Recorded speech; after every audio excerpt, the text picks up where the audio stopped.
This is for Harper, coming in on the backside, finds one, they've closed it out!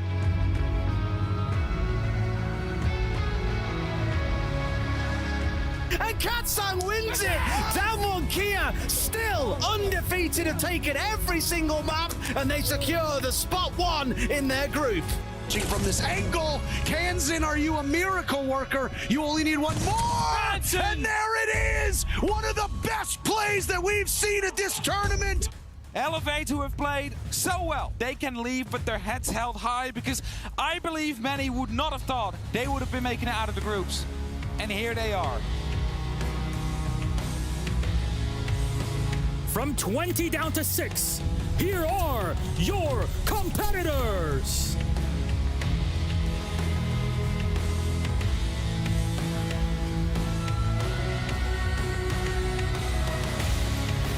I think my biggest worry for the side of TSM is potentially the momentum that FaZe have. They've made a really big run so far through that lower bracket, and they might just be a little bit too unstoppable. But there comes the final kill, and it's a flawless round at the end of a flawless performance from TSM.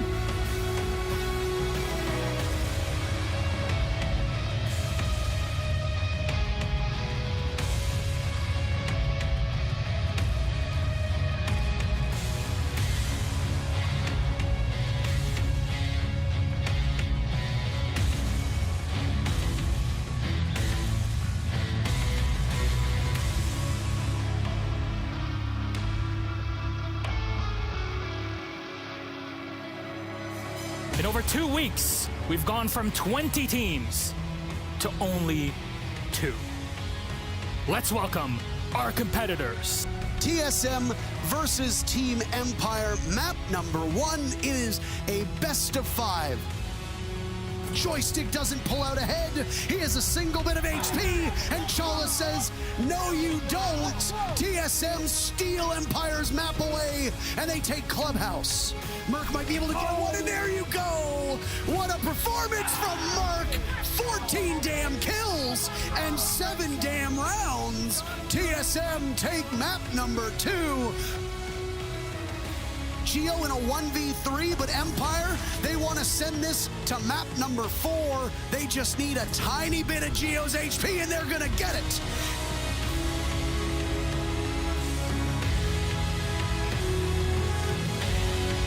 Everything on the line for TSM. What a year it's been from them. And it's all now Shepard to try and stop it. Empire have come so close before, but they've fallen short, and they'll do so again. TSM said, trust the process. The process just won you a world championship. TSM are your 6th Invitational 2022 world champs.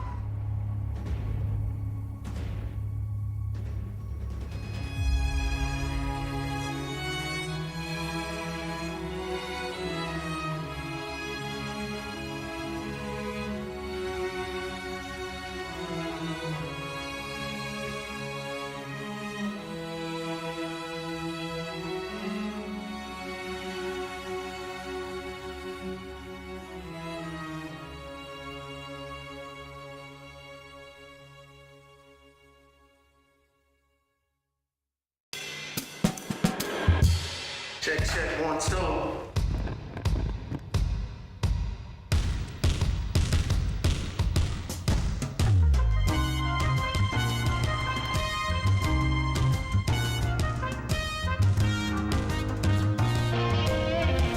In Boston, the show goes on every night. Did you book your trip yet?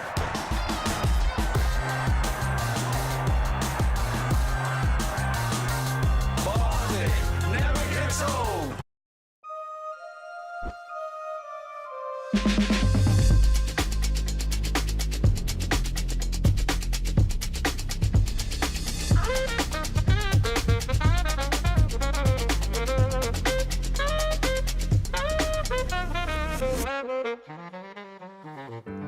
Good morning from Boston. We are here for the 6th Invitational. It is cold outside and snowing, but I tell you what, it's heating up here in this building for Play Day 4. Things are starting to get intense. APAC not really having the greatest showing, but every other region is having their moment. I'm working for the very first time this 6th Invitational with two incredibly handsome and beautiful gentlemen, Jack and Leo. Leo, it's so wonderful to work with you again. Yeah, man. You know what? I think the last time was in Montreal for the grand finals of the majors. It was an amazing moment, full of emotion. I'm sure it's going to be the same here. I was just looking for those handsome gentlemen, because it can't be us, but yeah, no, it's a pleasure to work with you, Rob. You're a beautiful gentleman. Look at you. No. You're handsome. It's been incredible. This event so far has been incredible. If we bring this a little bit back on track, the games are just super high quality, and there's jeopardy literally in every single group. Certainly is, and I guess we could probably talk about what people are playing for. You know, there's not only the hammer up for grabs, but also an insane prize pool, $3 million across all 20 teams. Just for showing up, you'll take home 35,000 USD, but it's more that big dog at the top. 7 figures is what the winner will take home. And, well, who will the winner be? How about we have a look at the groups and start to break down who might be a front runner in this event. Leo, looking at all of these groups right now, how do you feel they've panned out? Well, there are some big surprises, right? You think of Group C, for example. Did you expect to see Raza first one? Absolutely not. Above Dark Zero and BDS, for example. I think that's a big surprise. I think APAC ending, you know, Scars being 5th, Joel being 5th. Talon being 5th, that's, you know, the kind of things that we expected. On the other hand, like some good surprise. I think Unwanted, for example, beating Liquid being the second of Group A right now is a good one. And I think especially Group B is the one that we anticipated as a group of death, Jack. Yeah, absolutely. That is the group of death. Now, unfortunately for us, being Europeans, Team Secret are down there at the bottom. That's 2 losses from 2. Team Secret are looking a little bit worse for wear. They will play today and tomorrow. They've got 2 games to play. But yeah, Shopify Rebellion, they're playing some incredible Siege. I know they're getting a lot of praise from the community right now. Yeah. FaZe Clan, Furia, you know, top 2 teams in Brazil. Kago Saka, they've really put that cat amongst the pitches. They've really upset that group, and it's going to be so fascinating to see how that one in particular today plays out. You know what they say, Group B is Group of Death. It's a very solid look for them right now. But, of course, all of the action we had yesterday does ultimately leave us in a very interesting position heading into Play Day 4. There are some teams that have a game in hand, and most importantly, I think that's where we start to determine, Leo, how things are going to shape up for these final 2 days. Yeah, for sure. I think we're arriving at one of the final moments of this Phase 3. I think that's where we're going to see the thing, you know, unveil. Some big surprise for sure. I think especially that group of death, if we're standing Secret that I anticipated as the number 2 European seed, this would be a big surprise for me. All right, let's have a look back at yesterday. Of course, the games that played out and ultimately have led us to a position of, I guess, uncertainty heading into the final 2 play days. Let's see what the best had to offer.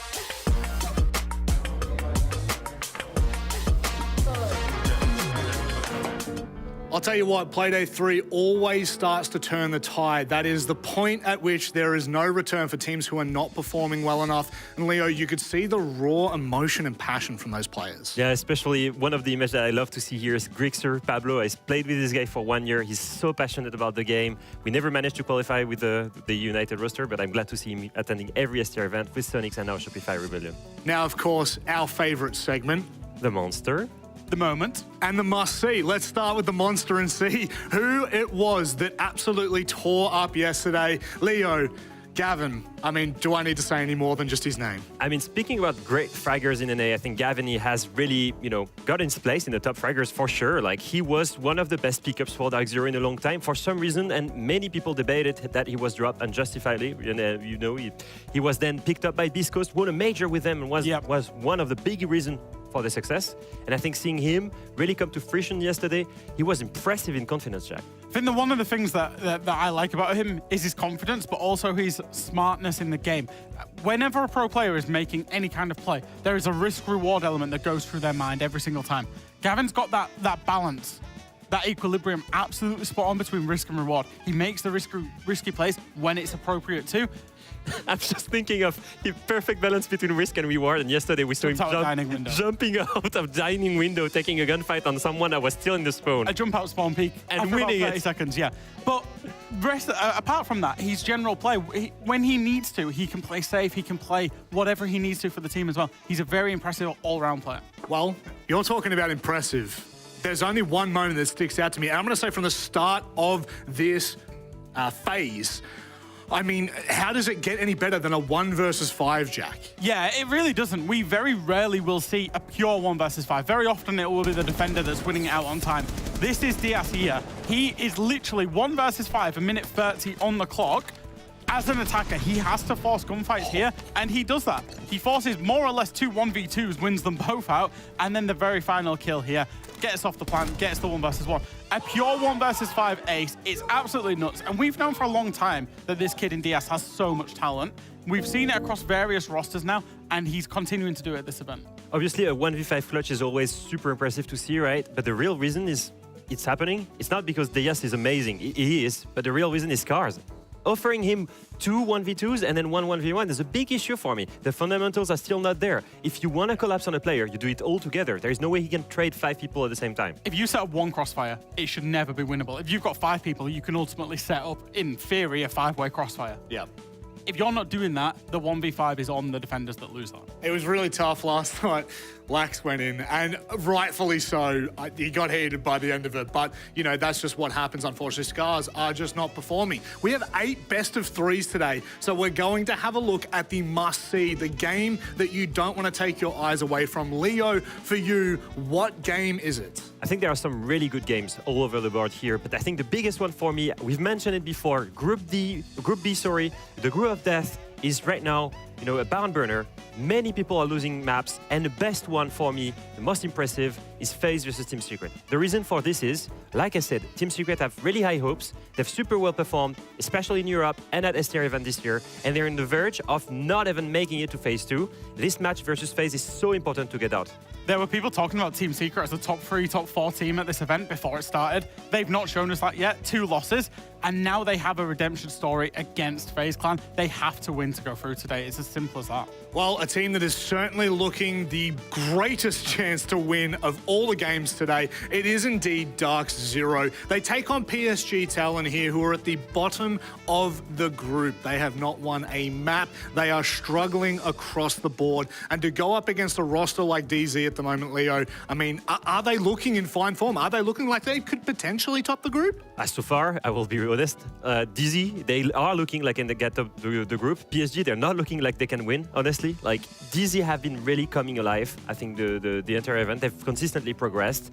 Initially, we were very scared after that loss versus Raza. Yes. But looking at this roster, it's amazing to see them step up with that change of playstyle. Yeah, it wasn't just the fact that they lost against Raza Company Academy. It was the nature of how they lost, which I think was the big thing. But we know of their quality, and we said at the time is like maybe they're only operating at 30-40% of their potential. They've stepped that up since, they had big moments in that game 2 against BDS. They kicked on again yesterday as well, and they're looking very comfortable. They now play against the bottom of the bottom of the group team to basically secure their place in that upper bracket. Yeah, and look, there's one thing that has been the talking point, I think, for every caster and almost every person on the desk, and that's Kangaroo Kenny, the coach, that has come into DZ. And you know what? The vibes are high. Look at him. They've mic'd him up. They know what this content is about. They've mic'd him up. Jack, I mean, a coach like that, how does that impact the game? How does that impact the play style?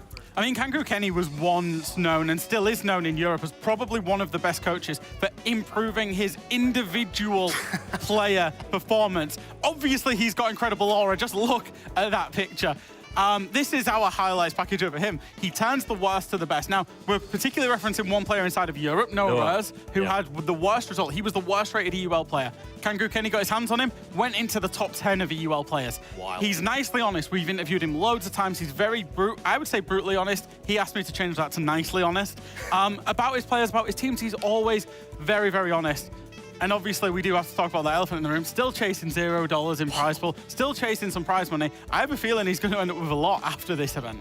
They're looking really good, Leo. I mean, they're in prime position at the moment. Do you think that Kangaroo Kenny could potentially elevate them to a different level? Yeah, I think that was I think they hit the reset button with him, right? Dark Zero, for the longest amount of years, they were playing this really passive, really strategic-minded way of seeing Siege, right? Coached by Mint and BC before that, and even had Canadian to IGL them in that way. And they've completely revamped that vision with a more aggressive way to play Siege, with Knife as the IGL, with Kangaroo Kenny coming in with ITB's playstyle with him. I think all of this set up to play more towards the meta, and it's working well right now.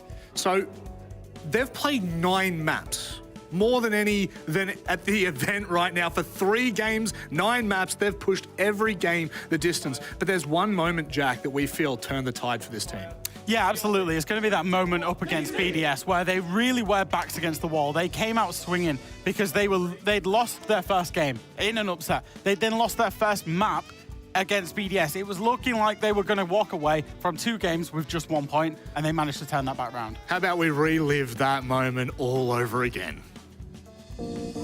On the verticality, they get the ground into sort of their favor. They're able to battle it back and forth. At least the defenders now still with the site itself, but the fact that the battlefield is over there, not quite getting the catch. The drop into Laundry is well predicted, but Nafe somehow wins it out, and MJR gets another, and it's all down to Solotov here. A slow start, but he's got to have a loud finish. He cannot. Dark Zero have done what many say impossible, but as we prove right now, nothing is impossible. No, nothing is. We saw that last night. It's reaffirmed immediately today as well. Dark Zero, 2-1 winners over BDS. Huge points, huge map wins.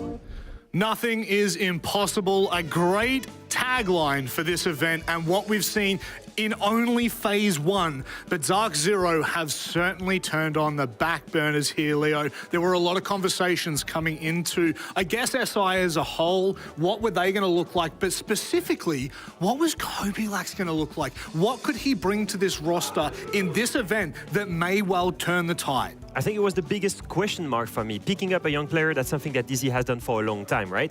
But so far, at Montreal Major, Kobe was not performing well. So when he came into SI, very first game, you're going to see here against Raza Company, look at his EPS score, 67. That's very, very low. As soon as he went against BDS, finally goes up to 102, and then yesterday versus Falcon, 112. He's consistently improved game after game in this event, and I think it's looking better and better for Dark Zero as a whole, but also for Kobilax. Yeah, absolutely, and I think it's important for him, but also important for the team that they've got trust in their entry fragger. I think after one event, and we do keep talking about that Montreal event, let's write that off if we want to. Write it off, he had a bad event, is what it is. The first game against Raza Company really could have been a landslide for him. He's turned it around personally. That will instill a lot of trust in his teammates, in him, and him and his teammates as well, and it's a good sign. It certainly is. Speaking of good signs, this unfortunately is not one. PSG Talon have not had a great start to this event. We had such high expectations. We had such high hopes after what we've seen from Fabian with this roster throughout the year. We were looking at them, Leo, thinking, hey, this could be an event that they could do some damage. Unfortunately, they haven't lived up to the mark. I feel like these expectations are their biggest weakness. I feel like Manchester was a big overachievement. Them beating BDS, for example, in the group stage when nobody expected them to do it, all the way a few months ago, they were expecting coming to an event like this to perform. Yep. And as you can see right now, in terms of EPS and overall in terms of entry, maybe for Ryder, for example, that was one of the biggest frag power in Montreal, 2-9 right now in entries. You know, it seems that overall they're crumbling under so much pressure, but there's no reason for them to feel that pressure, Jack. I got the distinct pleasure of speaking to Fabian for approximately 2.5 hours yesterday about various things. And basically what he said is these guys, the players, have got this big intrinsic pressure that they can't get around. They get into the server, despite being the team that everyone thought was going to get grouped, they can't get around it, and they've got a big pressure internally that's making them nervous in these games. There might even be more pressure on individual players. Misa is by no means exempt of that, Leo. Great performance back in Manchester versus BDS, but what has happened? Yeah, we referred to that game, right? Because this was, I think, in my opinion, one of the biggest upsets in 2024. Yes. What do you notice here, Jack? Misa's got 17 kills. That was a best of 1. So he had 17 kills in one single map against BDS, arguably the best team in the world overall this year. Yeah. And right now, entirely at this event, he's got 19 kills. Yeah, that's 4 maps. That's insane for me. And that's a delta to show just how much pressure these guys have felt and how they've dropped the ball so far. It's really tough. Unfortunately, it's just the way the cookie crumbles, especially at this SI. For whatever reason, APAC, they left their minds back on the plains. They have not been able to turn up outside of CAG. Let's have a look at the map picks here. Leo, we go to Consulate first, picked by PSG. Yeah, this is a little bit of a surprise for me. I think looking at this, you know, it was... DZ did lose to Raza on this map, but then they've looked incredible on it yesterday. Also, you look at PSG, it's not necessarily an amazing map for these guys. And then we move on to the second one, the second pick. Yeah, this is going to be Cafe. This is going to be the big surprise for me. I think PSG is their perma ban. They have never played this under a Fabian roster in terms of tier 1 play. It's literally been their perma ban for the longest time. And does it make it any better? For DZ, it's their second favorite map. They absolutely love it. I mean, even more than that, DZ beat BDS 7-1 on Cafe, by the way, guys. Like, this is huge. This is an amazing map for these guys. And then they go on to Bank. Bank that is quite low preference for both of these teams, but heavily looking at this map, Vito, it heavily favors Dark Zero. I mean, Consulate a loss to Falcons for PSG Talon. And then Cafe, we haven't seen it under this iteration. Is it real? Like, can we really make a statement for PSG here? I assume this is a big curveball, for sure. Like, I mean, not banning Cafe when it's your permaban, knowing that DZ beats BDS on it 7-1 only 2 days ago, you know that DZ is going to pick it. So for sure, this is a counter strat. How much of a counter strat it is, I don't know. And for Consulate, I assume that's because they've got 2 recent VODs from Dark Zero on it. Yep. I do wonder if this is Fabian just trying to make his players uncomfortable, get them out of their comfort zone, and maybe you might elicit a reaction out of them because it's been so flat on the maps they are comfortable on. Get them on the ones they don't want to play and see how they do. Maybe. Well, it's time for us to kick-start Playday 4 with a bang. And to do so, we have Xenox and Fluke. Thanks, Rob. Thanks, boys. Yeah, what a way to start the morning off. Dark Zero against PSG Talon, looking to effectively send them home all but for good. So for Dark Zero, also an opportunity to try and get atop of their group. So we've got kind of the two-pronged, two-fold look at this particular match for Group C. Talon down the bottom, DC trying to get to the top. Well, the predictions kind of play into that story here. PSG, you know, they don't need a full fat win. They don't need the 4 points, but they do need 2 wins technically. And even then, they need the results of, you can see the Falcons or BDS to fall entirely away from them. Their fate at this point is as much in their hands as it isn't. On the other side, Dark Zero, I mean, they are battling, right? You and I were able to cast through the game against BDS, the brawl that it was and the intensity of one of the best games that we've been able to get our sort of eyes into. And yet, then they're sort of, you know, falling against Raza, having these moments. Falcons, it could have been an 0-2 yesterday as well. It's max OT on the middle map, and then they bounce back for the third one. It hasn't been a sort of direct route here for DZ. Yeah, no, and for Dark Zero, I think that if they can 2-0 this, it puts them back into a somewhat okay position for first, but there's so many other games still to be played for so many other teams in this group that it still looks either unlikely or it's certainly not a clear picture by any means. I mean, it's just a scrambled up group for the top 4 simply because PSG Talon haven't got any points just yet. They haven't won a map. So they're on dead zero. BDS, 5 points. Falcons, 5 points. DZ, 7. And of course, Razak Company leading at the moment on 7 with a better round differential, and of course have the tiebreaker against Dark Zero. Something to consider. And for DZ, this is their last game for group stage, Emmy. They've got tomorrow off, so they need the 2 maps. They need to win this in a 2-0. Anything else, and you're not expecting them then at all to get first in this particular group. So expecting Dark Zero in this match to come out all guns blazing and really put PSG Talent to the sword. It's this sort of moment, right, where we're getting things locked in. We had our first team that was unfortunately sort of removed today. We will probably have 2 more. And the probabilities of what we have to play against, as it was sort of put earlier on the desk, it has been some impossible moments throughout this tournament. There has been these huge, exciting, theatrical games, but then there has been expected results. And this is the chance here for PSG Talon after their day off, after their break. What has changed? Well, the map bans and the sort of map pools they've ended up on, super curious to see how this plays out. They are taking a gamble, rolling the dice, and seeing what lands. And the first will obviously be here on Consulate. Actually, probably the most even out of all of the map bans. It's sort of mid-preference for either team. This is where PSG Talon, I mean, if they don't start off strong here on their best potential map, we're going to have a quick potential series. I mean, Fabian's a smart guy. I give him a lot of credit. And I do wonder if there's a world in which he's looking at this particular series as a bit of a platform to build on going into the rest of 2025 and say, hey, these are maps we don't necessarily play all that often. Let's get some really good experience. What better way to get experience? This is not a scrim. This is 6 Invitational against a Dark Zero team that's got everything to play for. They need all of the points that they can get from this game. So this ends up being a really good limit tester for PSG Talon on these particular maps. There's other maps that they can certainly play that are far better than these in particular, but it's a good opportunity for them to learn, to grow. And if that's the idea, well, then it is probably not a bad idea, all things considered. Dark Zero beginning on the defense of Consulate. The map pick of PSG Talon. I know that the desk, of course, had that wonderful graphic of Kobilak's first day was, of course, not great against the Razak Company, who I think surprised a lot of people. And then we got to do the game against BDS, where he improved dramatically, improved again yesterday. So definitely one to kind of continue to keep an eye on, but Dark Zero have got themselves a really stable core roster, and I think for a lot of people, it was always the belief was Kobe part of that roster. Well, he's definitely shaping up to be. Well, the Legion can at least play themselves back out here. Bolo's there for some shoulder of support, rotate themselves and eyes on towards Coffin, but, well, can they get out? Is the hatch opened at this point? Is there an escape route? The Blitz doesn't make it seem like there is one. They're opting to try and sort of sit and stand their ground and bait time, and there's the spray. There's Bolo, though, getting Misa in the same second. Soldier gets the first, and Bolo gets the second. And now it's a 1 versus 1 against the Blitz. Surely Soldier has this in pocket, does the distance, gets the blind and the spray down, but still, big cost of players when you have the man with the blinding iron.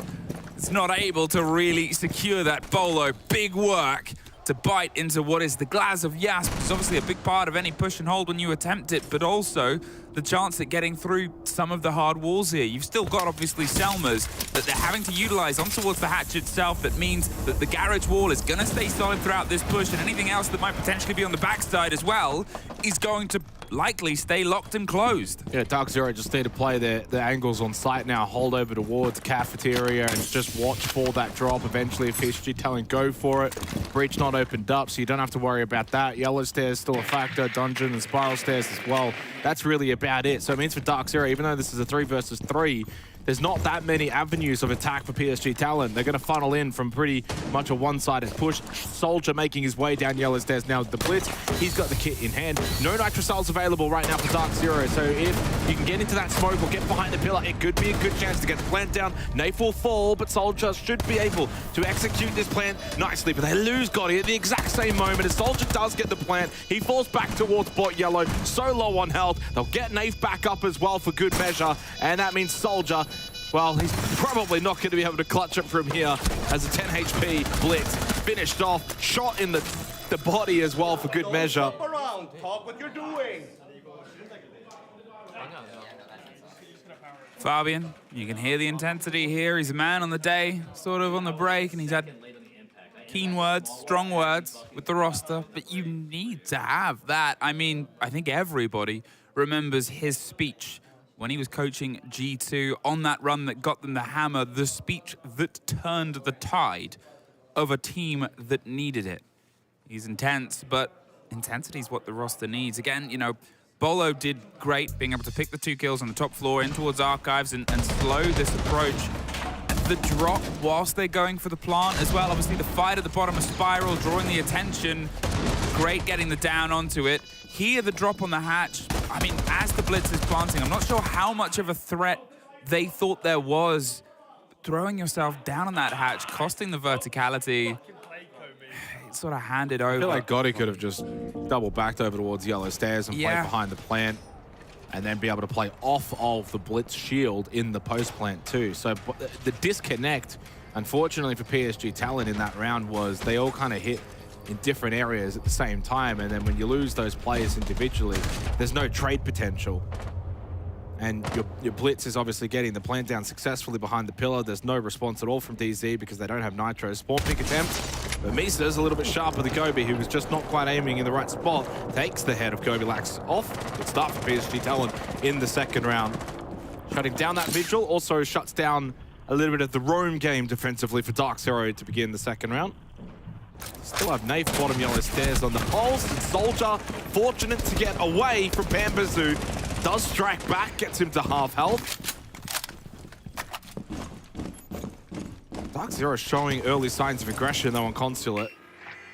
Well, coming into this game, PSG Talon had the worst entry statistic of any of the teams in the tournament. That's 2 rounds where they've been able to get that first kill. Yeah, the first round it was traded almost instantly elsewhere, but still, if that's a point of growth, it's one that's worth sort of getting your hands onto. Oh no, goodbye. Nafe, a very easy read with the Pulse, and this is a map that Pulse is just, Pulse enthusiasts, Pulse mains, they enjoy it, they thrive on it. You know, it's so sort of rectangular, it's boxy, you can get the reads on full approaches because it's just big flat walls, as you can see, the pings and the calls, there is nothing that Nafe can't really get to or get the read on across the 4 faces of this map with too much trouble. And you have a lot of free motion, and it just means that anything that PSG Talon do, especially in the situations where they're sitting and waiting, I mean, Nafe is just bleeding all this intel, and time is just ticking away. Yeah, with verticality being so important as well, those Nitro cells add an extra layer to it. Losing Ryder now on the buck, not ideal for PSG Talon. A Skeleton Key available if they do want to try and play the Vert. They've still got the Boogie Auto breaches from Ram on the Yaz, but there goes Gotti, another Nitro cell elimination for Dark Zero. Gives them the advantage for the final minute of this round. Despite Misa getting that opening kill onto Kobilax, who went for the spawn pick. Ever since then, it's all been Dark Zero defensively. They've been pretty aggressive on their defense, moving around the map, denying entry position to PSG Talent. On the road, still for DZ, I'm expecting them to want to push up, flanking behind on the first floor. They've got many options if they want to make their way back up. Lovely kill for Bolo, too easy. Misa had absolutely no idea. They look like a team that just doesn't have the information. We've got so many drones as well still, PSG Talon. They just looked lost a little bit here in this second round. Stalled out for a long time. It allowed them to fish with C4s. The flash attempt to try and cover the other angle, but it's an individual play that is netted. Nothing. Trying to hit risk and rewards, but sort of remember where the site is, what's been cleared and what's been held. Yes, you might be able to get a kill out of this, but you're the man with the kit and you can't even make it in time. Pamba, I kind of agree there. It was stalled out, the ellipsis, the weight, and... That's all you! Can we push the bomb, so please? Angry Kenny's trying to fight. Well, I mean, there was also a question mark in the chat too, that just as we panned away from Nafe. So, you know, clearly Dark Zero kind of like, what are you guys doing exactly? You know, you get 2 kills at the end there, Emmy, and that pads the stats a little bit, but ultimately you were never in a position to win the round. You've stalled yourself out for the last 30, 40 seconds of the round because you just don't know what to do. You don't know where Dark Zero are or how they're playing. So much basement control, good vert control for DZ, who are basically just begging for them to go and hit the site so then they can just absolutely swarm back in.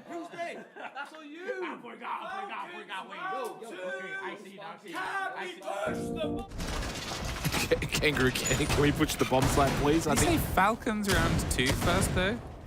Does he know who they're playing? I don't know. It's hard to hear, but actually, no, it's not hard to hear Kangaroo Kenny. It's not. It's very clear to hear Kangaroo. I mean, he's right, though. You know, nobody's going to be more frustrated than that than, I think, Fabian at that point. The whole round was just timid. It was cautious. There was, you know, the first move in, they got the spawn peak, they had the body advantage, and then they sort of got themselves in and just started eye-locking down on the drone, going for the clarity. They have the utility to try and push. They have great guns, but just not operating with them at the forefront. They're up against great players, but you still have to have that level of confidence in how you can get yourself in. We're currently in a very mobile game state. And Well, it just looked like a knowledge-based round from PSG Talon where they just lacked a lot of knowledge. Yeah, and exactly, because they're trusting the hard drones. Here, the swing round onto the window, it's a bit of a default bit of pressure. I like that they're trying to shoot their way back through, but Nafe is still able to find that opportunity, tuck himself in, and now they play the sort of Oster Shield deployment on it. They have the upside-down repel. They've had a bit of a cost, but there's C4, and it's electrified on the wall as well, so they get caught on the hard breach charge just from the wall, reactivating. Great kill. Yeah, Bolo doesn't need to take that fight. He does not need to take that fight. He's got Nafe up close with the Nitrous Cell. I understand what he's trying to do, but probably to try and bring Ryder into the picture. But a great kill from Ryder. You know, sharp angle, not a lot of pixels to really look at. Gets the headshot, and Bolo's head is the only thing to really shoot. That's the issue with that kind of aggression through the hatch, and Bolo does get punished. Play the Kapkan though, the EDD's pre-played, so in terms of utility, he will still have an impact inside of this round. EDDs will still have to be dealt with. 90 seconds remaining, advantage again for PSG Talon. This is going to be their third round in a row, Emmy, where they've actually got the first kill of the round. They haven't won anything yet, though. Well, the confidence needs to come behind it. Think how much utility has been cost to get the entrance here, and NJR, easy. What are they doing? Just easy. The drone There was a drone there. a second too late, but why would you turn away from that situation? What are you looking for behind you? Why are you not fully focused on what has been the tight engagement point? You know that they've been putting pressure back from this side. And you have other players covering Visa window. It's going to get swung here. NJR is going to surely get another kill. Here he comes. Oh, no. He still hasn't picked it up. Now he has. And Soldier elsewhere. A couple of kills. He's got 5 now inside of the opening 3 rounds. And just like that, Dark Zero go from total control with the double kill and the kit on the floor to PSG Talon finding a way to salvage this. With the kit acquired over towards Talers, get the plant down, and with the extra number inside of the server, PSG Talon now find themselves in a winnable round. And JR shot down by Soldier, who's got 3 very important kills. And down to just Kobilax with little to no health and little to no chances in this round. It's going to take a mighty, mighty effort of which he cannot stand up to the task. Talon stealing that one from Dark Zero. I mean, one player from Talon, really, getting the kills, getting themselves in the situation, still so critical of whatever that happened around Secret, whatever that was. Let me speak. It's very important what we're doing right now, and what we're doing is we're not fluid at all. We keep pushing our head against wall over and over and over. We need to stop pushing if we see it's not going to work. Round 2, pulse. Use this information. He's alone, no?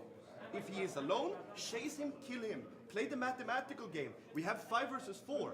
We cannot keep doing top floor attack versus triple C4 setup.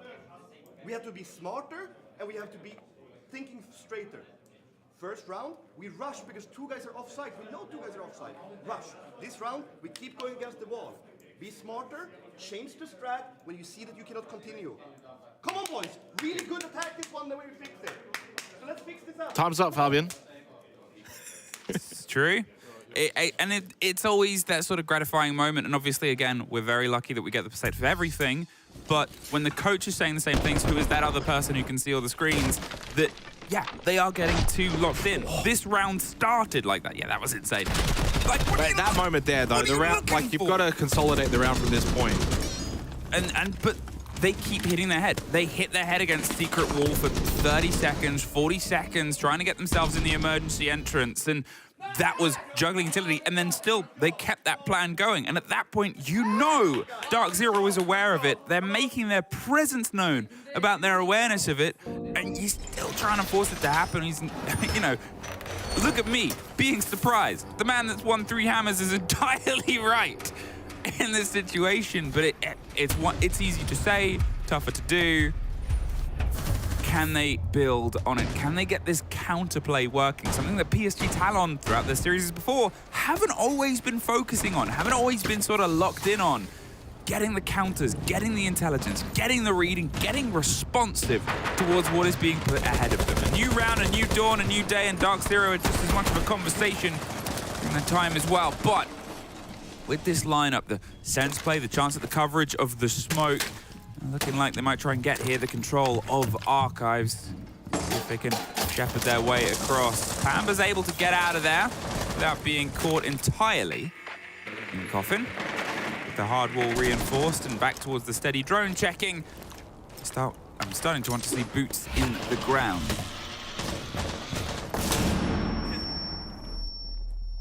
Yeah, we got to obviously listen in with Fabian and his thoughts.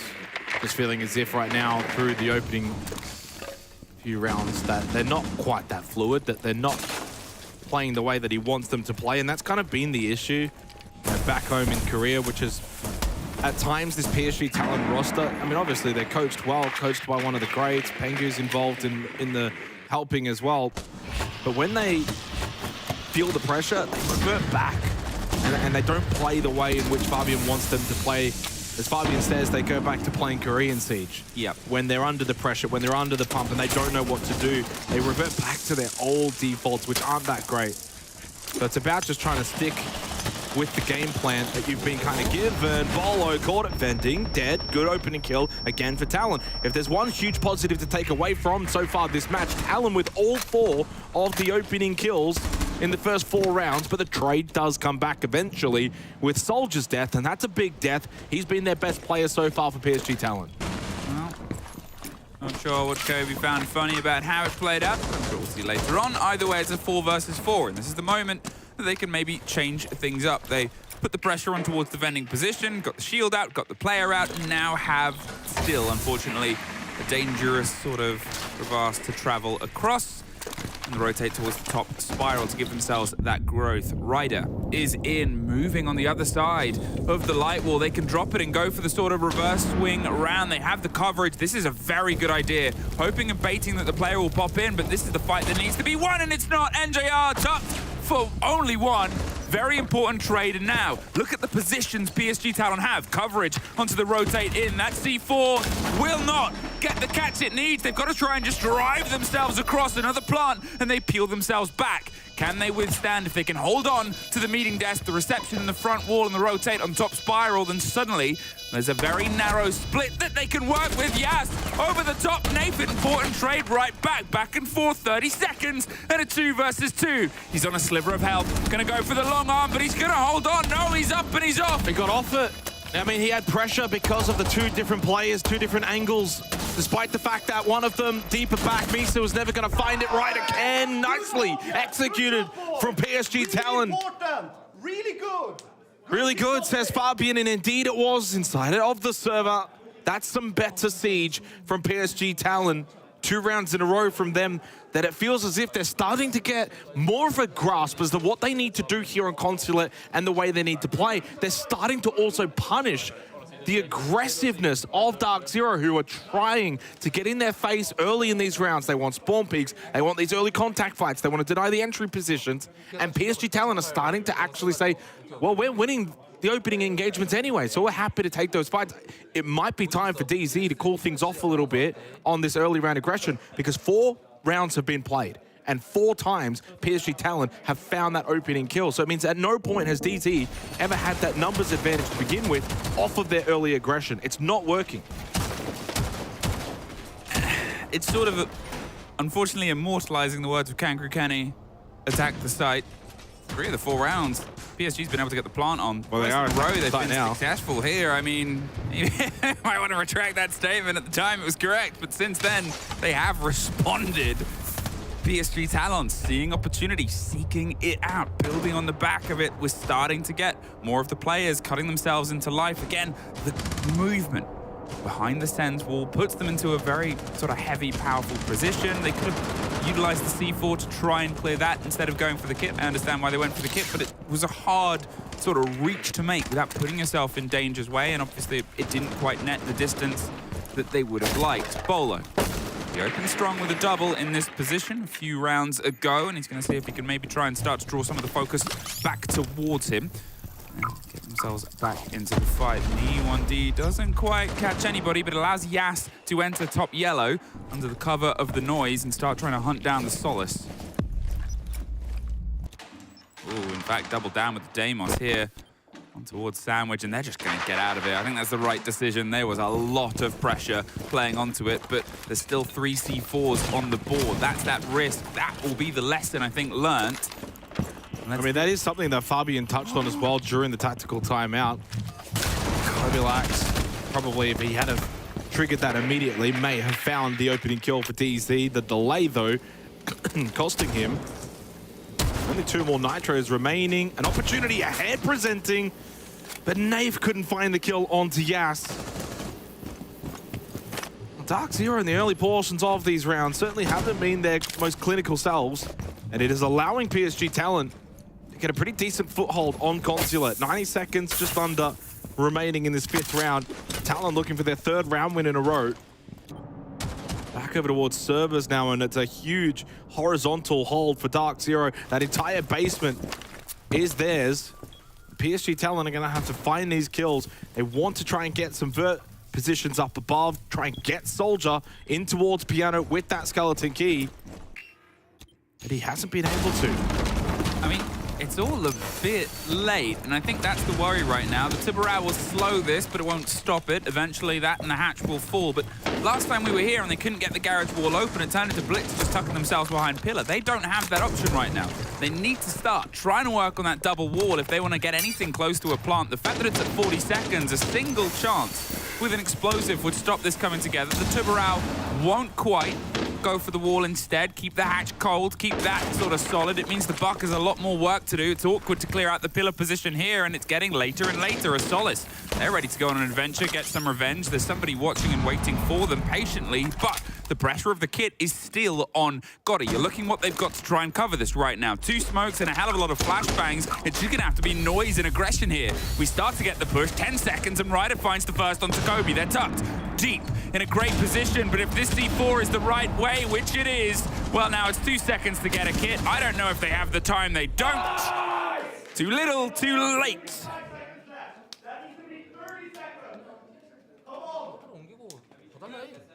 아니 바로 옮길 수가 없어. 그럼 딴 애들한테 놔달라 해. 그거 자기 계속 교대 당연히라고 물어봤는데. Still good ideas, I think, from PSG Talon. Better than what we've seen.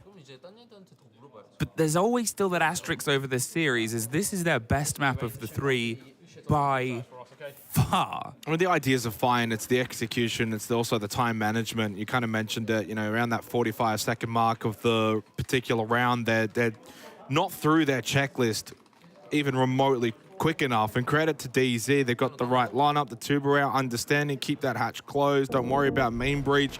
That's a funnel option anyway. We don't want to give them extra options. Can't stop both, and I think they chose the right option. PSG Talon just too slow, too slow. Maybe too wary of those nitro cells that Fabian did speak about in the timeout. That's just the nature of Consulate. And you've got to get into Expo and Piano, but you're just too fearful that they're going to get kills with the nitro. Sometimes that's just the risks you're going to have to take, and they weren't willing to take those risks to get, you know, the Buck in towards Piano early enough. He didn't get in there until about 50 seconds in the round. Yeah. Or left in the round. You know, so you're not getting enough floorboard pressure, you're not pushing them out of sight, you're not pushing them back towards Cafe, towards server. There's no flank, there's no push down bottom spiral, there's nothing on the backside of the site. I mean, PSG Talon didn't really do enough to even remotely look like they were going to win that. They've shown good signs. And I think that's where PSG Talon are at right now, is they're the kind of team that can certainly have a good round or 2 or even 3, but their ability to do it consistently enough times against the top teams to win out these maps is clearly just not there.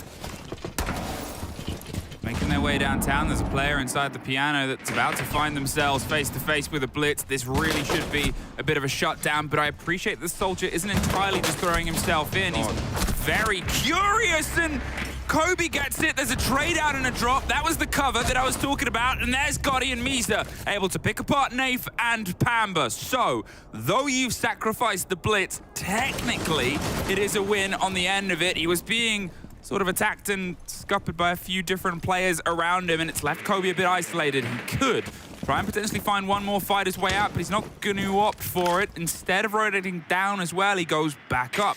Gives PSG Talon more work to do on the clear, more work to do on the checking of the actual hold of the site itself. Now he has a bit of a support structure, another DZ player alongside him. They can try and, rebuild themselves. If they can find themselves in a 2 versus 1, secure a kill cleanly, it's an even game again. And that is what they're going to try and operate themselves around with this vertical hold.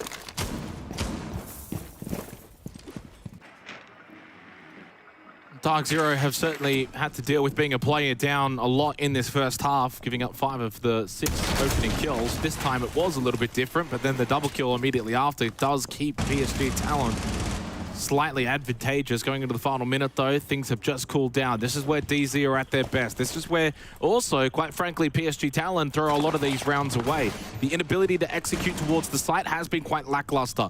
Logic Bomb available from Misa and does call that out onto the remaining 3 players of Dark Zero. Little drive-by, happily take that one onto Bolo. Misa and Gotti though fall, and suddenly becomes a 2 versus 2 heading into the final 30 seconds. Flash just to try and offset NJR's position, and he does so deep inside a server. Had a Nitrocell, now lost his life, and all down to the rookie, and Kobe Lacked in a 1v2. Yaston Ryder, though, they don't have the kit. They had to go off and recollect it, and he's used that moment to swing round. They're going to go for the pickup. It's the right decision, because otherwise you head down and waiting for the end. Kobe is so low health, but what a rotate!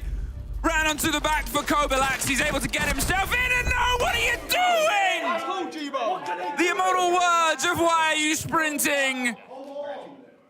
What a slip-up play there, Kobe. Great rotation, great movement throughout the round. At the first bit of pressure in Piano, was able to win out that fight as it lost elsewhere, rotated his way up, got out, got round, got another kill, got himself back up round, and it was just consistently finding new avenues to poke and prod at the PSG Talon players, so they never felt comfortable or confident in where they were or what they were looking for. And I mean, mistakes are punished. I mean, it was just really well played here from Kobe. Like, as you mentioned, the rotate's perfect. Ryder had absolutely no idea. And to be fair for Yas, at this point, there's, 9 seconds left on the clock.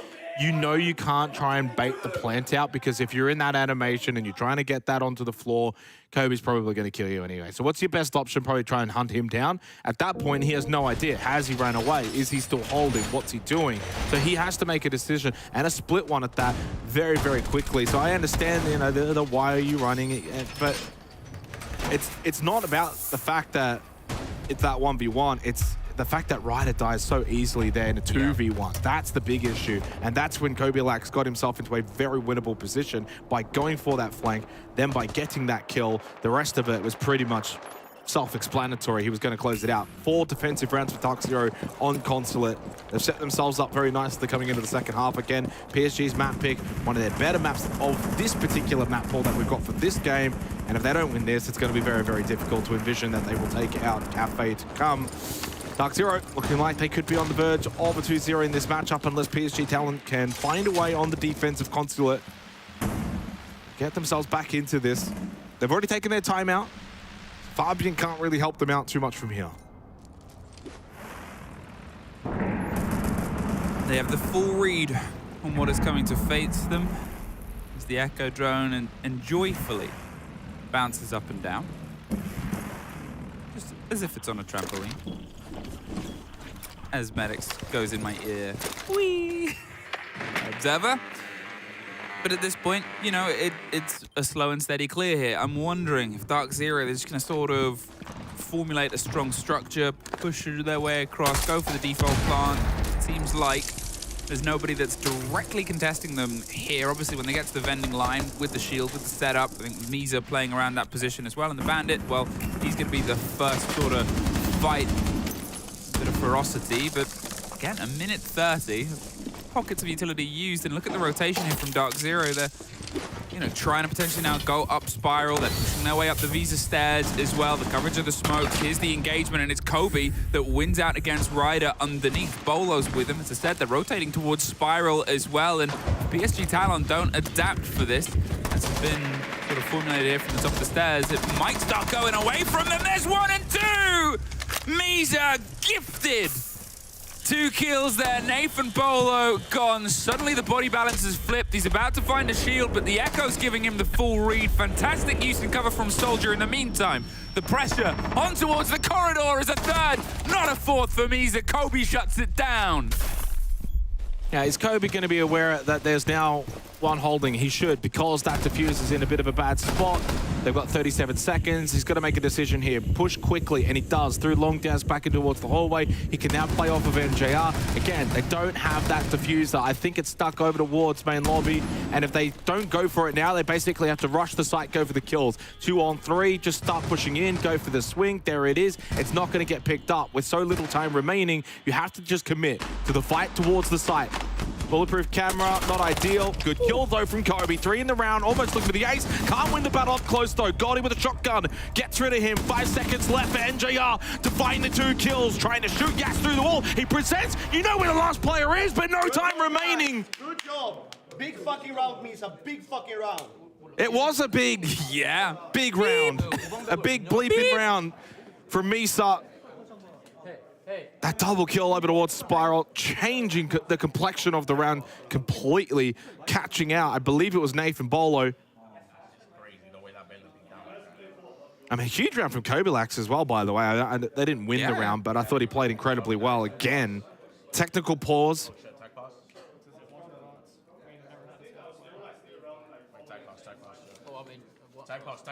Tech pause. Of course, you can't talk during a tech pause. Honestly, appreciate him keeping the team. Can you say tech pause during a tech pause? I believe so. Because we asked this, because Canadian used to sing. And we were like, are you allowed to sing?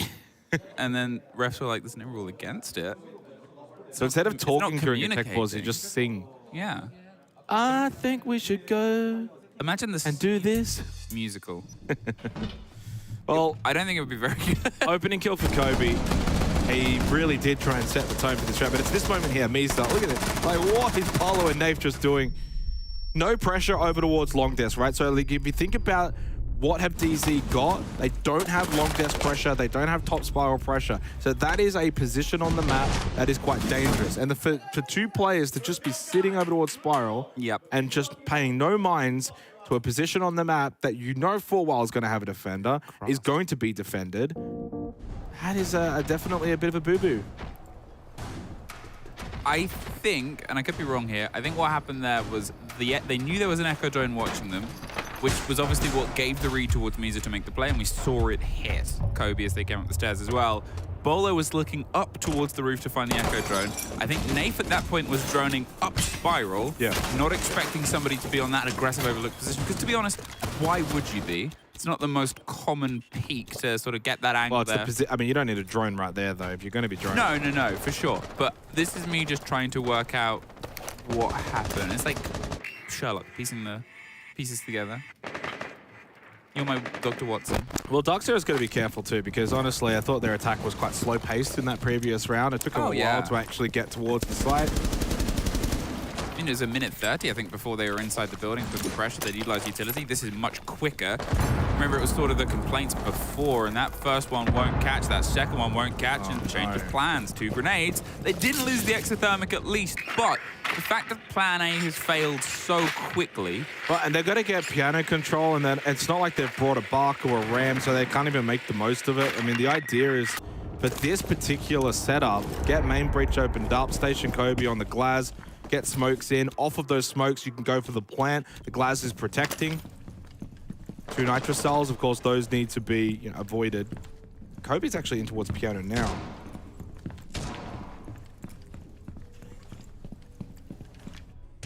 At this point, can the Deimos get anything? Pamba, for a player who's often had Pamba parties, hasn't really been able to have the biggest moments, at least in the games that we've watched. And frozen, found the footsteps, and then blew him up.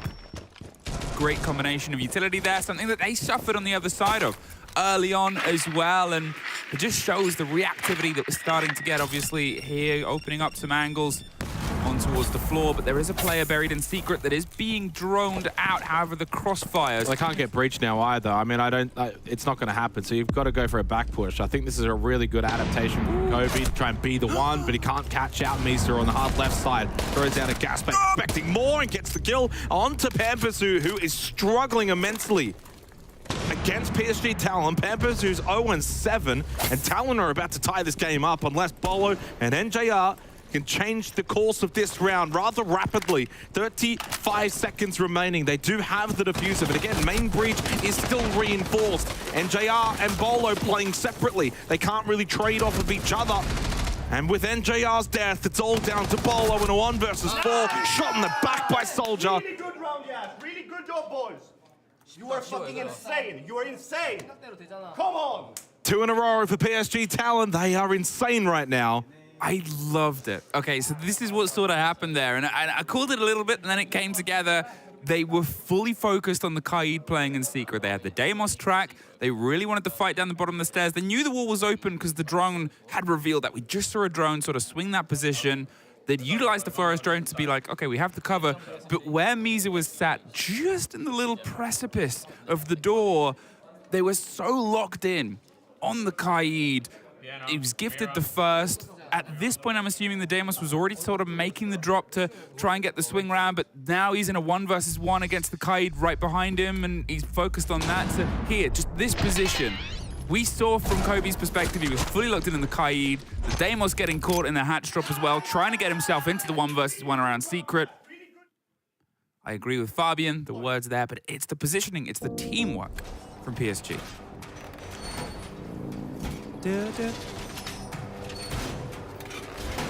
A little segue music. Well, this is becoming a very intriguing game now, isn't it? Because Dark Zero, again, for those unaware, need to win both maps. Yep. To have any possible chance of finishing first in this group, you need to win both maps. And if you actually think about, because of how close this group is, Emmy, if they lose this to Talon, now they're not going to finish last. DZ can't finish last. But it becomes a real prospect. They could finish 4th. This is the strange... Could. It's the strange split that even though PSG Talon had some of the roughest opening 2 days, and Misa, unfortunately, had the roughest opening to this round, great place for Bolo to be gifted that. You know, if they can win their 2 games and then other results can go certain ways, if 4 points for a win is, you know, a big difference, a clean win, especially. Suddenly they're up towards 8 points. Suddenly they're leapfrogging a couple of teams that do still have to play today, but it's everything they need. If they can do everything that is now within their power, then they're going to try and do it. It's obviously the tertiary site here on towards Piano. We didn't get a taste of it from Dark Zero's defense throughout these opening rounds, but formulates itself in one of 2 ways. Either a heavy sort of play on the verticality, push the players out, get control, and get your eyes down against it. But you can see some of this pressure, but it seems like they're going for the other way. Get in towards the reception desk. Get the clear from sort of Visa side. Get yourself a pocket just underneath that you can shepherd them away from the visuals. These attacks are so slow from Dark Zero. That's certainly been quite a startling realization, because on the defense they were so aggressive. I thought their movement was great. Ryder gets a free kill on the Bambazu, who just can't play the game right now. I mean, he's just absolutely ineffective. Bolo, though, has at least found 2. Another swing in. Nave can't win the battle. Loses out to Gotti, but fortunately Kobe was close by, therefore gets the immediate trade. Keeps the advantage with Dark Zero. Heading into the final minute, and a far better little push in the middle portion of this round from DZ, because they've looked really slow on these attacks so far in the second half. At the right time, they pick up the pace, they get a couple of kills, and they've got themselves an extra number heading into the final 50 seconds. Down to Ryder and Soldier to see if they can get a 3rd round in a row for PSG Talon and evidently take the lead. Ryder is the stopping point. Kobe is trying to get the plant, and he's looking the wrong way. Bolo is the cover. That was quick. A timeout, yeah, I mean, understandable. I think they're going to sort of talk about the pace here and get things in. And we'll listen in as best as we can, and then we'll have the conversation I intended to. Yeah, you take whatever trap up you need for that, Rob. Okay, these next attacks are just want us operator picking to adapt to their lineups. So, like right there, that round, I don't think on these attacks we need a Dokkaebi. I think the Dokkaebi can be a more adaptive pick to either the mirror, or the Fenrir, or the bunker. Like they're giving us the control. We're getting all the information we need with drones. They're not running any drone denial. We're getting the control with drones. We don't need the drone. If they do the same bunker or basement, just go bring the shit to open the hatches. Have double verts. We have vert for site and backside. Like it's a full 5-man bunker. We also have a maestro, so I would keep the Flores, Jason for that. If they go CO, I don't think they had a smoke. You could just yellow through as fast, and they did have good shield, and I was only an echo. Come on, boy. Yeah, I think Kenny just keeping it rather strat-based instead of motivational or, hey, we're not doing this well and we're not doing that well. And I think that's a good way to coach timeout going into, I mean, I guess what's going to end up being the last couple of rounds of this map now. You know, for Dark Zero's sake, you only need 2 more round wins. And I think talking a little bit about ways in which you can maybe cheese out a few of these rounds here. Hey, this is what they're not doing. This is what we can do. You know, strategy-based coaching is always going to be the best way to do it. What I was going to say before the turn of the half is you could actually see, I think it was Kobe communicating the plan. We got a great sort of first-person view of it. As he ran in over the top, he had the opening down towards the back of the piano. He said, this is all free right now. It doesn't look like there's anything there. I'm going to hop around here, get into the small box, and go for the cover. At that same second, Bolo setting themselves above. They have the drone in position as well to watch towards the rider position. And it's great to see a sort of younger voice have these plays and have the confidence, most importantly, to assumedly call them and put the team in towards the position here. 5-4, Dark Zero, they pulled themselves back up. As you said, they want the 2-0. PSG Talon to survive, need a win. Technically, it could be a 3-pointer win, but the more the merrier, really, when you're off the basis of no points currently.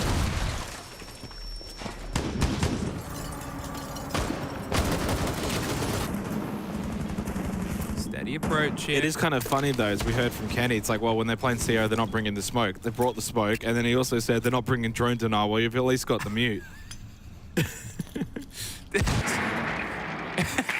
Yeah, I mean, well, you know, maybe Fabian was like, this is what Kenny is going to say. This is what Kenny's going to say, so I'm going to tell you to do this. Fabian's prep is on other coaches. Fabian's 5D chesting out Kenny. But they're going for Kenny's play here. It was like, let's just smash yellow, let's go a bit quick. Yeah, but he said to do that because they don't have the smoke. So I'm curious if this is going to change things a little bit. Gotti, of course, has thrown out one. Gas Babe, he's going to throw out a second one here very shortly.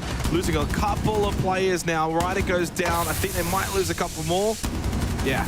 I mean, that's just Misa trying to get aggressive off of the Gas Babe.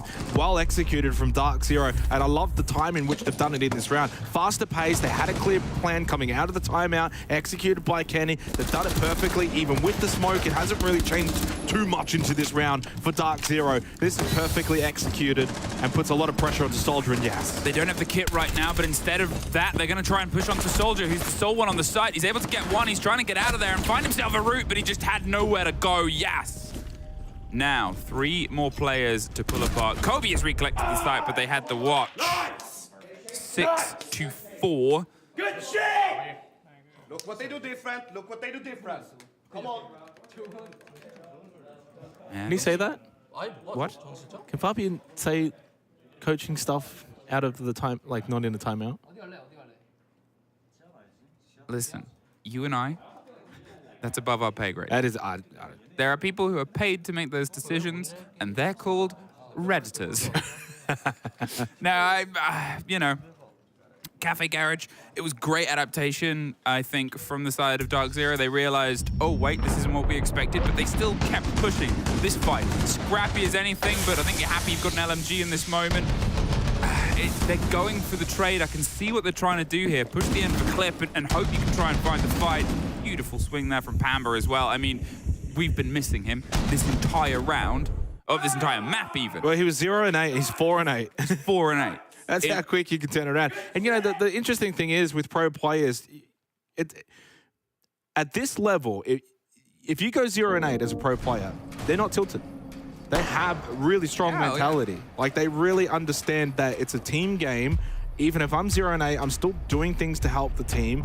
And I know full well it just takes 1 or 2 rounds where I finally hit my shots. I've just got to stay in the right mentality. Now, of course, there are going to be some players who maybe have an off day and then it lets them affect you. But whereas for me, being the average gamer, if I'm 0-8, I'm basically like just shutting down the computer and I'm done for the night. You're done. Yeah. Uninstalled. Well, I mean, the perfect example of this as we look at Bolo there was that it happened, and I think it was NAL Split 2. Bolo went 0-7, 0-8, and then the next play day went like 12. Look at Kobe. First day was obviously not ideal. He copped a bit of criticism online. Bam, backs it up against BDS the very next day. So, like, pro players, they play so much that they're just statistically bound to have an off game here or there. Yeah, and they understand that, and that's why they don't get too tilted. But now that they actually have all 5 guns firing, this might be something where those sort of strikes, where it was full aggression, send ourselves in and move across together, could net them more results. It's going to put pressure onto PSG Talon that are trying to isolate things in what is a bunkered hold. Now, as the death mark fails, Misa's feeling a bit curious. He's obviously been one of the tour de forces of killing, and he slipped past the window a second too late, but now is he trapped? Do they know? Oh, they don't know enough to stop hello. it, but they don't know that. Nafe, not the first time he's been caught out by a sort of plucky PSG Talon player seeing an opportunity, but that's the kit cold on the far side of yellow. No one is massively close to it. They're going to keep getting the work done for now because they know that they've still got to make it happen, and Misa's just going to play this power position, hopefully try and bait them into the swings. Bolo's not going to risk the engagement, go outside, get the kit, find his way back round elsewhere. Yeah, and just curious in case there's anyone wondering why those death marks are, of course, failing. You got the mute jammers up, so as long as that you're, standing inside of the mute jammer radius, that you will, of course, be able to deny that death mark. Just under a minute remaining is PSG Talon still with that extra player advantage. Kobe has been sensational so far in this match. 12 kills on the Deimos. Still has the death marks and finds the headshot onto Yas as well, successfully putting it back to a 4 versus 4, 40 seconds remaining. Dark Zero looking to close out this map of Consulate. PSG Talon wanting to hopefully continue for a little bit longer. Misa towards top spiral. He's already done some damage from that position before, but no one there for DZ. Making the push again. Kobe Lax gets one. Couldn't get the second, but he's got Hal Bambazu, who has arisen late in this match, but shut down by Soldier and now down to just 2 versus 2. The swing from NJR is clean. Rips the head off of Soldier, leaving Misa. One tap onto Bolo. NJR no longer sticking the kit. Nitrocell will miss. Has the ping information. 2 seconds. Misa just has to hide. Will do so successfully. Clutch round from Misa and Talon. Good job, guys. Good job. Misa, I mean, worth their weight in gold right now. Opening it up, getting the kit cold. The difference at the time, we talked about it, but Dark Zero did the right thing in response, right? They tried to pick up the pace, tried to just drive themselves in. They had the trade game, as I said, the confidence of a team where they're all starting to fire, starting to operate together on that sort of kill and trade game that was missing in the earlier approaches, the earlier sort of attacks. Frustrating for Dark Zero. They do still have one more opportunity to lock this map out, keep themselves off of OT. Keen reminder, this is not their map.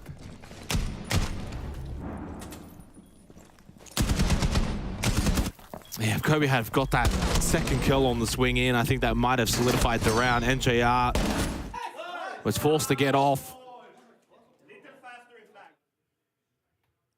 A little slow-mo of Fabian's encouragement. Yeah, I mean, I think this has been probably a testing game for Dark Zero. I look at that. I mean, 6-5. I don't think they would have imagined PSG Talon putting up so much of a fight, because naturally when you get to this point in the tournament, with day 4, day 5 tomorrow, of course, being the last day for groups, there are certain teams, PSG Talon being one of them, where arguably they're about to get grouped. So how much of that effort and motivation do they really have? But credit to PSG Talon, even despite the fact that this has been a rough couple of days for them in the group stage, they're still fighting tooth and nail in what is essentially an elimination match. If you do lose to Dark Zero, you are out. Well, one more swing This being locked out here in regulation time. We'll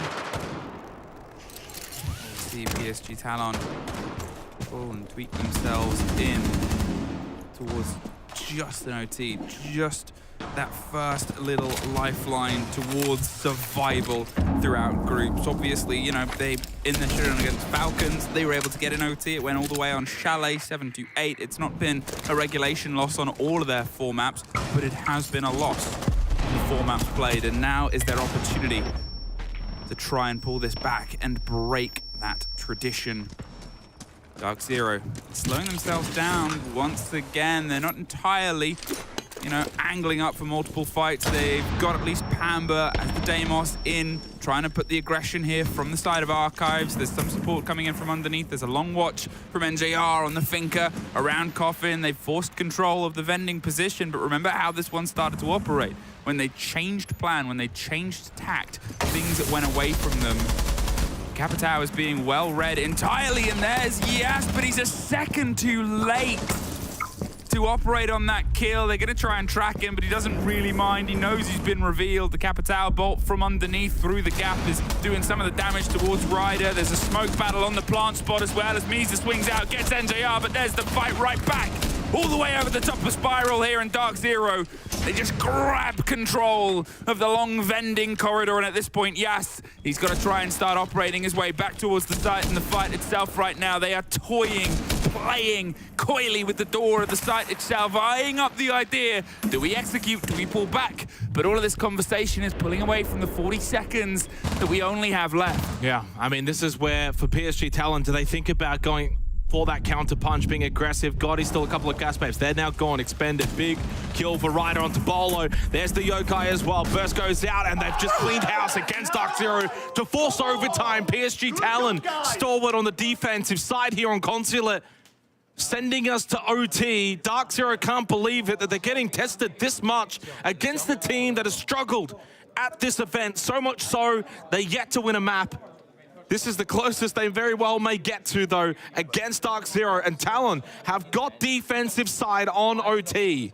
And if they win this map, Dark Zero's chance of finishing first in this group may as well put a line through that one. A few days ago, you and I cast Dark Zero doing the impossible.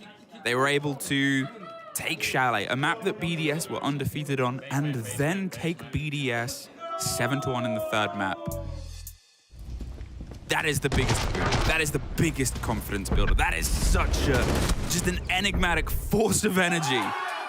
Then they come here and somebody else does the impossible, or what feels like to them. PSG Talon are a good team, but they haven't been at this tournament.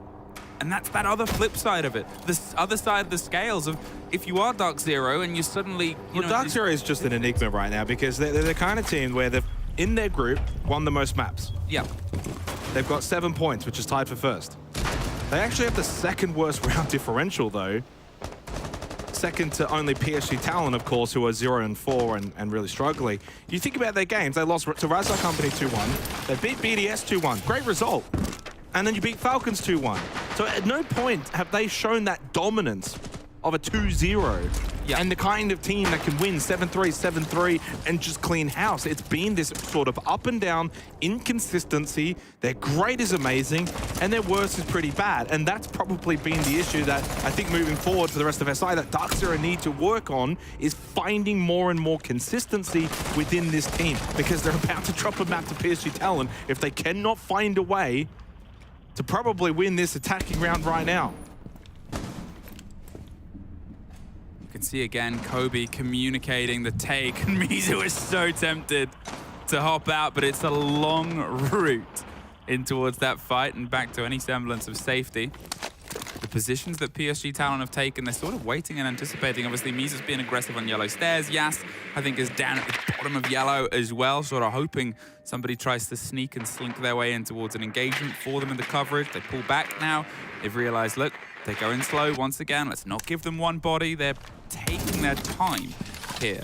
NJR starts putting the pressure on towards the hatch itself. They're not going to get away with the heroics that they had reaching up for the diffuser last time, getting the drop and going for these positions. But remember the position of Soldier when it wasn't a neededly clutch heroic round, how solid the back end of Archives was for PSG Talon's lock-in. There needs to be the start of the push, and it's going to come here down Spiral potentially, with Ryder being the one that wants to meet them, their possible demise. Yeah, and again, it's that slow approach from Dark Zero, which has been hit and miss. A lot of it relying on probably Kobe on the entry to find a kill or two early on. The rest can then follow him from behind, funneling in. 14 and 8, Kobe Lax has definitely been the best player for Dark Zero in this map. Feels like the only kind of player that's making something happen in the eventual pushes towards the site. Back in towards Expo for Pampersu with the Kawan Hive Launcher. He can send the bees out, try and clear out some of these positions so that PSG Talon maybe can't quite stand in those power positions. Still got the mirror window to play off. Bolo's the one, though, that finds the opening pick onto Yas. Shuts down the two-brow. Yellow Stairs control. And the final 20 seconds approaching here to begin overtime. The risk right now is obviously, well, if they stop the planter, it could be the end of the round. We saw PSG fall to this hold, but the hold seems more solid here from the side of Dark Zero. They have above, they have yellow, they have the cross, they have no chance of swinging out. There it is, perfectly demonstrated. Ryder does stop it with the C4, 3 seconds.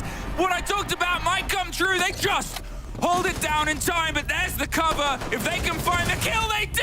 PSG Talon punished the same way they were punished before. And they, for the first time, pull themselves onto map point. I mean, just scrappy, isn't it, right now from Dark Zero? Just some of the little basics not quite going their way. Oh, they would be quite disappointed with the way that this match is transpiring, but credit to PSG Talon for fighting. They've been fighting tooth and nail to get themselves into this position.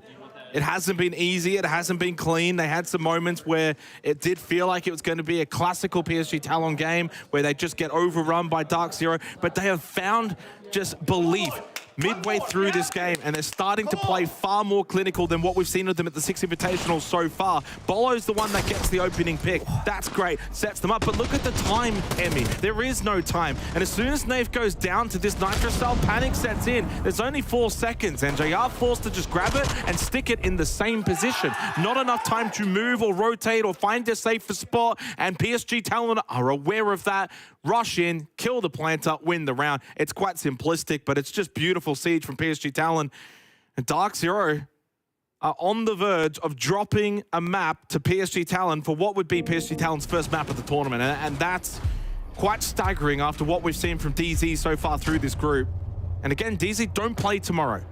This is their final match of groups. And as it stands, you lose this map. And again, I don't see how they finish first. PSG Talon have struggled on this site just as much. It's been one that they weren't able to sort of get their landing on. Talked about how long it would take them to get the clarity on towards this wall, and this time it actually works perfectly. The best opening that they've had towards it after the failed juggles we've had within the 30 seconds. But what else can they do with it? I said they had limited options before. The focus will be on potentially clearing out the player above. Inside Piano, though, there is the idea of smokes, a couple of blinds. However, that would be free picking for Bolo from above. This is a risk. This is a gamble. This is just a deep dive and hoping they push their way in. The Blitz is making his way onto Pillar. Gotti, as I said, easily picked up. They know what was coming, and I mean, a bit of a failure to land here, let's be real. They did one thing and then went for a play, not with any pace. It was very easy for Dark Zero to just set up and stop that. It felt like a scrim round from PSG Talon where they wanted to try a certain execution, and honestly, like, you get the breach opened up, the smokes go out, and the Glaz plays behind it. I think we saw Dark Zero try and do a similar attack in the first half, and they couldn't get the breach opened up, if you recall, Emmy, and so therefore it just ended up, you know, being squished. But PSG Talon, in theory, did a lot right to begin with until they just weren't hitting shots, and credit to DZ for being able to actually understand the attack that Talon were employing for this round, countered it pretty much straight away. I mean, mean, there's a minute left for the remaining duo. Ryder's so low. Somewhat so is Kobe, but I think Dark Zero are certainly looking like we are going to be heading to a 15th round. Yas is just gonna honestly send it in and hope that Kobe doesn't get himself out of that position, and indeed that is correct. Big kill for Yas. Versus 3. Tell you what, if you're a DZ fan, you might still have your heart in your mouth depending on the way this round is about to finish. That was a absolutely super important kill from NJR. Shuts down Ryder. Nape will finish it all off. We will get to all 15 rounds. That's like instant. When did you play on the keyboard? If you swing from the left side, I was on the keyboard. Literally that guy running deep, running back out. Oh my god. I mean, come on. Yeah, I think the main sort of point there is that PSG Talon, they tried something as we sort of both discussed, and it didn't work. And then they went and cleared the player above, and then they started to make you believe a little bit, but I think that's more Dark Zero made other people believe. Dark Zero fans have a tough time. 7-7. We just put Psycho Zygots, we'll be fine. That guy's useless. Anybody's game. He just drops. Yeah, I mean, I think even if DZ can pull out the win from here, they're still not going to be happy with the match as a whole. This is the denial at the start. So typically when you're playing this Glaz rush through main breach, you are going to be doing it rather early, 2-minute mark. And Dark Zero were able to identify that was going to be the game plan employed for the round by PSG Talon. So their ability to identify the Glaz play, shut it down straight away. They dealt with Soldier really nicely too on the blitz over towards Pipes coming out of yellow. Yeah, I mean, that's just a DZ having a really, really good brand of Siege in that round. It's really just been a consistency problem from both teams here on Consulate. Yeah, I think that's the sort of main way of it, right? That was some of the PSG that we had very early on where they weren't even able to sort of formulate much, but also at the same time, they weren't able to. Defense has been the sort of winner here. And, even though they were only able to pull to their attacks, they were pretty consistent at getting in and getting the plant down. They tried something. Previously, rounds were ending on time. It didn't work, but now it just puts things up to a bit of a risk. And, well, Dark Zero well proposed before, but they now have their own problem of making things happen on attack. The side that has been the tougher one, job still not done. They were able to pull 2 throughout the approach before, but can they try and shut it down? Bolo's been able to get a couple of big impact openers, a big sort of couple of moments of kills. Pamba's obviously started to light up a little bit, got the 4K, but then quieted down a little bit again, unfortunately.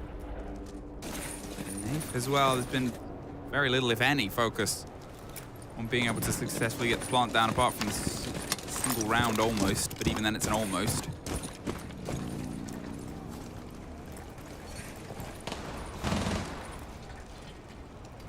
My concern with Dark Zero on their attacks, though, has been their pacing and their time management. Now, Yas is sitting in the middle of those gridlock stingers. Good watch, though, from above.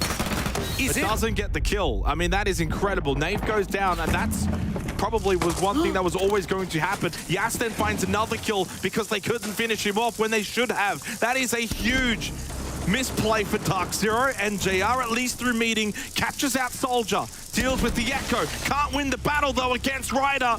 NJR is frustrated. You can see it on the cam. Drop pro from Ryder with a shotgun, and Gotti sends PSG Talon with the win on Consulate. Oh, it's really good. PSG win a map they needed on the board. Every round, every moment, but look at the moments from that round. You know, the cover not quite able to stop them. Yas finding the kill, NJR doing his best, and the frustration at losing the following fight. Dark Zero, they're in their heads about this. Oh, they looked actually quite frustrated at the end of that particular map. NJR shaking his head, couldn't believe it. The fact that they couldn't get the kill onto Yas, I couldn't believe it. He then goes and finds 2 kills after that, miss. Oh my goodness, Dark Zero will be kicking themselves, but PSG Talon, well, they very well might be partying all night. We'll see. We've got another map to get to. Break before that.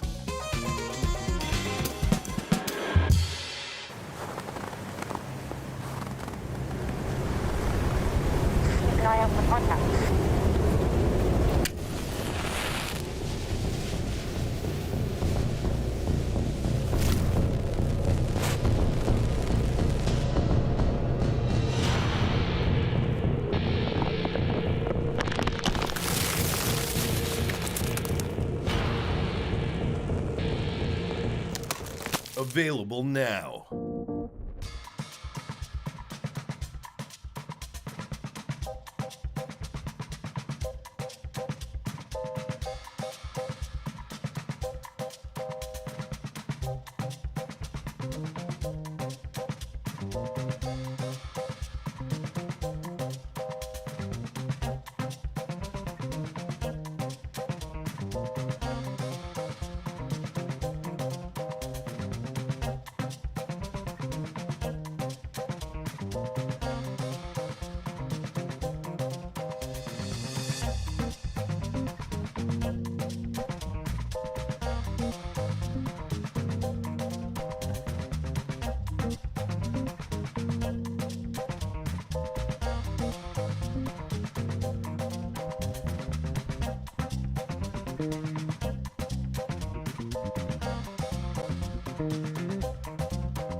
Relief over the players of PSG Talon. You could see it in their faces once they won that map. It's the first one on the board, Jack, and it's an important one. Where's this PSG Talon been? Where have they been? The first two fixtures they play, they get 0-2. They come out against one of the best teams in the group and one of the best teams in North America, maybe even one of the best teams in the world in Dark Zero, and they win. They win it out on their map pick. It was an 8-7 victory, but it was a great performance, Leo. They're salvaging themselves. You know, they're not out yet. I know we were counting for them to be out already, and I think this is exactly what we expected from these guys. We've seen before. The main weakness for these guys is not about their playstyle, it's about their mental. The pressure that they have on their shoulders because they have such high expectations on themselves. As soon as they were almost out, that's when they started playing, as we anticipated. Jack, you said before we started that maybe we've kind of gone to these maps with Fabian with the thought in mind of maybe taking the pressure off of PSG Talon. Has it done that? I think so, yes. I think the way that we saw them play, the aggressiveness that we saw them play with, and one of the things is Fabian, through his timeouts, he's very often said fight, he's asked them to fight, get aggressive, felt that they've been a little bit timid and let their opponent control things. PSG Talon didn't do that today. And I think part of that was the map strategy, going to maps that maybe his players aren't the most comfortable on. You know, this wasn't the highest preference map available to PSG Talon, but they went there anyway. The same with the map pick that we'll get onto at Cafe in the next. And I think take them out of that comfort zone, shell shock them, see how they react, and they've reacted really well. They played with a freedom. Yeah, they certainly did. It wasn't all positive, though, Leo. PSG weren't clean the entire time. No, and for me, honestly, at round 3, I was like, this is going to be an easy win for DZ. I mean, we're looking at here the solo wall that goes into a server. As you can see, there's a Kate Claw here, so pretty easy to problem solve. We have a toucher. Let's EMP this and open it for PSG Talon. But as you can see, it's already being called, and Naif will go in and will hit a really good shot on that hard bridge tool. So as of now, let's count. They've used 1 EMP and lost 1 hard bridge charge. So they're gonna go and continue. As you can see, they're sending a second EMP here, but it's being K-tricked, and it's protected by Noza's shield, and actually Osa here will get a really good pick, right? It's being defended by Dark Zero. Great pick, but oh, look at this. It's been K-tricked again. So they've lost now a second hard bridge tool and a second EMP. They're sending a third EMP at 140 in the round. And as you can see, 8 Hibana pellets to open this wall. Great, finally! They've spent 2 minutes opening that wall. What an amazing play from PSG Talon. They go in, and who's there? NJR, double kill. Great job, guys. So that was, for me, such a big moment. I was like, third round, there's no way these guys are gonna win. But they found a way to win that round. They found a way to win that round by just walking in Visa. The next couple of rounds, they really tightened up on that. They had a really good sense tech the next round, and suddenly they got it back to 2-2. That was maybe the round where they came alive on Consulate, in all fairness, after that big victory from the jaws of defeat. For me, that round 3 is the turning point. Halfway through it, I'm like, DZ is winning this easily, and Soldier walks in. We was calling 7-0s in the middle of that round. Soldier walks in, multi-kill, and that gave them their confidence back, and they started rolling afterwards. Well, speaking of confidence, one player came into this with confidence above all. Kobe, Jack, has absolutely stood up. Absolutely, he got big 3K in this round, including a 1 versus 2 clutch as well. Not in this round, actually. This was, is it this round? Yes, it is this round. This is a highlight package of him. Sorry, I've messed up there. But yeah, he got a big 1 versus 2. He struggled in Montreal, struggled in his first game, and we keep challenging him, and he keeps improving across this DZ roster. He wasn't the reason that DZ lost at all today. He's improved again in his performance, and that's what we like to see. Maybe it's some of his teammates that actually need to step it up now around him. Yeah, he was key in the fragging department, key in the entry department. And yet, with all of this, one of the things that I noticed, you know, you look at PSG Talon starting in attack.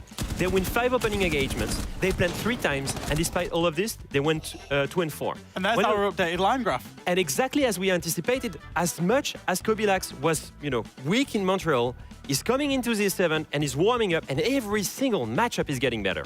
Wow. A jump of 40 EPS, 10 EPS, another 10 on top of it. I mean, this is the kind of thing, Jack, that we'll look back on and could potentially turn the tides of a series. If you have a player like Kobe starting to get confident on this roster, the sky's the limit. Yeah, he's certainly not going to get scapegoated anymore for DZ losing. Like, it wasn't on him at all in this map for DZ losing. I think maybe they were just making so many fundamental mistakes that you wouldn't have expected them to. No, well, there's only one more map potentially for PSG. That's all they need, and they will book themselves a win and completely disrupt this group. We head to Cafe after this. You don't want to miss it.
It's a gloomy start to the day for Dark Zero. They would not be happy to have let that one slip. This could have been done in a clean 2-0. 4 points on the board for Dark Zero, but now they are going to have to fight back tooth and nail. This one becomes a lot more interesting, Leo. Yeah, in this group, we've mentioned it, and with the point system right now, every single map matters, especially when people have been dropping maps. Big teams have been dropping maps to lower teams consistently in this group. When you look at Cafe, you feel like this is a big surprise. Like we've mentioned before, it's a map that PSG Talent almost never plays, and it's a map that Dark Zero, on which they beat BDS 7-1 only 2 days ago. So it's a very big surprise. I'm assuming this is a Fabian counter-strat. Yeah, I was about to say, BDS, though, no slouches on Cafe either. That's not like it was a whirlwind result. This is definitely a counter-strike map from Fabian and Joker and the support staff at PSG Talon. They will have wanted to go here. They do not leave it open, because if they leave it open, they know DZ are going to pick it. Now, sometimes stories write themselves. Two players we talked about coming into this matchup have well and truly blossomed like a gorgeous flower in the spring. Oh, look at you, you beautiful poet. Wow. I didn't even know it. Oh, yeah, wow. Other people that are blossoming. Only you, but also these guys, the players in the game. And as we've mentioned before, Kobilax was the highest ranked rookie for Dark Zero. It was a big problem in Montreal. He's now stepping up. And Missa is the guy that we highlighted because he got 17 kills against BDS in Manchester. And at this event so far, he had only 19. With already more than 10 kills in this matchup, that's already half of these kills at his event that come from this first map. These were the challenges that Fabian and the team were putting out to the players, right? Can Missa step it up in terms of that kill department? Can Ryder replicate some of the formers? He's known as the best fragger in PSG Talent. He did that big round we spoke about just in that post-test there, where PSG were not looking like winning that attack, and they walked in and planted inside of Tellers. Ryder got a free K in that round and really made that happen. So the big players for PSG Talent are starting to hit as well. Well, they're going to have to step it up one better. We head to Cafe here, and speaking of blossoming flowers, it's the rose and the thorn, Xenox and Fluke. That's a little bit rude. I mean, you don't look like a thorn, don't worry. I was going to say, it was introduced that you're the rose and I'm the thorn, and I agree, because I am vicious. Big game coming up. I mean, it cannot be understated here. There is actually a mathematical reality that if PSG Talon win this map, Dark Zero could still get grouped. All right. It requires... I was going to say, can someone roll out the board with the red string and the pictures and then go over your thesis, please? I'm not going to go through all of it because we'll be here all day, but it does require, obviously, some advanced mathematics to get to that point, but it is a theoretical possibility. Now, of course, the bigger thing would be as well, if PSG can win this map, they do still have to play BDS tomorrow. But if you win that, there's also a pretty real possibility BDS could also get grouped. So it would just completely throw this entire group into utter chaos if PSG win this map. So I kind of want them to win it now, just for that sake alone. Imagine the stakes, or imagine what the sort of fallout would be if PSG grouped BDS. Remember, PSG, they're one of what was at the start of the tournament only like 5 teams that had beat BDS this year, earlier on in the year, a long time ago. And that was just like the, you again, like a real like moment. Not these guys. No, it's happening again. Double shield ban, the Blackbeard and the Monty limit some of the play here. And to be honest, it's not a huge operator in terms of these two teams, in comparison to a lot of the other teams at the major, where you'll see a Blackbeard pretty much every single round. Huge pick rate. Azami, I think, the most banned operator of anyone throughout this tournament as well. Understandable. The limitations as well. PSG, they're probably not too irritated about that. You expect Azami to be removed on a map like this. You also saw how they suffered against it when they were trying to push into some of the power positions on the defense before. So, let's see. As we set the stage and the scene with our actors for our final part, will we have PSG Talon returning from their day off and pulling 2 maps on Cafe, a map that they've played once this year, not in Tier 1 competition, so it wasn't at the highest competition, it was in Korean Invitational, and they lost it to Fear X. So it is against a Tier 1 team, 5-7. Yeah, I mean, look, all fun aside regarding a PSG win on this map, I think it's far more likely that we see Dark Zero take Cafe. But in the event that they don't, I mean, it makes the next match that we've got today from this particular group, Group C, quite intriguing. BDS versus Falcons, they're both on 5 points at the moment. So the loser of that would very much then be going into the final day tomorrow at risk of getting grouped if, of course, PSG do win this map. If they don't win this map, I think if PSG do end up losing this entire series 2-1, then they're done. They're probably going to obviously get grouped. So it puts, again, heavy emphasis on making sure that you get all 4 points, you close this map out, you don't even really want to go towards the final map and bang. Now, they start defense first, and obviously they've got a bit of that momentum from taking out the opening map. I think that's certainly something that needs to be said for PSG Talon. The amount of momentum that you can take from winning an 8-7 map that was tooth and nail, back and forth in Consulate, bring that now into this second map of Cafe. You begin on the defense. It has the ability to set them up nicely, to just get them into the game nice and early. Now, vice versa, if DZ get a couple of attacking rounds early on, well, that can certainly break the back and get rid of any kind of momentum. Ryder, though, yes, indeed, feeling it. Jumps out, gets the kill onto NJR, but no exit back into the building as Bolo shuts him down on the rotate back in towards bot white. Still, it's an opening kill for PSG Talon, and it also highlights just the way they're feeling at the moment. They feel antsy, they feel like they can maybe get on the front foot, and that's a good sign for PSG Talon. That's it.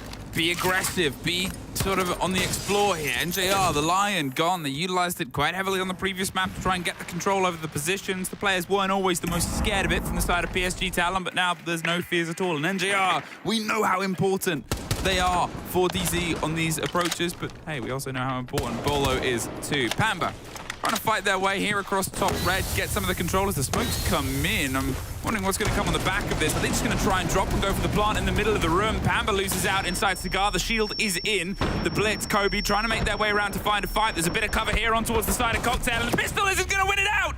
Misa gets a double for the round, leaving just Bolo, gets his second. But he's got to find an ace if he wants to start this off for the right foot for Dark Zero. Yes, Soldier and Gotti.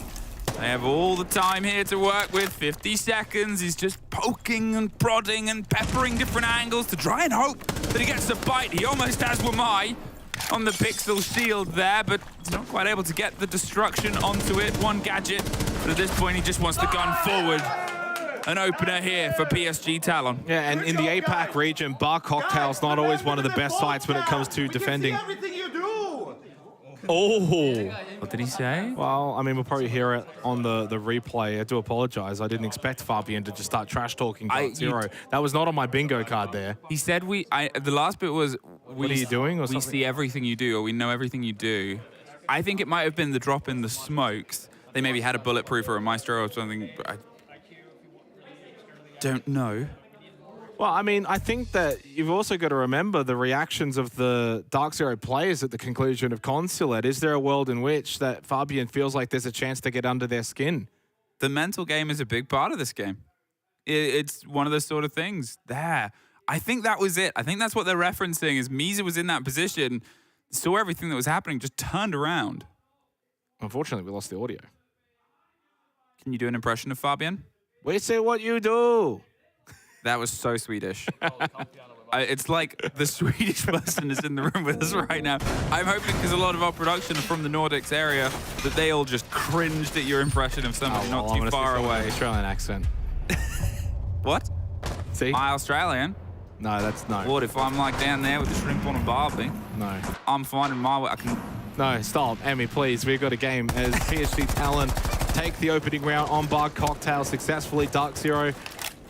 I lost NJR super early, and you think back, it was NJR that really felt the brunt of it at the end of Consulate when he was shaking his head and he just looked so visibly frustrated.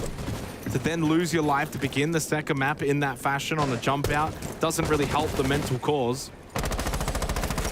Right on the Scopos, interesting to see in terms of the selection. Right now just holding over towards top white stairs. He's got the shells, of course, so he can rotate around the map pretty comfortably. Soldier's getting just shot at the moment. Yeah, through the drone hole. Well, Soldier hasn't lost his life and may not if he can get revived, of which he's certainly covered. It's also a waste of a bolt there from NJR, hoping that he could get the kill onto Soldier. One of the incendiaries essentially wasted. Down onto Soldier does keep him low on health for the remainder of this round, but 5 players still up for PSG Talon.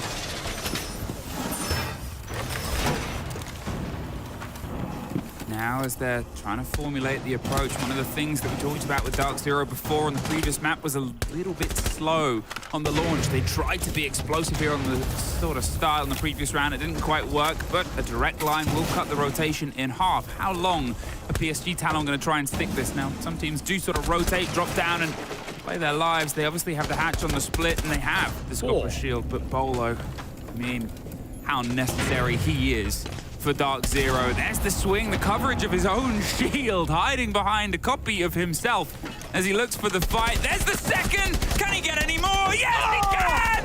Yo, he's almost on his 4th, but no, Kobe stops it. NJR Claymore gets a kill with a Claymore! What is Gotti doing? He's literally thrown his life away and put Soldier, who was the first one downed in this round, by himself as the solo on the Echo. Now can find some information, of course, on the Yokai. He does spot out Kobilax. Knows there's one inside of Cocktail. Knows where the other one is, but NJR shuts him down. Let's go! Wait, what is that guy doing, though?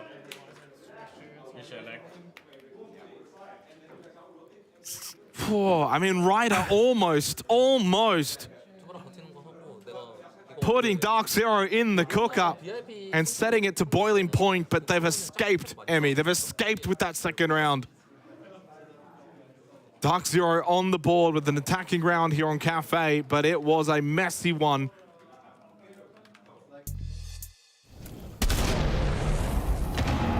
I mean, what a way for it to play out, really. It's just the first into the second, and none of it is clean. They're well aware. Did he he pulled to his secondary. He wanted to make sure he had the cover. I mean, Gotti just doesn't need to jump out there. No. The 2v2, right? Go play site. You've got Echo. You can get information. That's a mind-boggling decision to go for that jump out and risk a Claymore. that probably changes the complexion of the round entirely. If Gotti doesn't go for that jump out, I think there's a pretty high chance that PSG go on and win that round. Get themselves a 2-0 start here on the second map. Again, for those that missed the opening map of Godzilla, PSG did win it out 8-7.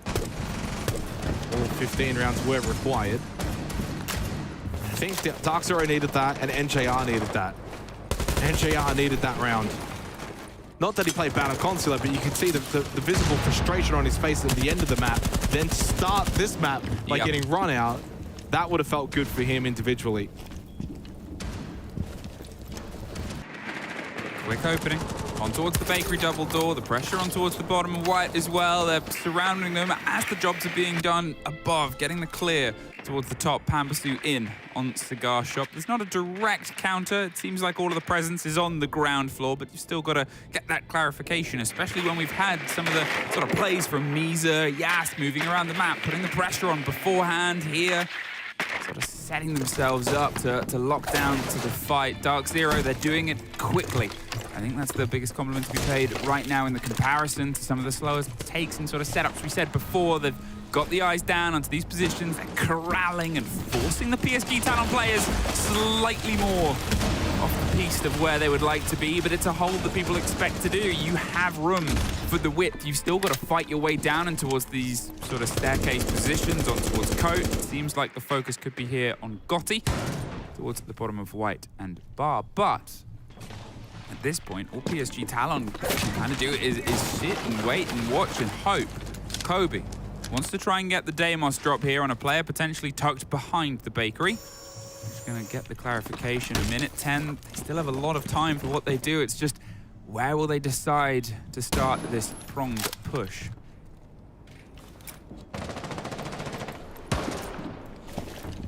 Heavy bakery hold right now for PSG Talon, especially coupled with Misa on the smoke. It's going to really stall out this push from Dark Zero.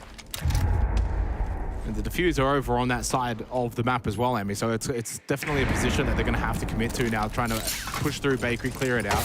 I mean, you even got Yas as well, tripling down over towards Small Bank. They do lose Soldier to NJR, up to 4 kills for him now. The power of the Vert from above with that train position. 30 seconds left in the round. Still, that diffuser needs to make its way through bakery. Despite all of the Vert hold that Dark Zero have, the actual kit itself still needs to get into the building. So much has been sent trying to get Misa out of this position, and he's been able to survive way longer than he should have. They finally end him, but 20 seconds to make it land. Oh, it's a scrappy wedding fight. He doesn't get the full kill, though. Bolo, again, importantly, on the cover. They can try and cross the distance here. They can start getting the kit planted, but they don't have a lot of time for mistakes. There's Nafe getting it locked inside. Will PSG Talon try and bite their way in? Pamba's got the cover. There's nobody to stop this. It's a post plant for what feels like the first time in a while, but doesn't last very long. DC just able to sort of set themselves up, wrest control of bakery with all that utility dedication, and from that point onwards, they had that route through with the vertical cover, well played and placed by Dark Zero. Oh, I mean, that's probably what you want if you're PSG Talon, which is, you know, you're playing bakery and they're going to push through bakery, and you have 3 players forward of field where you've got 1 in small bait, 2 in main. But unfortunately, because you've gone for that horizontal extension on the bakery hold, you've given up top floor, or middle floor, I should say. Second floor is just completely open for Dark Zero, and that's where the crucial kills come from in this round that opened up that bakery hold to allow the push through for DZ. Because of NJR over towards Train, he's able to find a good vert angle, gets the kill, opens up bakery. They lose players there, so your frontline defensive hold gets shredded from above. And that's just the option that you take in the round. You're just kind of taking that risk and hoping that the player that does go above you towards Train, towards Mining, can't make an impact, and then maybe that bakery hold stays strong. It doesn't, it falls. DZ get the round win, 2 attacking rounds, and back up towards Bar Cocktail, which was won successfully last time by PSG Talon, and that was the last time we heard Fabian. He's been a little quiet since. A little quiet since, but to be fair, Dark Zero made a mistake, and we said it before on the first map when Kangaroo Kenny called across. Things then went wrong for 2 rounds in a similar fashion here. It seems like the coach curse right now is alive and well. There's a very different lineup, very different approach, and fair enough, because last time Dark Zero, they went for this shield drop, they went for this smoke play, they wanted to open the map hot, heavy, aggressive, and fast, and it was just watched and well prepared. The Sentinel Echo drone is caught out. The Claymores, you hope they don't suffer the same fate they did last time they went for a jump out. Remember, at the opening as well, you know, NJR being caught from that position, they're just not going to fall for it again, which almost makes that round 2 a bit worse because, well, they were prepared for the jump out because of the successful jump out the time before. The bulletproof stolen. Hey, there's that intel. We can see everything. Well, now so can they. And, well, as it goes out and up and gives the read on just who is what and where, they've already stolen that bulletproof. The BP on the back line is going to feed and filter all of the approach, the hold, and you can just see Dark Zero again running the numbers, running the math, going to the board and saying, look, here, here, here, and here, let's get control of Fred, and let's just traditionally take this block by block, bit by bit.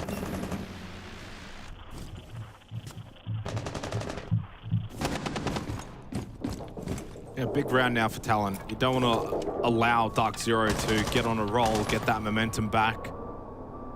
You think back to Consulate, it was a lot of this back and forth, right? So this would be 3 in a row for DC, especially on the attack. Bolo watching for potential bot white run out. It's about to have an Echo drone for support to tell him exactly where to aim. Oh, this is wonderful. They bait it with the drone to just try and take away the idea that he can come out on the backside. Bolo has to reposition. He knows he's out in the open to take the fight. Kobe elsewhere finds 2 kills. So crucial for Dark Zero. Misa has to just take this fight. You've got to push, and he does. Gets the headshot onto Bolo. So a battle won for DZ elsewhere on the map, but a battle won there from Misa towards bot white as Kobe makes his way in towards bar. Flash deep in towards bar stock. 40 seconds left in the round. Playing behind the long bar. One in towards Cocktail. The swing from Ryder. He has owned that position so far on Cafe. Cocktail is his, but shut down by Naif. A rather dramatic round now comes down to a 2 versus 2. That's it, Pamba's chasing Misa. It's 2 1 versus 1s right now, and wherever they can stack first is going to be the most important play. Naif and Pamba trying to get together, but there's the tuck player caught out.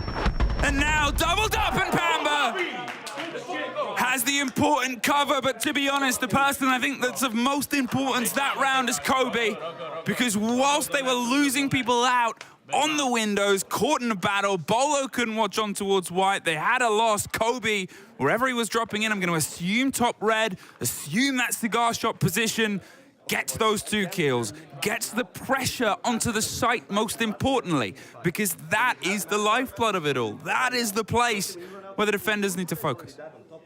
Let him die, and then we play together the 2-on-2 in late round. They've shown now the strats that they're going to play. They will play the same way again, but remember the 3+1+1. The 3 guys will come somewhere else now. If we go downstairs, probably they will go for a freezer drop and go for plants. So if you want to play the same again, they will probably work out that way. And if they don't come for that side, if they go bakery, we take top floor and take the vertical. And then we go 4 guys top floor, because let them be 3 guys on bakery. Who gives a shit? We take top floor. And if they do the same shit that they did last round on top floor, try to flank it again. Use C4s. Come on, boys. 우리 좀 머리 굳어 있으니까 머리 좀 3 in a row for Dark Zero, though. They've got all of the momentum, certainly, here in the first half of Cafe. Fabian, of course, trying to give instructions for Talon. I thought this play was actually really well executed. Soldier sends out the yokai, and so that takes away, you know, your gun is holding a different angle to where Misa's, you know, popping out from. He ended up getting 2 kills. This is the second one. Look, this was a little bit delayed, but it's still job done, and it's a 3v3 at that point. Just credit to DZ, though. Just a little bit better on site, and Pampazu hitting some really nice shots. But you mentioned it before, Emmy. It was Kobilax who opened up the floodgates for Dark Zero. Double kill entry for him inside of the building. Bar control. That's where the damage is really done in this round. Misa gets 2 kills. Those are great kills, don't get me wrong. But they're 2 players on a rappel. Kobe's getting 2 kills deep in towards the site. So there's a higher impact on those kills, higher pressure on someone like Kobe to go in and get those kills. And he's been probably their best for DZ throughout the series so far. They take a 3-1 lead. Now it's up to PSG Talon to respond out of the timeout. They must get this to 3-3 scoreline at the half. At this point, missing a few of the guns from the side of PSG. Talon, obviously, Ryder's had some big moments, but a lot of that came from a single sort of last stand. Misa is still in the position of power they were before, but doesn't take these hero moments. Soldier, with a Maestro run out, almost got in a fight with NJR, but he was in a position where it wasn't the biggest test. this point, just sort of making them feel uncomfortable, putting the pressure in. They've had the conversation about where the stack up is likely to go, where the pressure, where the plant, what are they going to want to try and take over? And then they obviously don't go towards the side where they're on the basement. They had the discussion about maybe freezer drop, maybe bakery, and they've instead gone towards fireplace mining room. So the players have a plan here, and let's see if they can get the shut down. The blinds come out, the fire towards the top of lumber that will allow Bolo to just get a little bit of play space here. And well, I was going to say, if they're not aware, they might get a strike towards it, and Pamba gets Soldier, who goes for the run out again. Christmas door, same place, similar result. Going outside the building so far. There's been a very brutal back and forth between these two teams, but you know, Soldier's already made that motion once throughout this round. They might be expecting it, they might not, but they're definitely prepared for it. On that eastern wall of this building, and now you have the man disadvantage, don't have the Maestro.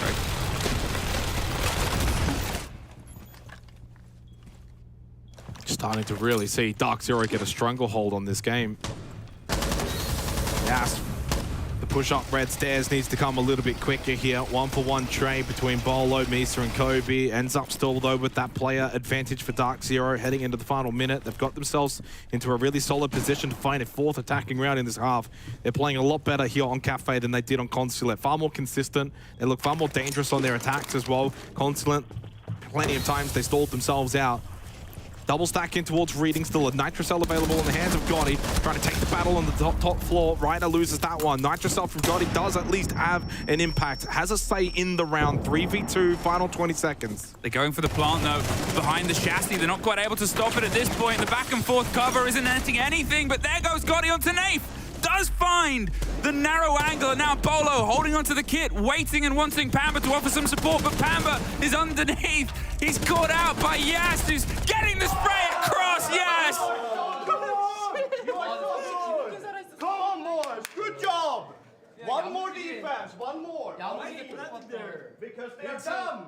Come on. Why are they pushing there? Because they're dumb, says Fabian. Big fucking round, man. Big round. I mean, that is a big round. Coming out of the timeout, things were starting to really go the way of Dark Zero. 3 rounds in a row. You could really feel as if they had the most say on this match, and the way that they were playing was dictating the game. Drop down from Pampas, who is incredibly clean to get the kill onto Soldier, but it's that denial there, Emmy, right there. As soon as that plant does not go down, the rest of the round is in disarray for Dark Zero, and they just do not have a way to bring it back. Total capitulation towards the end of it. Really, really good credit goes the way of PSG Talon for the way they did not panic towards the end. When that push was coming through, they were able to just hold themselves steady. They understood what they needed to do. Good kill from Gotti to stop the plant. 3-2 scoreline's not awful here. If they can get to 3-3, with the way that statistically Cafe is playing so far at our side, it's about right. It's not awful for PSG Talon. The only issue is then they've got to go attack, and I'm not too sure how their attacks are going to be on Cafe. This is what I'm super curious about though, right? Because the play and the adaptation here from PSG Talon, the win condition, as heard from the mouth of the coach, you couldn't get it more direct, is the 3 defenses. I think they're playing this as a counter strat. That's the reason it's found its way into this pool. They know. They sort of laid the bait and prepared to play against Dark Zero's defenses more than play themselves onto their strength of Cafe. You know, they'll still obviously have a game here, but the counter strat approach is starting to feel like the reasoning behind this. And if they get themselves on towards the 3, if that's their line of good enough, I know Fabian's line of good enough. The man who once said that if you lose a single drone in the prep phase, you've lost the prep phase. At this point, angling up to try and put this pressure onto Dark Zero. Now, Gotti has to pull their way back. They are not holding onto Bakery with the same aggression they did before. They talked about it. Dark Zero's 3-1-1, and those 4 of them are at least trying to find their way immediately into Bakery. Very quick, rested control. Will they keep this drive going? Yeah, I wouldn't be opposed to seeing Dark Zero just go for a bit of a fast hit. Open up Bakery wall, station Kobe on the glass if possible. But I think eventually DC, once they get this wall opened up, will rotate, try and get themselves trained in mining control, but this is where Talon are opting to defend. Think back to the timeout we heard from Fabian earlier, Emmy, which is if they're going to go for a Bakery hit, we can hold up above, play the vert angles, and he even said, who cares if there's 3 in Bakery? That's exactly what he said, and Ryder finds the kill onto NJR. But he does so from Kochek. You've still got pressure towards Train and Mining. So I'd love the positioning here for Talon. They've really listened to Fabian's call here. We'll see if they can execute it. Well, now there's one less on this side, but when will Pamba activate? Obviously, he could be the cover, the aggression, just to draw the player away. There's the call. There's the aggressive fight. He needs to sort of win it out, but he's got Ryder. And there it is, as Kobe does get one inside the side as well, or I think that might have even been above. Yas is gone. Will they watch this from the vertical? They are not opting to lean in towards the smoke at this point, but there's the cover, the pings, there's the fight with the Clans, and it's scrappy, but it's one out by Misa, a 2 versus 4. Yeah, just as Gas died, Misa immediately rotated, got on the move, wanted to retake that Train position. Again, listening to Fabian, they want to have that hold. If there's a bakery push coming, Misa listens perfectly, rotates, gets into the same spot as Gas, gets the kill, 4v2, 30 seconds left. Soldier on the Echo, he's up to the roof and back down. They tried to plant just behind the bomb chassis, but he knows that if he can keep this drone alive long enough, it is a win condition, but so is Ryder, checking everybody out of Kochek, leaving Josh Polo in a 1 versus 3. Seti is an important figure for any roster that he's on, but right now, he could be the difference of keeping them off the even half. It is pretty much impossible, though, with the Echo and the Watch. PSG Talon, they've been able to pull themselves back to an even from what felt like it was starting to roll away from Train. Yeah, tremendous couple of rounds there from PSG Talon. Just at the moment, at 3-1, things feel like it's slipping away. What does Fabian do? Calls a timeout, 2 rounds in a row to PSG Talon, and they listen to him, and they understand what they need to do from him. Really well executed. 3-3 half, couldn't be closer if you're a DZ fan. I feel sorry for you right now. The heart and mouth kind of stuff, because you know full well, if PSG win this map, the ability for DZ to finish at a high point in this group is diminished greatly. I know we've all talked about it a bit, but obviously there's the context of how important first to fourth is, even if you survive. Being able to get yourself a bye, I think it separates you from the live stage by like 2 series. Yeah, and even worse is DZ don't play tomorrow.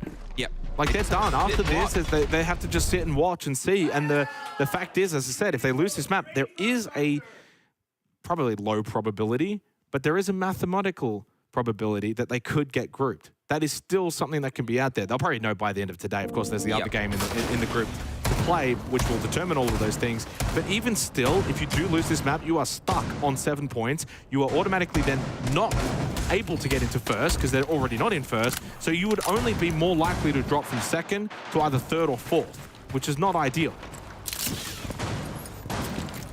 Even half, even setup. We go even longer here. I don't think anybody would have predicted this series at the start of the day to go the full sort of 45 potentially, but maybe Dark Zero fans, because as you said before, their routes are never clean. Whether they get the win or the loss, they seem to take every single stop and step and double check every corner and get every fight that they can possibly, and then it's another 7-5 game. And here we're rooting ourselves towards that location again. Now, I said before how curious I am to see if it's a counter-strat play, to see if we are here for good reason. And even if you do counter-strat, it doesn't mean that it's going to come together. It doesn't mean it's as easy as it feels or looks. Doubling up on the fight here. Pamba takes a lot of damage, but it's Nafe that gets Ryder. Soldier does get Pamba, removes the mirror window, but traded positions, and you've now lost your Hibana. Yeah, I don't think that's going to matter too much. I think at least it's 1-for-1. I don't think PSG will be sweating the loss of the Hibana at this point in the round. They've cleared out washrooms. Ultracell in hand here from Nafe, maybe expecting Soldier or Misa on the rappel close by to the white hallway. Yes, on the butt. Top floor, and PSG Talon clearly want the pressure. Getting it into the face of DZ, and NJR caught in the cross, loses his life as Soldier made his way in towards Mining, unsuspected. And with that kill, PSG Talon up 4v3. An early attacking round could be so crucial for them. It's a great close down there, but obviously, you know, they sent 3 players to try and get that sorted, 2 of them in the machine room, and then One of them going above with the buck, force the pressure, but it leaves them not a lot of time. And they've obviously still, you know, not got the vertical control, so I think they're just going to have to try and get themselves in, close breach on towards dining table. Wow. Yes, able to find Kobe. If they can get Nafe here on a quick direct fight, which they do, yes! Gets Nafe, leaves just Bolo again. It's like we're back in the last round, but this time, he is the one locked down, caught by bees. They know where he is. He's using the smokes to buy himself a second. He's in the only position he can try and stop both sides, but he can't stop the flood of PSG. Fucking great! Come on! You guys are playing good! This is the most excited I've seen a PSG Talon team at the tournament so far. You know, sometimes when you're losing and you're losing every single map, prior to the series, they had not won a single map this entire tournament. So it's easy to then be, well, I kind of want to listen to Kenny here, but I'll continue it after this.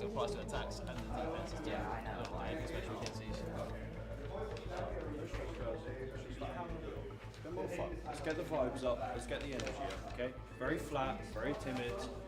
Obviously, we have a certain reaction defense-wise against these guys. Not to overmove. I think that round is fine.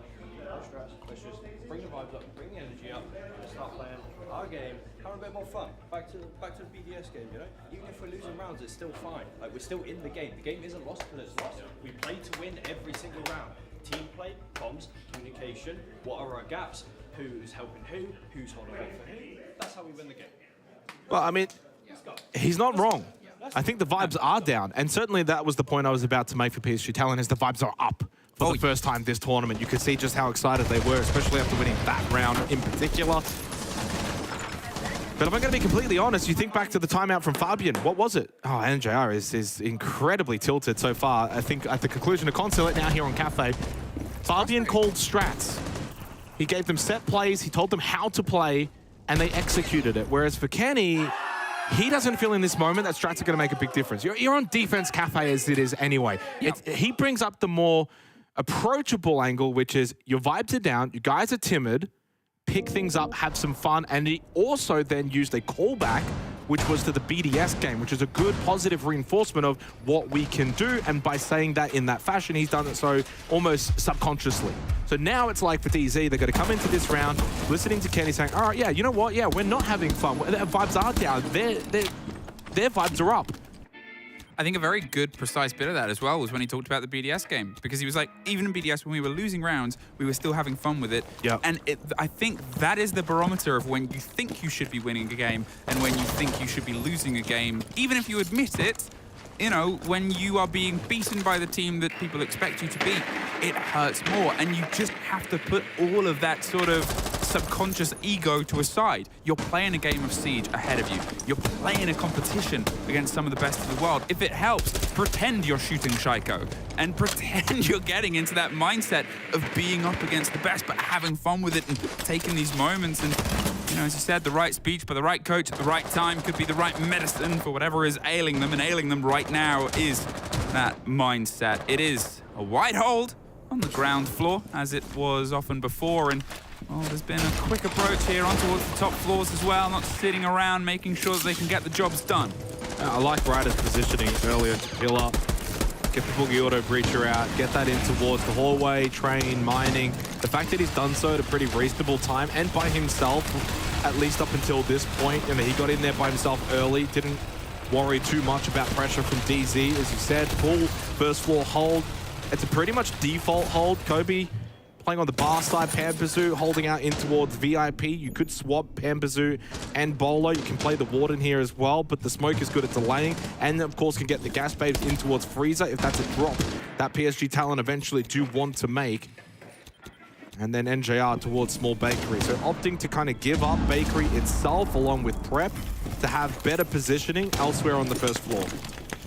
Getting rid of the claw with the grenade from underneath, but they'll just have to try and keep rolling with it. It's tucked in a very unfortunate position. They just cannot get it. Oh, this is bad though. This is actually now where PSG Talon need to make sure they don't panic. There's still 50 seconds. Okay, the hatch is not getting opened up. We can find other avenues. And you know what? I don't think dropping into Freezer with the setup that DZ have is honestly a good thing. I think this might still could be a positive for PSG Talon. The fact they couldn't get that hatch opened up, the fact they can't get into Freezer, they have to take the fight more directly rather than falling into that trap.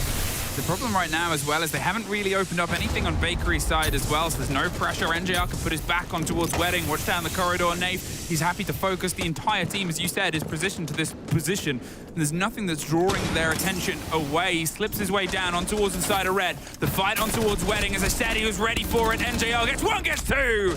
Locked it down here with a bit of a trade out on the bar side. And it leaves 5 seconds. And an attempt at a plant, not entirely sure where he's going, but he has to hold the keys. Somebody, you assume it'll just be NJR moving in and moving them back out. Fucking go. Fucking go. Fucking go. I think we got a bit of shouting from the other game at the same time. Timed perfectly. No, honestly, a better round from DZ, but yeah, unfortunately for PSG Talon, it just comes down to a mechanical mishap. They couldn't get the hatch opened up into Freezer. Yep. And even though I still believe that them dropping into Freezer probably wasn't going to be a good thing anyway, it's the time delay. They wasted 30, 40 seconds to do something that I probably didn't think they should do anyway. And then, so that's still 30, 40 seconds that has been wasted, and you're then pushing in, what, 15, 20 seconds left in the clock. You've still got to clear out a lot of positions, like VIP, Bar, Small Bake, all being held. It's a very difficult prospect to clear all of that with no utility. You're basically wide swinging, solo peeking. Even if you double stack red stairs, they both still died anyway to NJR. He got both of them. So then you had no red stairs pressure by the end of it. Everyone just had to kind of run around and hope for the best. And systematically, that was probably the worst round mechanically for PSG Talon that we've seen here on Cafe. Yeah. Which the good news is it's still a 4-4 scoreline, but they cannot allow that to happen too many times because Dark Zero is going to punish that.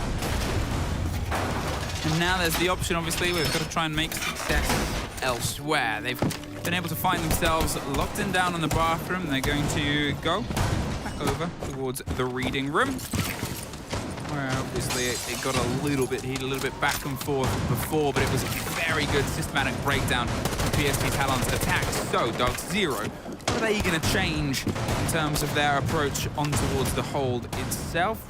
Statistically, not actually a huge amount, apart from Kobe getting on the Mozzie, trying to get themselves a little bit more of a read of the approaching intel, take that out of them, don't limit them via, how they were doing the catch on grenades, catch on the pressure there. Instead, they want to remove and add their own levels of doubt and their own levels of information. And this, to be fair, something that will slow PSG Talon down, who are focused on looking to counterplay, looking to counter-strat. There's NJR. Getting himself in control of White Stairs, and obviously, we've seen the high level he keeps himself to. We've seen the frustrations throughout the series, but he is currently the best performer on his team this map as well. So if he starts getting himself a bit more heat into the gun side, might be a bit of a turn of force. Another fight here, the destruction on the mirror window, and Pamba isn't going to lose his life this time. Just forces the player out, but that's the difference right now. They did also lose Ryder by this point as well, so trades either side are being learnt and leaned against, but the time ticking is only going to work in Dark Zero's favor. Don't mind a bit of a slowdown approach though for PSG Talon. Sometimes they can get a little bit ahead of steam, and with that then they start to panic, and if they panic they start to fall back into bad habits. As long as they still have 5 players up, they feel in control, they're doing things they want to do, but NJR, well, he's right now wanting to be the one to get Dark Zero over this line of PSG. Another Nitro kill, courtesy of Nafe, as the push comes through from Ryder in towards Cocktail, where Bolo is sitting and waiting, stands up, meets his demise, and with that all tied up, heading into the final minute of this 9th round, still a huge opportunity presents now for PSG Talon. These attacking rounds are not going to be easy to come by, and when you get into this kind of position, but look at this double stack White Stairs. Nafe and NJR may be feeling like they could put a dent into this round by flanking in towards those still in Cocktail.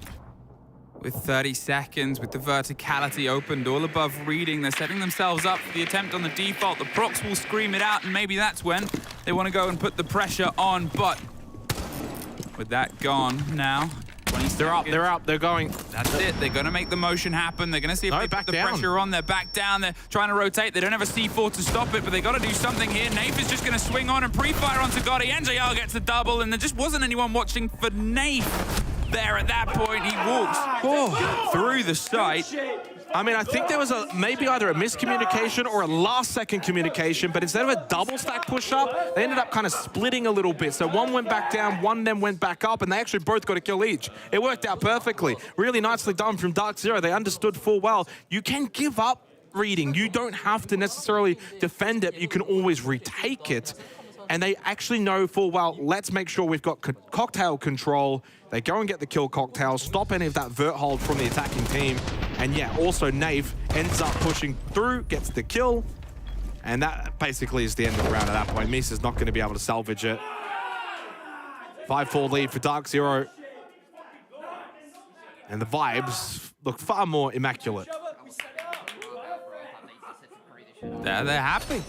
And you couldn't say that 3 rounds ago, but twice now we've had timeouts from the coaches called and double success on the back of it. There's always still the chance that this game can cook. And remember, Dark Zero at this point, they're still playing to get to a 3rd map. PSG Talon, you're wondering what the stretch is, where the sort of bait in the gamble goes.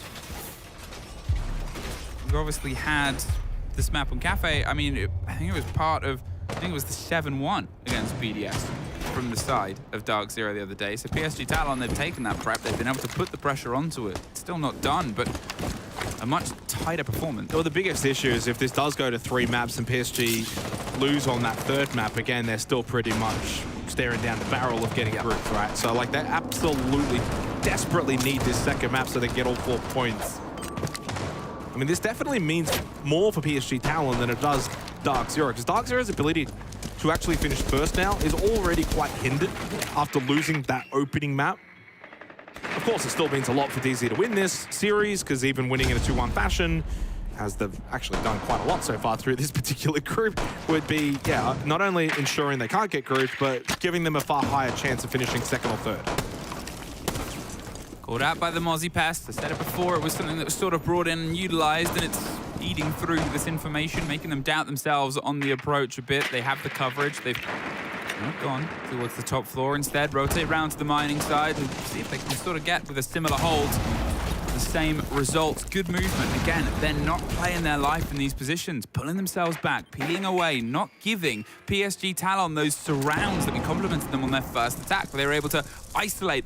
There's one here, let's go here and here. Okay, now it's a 3 versus 1, let's go here, and Dark Zero, they've learned a lesson. They're giving them more respect as well. So Dark Zero respecting PSG Talon are on today, that PSG Talon are playing well today, and we need to make sure that we value our lives a little bit more. We don't have to over-defend some of these locations. NJR can't get that through the floorboard. A bit of a fail, Nitrocell.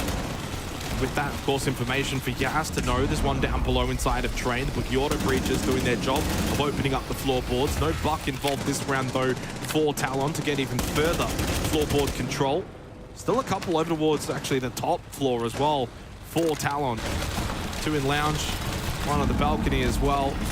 They need to eventually start making their way down to this 2nd floor and getting more control, but they are opting to stick and wait and play the vert angles to hope that they can maybe get a pick or 2 through the floorboard, but it's not working. Dark Zero are not presenting. The drop down into Pillar for Misa. Finally, the go button now for PSG Talon to say we've got to try and hit towards the site.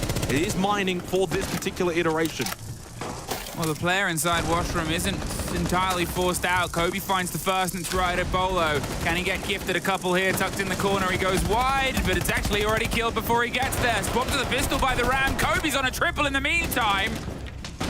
And it was just the wait, the response from Dark Zero. They just stopped giving these early engagements. He said they were looking for them through the bars. They pulled themselves back, peeled it back, waited, let the time stress out, and then pushed back in. It's patience, Emmy. It's literally just patience. Patience from Dark Zero to not overexpose themselves top floor, eventually fall back, play 2nd floor. Patience again by then not peeking, not overextending. Patience at the very end as well to just sort of hold your position until you feel as if it's the best time to actually then push in, then swing, then be aggressive, and they all then do it at the same time. Some of the better siege that we've seen in this series from Dark Zero in that particular round, and certainly ever since that timeout that Kenny called. You know, the contrast is quite apparent. Fabian calls a timeout. He goes the strategy approach. It gets a couple of rounds. Kenny calls a timeout. He goes the vibes approach. It gets a couple of rounds. Sometimes it's just having that little breather, and either a team, and it depends on the team, and it depends on the players, either need a wake-up call about their energy and their effort, and sometimes it's also a team, and I think PSG certainly are the kind of team that fall into this category, that need strategy, that need a little bit more help with the strategy, and I think that's the difference between these two teams. Dark Zero don't need someone to probably tell them how to play the game. They just need someone to just alleviate some pressure. Say, hey, guys, just, you know, need a bit of a wake-up call. Whereas Talon, unfortunately, the kind of team that really needs those timeouts from Fabian. They would desperately want a timeout right now from Fabian. Oh, yeah. Well, funnily enough, we were in a very similar position last time round. Dark Zero, 6-4 up. The difference is they had the pressure of attack. PSG Talon now, they're the ones that have to try and drive this one back into OT as they managed before. They're the ones that have got to try and break the mold that's occurred. And no chance of a conversation, as you said at the start. The fall down, the batter across the top of the map as they look their way towards Cigar, towards control of Piano. Obviously, they can sort of take their time a little bit with it. It's down to the game of, obviously, if they can catch out Dark Zero, who have been, as previously seen, so good at just baiting the time. We had Kitchen with the failed utility drive last time being a big cost, a big reason. We had it as the start of the resurgence for Dark Zero this map. Will it be the end?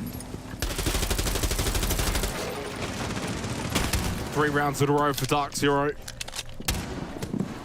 After Talon, of course, opened up this half with an attacking round win. That gave them a 4-3 lead. And ever since then, Dark Zero have responded nicely. And most importantly, you know, 4 rounds in a row in which DZ are getting the opening kill. So they're doing a little bit better in the early round. They're clearly the better of the two teams when it comes to late round execution as well. I think we're just seeing this DZ team be a bit more consistent than what we got from them on Consulate. Consulate, they were all over the shop. Some really, really bad rounds. Followed by some good rounds, sure.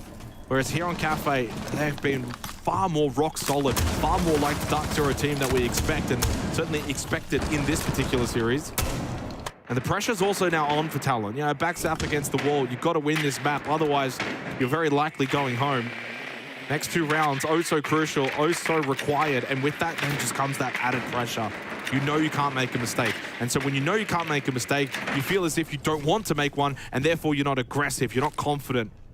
Especially when you're attacking on Cafe, that's not how you need to be feeling. Will they be able to get something from the hatch? They set themselves up, and Gotti drops in the middle of a smoke right behind the bomb chassis. Is there an Echo drone? He doesn't have the kit. Doesn't have the kit. Oh, not entirely sure what's happened there, but Kobe's going to punish them for it. The swap round, the kit is there. There's an Echo drone only a few centimeters away, so it's going to get the first stop. It waits, it baits, and it gets caught. It's the C4 that does get Gotti, but it's a post-plant situation. They didn't have an option for a second attempt, so now the 5 versus 3. They can lead themselves on the intel. Soldier ducks round for a bit of cover, though, but if they can get rid of him, then they can just sort of long-arm it. There's nobody that can immediately try and stop it. There goes it down above. The vertical's been retaken. The freeze has been retaken. Ryder, he's got to try and get anything, but no. A flawless end for this, for the side of Dark Zero. They're not going for the kit. Oh my word! Okay, it was a split second. We they cut actually away. forgot that they have to counter defuse. You even heard the "oh my god" from the players. The microsecond of the heart in the mouth of the players. They totally forgot they needed to counter defuse and almost lost the round. That would have been quite something to see. They do get the counter defuse. DZ do win the round, and they win the map 7-4. Bank will be required, Emmy.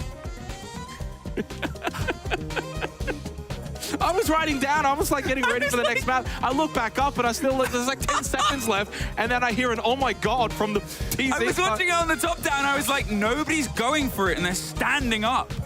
That would have been, I think, the clip. Yeah.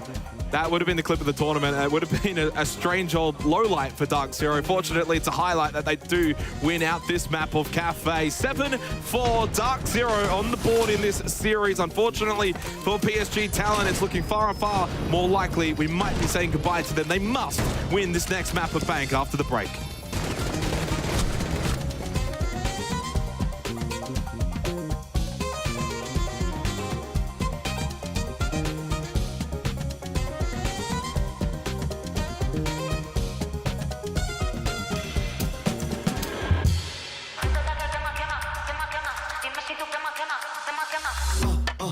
tap, yeah, I want that. No lines, I don't cut back. Sweet, salty, and all that. Let loose, come get that. Can you play that back, back, back? Can you run that back, back, back? I'm trying to play that back, back, back. I want that. Tap, tap, let's go, let's go. Tap, tap, let's go, let's go. Tap, tap, let's go, let's go. Right here, can you feel? Let's go. Tap, tap, let's go, let's go. Tap, tap, let's go, let's go. Tap, tap, let's go, let's go. Right here, can you feel that? Ooh, you feel that? Ooh, the real back. Ooh, I'm still that. Ooh, you catch that? Ooh, I guess that. The best back. Yeah, yeah. 30,000 up on my palette. Might jump out if I'm wildin'. Catch my flow, I'm so stylish. Tap, tap, real smooth. Can you play that back, back, back? Can you run that back, back, back? I'm trying to play that back, back, back. I want that. Tap, tap, let's go, let's go. Tap, tap, let's go, let's go. Tap, tap, let's go, let's go. Right here, can you feel? Let's go.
Well, it's all fun and games until you nearly lose the round. That's what happened for Dark Zero. They took out the entire PSG Talon roster and they all got up from their chairs and were stationary until someone said, "Oh my God," to which you see the frantic turn. That is probably one of the more interesting things I've ever seen, Jack, and could have been one of the greatest moments we've ever had. That would have been quite simply one of the greatest moments we've ever had if PSG Talon would have ended up winning that round. And it's just like, it's always somebody else's responsibility, right? You clutch up, you win a round. Everybody else would have fought everybody else. Somebody else would have been defusing. Nobody was. And it very, very nearly cost Dark Zero a round. That being said, they did win the game. The humor of it's funny, man. Yeah, I actually wonder if it's not when Nate took off his headset and he actually heard the coach go, "Oh my God," and he realized, oh, we forgot to defuse. And he actually did it at 10 seconds left in the round. So like, he needed like 3 more seconds and it was gone. Dangerous times, dangerous times. But unfortunately for PSG Talon, they don't get the clean 2-0, which now, I guess, kind of washes away some of the conversation of potentially them being able to jump out of last place in Group C here. But there's still always hope. There is always hope, Jack, that may be diminishing pretty quickly. Yeah, I think so. I think PSG Talon are actually going to be quite upset, in all honesty, with this game, because I don't think they played too badly. Yeah. I think genuinely that they played pretty well, but for a few misplays, they should have deserved a 5-1 defense half, in my opinion. There's a couple of post plants there. You know, their very final round, they messed up the post plant. Their attack started out pretty well, but they ran into some of the same old problems. So if you look at PSG Talon, the performance was good, but what really mattered in this best of 3 was the result, was getting this map over the line for a clean 2-0 victory. I think very often with this roster, we get to see, you know, that strategic play, that strategy depth is okay, especially in defense. They've got a good preset plan, they work it very well. But when it comes to the final execution of it, there's always these slight individual mistakes, and that happen consistently, right? There's an example in round 2 or in round 3 where some players are overextending, and you know, it's the kind of moment that they need to realize, I just need to stand still, I just need to play safe. And that happened way too many times. Yeah, there's a couple of moments, and one in particular that we can show here, Leo, to, I guess, isolate that conversation a little more. Yeah, so as you can see, Scopus right now is upstairs reading bomb site, and he's trying to defend, and he gets 2 great picks here. He doesn't need to overextend at this point, he will do it. But look at Gotti, jumping up for no reason. This was a 2v2, he could have stayed safe, they have the advantage, and then look at Echo. Echo goes on his drone in 90. If somebody drops laundry, he's directly visible. If somebody runs in the bomb site, he's directly visible. Soldier could just go bottom white stairs, he could go into mining, he could hide in raid train, whatever, but he doesn't do it. And that will be a big issue. As soon as someone runs in the bomb site, he's a free kill. And if we look at this, another defense here, as you can see, Soldier goes on his cam, he's not protected by the bakery because he's overextended for some reason. Instead of going on his cam safely, he dies for no reason. Misa, at this point, sees that it's a full bakery take. He needs to get support from someone on the bomb side. Gotti stays very deep, so nobody's helping him. Yas is supposed to help him here from prep, here in Wedding. And he's not watching. He's not watching. Everybody's jumping in bakery. He's not watching and covering his teammate. So at this point, he's stuck here. He fails this. He's shooting some bullets when he should not get noticed and gets killed again. Again and again, wrong positioning, overextending, not covering your teammates. That's very small mistakes, but like they're always set up to win, and they just give that away to DZ. If the right decisions get made in those 2 critical rounds in that half. 5-1 split. 5-1 split. And then PSG Talon come out and win their first attack. That's 6-1 match point. They really could have, and I can't stress this enough, they really could have won this game against DZ, but for a couple of bad mistakes going on in those 2 rounds. And individual plays as well. We can't forget Kobe topping the scoreboard again. And he had his own individual moment once again. Yeah, no, absolutely. He's absolutely massive for this team. And I think what we're seeing from Kobe is, well, one, an insane shot with the hipfire, but the ability and the confidence to now make plays. Obviously, Dark Zero picked him up for a reason. They saw something in him, and this is only what he's going to produce more and more of over time. We've highlighted him a lot, and I think it is only fair that after we throw him under the bus, because we did, to be fair, Leo, at the start of this week, throw him under the bus. When he answers our critics, we need to praise that from him. He's growing in confidence to become a main character in this Dark Zero team. And this was a very important round, very impactful. Remember, it was 5-4, and it's the round where they're all the way trying to defend the bomb site, and PSG almost has the mad advantage. It was him turning it around with that triple kill. It's tough. It's really tough at the moment for PSG. They're going to have to dig really deep. Their tournament hopes are on the line. They're going to have to dig into the vault as we head to Bank.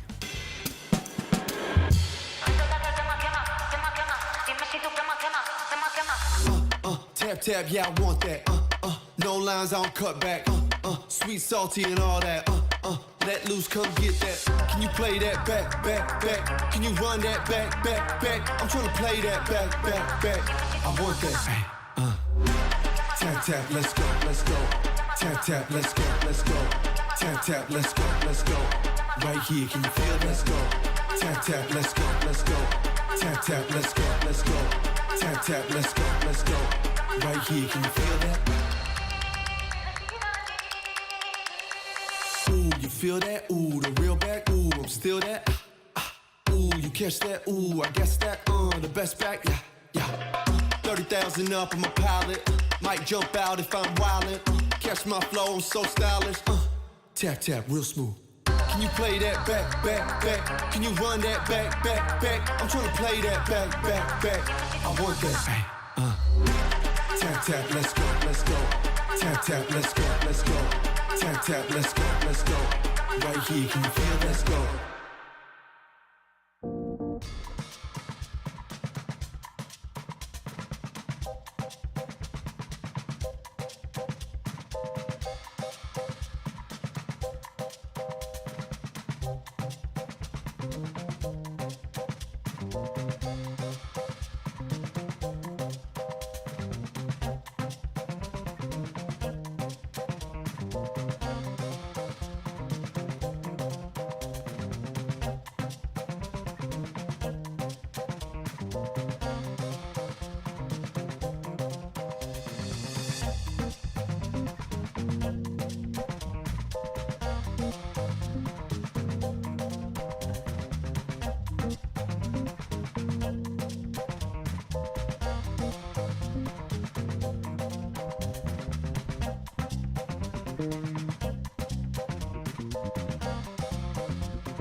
Dark Zero have bounced back on an important 7-4 win on Cafe. Unfortunately for PSG Talon, there were many winnable rounds. In fact, that possibly could have been done 2-0, but now we push to bank. Is the momentum too heavily in Dark Zero's favour now, Leo? Absolutely. I think right now, like we've seen in multiple BO3s, when the team wins the second map, they usually take it the third one. It was convincing on Cafe. Bank is a good map for them. Realistically, they should close this one. Jack, this is not good. It's not good. I think the one saving grace is PSG Talon will be starting out on their defense. Yes, yeah. But they need to be getting at least a 4-2, maybe even a 5-1 defense split. We've seen attack has really been their issue. It was their issue on Cafe. It's been their issue generally. If Bank isn't known as an attacker-sided map, right? Isn't known as a defender-sided map. It's known as being quite comfortable for the attackers. So PSG Talon are really going to have to win this game, in my opinion, in those first 6 rounds by having a dominant defense. So initially, get these rounds in defense, and then when we switch to attack, please be a little bit quicker. That's been a consistent issue. As much as possible, be quicker and execute so you can deal with the utility that Dizzy puts in front of you. Well, there is only one statement that needs to be made here. PSG Talon's SI25 is on the line, and we go to Bank for the final map. Rob, I think that for PSG Talon, it's been a good series, but unfortunately, they haven't got the results. I think it was actually Jack who said that, and I stand by it wholeheartedly, not because he's a great gentleman, but he's also a scholar. He's a wit, he's of merit, he is a catch. And he's right every now and then. I think for Dark Zero, as long as they win this map, they will walk away from this group stage relatively happy. I mean, they've been every single game they've played has gone 2-1, win or lose. So it's been an intriguing group stage for Dark Zero. Yeah. And there's a lot that they can take out of it. Why? Because they've played a lot of maps. Dark Zero fans go through it. I feel bad for them. They go through it all the time. It's just like a thing. Like if you're like, you have to have like a minimum high blood pressure to join Dark Zero as a fandom and be ready and expect it. Yeah, all the way. PSG Talon, you know, it's not done yet. If they lose this map, it is. I believe that 100% confirms them as the team in the bottom. They cannot chase, cannot catch up to the others who, yes, have had scrappy points here and there, but they've also most importantly had wins.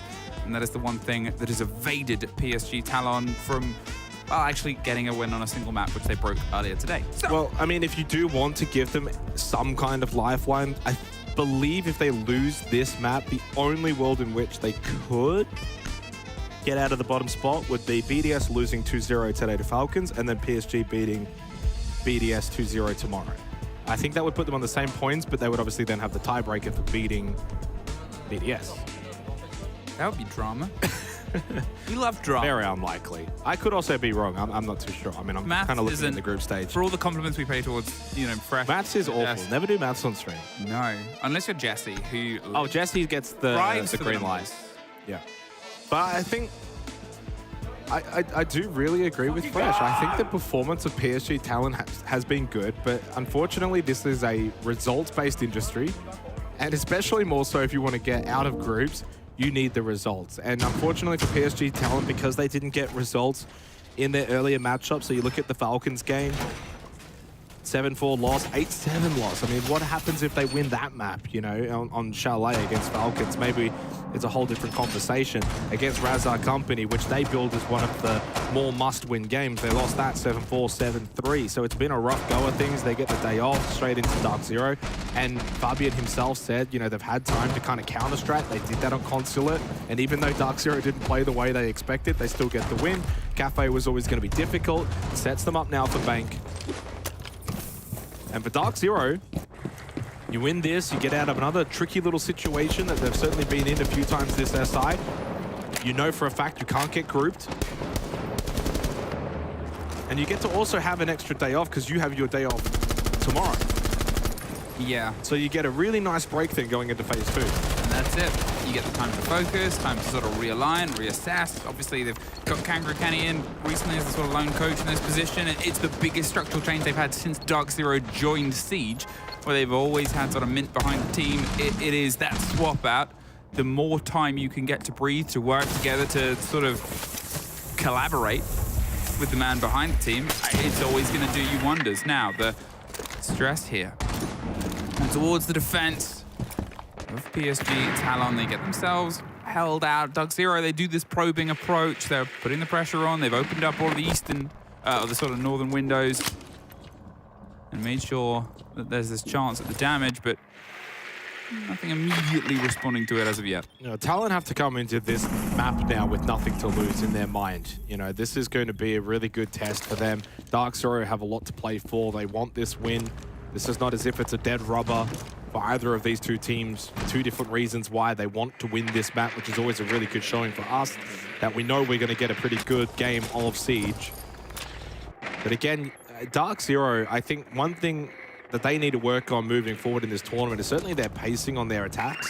Yeah. It's been 3 maps now where they really take their time. And against some of the best in the world, I think it's going to definitely be more of a negative for them later on, deeper into the tournament. So if they can just find a way to just improve their pacing a little bit. I think their defense has been quite strong. It's NJR entry in towards lobby, but he does get tagged up. Initially wasn't quite sure where that was coming from. Front desk though has a couple of players for Talon. It's Kobe on the entry who finds the opening kill onto Gotti. It's been a great series from Kobe. Oh, left side, Gas caught in the corner. There's another one on the other side of the wall, Nave, on the other side of Long Desk. Up through Banana now comes NJR.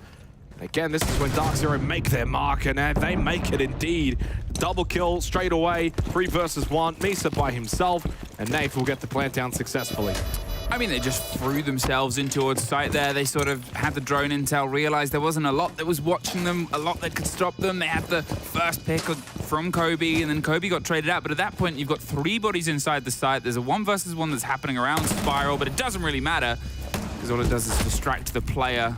Misa gets himself a bit further away, but it's a very tricky post plant to get it. And there's the explanation. Nave crouched on the kit, more than ready for that, but that was a bit of a smash and grab. It's fucking shit! I know for a fact Fabian heard that. You heard the little shake of the head. I think at this point we just need the coaches to get in. I feel like I just want to see like a 1v1 between Kenny and Fabian. Can we do that afterwards? Can that be the show match? If there is one, I have no idea. To be honest, it's miles away at this point. We are still deep in the groups world. Dark Zero. They get their first round, and they get it pretty well. As you said, you know, they sort of start with their measured approach, but as soon as they realized that there was opportunity to get themselves in towards the site and break their way across it, but to be fair, they've tried another, so that's, you know, you think back towards the opener that we had on Cafe where they went for a quick attempt, but it didn't work. They didn't really weigh everything up and measured everything up. This time they knew where the space was. They knew where they needed to sort of break to get that entry engagement, and then from then on, the pieces start to fall together. A much better approach for Dark Zero when they're trying to go for these snappier plays. But PSG Talon down towards the basement, slowed down the castle on towards the drop of the hatch. I'm wondering if, you know, this is something that they'll try and play back onto. It gets them a bit of an extension here, up a little bit of white. The hard reinforcements, a heavy hold on towards open.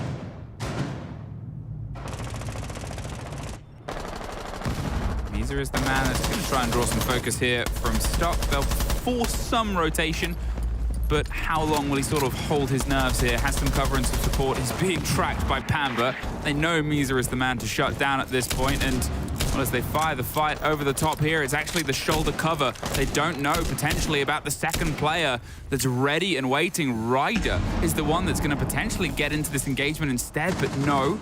Deimos drops off, and well, they've actually just left them for a moment, droning elsewhere, and maybe DZ is sort of saying, look, they've got a lot of a hold here. Do we want to cut them off at the pass? Do we want to try and force them into gunfights elsewhere? Almost like you're catching them on a basement hold on Clubhouse, right? Push them down, have the players ready for the rotation. You can sort of see that that's what DZ are formulating themselves for. Really good discipline as well from Pampazoo. When you get that death mark onto Misa, you think maybe you can go push stock, Bolo with the opening kill onto Ryder, shut down a little bit of that pressure towards main stairs. He's still got Soldier on the bottom of it. Yas now also getting caught towards open area, forced to drop down. Pampazoo knows that he's going to be able to offer more alive on the Deimos. More death marks can go out. He can, of course, open up certain sightlines. Final death mark activated now onto Misa, who's obviously gone all the way down to basement. And it's good information for Dark Zero. They know full well now that PSG Talon, as the remaining four, will all hold for lockers and CCTV, giving them pretty much full open and staff control. Terra is going to deal with the castle barricade. Nicely done from Nave. Dark Zero just looking far more systematic in the last two maps than they do on Consulate. Consulate, they just looked disjointed, too inconsistent. So far, Cafe and even now Bank, through the 2 rounds that we've seen, looking far better. Huge amount of pressure here that he's under. He's doing his best to hold on. The smoke canisters will buy him a bit more time, and Misa's covering the hatch as well, so they can't just drop into servers behind them. So, where are NJR and Pam are going to try and make something happen from the back. There's Misa getting Kobe up through the hatch. As I said before, the beepers start popping off. They're inside, and Nafe is knocked immediately back out. And if he goes down with a kit, then it's a big rotate to have to try and get it. Will they even have enough time? There needs to be some activation from the other 3 guns of Dark Zero. They're quickly rotating them around. Bolt drop from Bolo. He's full white, though. The timing a little bit unfortunate. Nafe also having to play off with this. Bolo hoping that he can maybe clear out the backside. 3 versus 3 now. Nafe still very low. Big kill from Misa onto NJR. Bolo and Nate both falling. They tried to go for the late rotate because of the pressure on the server side. Nicely done for PSG Talon defensively to stop that push coming in from Dirt. 1-1. Kobe said there was a guy, we got with the calls to upstairs. I even said, let's go for the kitchen kill. Yeah, but we can't pass the ball. We can't make a rotate. We can't open up the E3. We can't do that. We gotta go. So communication issues, Emmy, in that round from Dark Zero, as you heard from Nave and Pampazoo kind of discussing it. But I felt like for PSG Talon, They did a pretty decent job. So they go the roam up above. They have the stock hallway, main stairs, pressure. Of course, Pampers who comes around with the Deimos, puts a bit of pressure with the Death Mark, but then they opt to fall back. Yes, they lost one early, and they play as 4 defensively. But it was just their ability to know we have to contest server. We can't let them get blue stairs. We can't let them put pressure through the hatch and force us even further back. They take the fight. They win the fight. They get a lot of damage onto Nave. And as soon as that damage happened, I was able to watch on our second screen. Bolo immediately goes from a server side hit, and he rushes to main lobby, drops down bomb, does get 1 kill, tries to just offer something a point of difference, but there's 15 seconds. It's a scramble, and it's all a bit messy, and PSG get the deserved round win. Well, they might have had the snappy answers for the first round, but the second, as you said, a little bit lost in translation between the team and what they could do, and it was unfortunately a little bit out of reach. Here, Ryder is setting themselves up in a stock position to try and hold out as well as Misa did before, but the verticality is a little bit more important as a sticking point when you are on open. So, with some of the modicums, there's a bit of a blind to play here. They're actually not going to opt entirely behind it. Bolo's sticking around for a period of time, but it's Nafe that finds Misa cut through the core of the site as well. Huge loss early on, a smoke canister gone. Yeah, 3 opening kills from 3 rounds. Pretty good start for Dark Zero on the attack of Bank. They're really dominating the entry battles against PSG Talon. And yeah, as you kind of mentioned, getting rid of the smoke, no gas canisters to worry about in this round now. So Dark Zero, not only do you get that opening kill, but even when you do eventually go for the side execution, don't have to worry about that smoke. So it's a big, big kill. And also, it's Misa. He's 5-2. He's playing really well. Yep. And he's had a fantastic series all day as well. He was sort of the, absolute factor on the previous showdowns between them. He's +5 for the day roughly as well. He's one of the only ones that is positive. Here comes the blinds from Bolo. They're forcing the players out. They hop themselves in towards Banana and away from the fight itself. Soldiers watching and waiting, but the plan is being attempted. Nath, he's locking in, and they don't seem to have the full awareness. There's at least a trade back and forth. It's a catch from Yas, but a post-plant situation with Ryder sat watching and only waiting. This sort of refuse falling away. Well, I mean, for Dark Zero, they adapted really quickly. They noticed that PSG Talon were not playing on site. They had no focus over towards open area side and staff side. They were just trying to play above, defend above, play the vert. And so what does Nave do? He just rushes in, gets that plant down perfectly. This is a very difficult retake because you essentially have to clear the exteriors outside. Nave sitting towards electrical. He can swing at any moment, trying to play behind the keeper barrier, go for the long arm, but Ryder just dead immediately. He's still got someone over towards blue stairs, and it's an easy round for Dark Zero. I wouldn't be shocked if we see a timeout from Fabian for PSG Talon.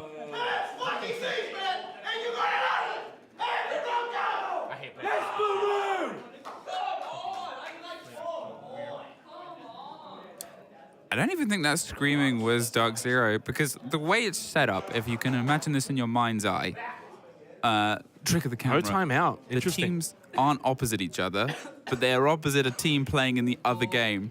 And I think it's another NA team, and they were shouting to each other positive affirmations, which is allowed, obviously. Yeah, I would have preferred Fabian to take the timeout now, only because we're heading into then the back 3 of the first half. I think we've seen enough right now to suggest that PSG Talon are certainly struggling a little bit here on Bank. But I think also Fabian knows and puts a lot of respect onto that one timeout that he gets, that he's got to have to make the most of it.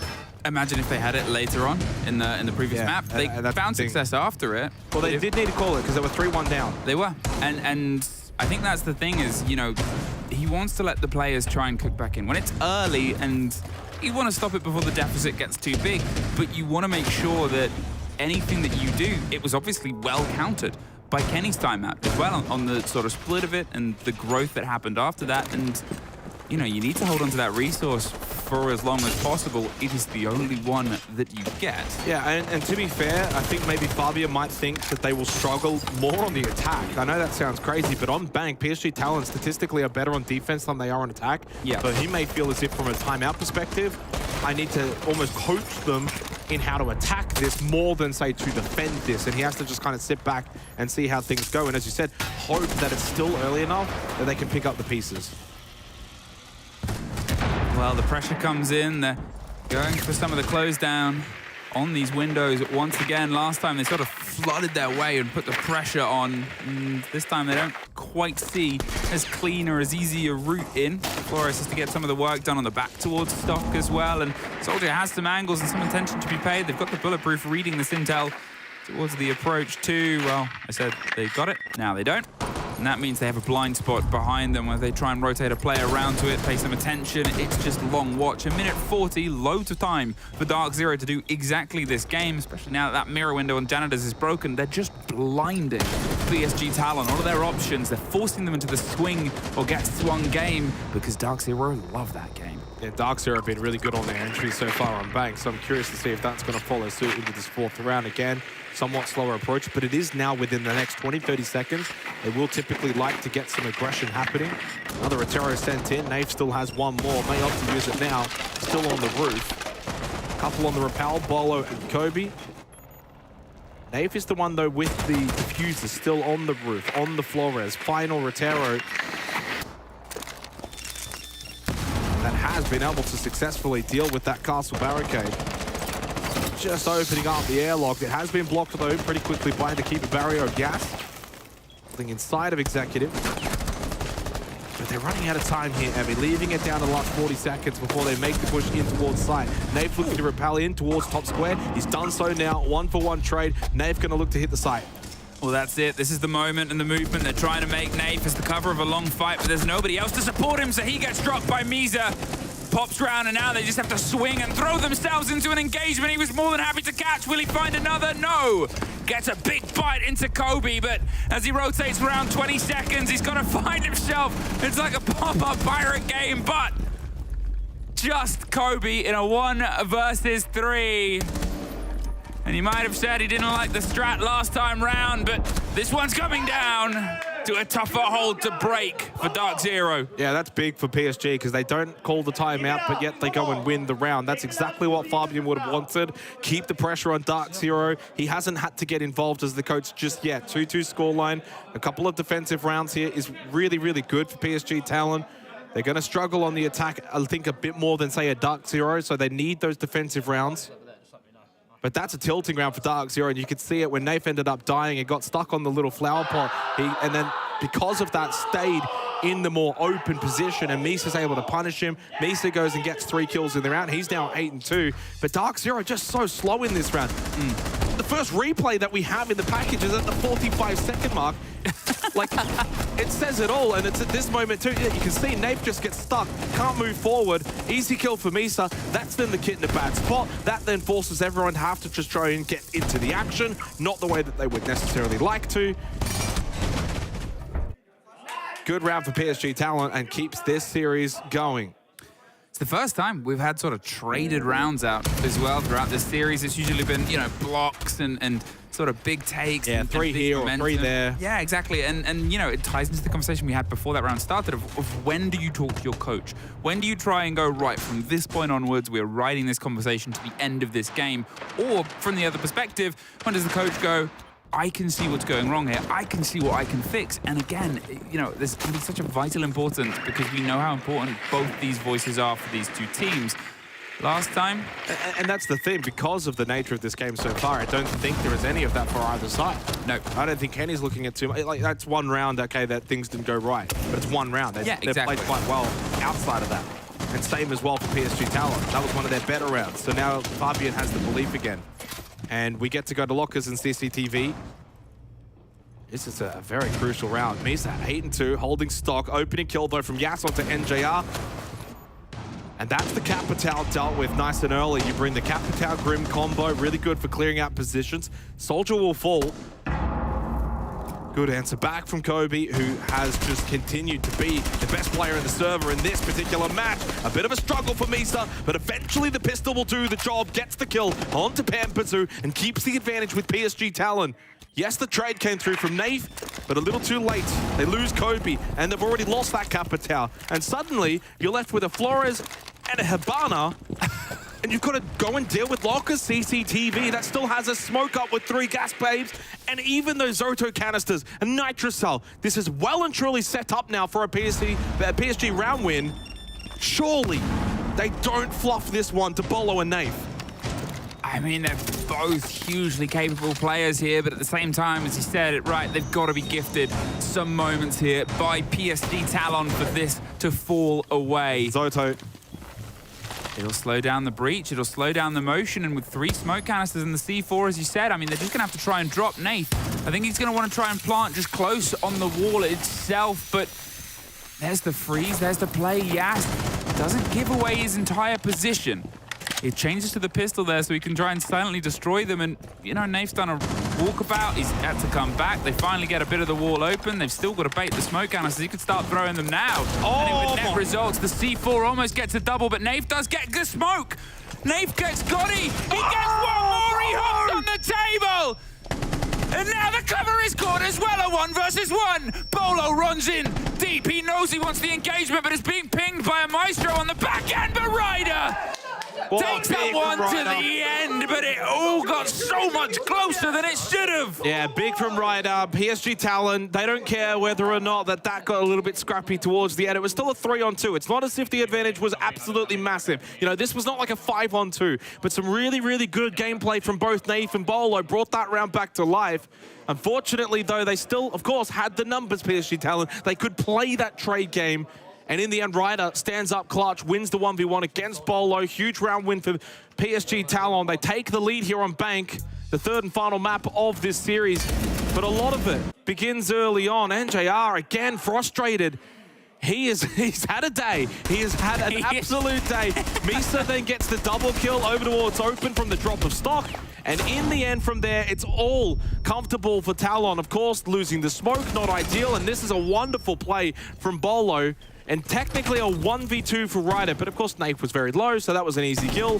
And a lovely headshot onto Bolo, who at that point, after losing Nath, of course, was in the difficult position between having to plant or having to go for Ryder. He opts for Ryder, he loses the battle, and we head into the final round of the first half. This has been a fascinating series. PSG Talent leaving some of their best work towards the end of the group stage, though, unfortunately, and that's kind of the disappointing factor.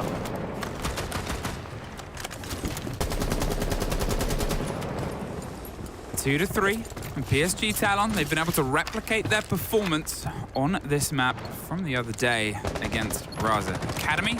And then, well, the other half was a little bit more of the tragic side. They weren't able to really get anything going when they got into that split. Dark Zero, in terms of pulling their sort of recent Bank performance over the past, 3 months, 4 months or so, they haven't played it at the major. They didn't play it throughout groups so far. In fact, they played it against M80, and most of their success came on attack. They were only able to get 2 of their defenses against M80's approach. It went all the way into OT. So at this point, their strongest half statistically on map with recent performances is here on this attacking side. I'd love to see Soldier on the Vigil here. You're 0-5, but you're playing an operator and you're playing a role where you're almost looking for those fights. So it means it's backing himself in to try and get off of that donut. And that's a really good testament to the mental dexterity of a player, that he's backing himself in and he gets the headshot onto Bolo. Perfectly timed for Soldier. Deals with the ram. Advantage for PSG, looking to get themselves a 4th round here on Bank. Well, the drone is deceived. They're trying to hunt, and there's almost a second. He's low, though. That's a Blackbeard. That's low. And you've already got that first kill onto Bolo. So that's job done from Soldier. You've done your job. You've played your role on the Vigil. You killed one, and you've done, 80 to 90% on another. At this point, Yas playing underneath. They're going to be maybe the next bit of threat. We've seen them play this position before, get a couple of kills, the stretch on towards the side of Open, just giving yourself that Archives wiggle room that needs to be forced out. Pamba does find Ryder, though. Gets himself a second across the bow of the office side. And now with Misa rotating up the top, this could be that moment. How checked is this rotation? You can see that there's some awareness from the player to his right on desk. He's slipping either side, well aware NJR, someone's near, but he's not quite sure where, so he's not going to sit around and find out what happens. It's Gotti that gets NJR though, and Nath going for the plant and the cover, entirely caught out. There's the Blackbeard, there's the drop! Misa making magic happen throughout this series time and time again. And now Pamba has to try and pull this round back in, finish an ace to get it locked off, but it's time off and a 4-2 half for PSG Talon. Good fucking flank. You're great, Pizza. Good shit, boys. I think he's better than great today, Fabian.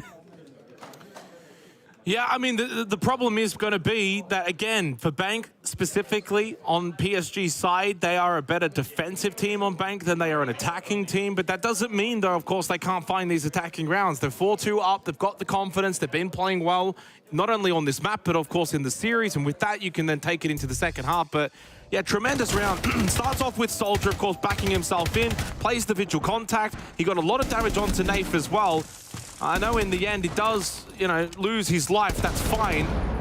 And Pampazoo got it up to a 4v3 lead, but it's this flank. I mean, Kobe's just got to be a little bit more aware and ready.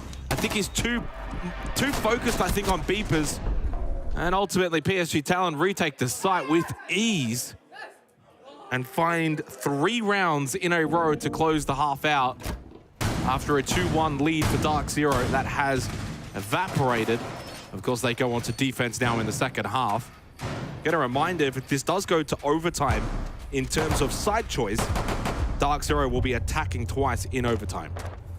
Well, it technically plays better into how they like to have come into this. As I said before, statistically, they were finding more success when they've played Bank in the NA League a little bit ago on their attack comparatively, but throughout this tournament, as you said, PSG, they're better on their defense in general. Before coming into this series, they had a 20% attacker win rate, 48% defense. They've obviously had more attack success today, but at the same time, DZ's very balanced. They're not topping the boards, but it's 46% attack, 53% defense. They have more mobility and have proven it in the long series. And so far at SI, 60% defensive win rate on Bank. So if you're looking at the map statistic versus even just PSG's own statistic, I still think Dark Zero have got a pretty solid chance at closing this map out. They've just got to make sure they're clean on defense, don't allow PSG Talon to do anything too special, and certainly don't allow them to get any kind of momentum. This round's important because a 5-2 lead, that's a decent buffer. That's one of the bigger buffers that we've had in the series. Opening kill from Kobe, no surprise there.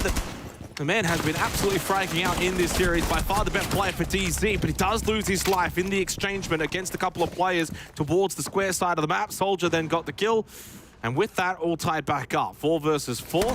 You lose the Grim, but you lose the Azami. I think all is quite fair right now. I mean, as you said, Kobe's been the standout player throughout this total. I think it's about +10 around all of these engagements throughout the entire series. So if he can start getting some of the games and some of the moments that he had at the very beginning of this showdown, where he was, getting a couple of 2Ks, 3Ks threaded together. But also the entries from Kobe. He's 6-2, 123 EPS. He's been the best when it comes to Dark Zero. Misa's been the best when it comes to PSG Talon. At this point, PSG Talon, they're getting themselves the awareness to lock down the defenders. They've pulled themselves further and further back. 1C4 and 3 smokes. We talked about how vital that is, especially at the minute mark. You've got to juggle a plant. And yes, okay, PSG Talon, it almost went away from them.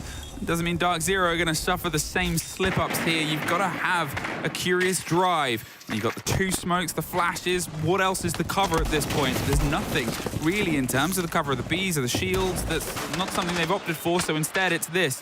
Play against the bulletproof that's reading all this information, and then play against this. Cannot stick that. There's the first smoke with 30 seconds, and now a dead Misa. They're going to have to try and drive this somewhere to an off-the-piece plant position. Soldier, he cannot sit on the default. Another smoke canister, a C4 could be the end. You can't really keep backing out at this point. Something else needs to happen here, PSG Talon. And it seems like they're well prepared for it. There's the smoke. It goes deep. The cover. They're already lined up. They can't shoot it out. And now is the motion. Pamba pops up. Gets Gotti. They're going for the plant elsewhere. A C4 will be not even the end because Bolo swings round and just not enough done early enough and nothing to try and stop it. 4-3. Yeah, I watched it off APAC, and that is just a rather default and poorly executed surface side hit on Lockers and CCTV. I would say the APAC region, it's one of the sites that teams just don't attack very well, and they get a little bit too short-sighted and focused on the server hit. They They don't bring pressure mainstairs. They don't bring pressure on a vault drop, which we saw from Bowler in the first half. You know, they don't adapt very well. They get too focused in on the goal, which is to bait out the utility of the defense and then eventually slip the plant. Sometimes you push forward, plant behind the bomb chassis. If you feel like there's pressure from nitrocells or gas canisters, for instance. Really, if you're going to win that site as PSG Talent on the attack, you need to do better in the early and the mid portion of the round, and they don't. You know, it's a 4v2 at that point when you're trying to actually get that plant down. And Dark Zero get themselves on the board to kickstart the second half. 3-4 scoreline.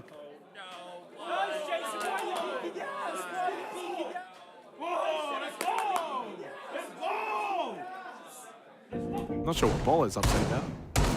Stressful day. I mean, to be honest, the C4 came around. He was able to swing and get the kill onto it. But yeah, you're entirely right. I too am from the hallowed halls, the Asia Pacific region. Casted Korea for many years now, and they just, you know that there's a game on this site, regardless of what region you're in, but getting into it and getting it sort of weighted out early on, something that they struggle with. Soldier, in the role of the Blackbeard, one of the highest preference operators we've seen across this tournament. Misa gets Pamba. And I mean, it was a surprise to all of us. I don't even think Medics was ready for it. No, he wasn't, and we at least got the end of it, but still, Pamba, it's an early drop for the smoke of all people, and maybe they were caught out of rotation. You're losing them above the site itself. You're thinking of how they denied it so well previously, and here, I mean, can they get the motion behind it? Bolo, tracked and hunted by a Deimos who's going to swing in, but the cover is actually on the window. Misa! Wow. What a vendetta! And that's his second for the round, but he is all guns blazing. Go, go, go, Nate. Is he going to try and sit around, get one before he's forced out of the position? There's the swing, and he does. Big kill on towards Misa, removes that player, and then still gets the rotate back down. And Misa's just the one that's making things happen for PSG Talent in this particular map. 14 and 5, happy to play the entry, be aggressive, put pressure on the Bolo, try and force him back into a position that he doesn't want to be in, get the kill, and deal with the smoke, so don't have to worry about that in terms of the later stages of this round. And you still got a lot of time. Why? Because you pushed aggressively early on as the attacking team. That's exactly what Talon need to do. They've done it well in this round. Sure, it's only the one-player advantage, but they've got so much time. They've got top floor. They've already forced Dark Zero back to staff and open, so you can now start to corral around the site, put pressure on over towards Archives, comes Ryder. You can try and open up admin. Of course, you've got top floor. Soda Canister still in play, though, from NJR, but they've got no Nitrocell, so not a lot of utility defensively for Dark Zero going into this final minute. This is the kind of round that PSG Talent really need to try and convert and really, mainly, give themselves the reward for that entry from Misa. You've got to do it for him. Do it for Misa.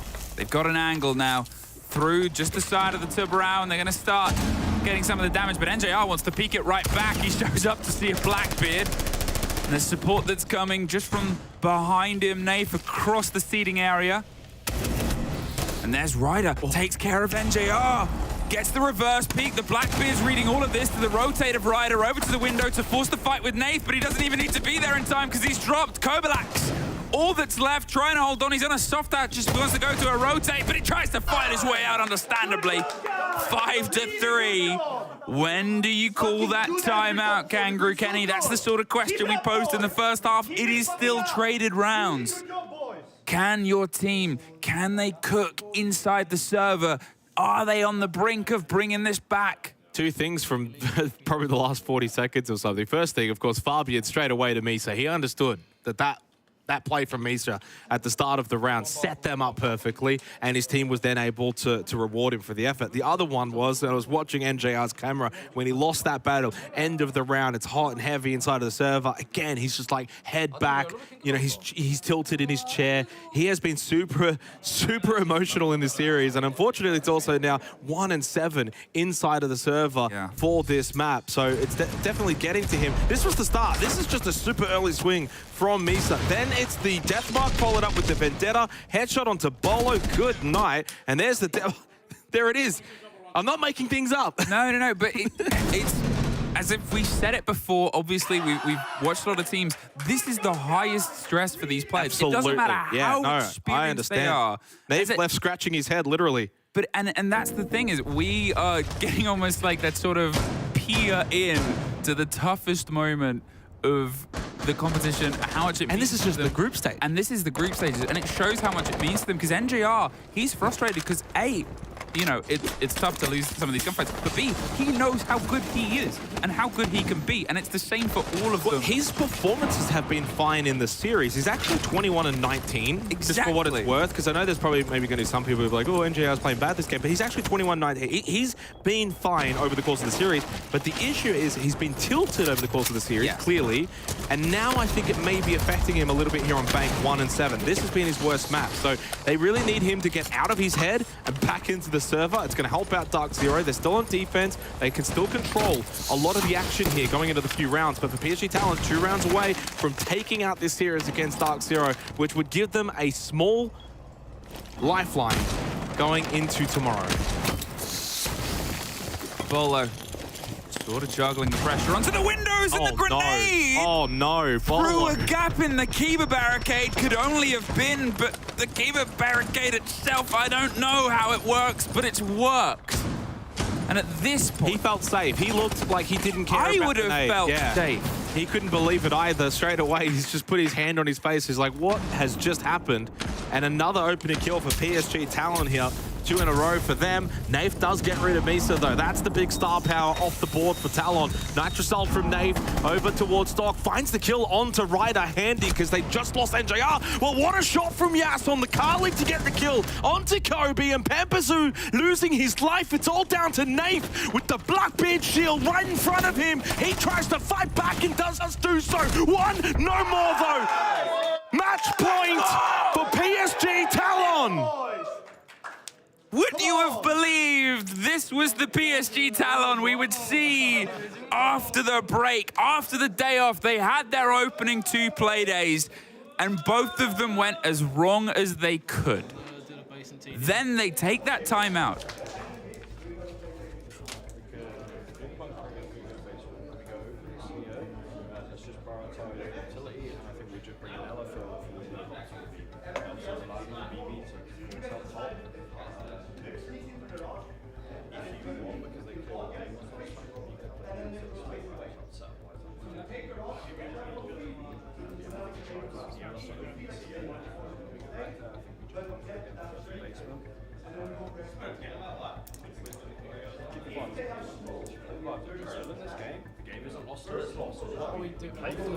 When we go, a comparison there quickly is that though we were watching Dark Zero and Kangaroo Kenny, you could hear Fabian almost louder on the other side of the room talking to his team. That is the vibes, that is the energy, and that is where we sit now with 3 opportunities to close it out. I thought that the energy from Kenny was a stark contrast to what he was providing over on Cafe. He was quiet. I could barely hear him. Yeah, I mean, Bolo couldn't believe that he dies to that nade. But it was a big, big contrast. The whole team, Kenny included, they just looked shell-shocked. The vibes just aren't there. Look at the energy for PSG Talent. They have 3 opportunities to win this series against Dark Zero. Firstly, you can already say goodbye to first place. Dark Zero is not topping this group, but it's now a matter of if you lose this series, you don't play tomorrow, how far do they drop? They're currently 2nd right now. Do they drop to 3rd? Do they drop to 4th? We won't know, and guess what? They won't know. They will be sitting back having to watch tomorrow to learn their fate. 3 opportunities for PSG Talon to push this one over the edge. And remember when we were last in the basement, I sort of raised the question, the problem. They don't have anything to play against it. They don't have anything to try and bait it out, and they don't have a shield. Well, this time, Ryder on the Blackbeard might be the attempt at the difference maker. They've also got Misa on the Nook because they've realized how successful, well, Misa has been in general, but how they've been able to take them a bit by surprise. Amber, he's got the support structure of Kobe on one side, he's got Bolo on the other, and NJR not too far away at bot white. So although the pressure is starting to open up with everything that's needed, there's just a bit of a lockdown here. Heavy hold on open above the hatch, and well, with Naif only the one that's sort of within immediate touching ground of the site itself, I'm wondering if they go exploring down Garage, they might be able to net a result. There's the drop here. Maybe they just try and hit it. Pamba does find Soldier. The Blackbeard is in, and trying to find a fight, and at this point, Dark Zero, they've all generally fallen back. Bolo does find Gotti. There's the trades out. Ryder finds Bolo, but it's one against pretty much everyone. At this point, Dark Zero, they weren't, you know, slow, instantly back to the side, instantly responding to the hatch drop. It was a good attempted read from PSG Talon, but Dark Zero well prepared. There's one. At least the Blackbeard's tucked into the corner. They've still got so much time. So, I mean, I like the pacing right now from Yas and Ryder. They don't have to run around and be frantic. You've got 1 minute and 20. They just kind of keep moving around this vault section, but a headshot from Pampers onto Ryder is definitely going to put an end to this round. I do wonder if we're going to see a timeout get called at the conclusion of it. Yas does get another one, but 2 required. NJR is quite low, certainly winnable. I mean, he has the kit in hand. There is 60 seconds.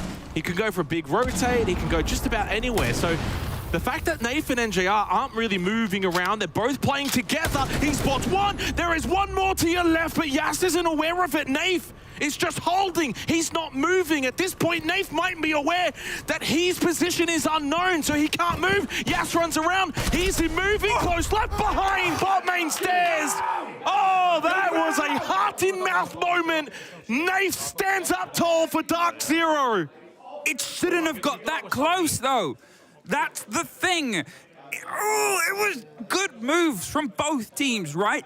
But it shows the stress, the intensity of these environments, the double rotation on the cover of the smoke. Maybe they believed he was planting. They probably did, based on the fact they both took themselves in there, and then the drift, and he's got it back to the first engagement, and... I can't make the small rotate or the fucking ticket rotate. There's default, right? I can make both. I can make both. Small. The other thing as well, and maybe a reason why Fabian hasn't called a timeout just yet, is that site itself, lockers and CCTV, has been the struggle for PSG Talon. I like their gameplay a little bit more upstairs, further up the map, but honestly, credit to Yas and Ryder. They played that really well as a duo. Oh, yeah. They were very patient. They weren't just running around. They didn't give much information over to the remaining DZ members, and Nate just has to swing at that point and commit.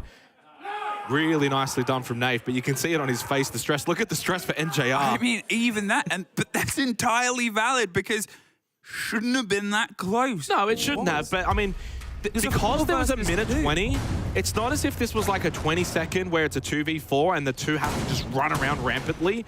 Then yeah, surely that's, you know, something that should never get that close. But there's 1 minute 20, and they played it well. They were patient. They had good movement. So I know it shouldn't have been technically that close, and you could argue DZ could have and definitely should have played that better. But you have to give the credit over to Yas and Ryder. They played really, really well in that moment. So it's less to do about DZ for me and more to do what PSG Talon did well. 6-4, 2 more opportunities. If Talon lose this round, you have to call a timeout. Yeah. Oh, yeah. I mean, 100%. But will we get there? That is going to be the test. The tale, potentially as old as time. I'm sure they're trying to bait out here on the windows. There's always the opportunity for risk on bank to throw yourself out there. We see some of the teams in the most important rounds try and put that distance and the difference in, because if you net a kill, maybe even 2, then suddenly you could entirely turn the face in the split of this in towards Teller's side itself. The flashes in the smoke start. They're swinging in. Misa's trying to find a fight, but they've otherwise all left. Dark Zero, they're not going to sit and find out what happens this time. Again, they play that sort of touch-and-go game. They're not going to give those shutdown moments that PSG Talon love to hunt down, where they'll send, you know, they'll see 1, send 2, send 3, and now they've got this. The cams, a bit of a reveal, but not the full threat. Without a C4 at this point, well, they can't exactly read entirely against it.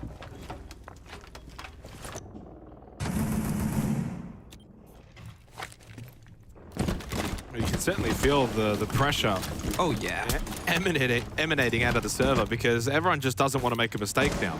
Nate slow approach, blue stairs. NJR as well on the other side towards staff. Deal with some of those Selmas. I think Dark Zero's got some really good map control right now. They're playing this pretty well. They're not making any kind of mistakes. And Talon just look a little bit hesitant. Oh, they run into the Blackbeard! Soldier almost claims 2, but only the 1. And in the end, we're all tied up 3v3. NJR low towards top main. Big swing from Nath. He's standing up late here on bank. 2 versus 2, still time. Got him with the kit towards Printer. A spot over towards Beepers. Nath forced back on the Azami. Bolo needs to get involved, but he's just got to sit on the site and wait as they play together inside of Towers. Keep a barrier. Gotti and Misa with 30 seconds left towards Archives they go. They've got to try and hit. This is a 2 versus 2. There's no way to play around it. They're going for the plant itself. Pull the goo mine out, and Dark Zero, they're kind of letting it happen right now. The post-plant situation, the close angle, there's one, there's two! PSG Talon! They lose, they take a break, and they bounce back for blood. Brilliant day at the office here for the Korean Siege team. Dark Zero, it again goes to 3 maps, goes and goes and goes, but this time the coin lands on Tails, it falls away from them, and now they can only sit and watch tomorrow as that second place they sit in may fall to 3rd or beyond. Tremendous performance from PSG Talon. Dark Zero is certainly not going to be happy with that particular performance. By no means is their position in the group at risk, but they have to sit back, as you said, watch tomorrow and see where their coin will land. DZ are done for groups. We'll see where they, of course, finish tomorrow. For now, we're going to have a break and let the analysts talk about this classic.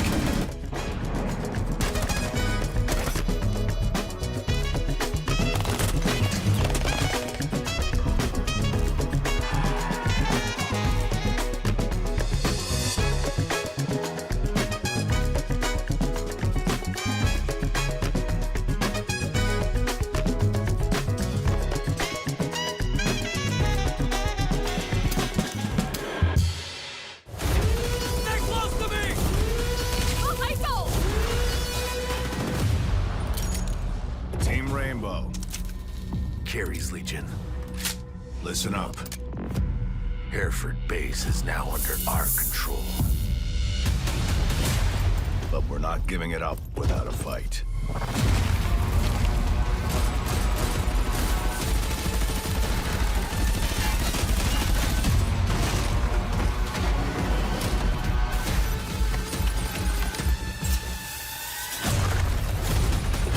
Remember the mission. And do not let anyone stand in your way. Every action you take will be the difference between victory and defeat.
We're here with Gotti after a really big win, 2-1 over DZ. It's nothing to scoff at. How do you feel?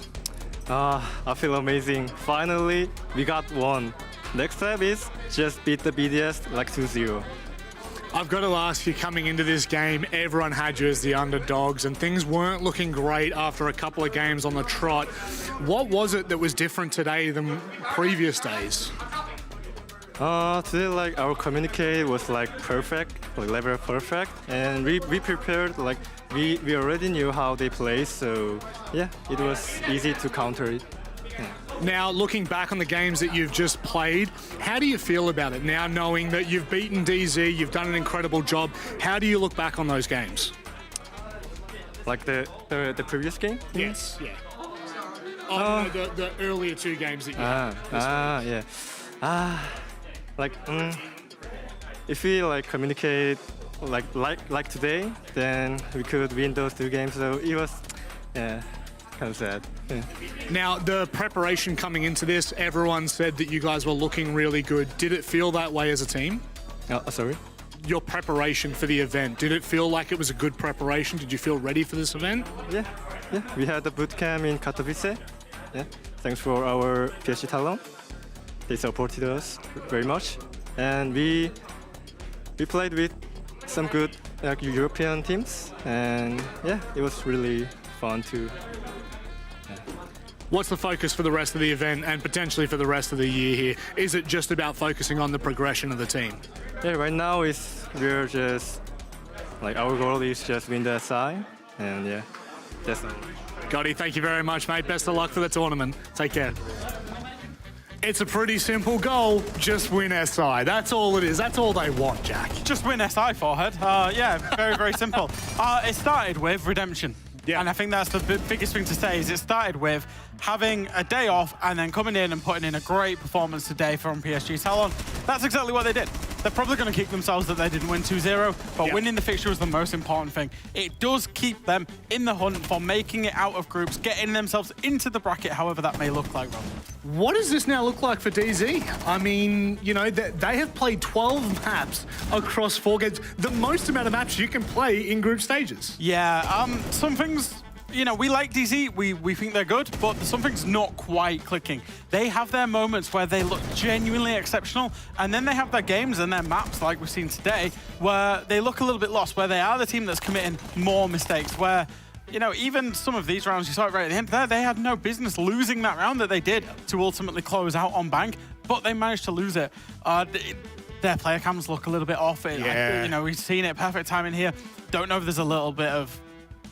I don't know what it is. Is it friction? Is it whatever? But something's not quite right for such a high-quality team. Yeah, listening to Kenny as well, because obviously I'm waiting for the interview, right? So I can hear everything. Kenny's just saying, keep your head up, let's not worry about it, you know? Because ultimately, they've got 8 points in the group, so they're going to go through it. Well, I don't even know if it's possible for them to make it out. I'm not going to do the math on stream. But the fact of the matter is, it didn't look that great just on the cams. However, in the server, they were still putting up the numbers. They were still competing. Shout out Kobe. We highlighted him at the start, Jack. And he's once again delivered in an important game. Yeah, the strongest player for DZ there. Absolutely, you know, he's the one that's been pretty good not this tournament, but in terms of this best of 3.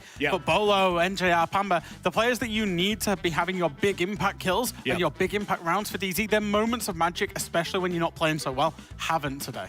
It's crazy how close the stats overall were for both teams. It's not like there was a blowout on either side. It really shows how close it was. But I'm sure Leo's going to have something special for us on the Telestrator. Yeah, Jack just mentioned that there were some occasions where DZ looked really good. And effectively, I can give you guys this masterclass on how to attack top floor bomb site on bank thanks to DZ. We're going to take some ingredients. What you need first, in terms of positioning, we're going to see NJR here push into main. That's going to be your backstab. The 2 other players that you need, one pressuring towards meeting, a second one on CEO windows. You need a 4th player towards square that can pressure janitor or pressure CEO. And then Pambazu that you see over there is just going to prevent any C4 from downstairs. Effectively, what does that enable? Grim sending Grim Bees into presidential office and meeting room. And here we see the S charge being thrown by Kobe onto the Mira, which enables this new positioning. Nafe is jumping in at the same time as Kobe has a long angle onto Presidential Office. That's the first layer of defense that you want to remove. It gets removed by Kobe. At this point, you need to focus on Yas in meeting and Soldier in banana. Yas is going to get pushed by Nafe thanks to the bees, free kill, and at the same time, NGR from main can then backstab, go up the main stairs, and remove Soldier in banana. So far, it's a masterclass. They've got full control of the bomb site. They can go for the plant. You see Bolo rotating outside for fresh cover. And now the roamer coming up upstairs. NGR, he's not in a tradable position, so he's going to die and non-traded. But as you can see right now, from Bolo outside, from Nafe in here, they have a perfect crossfire to kill Misa. So when you look at this, you think, this is perfect. That's a great masterclass. That's something you can reuse at home. The real problem is that PSG Talon is giving them way too much space. And one thing that they flipped is the switch to go aggressive, and one of the main protagonists for this was Misa. What do you think about it, guys? Yeah, I mean, honestly, Misa was someone we talked about at the start of the series, and then we just saw throughout, from the first map to the second map to the third map, the consistency for PSG might have been game-winning. He was the one who took this game by the scruff of the neck, and we've seen Fabian do the timeouts and being like, fight, fight, fight, get aggressive, don't give them any space. Very similar inside of this game. And when PSG weren't doing that, that was because of Misa. Before this tournament, across 4 maps, he had 19 kills, but the big headline there is the KPR, 0.39 KPR. Wow. You know, every 10 rounds he was getting 4 kills. 0.97 inside this map, 36 kills, almost double his entire tournament so far. Incredible performance for him, rightly deserved the MVP as well. So impactful. I still remember one of the moments that struck to me was on Bandit, open space bomb site. He goes up, gets the kill, drops from the hatch, and kills the planter just on the last second. He was super impactful, and it shows again that Korea has talent. All they need is consistency when dealing with the pressure of being at an event. Just to believe in themselves. Yeah. That's it. Yeah. And, the thing is, not only do they have talent in terms of individual players, but their strategies are pretty solid as well. In fact, the one that we're going to highlight for the detail, sponsored by Blacklight, will showcase that, Jack. It was a super interesting play. Yeah, it certainly was, Rob. What we're going to see here is we're going to see Echo Drone usage in terms of providing crazy intel to your team. Down. This is all the way back to map number 1. Crazy. This is Soldier jumping an Echo Drone up and down. Of course, it loses the signal when it's outside, but you have so much time. He did it the first time, and now you're going to see him do it the second time. Okay. What intel this provided to the team was that DZ were going for an admin side take, and you can see it here, that there was no skylight pressure. And that meant that the defenders could play inside of top spiral if they chose to do so. That is one that you can take to your ranked games, and you can find out all the information. Because if it's a yellow side take, you're going to see attackers up on that yellow skylight and around that side of the building. If it's an admin side take, like we've just seen, it'll be on the other side. For anyone that's playing this game at a decent level on Consulate, you know that there is only 2 ways to attack that top floor, right? Yellow side or admin side. If you're Echo, you can now guess that just by going up that skylight. And if you want to be safe, you can do it also on spiral stairs. Well, one thing's for sure, Dark Zero, they are going to be licking their wounds after this one and preparing for Phase 2, because that's their tournament done for Phase 1. We're going to go to a short break, and on the other side, our second best of 3 of the day. This is the Rainbow Six Invitational. Is this the moment where we can crown a new champion?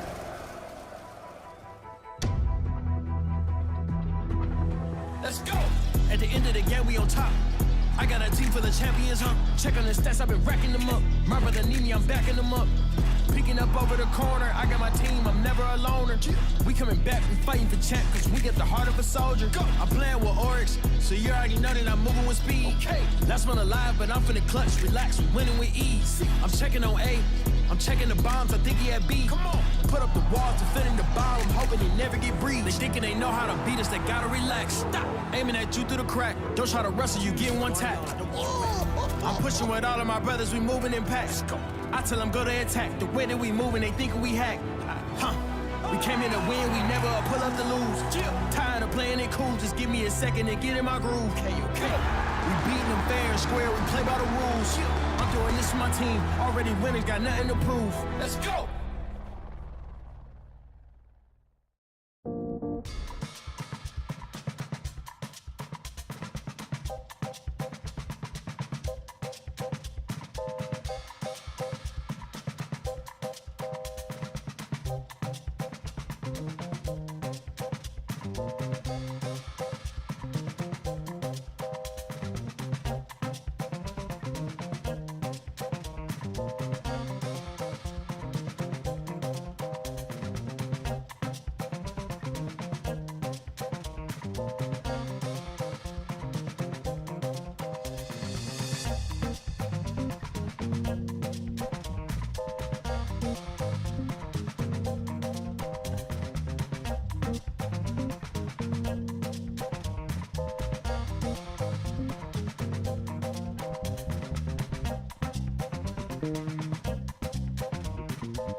After you say that, my name is Abdurrahman. My gamer tag is Guard. My name is Abdullah. My gamer tag is Dovakin. We play for Team Falcons. Our mindset in this tournament is very good. We did pretty good in the last major in Montreal, and we are very sure that we will do a good play on this side. There is some twin connection we have, like in game, in tournament, or right, or whatever. When I tell push or tell like a fast push or something like that, my brother Dov, like he said at the same time with me. We play for Team Falcons. Like it happens like frequently in the games. And we do like pretty everything like together. We are in the same uni together, same classes, same everything. Yes, like that. There is some attempts from different orgs that try to separate us, but we didn't accept that. We will never face each other in different teams because when we started the game, we told to each other that we will not separate in each team. Like the priority for us is to have fun. What a great mentality to have as twins, as brothers. It means something a little different. But these guys, Leo, I mean, it's not just about in the game, it's out of the game as well. Yeah, he said it himself, like they're in the same class at uni. And I remember speaking to Eden about this, but they kept the twins knowing that they would have to adapt the entire scrim schedule, depending on that, right? Most of the other guys, they're full-time. So they adapted the whole scheme schedule to just leave these guys together, keep playing with them, and so far it's been working because they're having fun. We often talk about trust within teams. Yeah. If these guys basically live with each other, do everything together, and of course they are twins, they're going to have a level of inherent trust between each other. As they said, they're in sync for almost everything. Leo, I'm trying to remember if we have... Do we have any other twins in this game?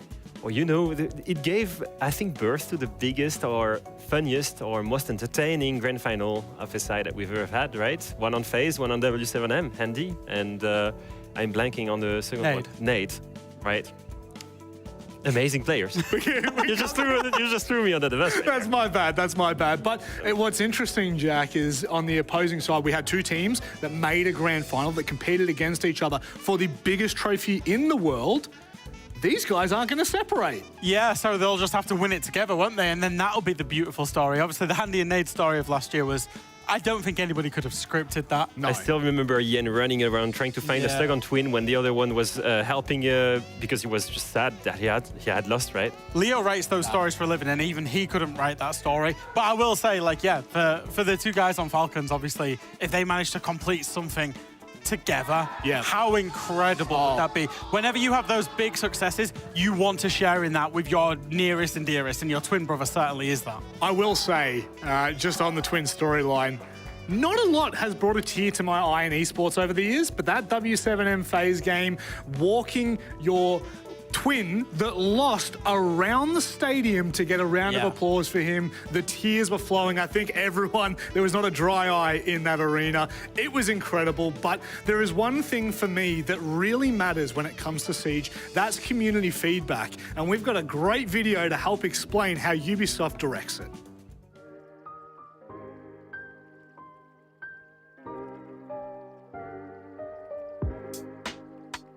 Players' feedback is everywhere on Siege, from reports, survey analysis, meetings, playtests, workshop studies, watching streams and videos, designing comms, reading thousands of comments a week, answering DMs. It's insane. So players do have a fancy seat at the table, no question. They just have different opinions. Sometimes it's a little puzzling, but that's all good. Siege highly critical player base is a driving force.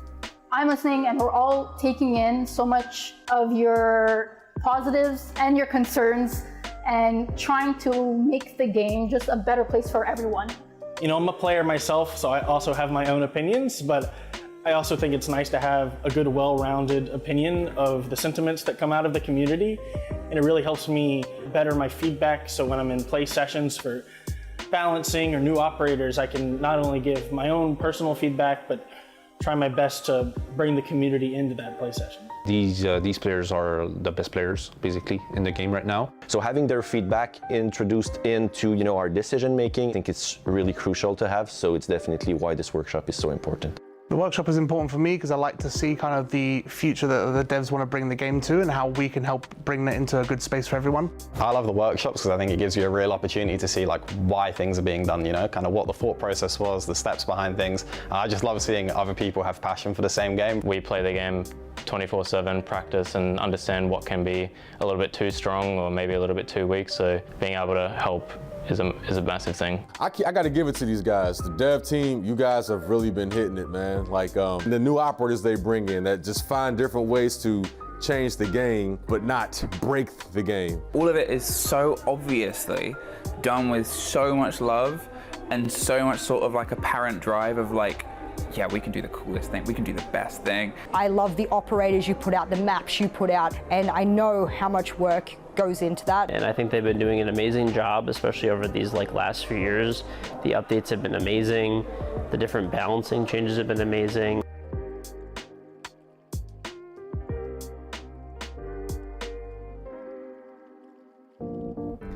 Feedback definitely changes the game. It makes it better and it makes it more competitive. And who best to hear it from than some of the pro players? I mean, Jack, you weren't.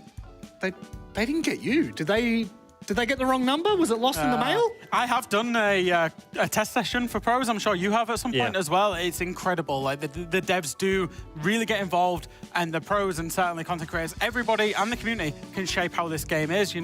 There's something that's in the game because of something I suggested. I'm quite happy with it. Oh, here we go. Can't say what It's it just is. an ego boost, that's it. Turn it up. I'll take the praise. I'll take the praise. You know what? Let's move away from Jack. Let's move into Group C very quickly and just discuss how what we just witnessed may change the overall impact of this group. Now, Dark Zero, the reason they jumped up is because it was a 2-1 loss. So the way it works, just very quickly for everyone at home, just to reiterate, there is 2 ways to get points. Well, there's 2 outcomes of a game. It's either a 2-1 or a 2-0. If it's a 2-0, you get 4 points, the other team gets nothing. However, if you're on the losing side of a 2-1, you get to walk away with a point, Jack. And that will take them through to the playoffs because obviously the team that's currently occupies the bottom cannot overtake them. That's PSG Talon because they can only get 4 points tomorrow in theory against BDS. What I will say, that result that we've just seen, PSG Talon against Dark Zero, now makes it super important for BDS and Falcons because whoever wins this, more importantly actually, whoever loses this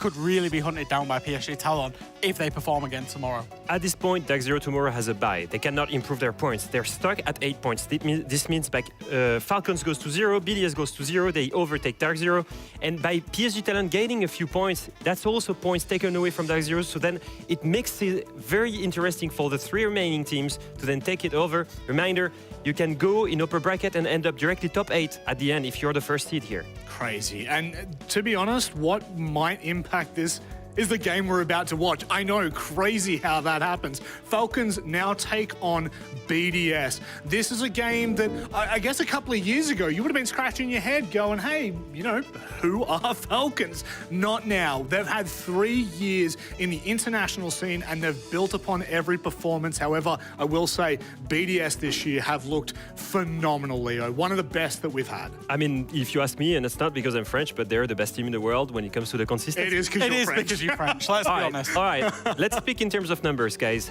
They've had grand finals of the both majors. They've won the AWC. Clearly, they are the most consistent top team right now. Like, it's not even a debate, right? You can't debate it. And did they come in at the first seed of this SI? What was their global ranking when they came in terms of point? It was number 1. They were number 1. That's what I thought. So, in terms of rational, I will say this. They are the best team in the world so far. But obviously, I think losing to DZ was a big wake-up call. Yeah, and one of the reasons that they are number 1 is that they are so good tactically. They are so good in terms of their strategy, and they have the best players in the world. If we take a look at BDS and their plant rate, Leo, it's absolutely incredible. You're going to see that they are the number 1 at planting. This was at the start of the day in this tournament. Yeah, and it's not surprising. Actually, when you think of a super team, you think they're going to rely so much on their individuals. But Lekefak is a very driven, conventional, traditional vision of Siege, and they play for the objective a lot, and that's what lends them an amazing attacker win rate and this amazing plant rate, best of the tournament. How do you think they're going now? BDS have had an interesting start to this tournament. They've had highs, they've had lows. Where do you put them? I mean, look, we've always known that they've started slow in tournaments. They lost to PSG Talon in Manchester. I know we keep talking about that, but that was monumental at that point in time. Is it a surprise that they struggled in their first game? To me, not really. Sure. But I think that big shouting session that Lekefak had at them maybe woke them up. They probably, in all honesty, after that game had some very, very hard conversations with one another, but they will show after that, they will come out with shows of force because they are one of the best teams in the world. We saw that in the result yesterday. They came out clean 2-0, back on track, and we're going to see a BDS on top form because of that. I will tell you, this is a very normal trend. When BDS won their major in Jönköping, I don't know if anyone remembers, but they almost didn't get out of groups. It was a tiebreaker that sent them in quarterfinals, and they went on to win the major. So I'm not surprised to see them struggle early on in the tournament. They're just rising their level every time. It's not how you start the tournament. Ultimately, it's how you finish end it. it. Yeah. It's ultimately how you finish it. All BDS will be focusing on is get the job done and get into that upper bracket. If they can get first, even better. Well, BDS have made every grand final for majors and EWC, but there's a team on the hit list, Falcons. They made it to the quarterfinals. They made it to main stage. It was a performance that we all would have hoped might have pushed FaZe out of the tournament entirely. It was very close. Some call them the beast of the Middle East. I just call them Falcons. They're really dangerous. They're looking good. Jack, do we think that they'll be able to do one better here at this tournament? Absolutely. I think Falcons at every single tournament are always going to provide a consistent level of threat. Why is that? Because the Falcons players and their methodology and their mindset is they want players that are aggressive, that can shoot. There is no bad player on Falcons whatsoever. It's all about the gun skill. It's all about their aggression, and that is their team mentality. Leo, when we look at the roster, they've got great players, but where do their strengths lie? Well, just like Jack said, I think that it revolves around aggression, right? They know they cannot be consistently above the other team strategically. So what they do is they look for opening engagements. And if you look at this state right now, at SI 2025, Falcons is the best team at entries. They're the best at winning these opening engagements. And for anyone out there that is watching the game, I invite you to watch how they place in defense. You will see players positioning themselves in corners or close to spawn kills to win these opening engagements. And they've been consistently doing it very well. And that's how they come to be the best at entries overall. What do you think about that? I mean, the fact that they're sitting 13th on the defense rating, but yet they're just still so competitive and so dangerous. Yeah, this game is an FPS game to them. It's, if I can borrow some French, it's the raison d'etre. Yeah. Did I say that right? Yeah. It's their whole raison d'etre. It's their whole reason for being is they want to play the FPS. They want to get in the gunfights. Sometimes that is going to be to their detriment, but very often it's to their strength. Now, one player that absolutely dominated the scoreboard in Montreal, Robbie. Coming into this tournament, Jack, we were expecting massive things. We were. Has he delivered? I mean, look at the EPS and the entry rates there. He's not having a bad tournament per se. He was the #1 rated player in Montreal. He's just shy of that, even in KPI. He's not too far off that. What I will say, though, and the reason that I've brought this graphic up is there has been a drop-off in performance. You can see that. Now, the spitballing for why, we can't help but notice on the analyst desk, we can't help but notice that Mad Skills is behind them instead of Eden. Yep. They seem to be communicating in Arabic a lot, and I wonder if Robbie is somewhat isolated outside of that core group now, and as a result is very much doing his kind of own game as like a 4+1 type setup. I don't know if it's to that level of extreme, but that might be a reason for that. Now, we look back at what Falcons have been able to achieve, because some people might be watching SI for the first time and say, hey, why do you expect Falcons to be able to compete with what is the #1 rated team coming into SI 25? And I'll tell you why, Leo. It's because internationally, they are an absolute ruckus. They are a handful. Yeah, they're a thorn in the side of most of the big teams. If you look at this, yes, of course, they lost to Virtus Pro in FaZe, but in general, there will be that annoying opponent that never quite gets to top 4 in every event, but always has the potential and to be unpredictable to just take a few maps off you. And it's super annoying, especially when you're in a group like this group where every map matters, every match matters, and there can be very tricky opponent. Falcons, for me, are like the barometer of a great team will dispatch Falcons, but a team that's like good, maybe a dark horse team, a challenger team, might well struggle, might well get caught into that boxing match with them, and then maybe will lose maps or lose the game to them. They will try and force you to play a TDM game, and that's the annoying part. If you cannot play conventional and punish that with discipline, you will struggle. Okay, that's a really good leeway into the next question. Is BDS the right team to take them on? They've consistently won against Falcons. If you look at their playstyle, if you look at the way that Liquefact plays the game and that discipline on their side, they should be able to punish aggression. In fact, they should be one of the best with VP to punish the aggression of Falcons. It's that plant rate of BDS against that entry rate of Falcons. They're the big defining factors for both of these teams, and whoever is able to impose their style of siege the most will ultimately come out on top. I'm honestly so keen for this one. It feels like it's kind of like a fire getting caught up in a tornado. It's just turning into this absolute monster. Muscles, Two-Flex. Okay. Oh, he's flexing again, surely. I mean, after all, Flex. His name is Two-Flex. Of course he would be flexing. Yeah, but see how he's not doing it to Leaky Fact? You don't go flexing That's on because Leaky Fact would destroy him. An animal. But let's go ahead and have a look at the map vetoes and determine where we're going to be heading for this one. Jack, we start on Chalet to kick it. I think so. I think seeing BDS get rid of a low preference maps, and then Falcons, curiously, they get rid of the bank. People will never play bank against BDS. They're one of the best teams in the world. But the consulate, because Falcons don't like it, that opens up both Chalet for BDS to pick and Skyscraper. They go into Chalet. It's a map that they actually lost when they played it up against Dark Zero, but it is one of their all-time favorites. Yeah, they're going back to this, and now we're seeing a cafe being picked by Falcons. I'm assuming they're trying to reproduce what DZ has done by beating BDS 7-1. I will say, though, it's a very different thing. BDS will be starting in defense, and they're not a bad cafe team, and knowing these guys and how competitive they are, losing 7-1 on that map, they will have for sure fixed their mistakes. Do we go to a third? I'm not too sure, but the third map, if we can get through to it, will be Skyscraper. Now, that is the second map that, in my mind, is one of BDS's all-time favorite maps. They've got two of their all-time favorites, Leo, and Cafe, where they want to fix their mistakes, but more importantly, will start defense. They're on a 5-win streak, just like you said. Incredible map for them. Like you said, they're starting defense side. And what does that matter? It's the most defender-sided map in the meta. I mean, overall, BDS seems to be winning this map, Vito.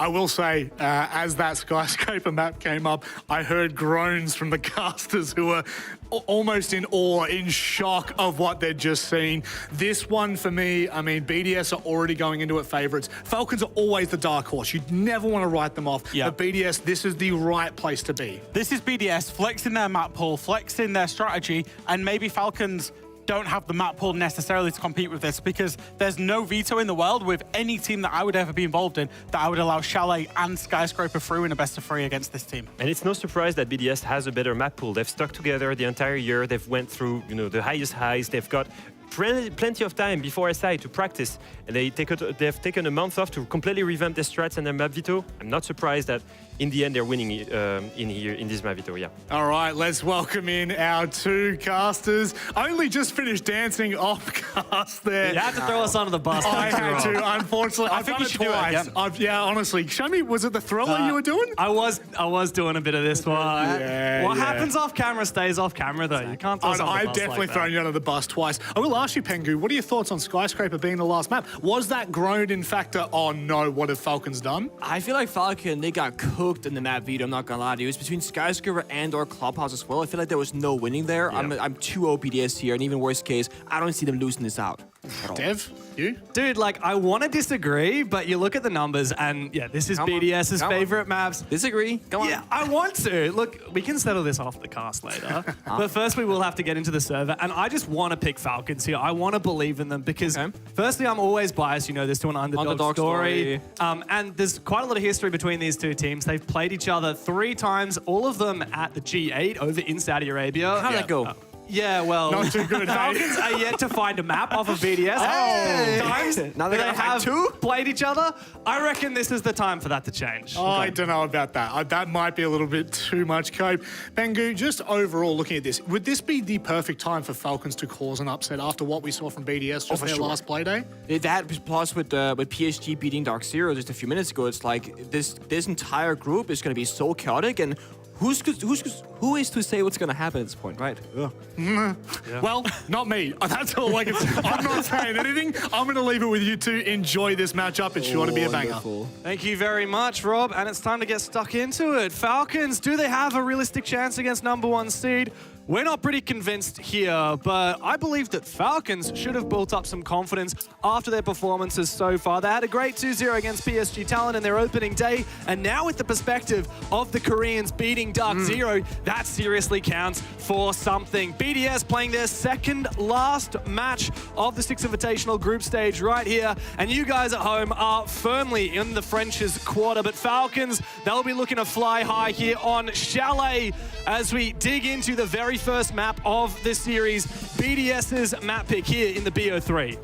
Oh, yeah. And the thing is, I think Leon and Alphama and Fresh did a great job talking about playstyle differences here. I think BDS are playing, naturally, they'll play so well into the playstyle of Falcons, Chalet, Cafe, Skyscraper, Operator Bands. One of my big notes, will Deimos be left open? Both of these two teams like to bring the Operator, but also, is there going to be that respect saying, hey, you might be a lot better than us? So far, no. Both teams opting for a quote-unquote shield ban, the Blitz being removed, the Blanket being removed. I'm expecting some intel game targeting on defense, like, for example, the Valkyrie. That's one. There you go. We're gonna wait for the second call. You ready? Wait. It's gonna be Echo. No. Wait for it. And we're gonna see Mira. The other one. Too bad, mate. I did say his army. I'm just gonna put that on the record. How many hammers have you raised? Not enough. Yeah, clearly not enough. Hey, there is a chance. Sammy's the safe bet. It's so boring, man. Yeah, I did say Echo first. That was at least a No, honestly, when you said it, I was like, there's a world where this happens. We have seen quite a bit of Echo play so far, the Six Invitational. It's been great to see a bit of a resurgence of that Operator, and he will be left in. depends whether we're going to see as much anchor-centric util. Perhaps in the absence of the Valkyrie, it'll make an appearance. But as we dig into this one, keep in mind BDS have picked Chalet here, their third preference map overall, but both teams in the tournament have played it so far. BDS themselves lost this very map against Dark Zero. Falcons, on the other hand, beat PSG Talent here on Chalet. So if you want to go by pure record in the last couple of days, Falcons, in theory, have the upper hand. When we get into the reality of the situation, the story begs to differ.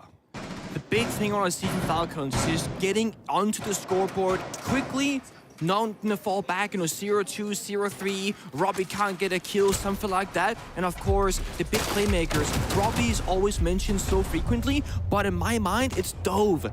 He's been so effective on finding gaps, creating openings, always getting an early kill in the map for Falcons, giving them that 5 versus 4 advantage. If they can build that lead against a team like BDS, in my mind, that's the best way for them to progress in these rounds, because matching BDS 1-to-1 in a 5v5 seems almost impossible by most team standards. That was a nice shot. I believe that Shaiko actually managed to pop the canister on the back of that boogie, prevent the Ram from breaching more of the floor. Hashom seems to have a little bit of an inkling that there is a player, League Effect, upstairs in Library in the dark corner. He does have the ability to drop down below. I don't believe Hashom has droned this as of yet. League Effect wants to get out of dodge before too much of an exchange goes down. The drone does spot him, but I don't think it would have necessarily seen that he's gone up the blue stairs, back out again. Shaiko the first to fall. That's a big player to take down early for Falcons. Shaiko getting killed by a Deimos. Ironic, isn't it?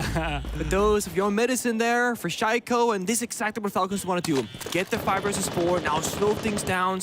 Just don't throw away a body for free right now. You got so much time. Establish those vent drones, get the Ram active, break apart the floor as much as you need to. All the drones have been spent, so I imagine that's been done. Second step, of course, get that hard destruction going. We saw BDS using those 2 broad canisters combined with the kite claws very early on. That was stopping Jilla from using any of those extra thermite charges successfully, so now we gotta see them actually get that done before hitting the bomb set itself. It's a great start for Falcons. The camera's hacked as well. Oh yeah, max value. There's an aggressive jump out from Leakafak. Still very little pressure on that side of the map towards Wine Cellar. No attempt at a breach as of yet by Falcons. No contest over in Kitchen. A little bit of vertical game going down. Dove all the way on the top floor so as to not be vulnerable to C4s. A wise maneuver with Bride still possessing one in his pocket. Bride, though, has managed to hold on to that main breach. Snowmobile still solid. The Electroclaw active. Might be a shot here. It's a bit tricky, though. They saw the Kite Claw. EMP goes out, but there is 2 Goro canisters and Pocket of Solitov, so this again isn't quite going to get the job done. And Falcons might need to go for a plan B. This is not going to work out. Go backside, open up those doors, apply that pressure. Back to a 4v4. Shots with the drone hole almost finds poor Solitov. But meanwhile, the Turk has managed to keep that breach solid using those Zodo canisters. Falcons needing to form up. Here comes Dove straight down the main stairs. Solitov finished off. Leakafak can use this to try and hold on to the site, and Users has found his by sneaking up the blue stairs. No breach, does force Robin to go big here on the Deimos. Out comes the AK, looking for a second. As Users, he inches his way towards him. Robbie's low HP. The plant goes down from guards, and Users does have the position. One spray and one kill. Robbie now low HP and information here for Users. No gas in pocket. And the target comes out from the Deimos. Robbie has the advantage, but Users, he's gonna stick it. Is he gonna be baited out? He gets offered, and the spray! And the Englishman to clutch up massively for BDS in the opening round against Falcons. It gets so close, down to the wire. The post-plant there for the Deimos, not the greatest, right? Because it gives BDS the coverage to go for a counter defuse and bait him on in. Despite the tracker, I mean, they both know where they are. They can hear it. They got the right idea figured out. BDS doing such a great job, basically doing nothing for most of that round, just sitting, waiting, playing for the utility game, right? Playing the two-brow, playing the kite claw, saying, hey, you want hard destruction? We're gonna deny it. You're gonna be forced down a staircase into a bomb site door. But it was so close because Falcons, they did this off-timed play, just sprinting down the main staircase, catching BDS by surprise. Yeah, and yet Users is able to clutch it out. BDS shouldn't be happy with that result. Yeah. That's what Shaiko dying early as well. That was like worst case scenario, essentially. But a win is a win, nonetheless. Users has had a bit of a return to form. Yesterday, in BDS's match against Raza Company, Users was a top-rated player, hit 19 kills across 2 maps. Kicks it off with a clutch. Love that. We're so close. I mean, when there is about a second and a half left in that defuse, you say to yourself, do I stick it? Do I go for the kill? Like, what do I do? Your fight or flight kicks in, right? For BDS, for Users, it's the fight. Absolutely. First defense checked off. A lot closer for comfort than BDS would have liked. Falcons into their second attack now as they go to bar for BDS, and that Capital makes a reappearance. The Monty makes its debut here on Chalet. I expect that Capital and perhaps even the Flores to be focusing up on clearing that dark position in Library. Not sure exactly how BDS have set up Library as of yet. It is Users, the playmaker himself, in the corner of that room. He's in the pivotal position to take down. We see BDS playing so many trap-oriented operators like the Frost, the Ella, the Capcan, and the Fenrir. Again, they know Falcon's game plan is go for kills and take gunfights. They're gonna try and make it as difficult as possible. That's why I think the Monty is so great in this specific instance. Because sure, you are still taking those gunfights, but you can move around the members of BDS a lot more safely with a Monty because you got that shield coverage, and you gain so much free information by just walking around. Currently, Falcons don't want to risk losing any members. They need the Grim Beast, need the Deimos Tracker. No one can afford to die right now, so they're spending a lot of drones simply clearing out the map instead of taking their bodies, which can be a risk if a gunfight occurs. And once they've secured the perimeters, then they send in the players. This does mean they're gonna have less time to work with and a bit less droning later on, but they do ensure that all attackers are alive, and that's their game plan. Bulletproof camera in Piano as well is going to make things slower for Falcons as BDS are able to continue EMPing out these drones. Good nade though. Yep. Nothing to protect that shield. It will go down. The Monty poised now as the Roteros are sent on forward. The Falcons very much engaging in a one-directional sort of push without much pressure on Library. People might be saying, why don't they play Jaeger or Mai right now? Well, you want other gadgets to use instead, like those traps, for example, to stop a window jump in, a push-up, etc., and weaken your opponents in those gunfights. That's the priority. BDS, you see them, they're sticking it around, they haven't quite fallen back. C4 goes out, injured to Dove, massive. That's the backstabber injured, and they lose Capture Fire and the smoke. BDS now can only have to worry about the front push against the Monty. Their backs are safe. That's a very challenging C4 to land. A good shot from Shaiko. And Falcons are looking very much worse for wear. The Monty does find one before being traded. Likafak eventually dispatched with his J-Lad has snuck himself deep, but Hashom not allowed to sneak into the site. All up to J-Lad now, and the top floor may be his. Perhaps as well the revive onto Dove. But there's a lot left to do for these two poor Falcons players, and pretty much no time to get the job done. Shaiko may be low HP, but he can play fairly further back and safely just hold on to his position. Meanwhile, these Falcons players have got to jump in straight into some traps. It seems almost the shot, there's info, and Brede to claim both with the EDDs. Nothing for it for Falcons. Good round, good fucking round. It is a good round. We don't even trick, it's free, I swear. The last round we got lashed. I love this. You know, obviously this side we got the best teams in the world, but even at the highest level of play, there's gonna be levels to how good these teams are. BDS, they're world class, we're all saying it, top 4, very potential grand finalists at this event. And they have this deep structure and deep way of playing the game. And I think that's why we've been disappointed with them the first couple of play days, where they start slow, they fall apart, they look inconsistent, individuals not really showing up. The classic League effect, people called it a crash out and he was losing his mind. This is a person who is extremely passionate, who's the IGL, the leader of the team, the captain, who does the strat work, the prep work, the intriguing, the IGLing, the gap finding. He does everything. And when you're calling for your teammates exactly what to do and no one's listening, you gotta get angry at them in the best of ways. So I think Jack was right in his desk. I think after that poor performance earlier on, BDS have had a very tough conversation as a team with their support staff and said, guys, we need to do better. We know we can do better, and we gotta really focus up here. We cannot go out early in groups. That is not good enough. And even though this may not be the group of death, it's proved to be one of the most competitive groups that we've seen here at SI. It's chaotic. Everyone has lost a game. Everyone has won a game. BDS has looked a little bit silly at moments. That loss to DZ, especially the 7-1 on Cafe, losing Chalet, one of their best maps, a massive red flag. And as you said, Leagueofac was flamed and praised simultaneously for his crash out, if you want to call it that. I really hope that BDS aren't forced to that point, but it's great to see that they've been able to bounce back since then and dispatch with Raza yesterday quite handily. Now they're taking on Team Falcons, and they're off to a great start. Building those rounds one by one, and Falcons, one of my notes for them. Oh, boy, Hashom, bro, what was that? He's alive. Yeah, could be worse. Barely.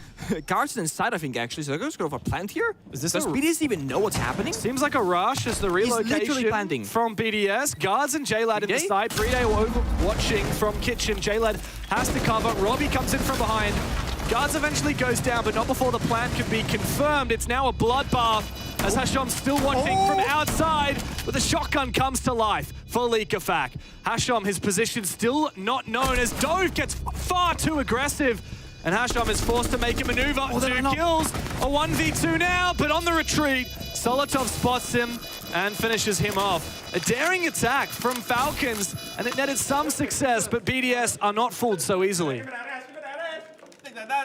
Such an impressive hold there from Brede and Leagueofac, the two anchors in that round. As Kaiden and Mutant, they found so much value in their positioning. They weren't just rushing the bomb site thinking, oh my god, they're planting. They knew they were going to be watched on those angles, so instead, it's guns up, take the gunfights, deal with the plant later on, and they found all the kills. Falcons down 0-3 have already called their tactical timeout. Huge fan of this. Get ahead of the problem, catch it early, fix it, and then turn up now to get those following 3 rounds if you can. Especially because there have been a few moments of greatness in these rounds. Falcons managed a pretty convincing first round to execute, despite not having breaches open, and then were clutched on by users. Second round was pretty pitiful. You can cast that one aside. Third round, Falcons, again, a nice rush. Looked pretty promising. Couldn't hold it in the post plant. A few mistakes here and there. So there's really just a few minor things that can be fixed, and Falcons will certainly start getting rounds, but they can't let it delay too much. No, I think you're right. That previous round, it's a rush. If the bomb goes down, you got like 5-4 attackers alive. In my mind, that's a success. This strat worked. Comes down to the small things, right? The gunfights, the positioning, the timings. Has shown Flower stoning himself, like, didn't have enough fight to maybe into the building as aggressively. So I think you're right. It's the small things that are going wrong for Falcons. This gunfight right here, Gridlock winning out against Leagueofac, can change so many things. Shaiku's sticking around for so long. I mean, that's a good decision by BDS, but do you have to swing at that timing? Probably not. So regardless, very, very small things. But what I was saying right before the rush happened, one of my big concerns for Falcons is their strategical depth when it comes to adjusting their operator pool. On defense, they seem to have one playstyle. It's roam around, take gunfights, fight across the entire map. And again, if you're a team who's not that strong at roam clearing, it can definitely work. But if they're up against a very structured team who knows how to do that, they don't seem to have a second way to approach the round strategically. So I feel like for Falcons, they do need to show us a couple of rounds on the attacking side to give me any sort of comfort for the side swap. This is BDS's map pick. It's not the end of the world if you lose it, but you gotta just get, going before the second map starts and really get all your jitters, all your nerves, all your problems out in this first map.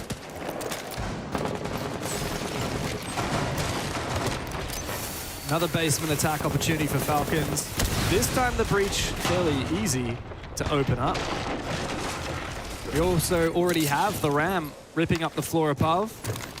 But BDS are going for quite a heavy roam. That does force Falcons' hand a lot of map to take if they are to try and utilize this vertical potential. Look at this run out from Shaiko. Guards will finish him off, protecting his brother. And thankfully, Falcons off to a solid start. The second time now on this basement, they've killed Shaiko early. Yeah. I mean, this is a BDS roam game, like you said. They're not playing structure strategically on the bomb side for wall denies. They know they need to take a couple of fights across the map. I don't blame Shaiko at all for that. That time with the pillar covering the opponent of Dove, and his team was there to cover it. That could have very well worked. Solotov finds one back on the trade. Robbie goes down. That's again Deimos ineffective. What is this? In. Dove survives somehow. Very risky there. Robbie's already gone down. Dove low HP. Even though BDS lost a player early, they've made pretty good work of this roam. They've made it look pretty doable. What's this from Nash? I'm sure this is not with the Legion on the board. 3 of these players from Falcons still just outside lobby. I mean, yeah, we have Snowmobile Bridge, but that's an inkling of what you need to achieve to execute an attack onto the basement. Yeah, they got the first step so easily, like get the breach opened up. Their second step was to try and drone clear, but either they didn't drone out the map enough, which is hard to believe because they have 8 drones dead, only 2 alive. Then they jump in windows, thinking the map is clear, but BDS are heavily roaming. Oh no! Cross-tap, the window jump in, JLad. Gotta get yourself up. 20 HP, is you gonna survive? 4, or it's boxed on the floor. Juice almost dies instead. Embarrassing from Users to be damaged himself. Dove has a beautiful angle all the way from the top floor, and he will confirm that kill onto Users. Perhaps now there is a chance for Falcons as Likafak looks to get aggressive. He's spotted that diffuser. He's making sure that he's covered off. Solotov teams up to finish off JLad. BDS still aware that they're the ones with the diffuser as Likafak is looking to force a gunfight. Guards should win this. And he does eventually with Hasham coming in from blue. Falcons have once again flipped the script, but Solotov, he loses his fight on the peak. It's up to Brede now. Information for BDS on that diffuser should still be in abundance, but all 3 of these players for Falcons are low HP. A little spray from the Vector should be able to finish each one off. First player spotted, bit of damage, not enough. Hasham to double back from blue. Falcons are on the board, and about damn time too. Important round for Falcons, but what an incredibly messy, lack of discipline round from BDS. You had Likafak in Fireplace on the staircase with an enemy next to him getting yellow pinged, red pinged, and he doesn't even seem to realize what's going on. Runs back downstairs, takes a massive gunfight in the breach, uses with the whiff with the C4, dies shortly after. These are massive blunders for BDS. Strategically, they won the round, they had numbers advantage, they had way more health on their health bars, and they had a mirror window on the side till the very end. They shouldn't have lost that. Sometimes you win them, sometimes you lose them, and because BDS got that 3-0 lead, this isn't gonna mean anything in the bigger picture, but if rounds start slipping away like this, we can see that mental tilt set in again that we saw against Dark Zero. Hasham was instrumental that round. Losing blue control ended up being the linchpin moment for BDS. Credit to Hasham. He's always been a highlight player on GK in the past. He was the star fragger for the most part. Now on Falcons, but he has been pretty quiet this tournament, and even in Montreal, he wasn't the one that we were constantly talking about. It was Robbie, obviously MVP of the whole tournament, despite being knocked out in quarters. Dove, in the match that we casted recently, he was the playmaker. He was the instrumental one for Falcons. It's nice to see Hasham, who's often in that lurk role, having a little bit of impact, especially against a team as strong as BDS that you wouldn't expect to let lurkers have a big impact. Oh, you're right. It seems like Hasham, he has good stats, but is often outside the building, holding ankles and such these days. And again, there has been a small change-up in the roles of this team with what we assume is the communication go from English to more of an Arabic-oriented calling communication style, which again, puts into question, Robbie, is he that 4+1 player playing on his own? Does he know what's happening around him? For BDS right now, they're feeling the pressure. Windows getting opened up, doors, Twitch going against those default cameras. But we see 4 this time lands. Robbie knifes Likafak because he jumped out the window. Okay, fair enough. So they were trying to make this mini play to get Users out alive, right? He jumped out the same second Users was getting fired by the Capital. He gets a C4 kill. Likafak dies. They trade 1-for-1. Users lives. Not the end of all, but I think Falcons, they take that trade happily. Good information on Solotov's position here for Falcons. A drone well hidden on top of one of the cabinets in Mezzanine, and you can see these yellow pings continuing to come out. But how do they intend to deliver the killing blow onto that player? I see one frag grenade on Dove, he's nowhere nearby. Flashes around, perhaps to be used by JLad. Falcons haven't clearly telegraphed how they're going to clear this position.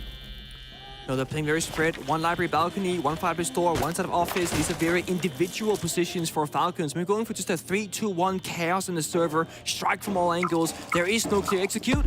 Lion shots goes out. Flashbangs follow. They gotta make this push happen. Still one player lurking in that top floor in the library box. It's Users. His teammate has fallen off. Shaiko coming back up the stairs. The crossfire enabled onto JLad. Seemingly asleep at the wheel, unaware of Users' positions. Shaiko finds it onto Hasham as well. Falcons, it's gone from a solid winnable position to now devastation. BDS solid in their positions, but Shaiko goes down. A big 2K from Dove as he's now left with 2 more to find and all alone approaching the site here on bar door. Time to work with, but no util to speak of. Solotov hiding behind the bar And he will pop up, find his head, and win the round for BDS. Back in form, 4-1. Want to see a bit more structure from Falcons here. They got such good gun skill, but the individual players right now are making all the work happen. There was no solidified push, there was no clear picture, there was no countdown 3, 2, 1, let's work together. It's Dokubi in, dies, Twitch in, dies, one by one.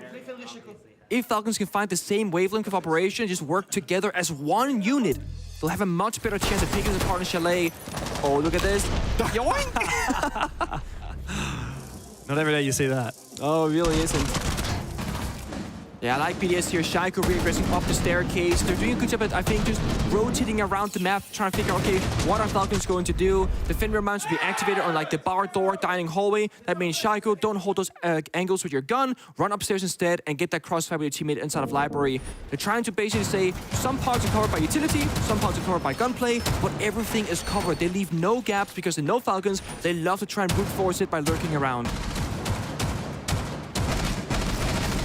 First half hasn't looked good for Falcons. One more opportunity now to salvage their attack. A 2-4 split, still not ideal, let's be real. BDS are looking very comfortable here on Chalet. A reprisal of form after losing this map just the other day. There's a reason why this is one of their favorite maps in the pool, why they picked it here against Falcons, and despite Falcons winning it just 2 days ago, BDS are getting the better of them here in the first half. We see Falcons, the final attacking round in the first half, and they've played, what, maybe 7 or 8 different attacking operators. It's not a whole lot by my account. And again, I don't think you have to flex around a ton, but I do feel like they're not super willing to really change things around and say, okay, this isn't working, let's blow up our lineup and just try something else. But again, if it works, it works. So far, it hasn't. The Monty, the Dokubi, the Lion, trying to catch roamers off guard, stop them from moving around too much. What we gotta see though is Falcons entering the building with players alive and up well, use those drones to make a way through. They keep burning them, droning the building, not taking map space and losing those drones for free. Oh, Solotov is daring, contesting these angles. A player jumps into Trophy. It's a potato fest between the two, but the injury not confirmed. Leakafak, meanwhile, does find one. Oh no, what are you doing, Leakafak? He bites off far more than he can shoot. And Robbie finds a second on the round. Numbers are even again. Shaiko misses his opportunity to put down that Montaigne. And now Falcons know full well where he is. Upstairs, a C4 flows on over. Guard break onto guards, but no kill confirmed onto that Montaigne as of yet. Second C4 on Bride. If they want to try for it, they can go for it. C4 confirms it. Huge value there. It does take both C4s, so I think that's a valuable trade. Used with another onto Robbie. Last guy has shown him outside the building, so far away on the roof. Can't help his team at all. A valiant effort from Falcons that round, but so proactive from BDS. 2 C4s to whittle away damage at that Montaigne. And Shaiko is going to hold on to the jump in as well. 5-1 in the first half. And the Europeans are looking pretty untouchable on Chalet. There's nothing in it for Falcons as of yet. Let's see if things will change on the side swap of things. Of course, Chalet attack and defense plays out very differently, but if BDS keeps setting the pace and controlling Falcons, I don't think the scoreline will be all that different. Because that's what it comes down to right now in the current meta. A lot of teams are going to try and set the tone, control the speed of things. It's why we see something like Tubrok being brought out on defense, slow things down. Meanwhile, attackers try and rush, say, hey, we want to go fast. We saw a rush from Falcons, it got shut down. We saw BDS turtling downstairs, winning out. 6 rounds. Okay. Well, they say we've done this in scrims, 6 rounds on defense. Yeah. I believe it when I see it, Falcons. I'm ready to be proven wrong. Hey, there was actually an instance where EUL Finals 2020, it was G2 against BDS. It was my last tournament. We played the lapsed bomb site on Theme Park, which wasn't super common. I remember that. And it was like a 1v4. And I remember Citizen was like, you won this 1v4 in scrims, just win it again. And then I ended up winning because the frost mat was in the window. And I was like, okay, sometimes scrims reflect into real games. It can happen. Such a good call. That's the way the POC mat was invented by. Yeah. Dude, if you can do it in practice, who's to say you can't do it on game day? That's it. The only barrier is your mental. If you play scrims like you're playing pro games, like the discipline, the decisions that you want to make, the gunfights that you take, you will be able to transition a lot more or translate a lot more effectively. Whereas if you run around in scrims and you spawn picking and you do crazy stuff, and then you're timid in pro league, it's like, why are you practicing so ineffectively? You should practice the way that you want to play. Yeah. And if you want to play jumping out every window and spawn picking, sure, go for it. But actually have the guts to do that on game day. Exactly. And Falcons, as the desk, well, the analysts, I suppose, the standing analysts mentioned, Falcons love that aggressive play style. They're on that defensive side. In theory, they can dictate the pace, but it's BDS teasing out something, perhaps baiting Falcons. Baiting. To pushing. And we see Diffuser and Solarium repel with the Grim and the Shaco and the Deimos. So trying to make, force Falcons to make an error, to move around too much, but they're not. They're playing disciplined. They join Solarium, they see the staircase is clear. Next set of Green Candelas or Candelas and Grim Beast can maybe make BDS advance in towards the building, rappel on in, because right now what they're missing is a foothold, a place to start inside the building. With half the round burned, it's time to start entering soon. Shaco and Bride, of course, Diffuser in hand, they should be going in first. Guards, a run out. Where was that from? Perhaps lobby? Oh, it was the balcony. That's a good pick, though. BDS going for an execute-heavy strategy, losing their Ying. That's the danger. Still outside. I mean, what's the theory here? They're gonna get some red pinks, maybe. Yeah, they see one player. A little bit of floor bang coming out onto Jayla, but nothing really gets done from this. There they go. Now there's up to Larry. Robbie finds one. Still no pressure from the double window. Since Users was taken down, nobody from BDS has to resume that position. Shaiko makes his way forward, takes down Robbie. Hashom looking for a peek. Leagafak has made this winnable. Still red pings on those players in Solarium. Hashom wants to go for the peek. He's going to sacrifice the peek as advantage if he waits and holds an angle, but he finds Solotov looking for a re-peek now, and Leagafak finds him, but not before he takes down Shaiko. The trade from Guards and Falcons have locked in their first defense. Round by round, one by one. I'm not sure what that conversation's about.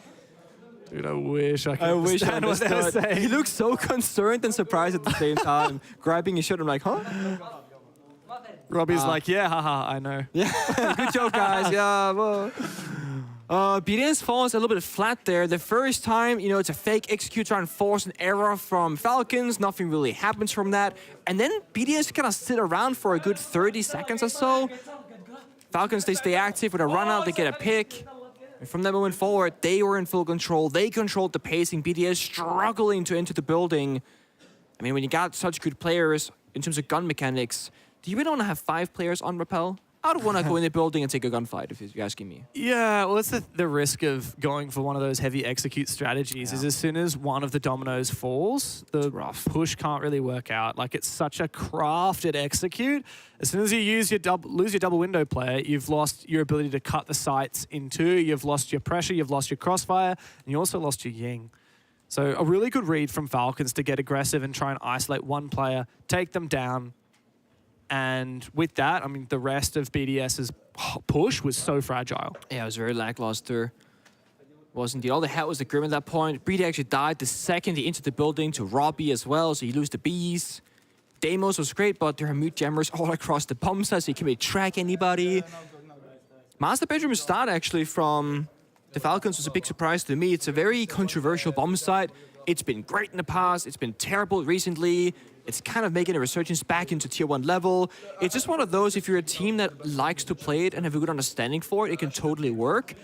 It just feels like you have 2 ways to attack it. You go Library or you go Solarium like BDS did. And it's such an expected outcome for where defenders will be playing and where attackers are attacking from. So it just feels iffy to me. Then again, you got 6 rounds to play with. You're likely going to go through all 4 bomb sites eventually, unless BDS just win out in the first 2 rounds, of course. But a great start. A bit of momentum in their sails. Getting loud, getting excited. There's nothing worse than saying, guys, let's go, 6 straight. You lose the first round, and it's like, Yeah, well, that would be 5 match points they'd be staring down. So a good start here for Falcons on the defense. Give themselves confidence, especially with how that round panned out. Like, it was convincing. Yeah. Yeah, they had a really good read onto that BDS push. They didn't expose themselves. Solid start to the half for Falcons. And the start of a comeback, perhaps. 5-2 lead for BDS, though, leaves very little room for error for this defense of Falcons. They go down to bar and games.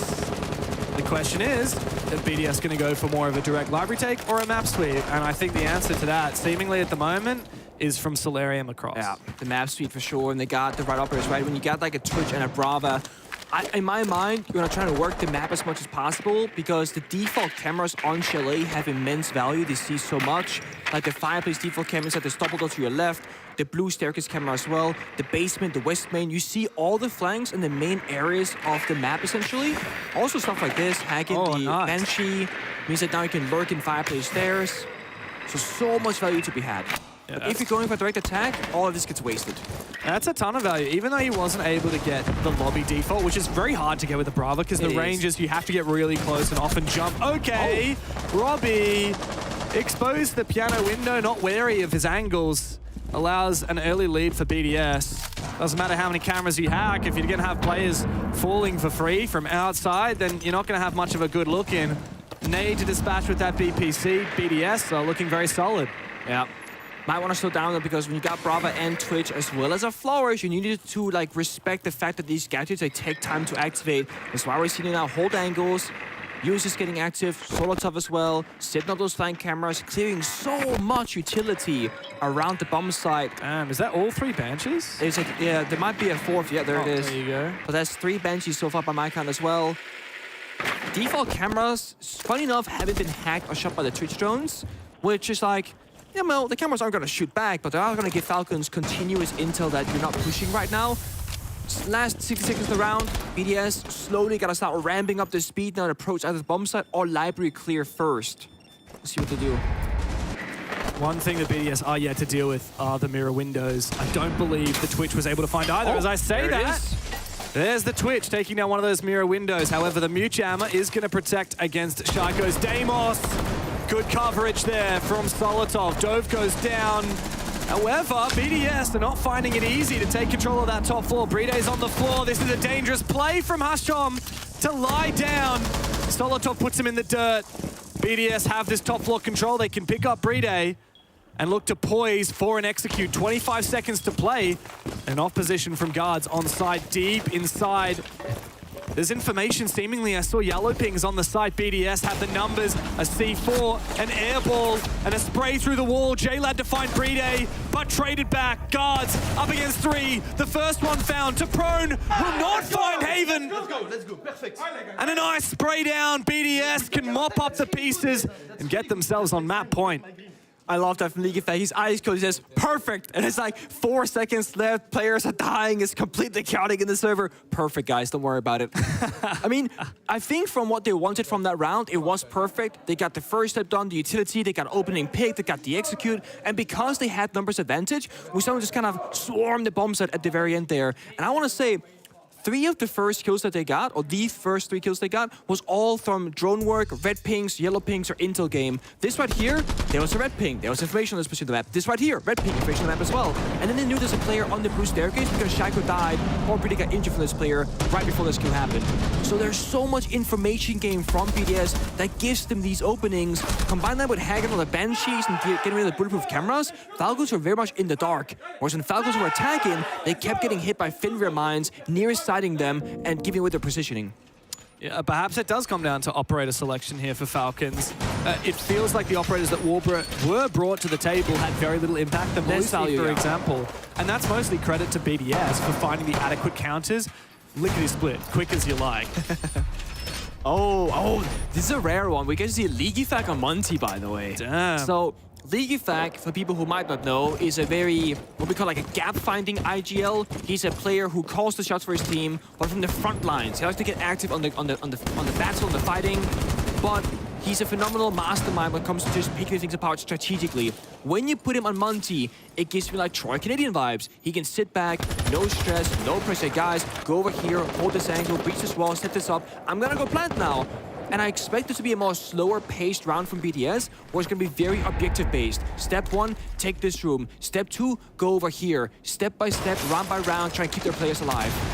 So we get to see if BDS have listened to their captain. And IGL, for what he said the other day, everyone has to go with him, and they do. Users might go down quick, but Solotov's looking for a second now. Guards in kitchen, JLad comes in for support. Likafak is seemingly alone here in Master as he spots out the mute downstairs. Guards caught completely off guard. And no refrag from Monty. Robbie just around the corner from him. Likafak's about to have the information, but he is now trapped. Zoto canister to put him in position. C4 comes out. Likafak is down. A good trade though from Shaiko. Him and Bride now together in the 2v2.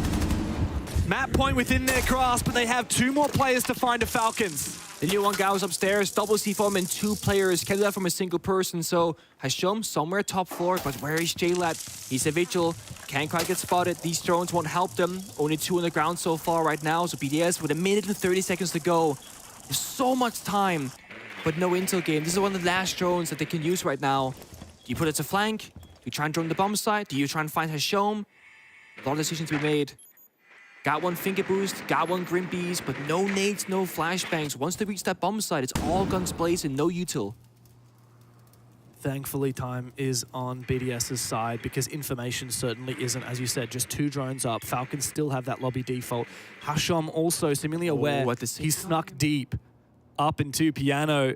And I don't think that Bride will have any idea. He's still on cameras just around the corner. Shaiko's going to expose himself. Hashom takes him down.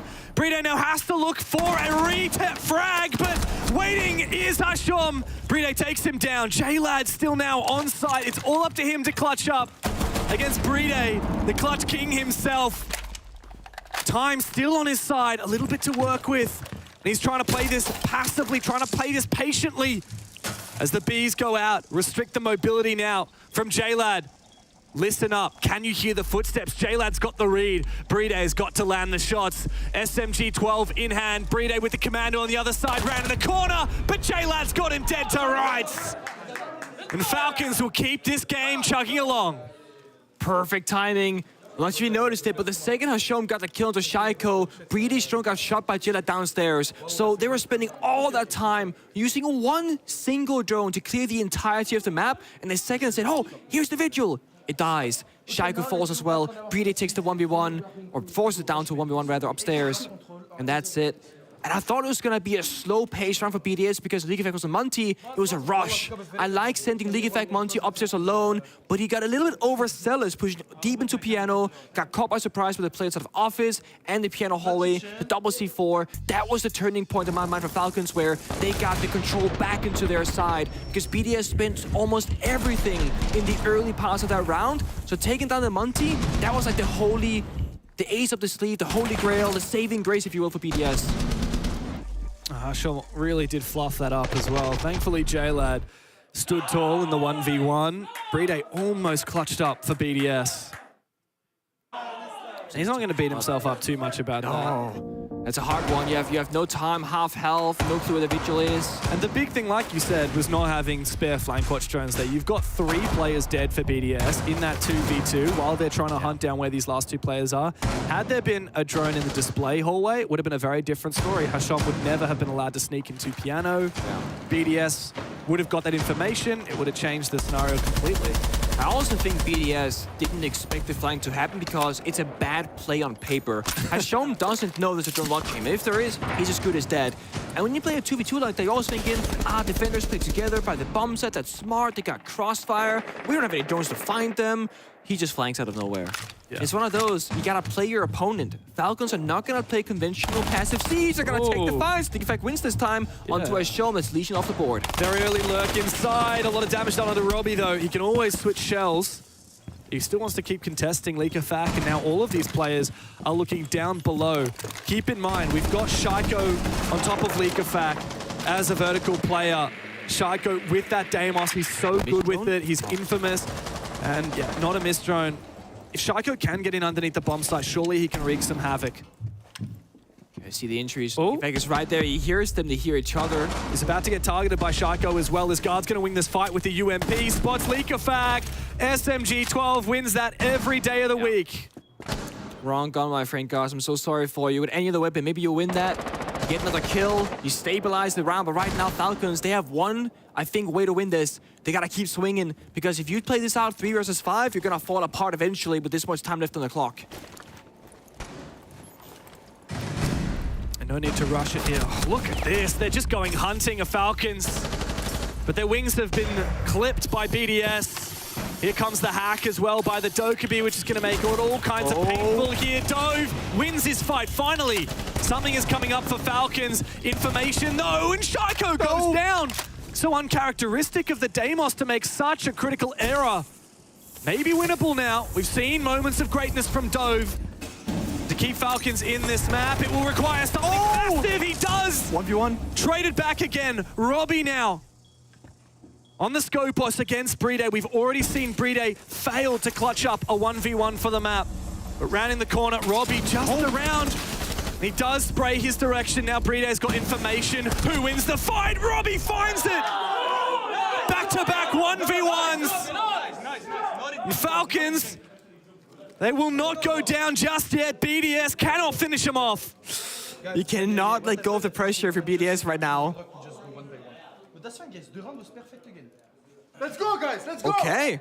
Damn. So this is a League of Fact taking a more calm approach, saying, let's not give them 1v1s constantly, but it's okay. The round was perfect. And again, we gotta look at what happened from a top-down perspective from what BDS's plan there was, and then what happened in reality. They got the early kills, they got the roam clear, they got right by the bomb site, then it fell apart. So strategically speaking, BDS, they won the round, then they threw it. And when you are a competitive player, this is a big thing to think about. Because if they had, gotten picked apart before they entered the building, it would have been a terrible round, winning or losing. It's a 2v5, by the way. It was a 2v5. It's terrible to lose this kind of round. But again, BDS, they're not expecting or respecting Falcons enough. They know the only play the Falcons have is to go for crazy hero plays. You're 2v5. Yet they take the 1v1s, they're sprinting in. It's sloppy, if you will. But we see Falcon or BDS rather staying composed this time. Very much so. Quite a contrast to what we saw the other day. Perhaps BDS needed a loss. I think they maybe needed a loss just to get a little bit of a kick up the bum. Energy check. Yeah, an energy check. Just to realize perhaps the next time that it happens, they won't get quite so tilted, because as much as I hate to say it, like, BDS were tilted when they lost to DC. And now that they've seen that happen before, they're not going to let it get to their mental when they start feeling a little bit pressured. And of course, still a few more match points to come here. They've just lost 2 opportunities to close the map, but they have 2 more here before Falcons can push OT. And the last time we saw BDS attacking this bar bomb site, it looked incredibly solid. So very convincing round win. The only thing that BDS have been getting very consistently, which you can't guarantee, is they've been getting the opening kills a lot, making these rounds easier than they arguably should be. What happens if Falcons, for this and the next round, gets the opening kill and stops BDS from achieving their, progress in the round, their strats? The pseudo rush, the mirror window, right? Open the window up. Ash brings the mirror window, shatter it, there it is. Little mini play there for BDS. That's the first step done. Second step, though, eyes in the library upstairs. Shaiko finds Dove somewhere, actually.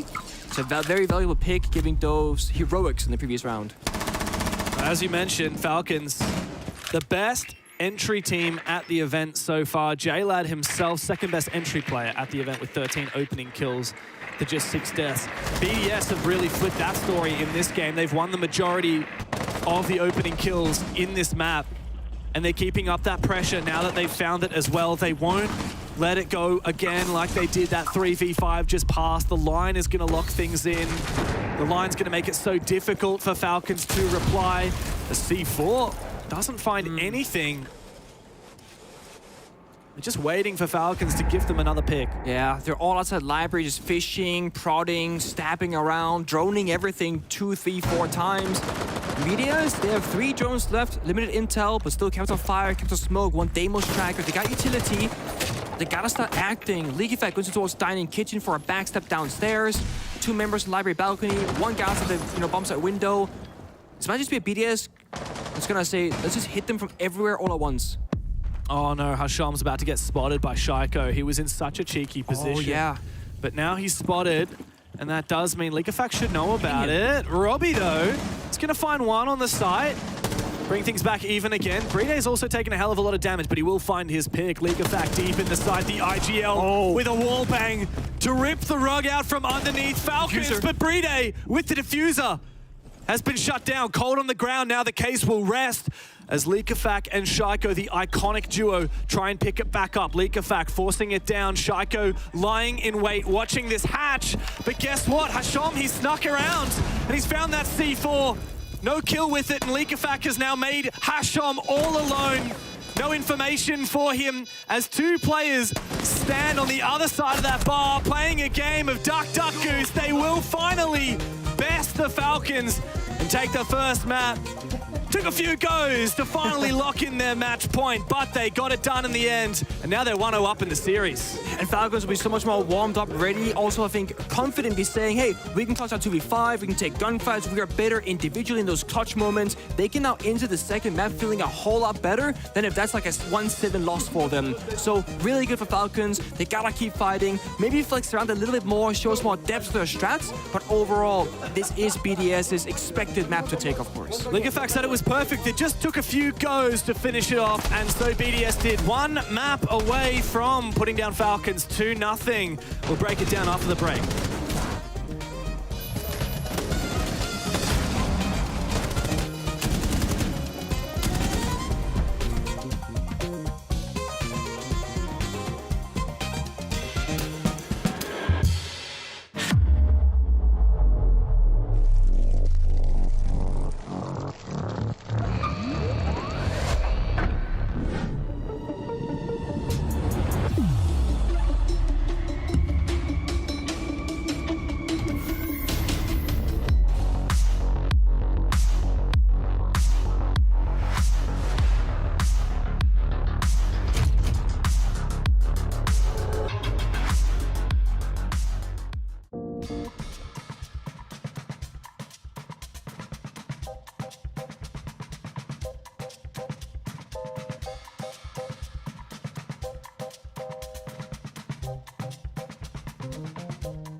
We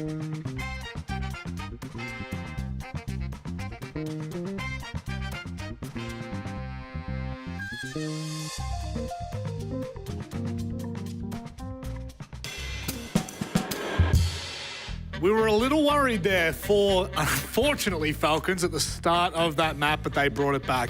5-1 first half. BDS kick-started this with a bang, but then Leo, Falcons, they found their footing, but really slowly. Yeah, I think overall it was more a matter of BDS controlling Falcons and Falcons really succeeding. This clutch. I mean, yeah, this clutch from users is insane to start the match, right? But if you look at the operator lineup, I want you to pay attention to the operators, right?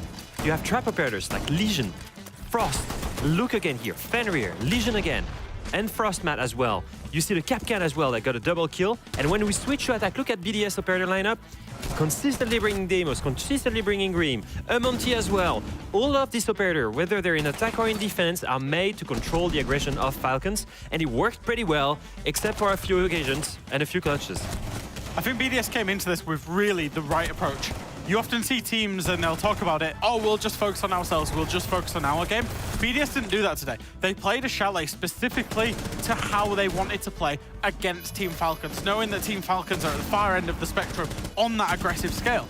And as such, they produced a performance that was maybe different from if they'd played, say, I don't know, a G2 or a Virtus Pro on this map. It would have been a very different story for BDS. They kept it compact, they kept it tight. They didn't really leave any gaps whatsoever. No, and that's difficult, isn't it, Leo? When you look at Falcons, the kind of playstyle BDS has, I'm not going to say it's impenetrable by any means, but it's a lot harder for Falcons to find those wins. It doesn't give you these opportunities. And that's what we mention when we speak about Falcons, is that if you give them opportunities, they will seize them. Like one of these examples here. As you can see, LeakFX lurking around with Tokaibi, another crowd control operator, by the way, to get a double kill. It's a 5v3 for BDS, which means Falcons have got to play aggressive. And see Dove isolates the first 1v1, will go, get another 1v1, and again, we'll go aggressive here and get another 1v1. And you can see Robbie on the other side. He was doing the same thing. Isolated a player that was, again, by himself, and here winning the 1v1. That's how they turn basically a 2v5 into a round win.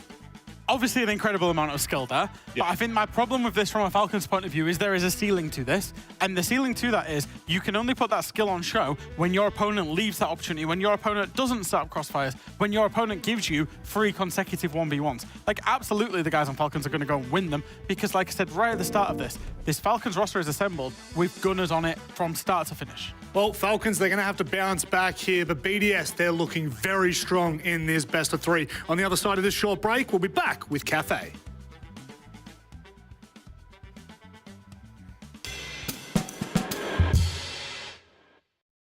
Não sei nem dizer assim, porque é realmente a realização de um sonho. Porque quando eu entrei nesse lugar, eu vi a magnitude do que é isso daqui. E de lembrar desde o início. Back it up, back it up. Let me take it back to the realness, feel this. Let me take it back to the realness, feel this. Let me take it back to the realness, feel this. Back it up, back it up. Let me take it back to the realness, feel this. Let me take it back to the realness, feel this. Let me take it back to the realness, feel this. Back to the back to the back to the back to the back.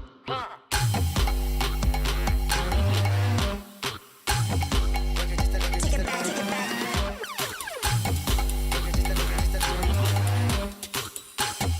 Back it up, back it up, back it up, back it up, back it up, back it up, back it up, back it up, back it up, back it up.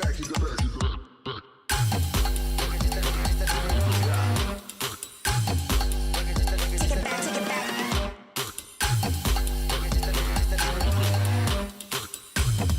Back it up, back it up, back it up, back it up.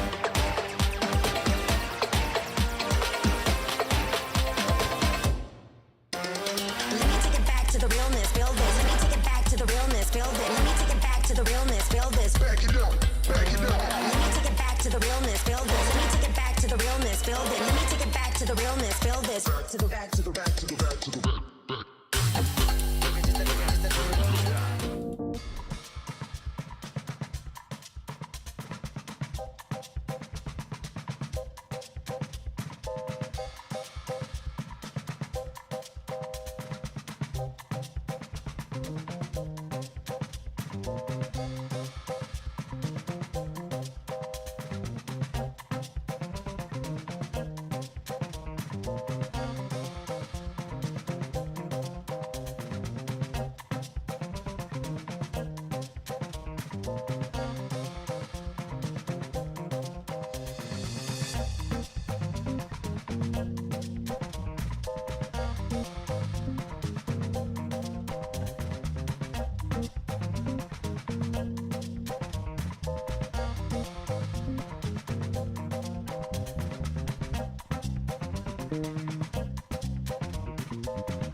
Well, Chalet is in the rear vision mirror, and now we look at the windscreen to see but one map that stands between BDS and taking this map, or series, I should say, because we're going to Cathay. This one, we've just kind of touched on it a little there. We're not, well, off camera, I should say. We're not super confident, are we, Leo? Yeah, I'm not sold on that choice from Falcons. I feel like they want to reproduce what DZ did on Cafe, beating BDS 7-1. I want to say it's a very different story here, because back then it was BDS picking that map and starting in attack. Right now, they're starting in defense. It's one of the more defender-sided maps in the meta, and if they keep playing like I've been playing, they will bring Legion, they will bring Capcan, they will bring all this crowd control operator in defense, and it will be very hard for Falcons to try and find gaps in this match. And that's the thing, we are expecting more of the same from BDS, because again, they're playing against Falcons. The map is kind of secondary to the fact that they're playing against such a unique style, and they're ready for that. Like you said, they're bringing their crowd control. It's not even like Falcons can really do anything about that, because you do only have one ban. I will double down on the map, though. It's a map that offers a lot of natural crossfires and not that much of aggression. Yeah, you can jump out windows, you can spawn kill, and it's quite a big map. But when you're in defense here, you can defend it really well by closing the gaps and playing in crossfires. In fact, most of the bomb site, you play them by having one or two teammates close to you and just defending this with Azami or you know, with other big Melusi operators, for example, that would be preventing a rush or, you know, not giving any gaps to Falcons to exploit. If you're Falcons at the moment starting attack, Jack, I'm not going to say it's a free stab by any means, but how do you find your way into this map? How do you find yourself in the face of BDS the way they want to? I think you probably look to some of your star players. I think maybe Hisham is probably... he found success on the attack on Chalet. I think when he gets on the Dokkaebi, when he manages to play in the Whale, that, you know, he's a very tricky player and a very tricky person to operate against. Sure. He's unique in the way that he will prone in random staircases and places, and he plays... You know, he's got a peak in the game named after him, the Hisham peak. So, do you know what I mean? If he can manage to find gaps and he can get on that Dokkaebi and kind of lurk in, but again, it's only reliant on him if BDS provides those gaps for him, but he can be the real difference on that attack. I would add that they would need to abuse cheesy operators. I'm thinking of Sense, I'm thinking of Glass, I'm thinking of Blitz. Maybe operators that allow you to isolate some gunfights, gain that man advantage, and may convert it. And I assume that they will try and rush some extensions. But once again, if I'm BDS, I'm not extending. I'm playing very close to the bomb site. It's very much turtle the whole way. Well, that's the problem, isn't it? Because you look at this matchup, we said it at the very start of the match, and we've talked about it a lot off camera. Just the playstyle BDS has is perfect when you're versing a team like Falcons, a team that relies on finding individual gunfights, trying to force their way inside of maps, inside of buildings. It's going to be even tougher for Falcons knowing that on Cafe, knowing that they're already up a map, they're clawing their way in. They're clawing their way back into this series in which they're going to have to do. Unfortunately for them, they start on attack. BDS are looking good at the moment. We head to our favorite, Nick and James, to run us through this matchup. Wait, it's us? We're the favorites? It's not Tim and Dez. No? No. It's not Jesse and Parker? No.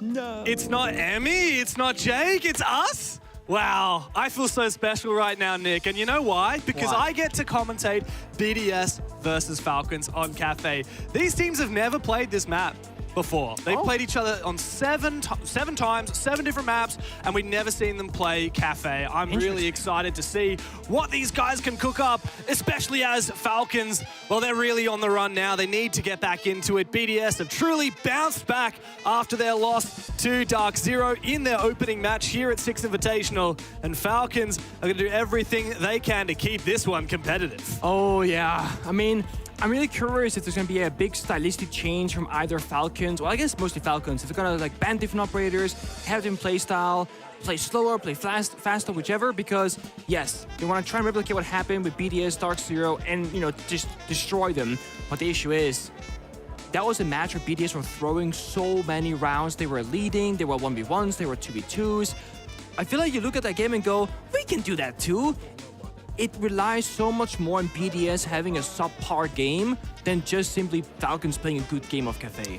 So it's going to be hard to replicate. Yeah, and Cafe, as we've talked about, well, not just Cafe, but the whole map veto, Nick. Yeah. We talked about like how on earth do Falcons approach this, because BDS, they're so damn good, right? Skyscraper, Bank, Chalet, you don't want to go to any of those maps against these guys. 2 out of those 3 are in this veto, and Bank, even though BDS is so good on it, is actually one of Falcons' better maps as well. So how do Falcons navigate this veto? They end up taking us to Cafe for their map pick. They're already 1 down. And you look at the other side, and well, BDS, yeah, they did lose Cafe to Dark Zero quite convincingly in their opening play day. But overall, like, BDS still aren't a terrible team on this map. They have good history here. And this is also not Falcons' favorite map. This is their 4th preference. Pretty low down. They haven't played at SI so far. They played it a few times locally, but not against any significant opponents since the Montreal Major. And even then, they were losing it to teams like VP and FaZe Clan. So to expect to be able to beat BDS here is a very ambitious statement to make for Falcons in this veto. You take that, pair with the fact that BDS are very, very like blatantly trying to counter Falcons and just play that kind of strategical approach. There's like I think Jack said it.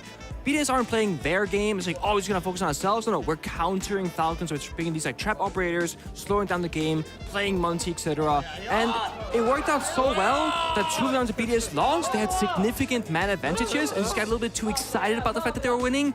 So if they tighten up a little bit, and like League Effect said, don't give the 1v1s and 5v2s guys, but it's okay. Chat was perfect.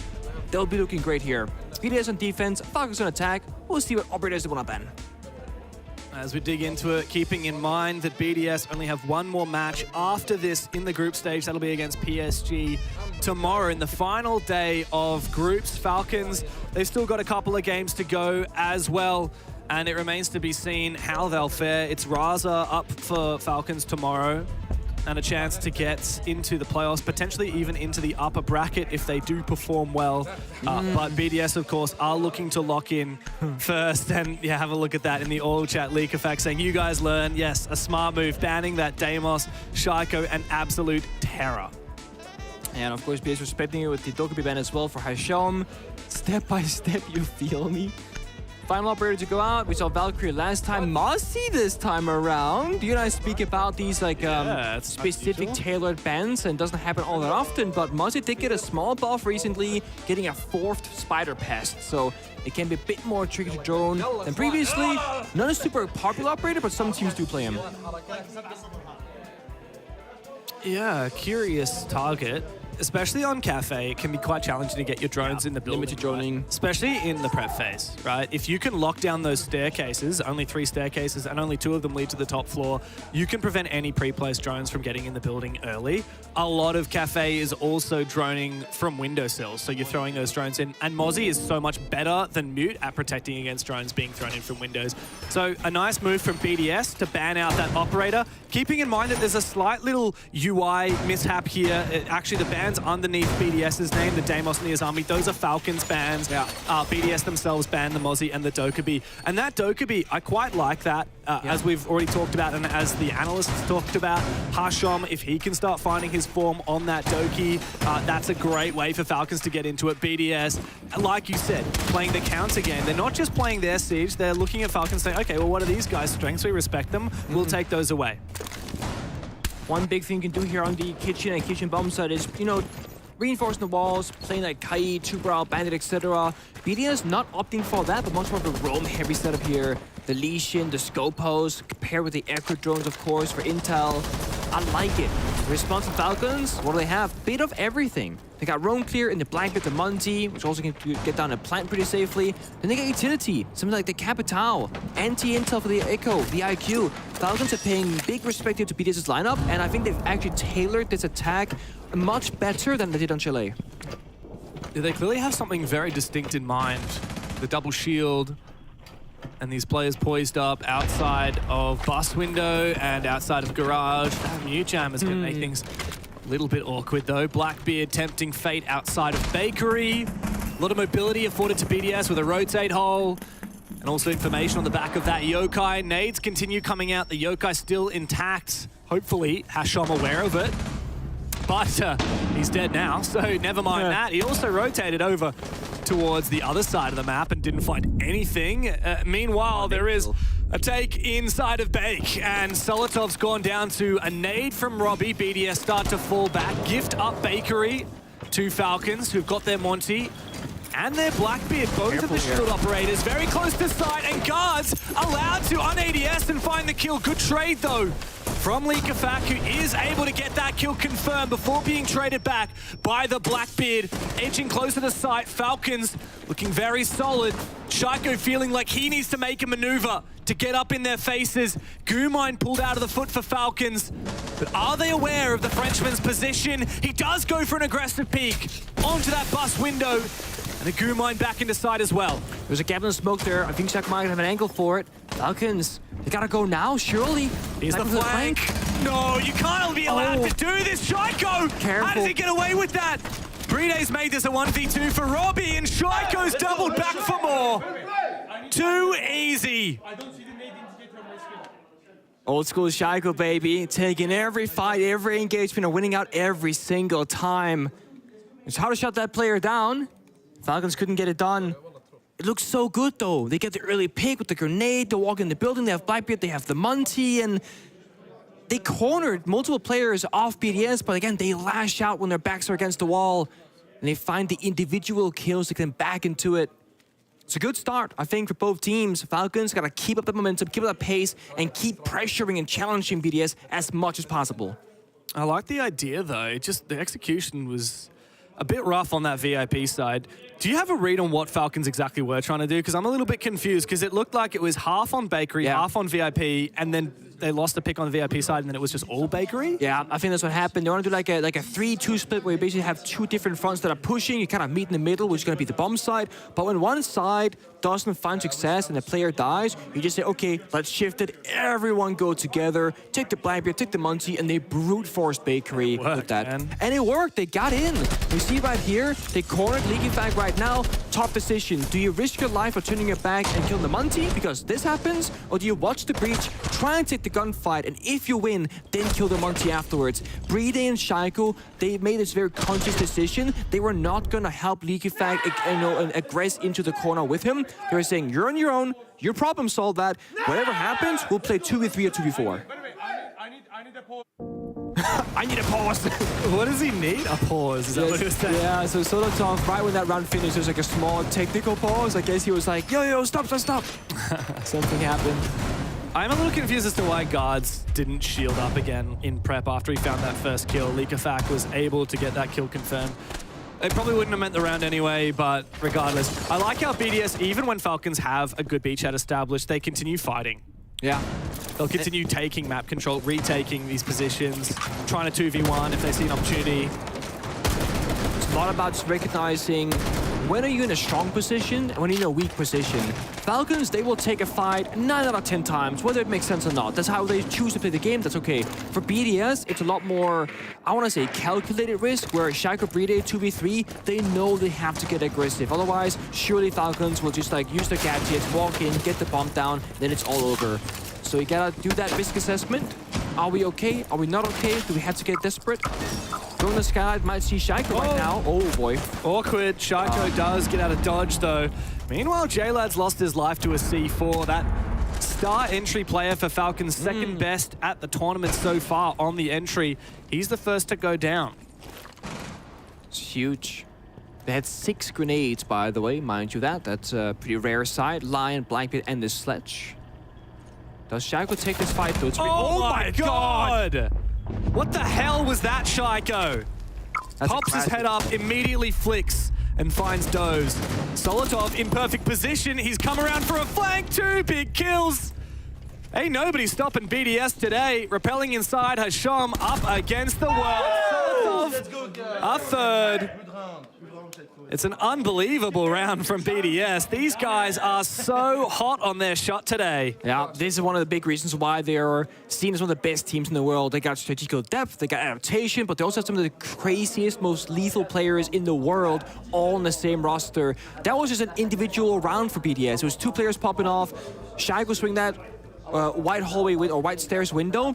Normally, a normal player wouldn't take that swing. No. Because it's like... Why would you? You're gonna die. It's 30-70, right? 30% chance Shaiko wins, 70% chance he dies. But when you're Shaiko, it's not 30-70. Nah. It's 70-30. It's the other way around. And it's one of those things when a player can get away with that so consistently like Shaiko can, he will start taking those swings as if they were 50-50 constantly. Yeah. And when it works, it is brutal to play against. I'd love to know what that guy's warm-up routine is. We were talking in the green room. Was it Gabe asked Laxing, you? yeah. Yeah, he asked you what your warm-up routine was back in the day. It was like an hour of T-Hunt before the game. We don't have T-Hunt anymore. Yeah, so on land build back in my day, we didn't have... T-Hunt didn't work without internet connection back then. So you'd play situations. Really? I'm not sure if situation exists anymore. Actually, I have no idea.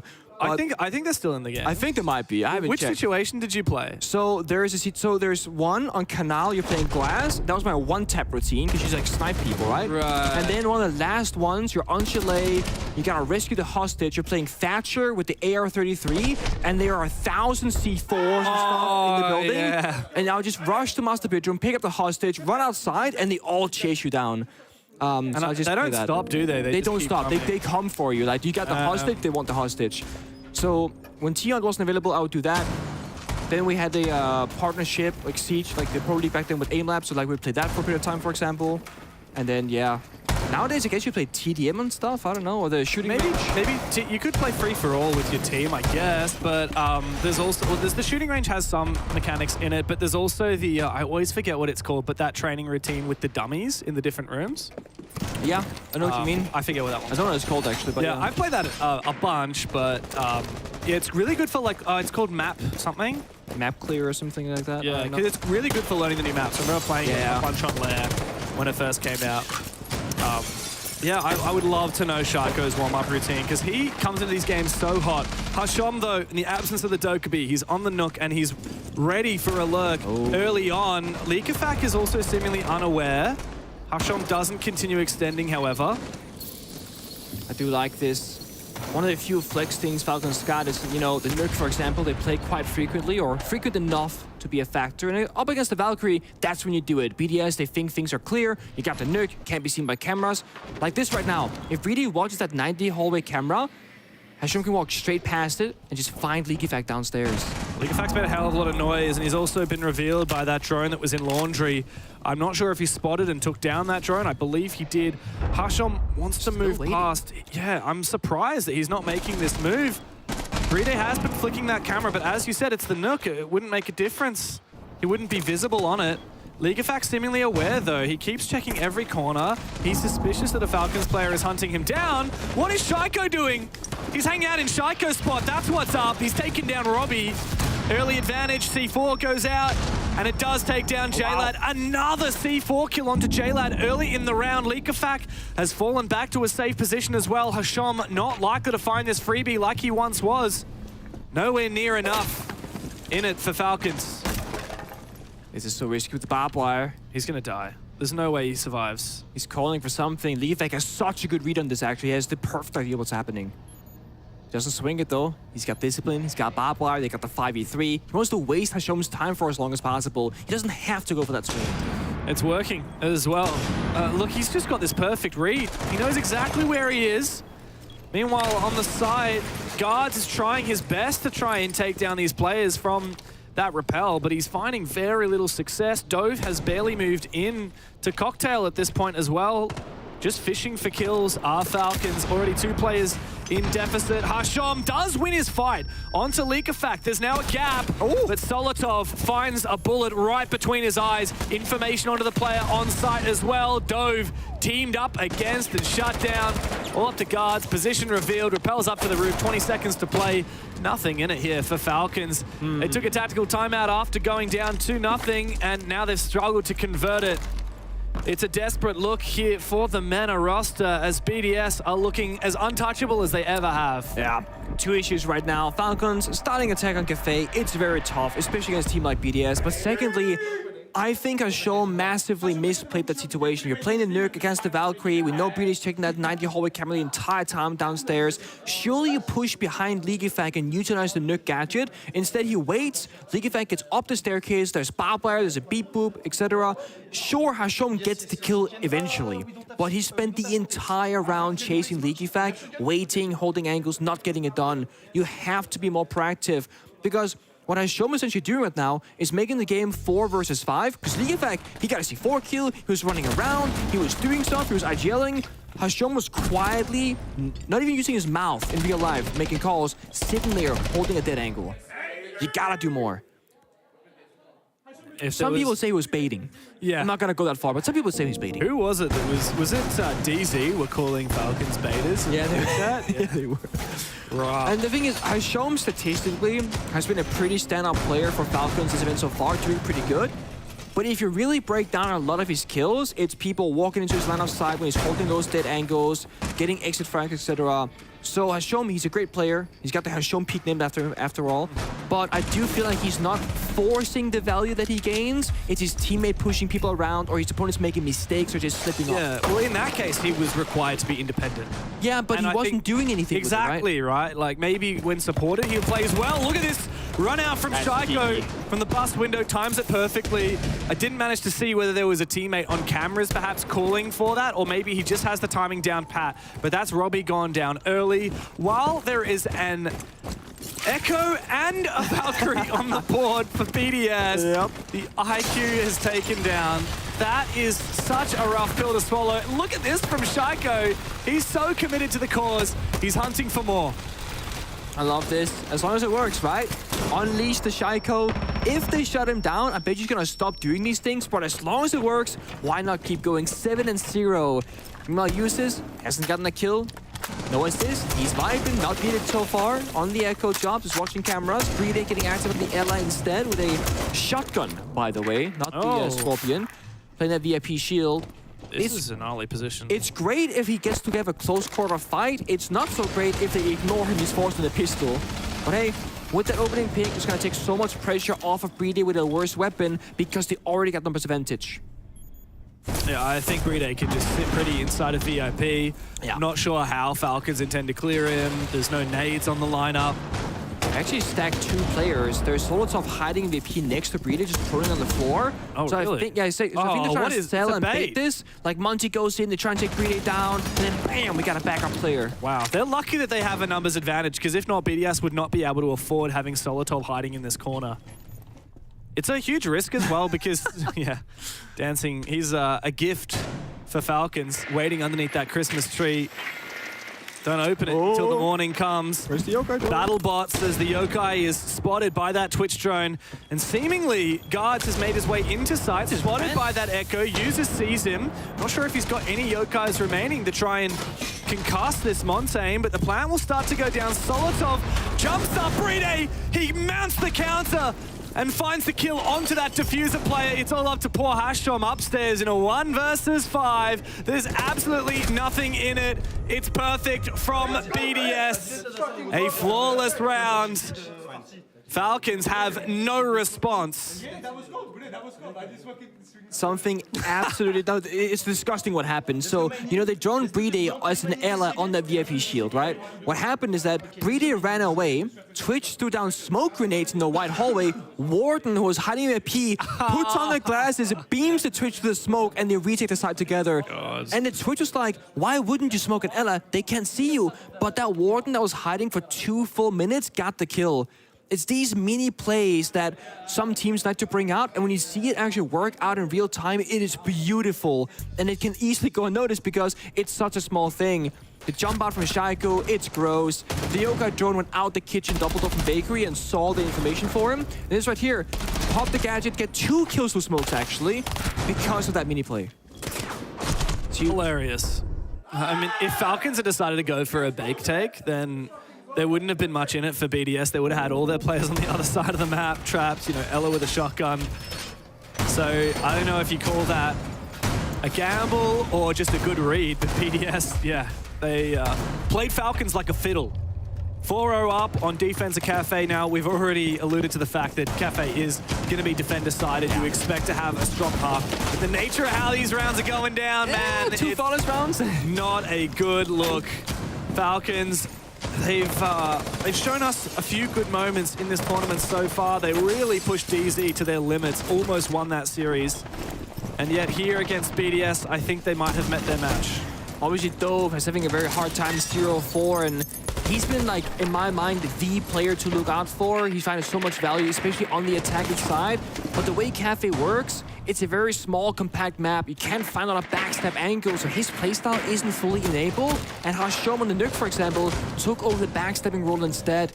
Falcons, I would also see a stylistic change now. Slow things down, play strategy, structured utility. And I think the Grim, Nomad, Blackbeard right now, paired with a Heartbreacher, is a good sign of this and what's to come. Shaiko on HP, Leaky Fat taking a bit of damage. Great start for Falcons. They just can't start losing bodies to Shaiko jumping out a window doing crazy stuff. Well, early damage is going to be valuable for Falcons under Shaiko. It might curb his enthusiasm a little bit. Nice clear though. Ashpick getting its just rewards, countering both of these mirror windows, and that's a fundamental element of this setup. A lot of damage dealt now to users as well. The Blackbeard, oh, he takes a hit to the foot, and then a few more. How? Shaiko, this guy is unbelievable. There might have been a health advantage for Falcons, but now BDS have found 2 picks. Hashom finally gets 1 back, but it may be too late now. BDS can fall back downstairs. The bomb site is not the top floor. That's just where the battle was happening. They can retreat safely. Numbers advantage, 1 minute left to play. In BDS, they have layers, right? The mirror windows, the castle barricades. They haven't fully fallen off top floor, just the aggressive spots. They're still hiding behind the walls. Users find guards again. So things are falling apart. There's a shot. Solotov goes down. Guy's been unreal this game. 6-2 after heroics on Warden last round. User still has that C4. It's going to be a nuke against Hashom on low HP. Bomb site down in Fireplace. How do Falcons expect to try and execute? It's a mining Fireplace defense here for BDS, and they've got so much map control still. A player in reading yet to have been found. That's Bride. He's got the ability to peek out from pillars as well. He's got information from that audio call. Dove wants to try and find this fight, wants to try and force the issue. Meanwhile, Hasham coming in from behind. Dove finds his pick, maybe winnable. A spray. Hasham cannot afford that small magazine in the Type 89. Here comes Shaiko though. Low HP doesn't seemingly matter. There's no time. Diffuser's on the ground and Hasham cannot find Shaiko. Only one bullet was required. But Shaiko can just hide and win the round on time. You know what Soto was typing while that was happening? He was like Bader, LOL in the in-game chat. His coach is waiting for a face palm and he's just trash talking in in-game chat. Dude, oh man. Hasham has got to be feeling it. There's been so many moments like that where he's just been too little, too late. 5 defenses in a row for BDS. Man, is there any way back into this for Falcons? Because if there is, I'm not seeing it. I mean, you can't even kill Shaiko, who's 8-0. There's so many things going wrong from an individual standpoint. Light him up for 95 HP at the start of the round. You still can't kill the bloody guy. It's absurd. I still think they're just trying to stabilize in the first. And this is the thing about Cafe. The hardest part in my mind is actually to get that foothold where like you have a stable ground to work from. What I mean by that, on the previous attack, if Falcons could drop down the hatches and like half piano and half cigar, 4 or 5 attackers alive, you know, flying drones are established, you have breathing room. Do some verticality, you drone, you don't on the staircases, you're fine. But if you're dropping and Shaiko's fighting you, and Uses pushes you, and League Effect gets a C4 kill, all of a sudden things are falling apart before they even start.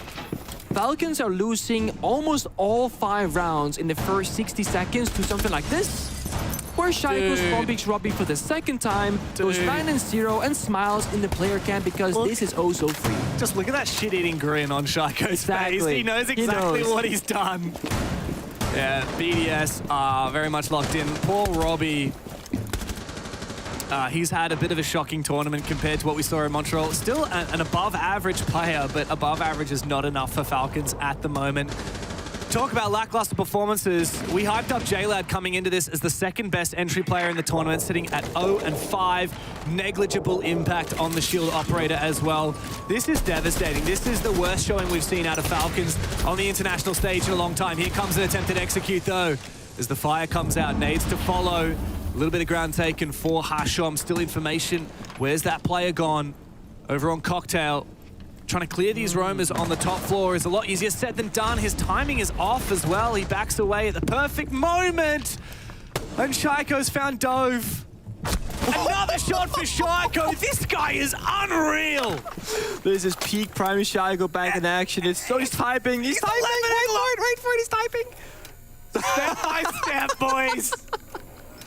He's 11-0 for goodness sake. Oh, and they botched the nades. I guess there's ADSs. Maybe that's what made a difference, actually. So, again, small adaptations. They know exactly how to play this. BDS, they're cool, calm, collected. A quad for Shaiko. One more to find. Give it to him. JLad sitting on the doughy. Shaiko, 12 kills and yet to die. It's time to go hunting, son. He's in cigar. Oh no, never mind. He's in white stairs hallway right now. He's coming for it. Shaiko's sprinting up the hallway. Get the ace. At this point, JLad is just waiting. Just baiting. Feels like the prophecy has been fulfilled for Shaiko. They're all running away, leaving Shaq with the kill. Oh, he's so close to it. He can smell him coming around the corner. The ace for Shaiko. And there's that smirk. A smile on his dial. 6-0 on Cafe. BDS are simply indomitable. What a glow up. You take the Cafe match against Dark Zero and you compare it to this one against Falcons, the exact same map. From crashing out, yelling, screaming, throwing the most disgusting rounds of their careers to Shaiko 1v5ing their opponent in what seems like more than just a single time. 3 flawless rounds out of 6. 2 spawn peaks on the same player of Robbie. Shaiko is swinging these gunfights without even yellow pings and is destroying every single player. At this point, what do you do? I think you just kind of not give up. You should never give up. But losing 7-0 doesn't seem that bad right now. Just to end the misery. You remember the first map, it was a 5-1 first half for BDS. Yeah. And there was hope still in Falcons' eyes. They said, guys, we've done 6-1. Yeah. Comebacks in scrims, we can do it here. Look, they got close. They had a valiant effort. I think they won 2 rounds in a row after that point, fended off a few match points. But being 6-0 on your map pick on Cafe, where you've seen BDS get slapped silly by DZ not very long ago, you've just been aced by the god himself. 13-0. 13 and nothing. One of the most unbelievable scorelines we've seen at a 6 Invitational since, bloody hell, since I can remember.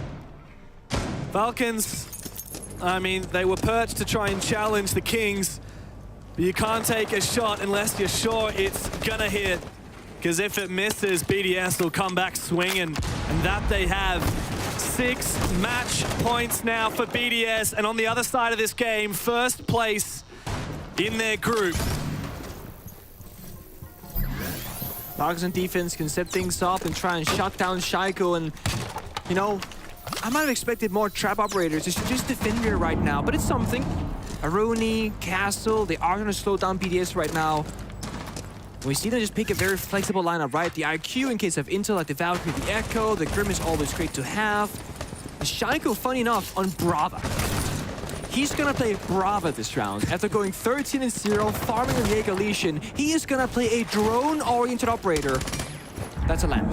He shot the lamp. Yeah, nice one, Dove. Shaiko's like, dude, yeah, I can drone. Sure, no worries, I can drone. Here's a nice pick. That's the first time in a hell of a long time that we've seen Falcons off to a flying start. It's Guards who's really tried his best to step up for the squad here on Cafe. Hasham spotted, almost loses his life to Solotov on the other side. Hasham tempted to make something work. This gridlock distracts him. And Solotov can confirm the kill. Numbers even. Did a risky one. Dove was caught jumping out the window, rang a bakery double door, etc. The thing is, BDS have a good read right now. Defender downstairs, has Showman stuck inside of train room. Could be the next victim, perhaps. BDS have a choice to make now. Do they go for the isolated player? Because they know he's there. He sees Toes. There it is. Do they leave him be? Well, this looks pretty free. Walk on in, shoot the Toes. Force the movement. That's awkward.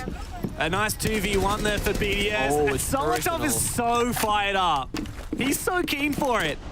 He doesn't care if he's a little bit toxic. It's time to put this game into the history books. 35 seconds, though time could be a problem. B's going out. Shaiko's seeing 0 action on the roof still, mind you. On the skyline, holding that cross. Doesn't quite connect the dots yet. Flashbang going out, and I feel like this one jail at 0-6 has to fight for his first kill. Shut things down. Guard finds one, traded by a Claymore. 15 seconds as the eventual execute comes through. J-Lad lying in wait. He's found his first and second kills of the map, leaving it just up to Shaiko. There's not time for him to make this one work. 13 kills and no deaths. He finds his first demise of the map and a round on the board. Took him long enough, but Falcons finally have found a little bit of something to work from.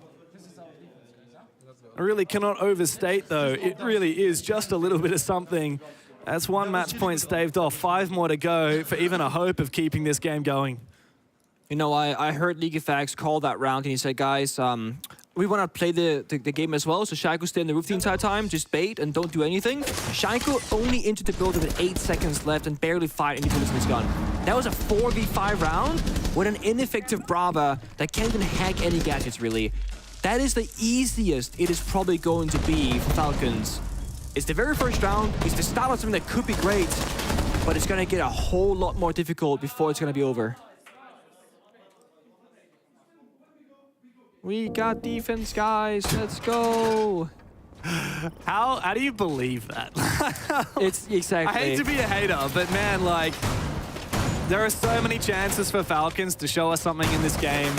And, like, we know what they're capable of. This is the same roster that made top 8 in Montreal. I was so gunning for these guys against DZ, and I was still gunning for them against BDS. But, man, BDS had it on the lock and key in that map, Vito, and spring into the server as well. They're having a life game. Shaiko is having a life game. Yeah. You don't lose this from a 6-0. It's just a matter of time as Falcons try and prepare for their last match of the group stage tomorrow to try and guarantee they make it through. just out of the group in general. This has been an incredibly competitive group. Now that PSG Talon has won a match as well, Falcons is on the chopping block. They need to push for as many points as possible. Ooh. And Hasham, so tempted to go for a jump out here. Likafak out of dodge, and Hasham, opportunity not given. Got Breed in the Monty, dude. It's been a quiet sometimes I've seen that myself. Breedy is a decent Monty player. Likely a bit more passive than that of Likafak and Chalet rushing through the building. Monty and Cafe is it can be difficult to play. A lot of verticalities, C4s, you know, Echo, Valkyrie both open. But Falcons only bring in one single set of those explosives on Kaid, who is playing downstairs inside a train room. So if you go piano as Breedy, it could be dangerous ground for him. Gotta make sure you either drone beneath or just go and really pay attention to the floor. BDS, very slow round right now. This is it. Just hawk that left side, stay on the concrete for as long as possible, or go elsewhere, Breedy. But the intel game is king here. You see a smoke, you see a person on his left, that's the Wamai. Toxic Babe gets bounced back towards this. You know, getting the Toxic Babes out, burn the utility. BDS slowly progressing the map right now. They're in no rush. They can play it slow and steady. Bit of progress. Falcon's not looking to over-contest, which is a good read. Oh, this is dangerous, Robbie. Don't over-peek that. Solotov does a hell of a lot of damage. These gas babes being utilized early. I mean, the bomb side is not on this top floor, and yet the Smokes are still using all of his util to keep that Monty at bay. A hell of a lot of damage done to poor guards who's trying to find a safe haven inside a train. The BDS are still peppering him with damage. He's kind of stuck right now, can't quite fall back. He just can't burn as much time as possible. Don't find Shaiko. He's dead. Shaiko down. Round winnable. All of a sudden, things will change. Hasham a second as well. Looking good for Falcons. How did BDS come back from this? Execute has come through far too little and far too late. Another kill, perhaps? No, Hasham shut down. The hatch is closed, though. Usus doesn't have a way to get to side quickly. Does he stay above and try and play to support vertically? The rest of the team needs to pivot now. Bombside is not reading Solotov. I know you're looking for a player, but we need to shape up for an execute. Over on mining. Bride's got that diffuser. J-Lad waiting for the entry, and he sees him! The planter is down, the shield is out. Solotov desperately vaulting over the canister, over the banister. He loses his life. Usus up against two, both players low, but there's nothing for it. Falcons onto the defense, finally finding a bit of form. I don't know if this BDS trying to hide strats, so to speak, or just seem to not be able to like communicate clearly.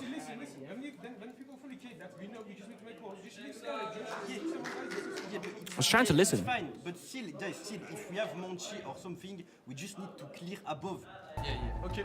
There it is. That's what I was going to say. I don't know if they're saving strats or not because they're playing Monty and doing nothing with it. They should full clear like we spoke about in piano, and BD just walked away outside the building. Yeah. I need to find the solution all together. And when we have the solution, we follow the solution all together, guys, okay? So yeah, what we can do then? We have to think about it all together. Bakery, we can go for VIP push, wait for swing, or we can go the G2 push. Okay, like for me, we should do Monty again directly. Okay, we can do direct bakery. The problem it's okay for everyone. We can do it. Okay. I will not do that because every time we are losing this attack is when people like swing like hit down. So I will just like do like VIP push because we wait for. He just overruled Shaco. Shaco's like, I think we should do this, and he's like, no. Mac's like, no, I don't think we're gonna do that. We're gonna do a VIP push. But you can hear how much depth there is, how many different small variations of strats they have right now. Going, we have this version, that version, full clear, the Monty, the VIP. We can hold, we can push, and it's these very small micro adjustments that makes or breaks good teams and great teams. Because now you have the right options for the right scenarios. What was it that Shaco was trying to call for? Was trying to call a direct Monty push with clear. Monty? I think he wants to clear with Monty. Yeah. Oh, I guess they were expecting it to be down bottom. It's not. Yeah, it's not like they were talking about kitchen VIP takes, etc. Oh, okay. But the thing is, the way Cafe works from a very like fundamental standpoint is all the same. 90% of rounds, you do the same thing. You start top floor and you go downstairs. So on this attack, you go top floor, then you attack reading.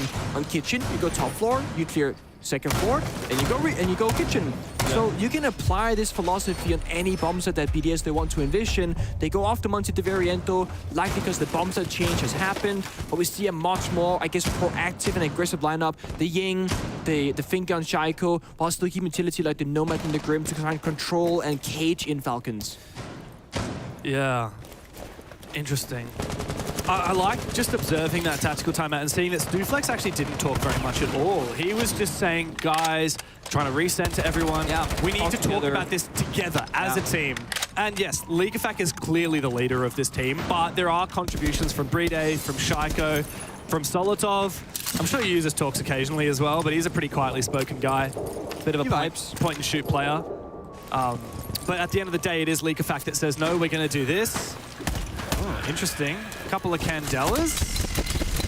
J-Lad a little bit confused as what's going on here. It has made it out of C4. Not sure what the play was there from Solotov. Face him as Chalet arrive, they do the Candelas the first half, those two of them, to kind of see what happens. Like, how will Falcons respond? Will they jump out of windows, C4, fall back, give up map space? Still two more Candelas in pocket to use later on in the run if they want to. But again, Falcons don't go for swings. Leaguefac seems to think that they are going to go for it, but so far they're giving nothing. They're going to rappel on in. There comes a drop from Solotov, pistol out. It's a dangerous pistol, he finds one. A trade belated with the C4. Not enough. Shaiko, though, hungry on that top floor. Iconic to see Shaiko with that Finca LMG. We've seen that once or twice before. He is so deadly with it. He flicks! No! There's no universe. He should be beating guard there. Leaguefac's found his as well. And there's info clearly for Shaiko, who knows Hasham is still trapped in piano. He has no business win that gunfight. Imagine he didn't. They're 3-on-3. Falcons look great, but now they're falling apart once more. It's done.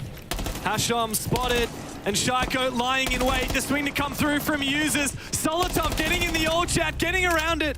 Shaiko, though, he's run off. He comes and backs again. Falcons may still be learning to fly, but BDS are going to keep him caged. The world #1 are back in black, baby. And Group C is theirs for the taking. Oh, so convincing. I want to say, like, not a slow start on Chalet. I think BDS are doing really well, but they did have some of those discipline issues where they would lose the 5 vs 2, for example. They get overzealous, they're sprinting, they're taking, like, way too many gunfights, and then we see them in full action. Well, Shaiko at least, at peak form on Cafe, carrying so many rounds individually. But also, I think BDS did such a great job in their prep work, slowing the game down, playing intel, playing trap operators, and clearly countering Falcons in this best of 3. Unbelievable performance from BDS. Any doubts that may have crept in after that DZ game have been certainly allayed. And now they sit at the top of Group C. We'll break it down after this quick break.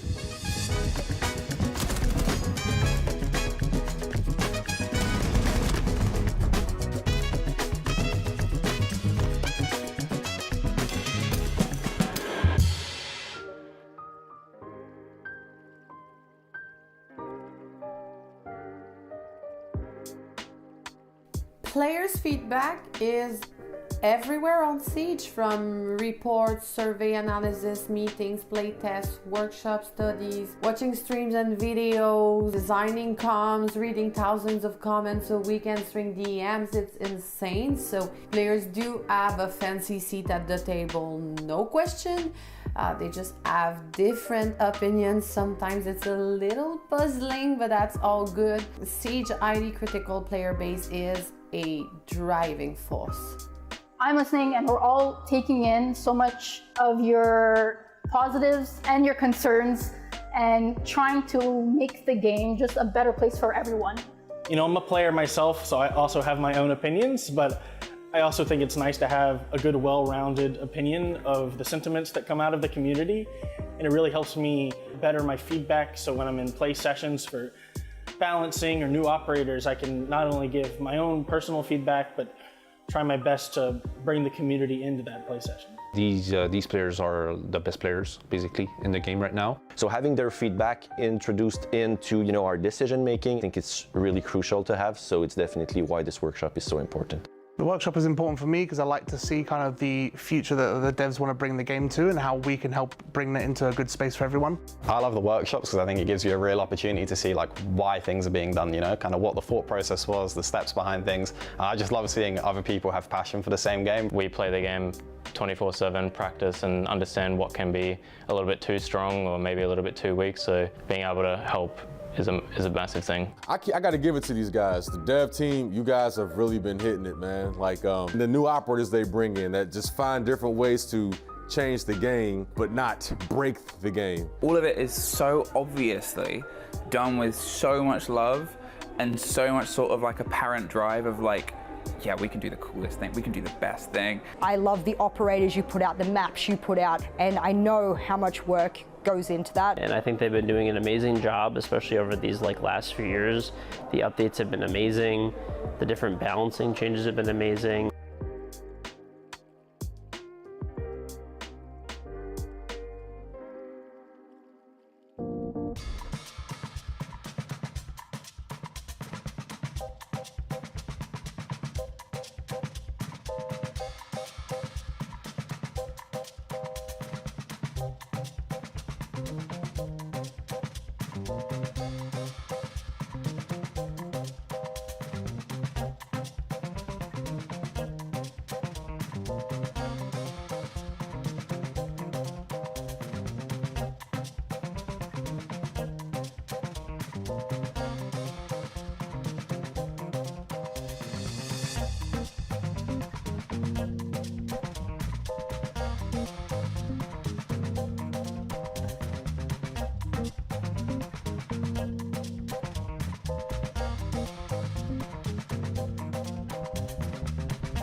Well, this is the first time we're seeing Julio in a BDS jersey.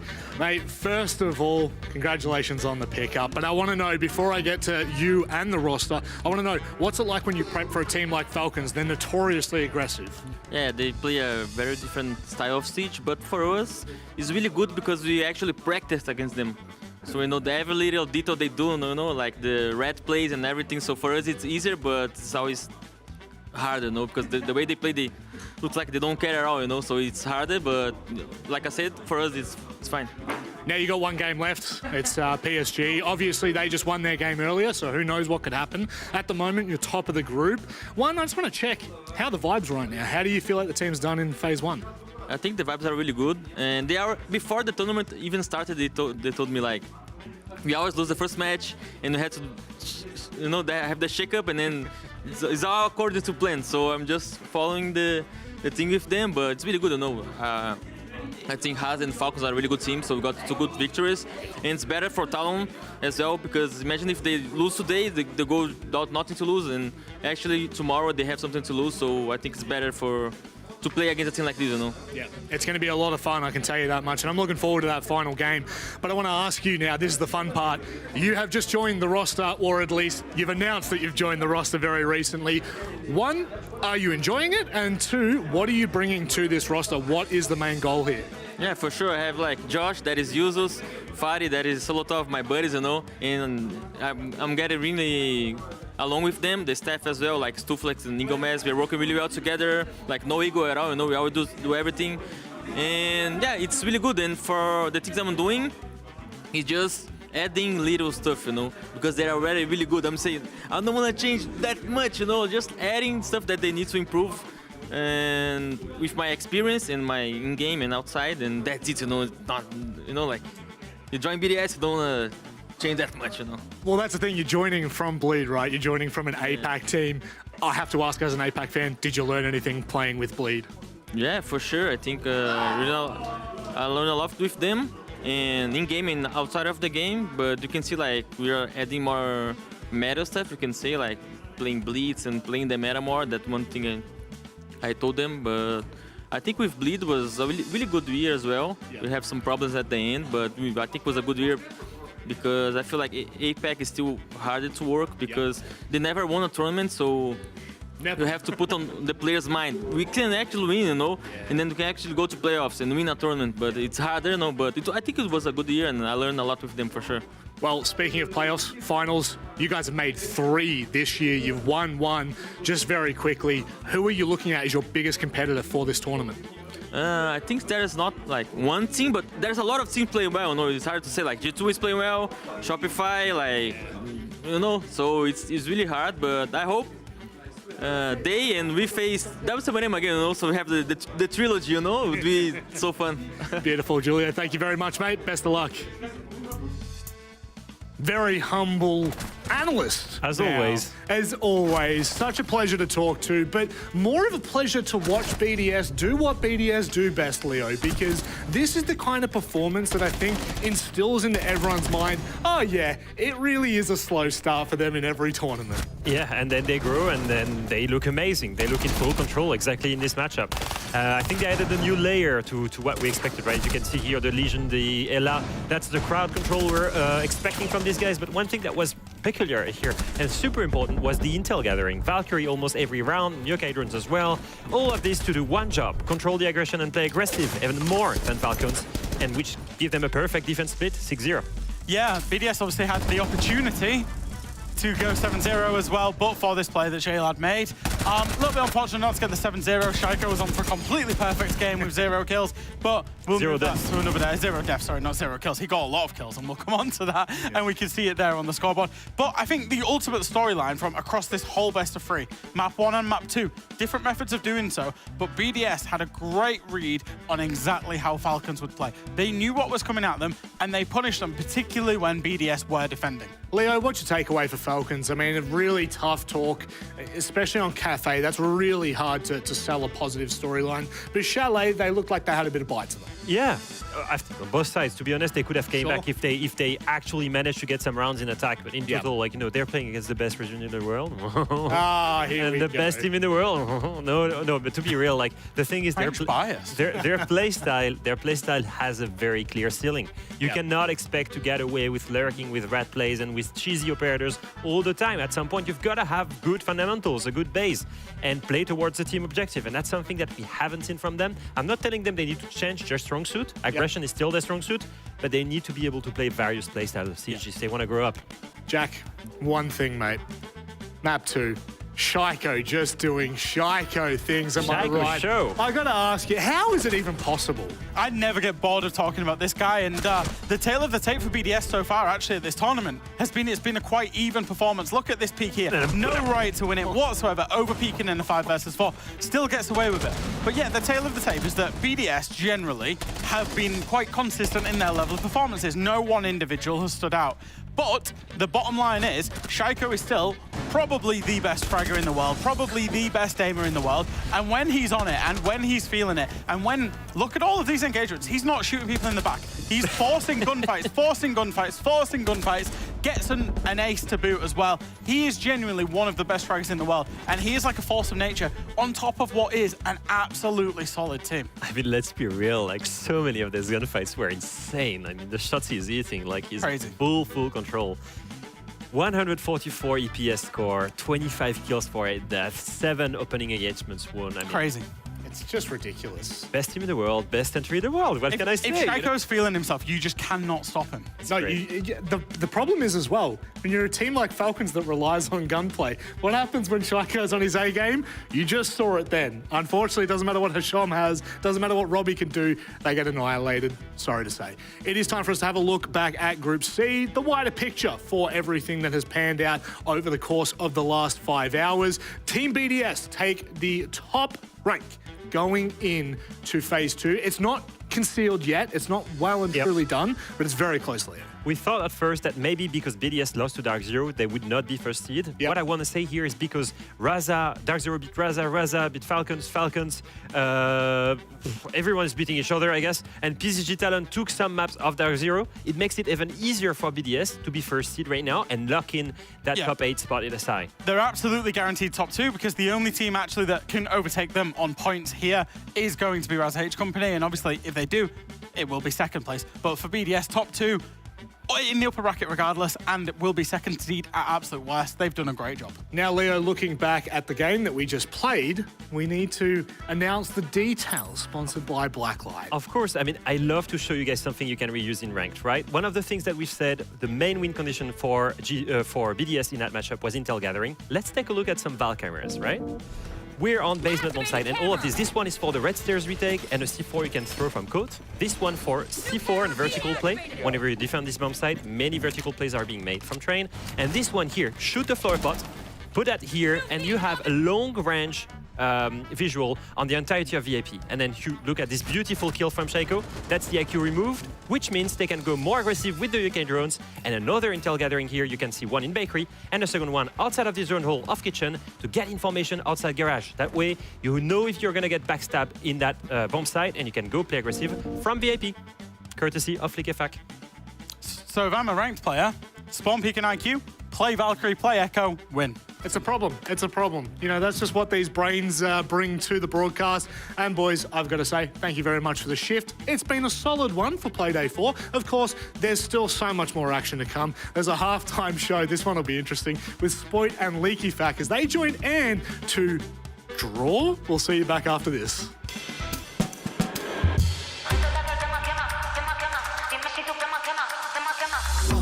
Tap, tap, yeah, I want that. No lines, I don't cut back. Sweet, salty, and all that. Let loose, come get that. Can you play that back, back, back? Can you run that back, back, back? I'm trying to play that back, back, back. I want that. Tap, tap, let's go, let's go. Tap, tap, let's go, let's go. Tap, tap, let's go, let's go. Right here, can you feel? Let's go. Tap, tap, let's go, let's go. Tap, tap, let's go, let's go. Tap, tap, let's go, let's go. Right here, can you feel that? Ooh, you feel that? Ooh, the real back. Ooh, I'm still that.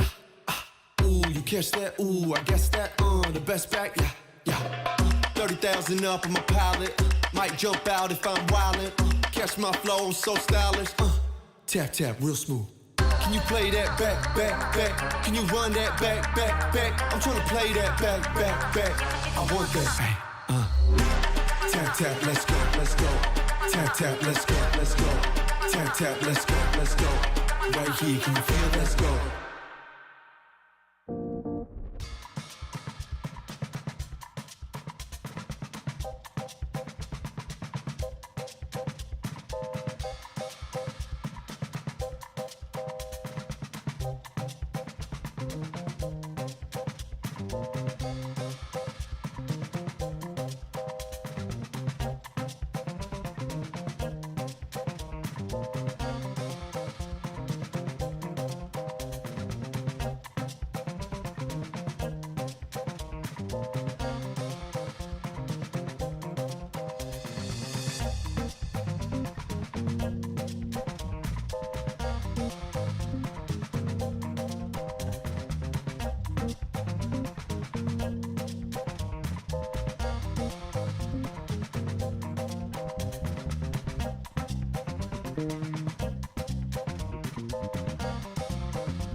Welcome to the halftime show. My name is Anne and I'm joined by Spoid and Leak Effect. And you guys already played a game today earlier, but now we're gonna do something different than play some Siege, because our producer, Tommy, has a 7-year-old daughter and she drew some of the Siege operators. And your job is to go and guess the operators. You're seeing it right here.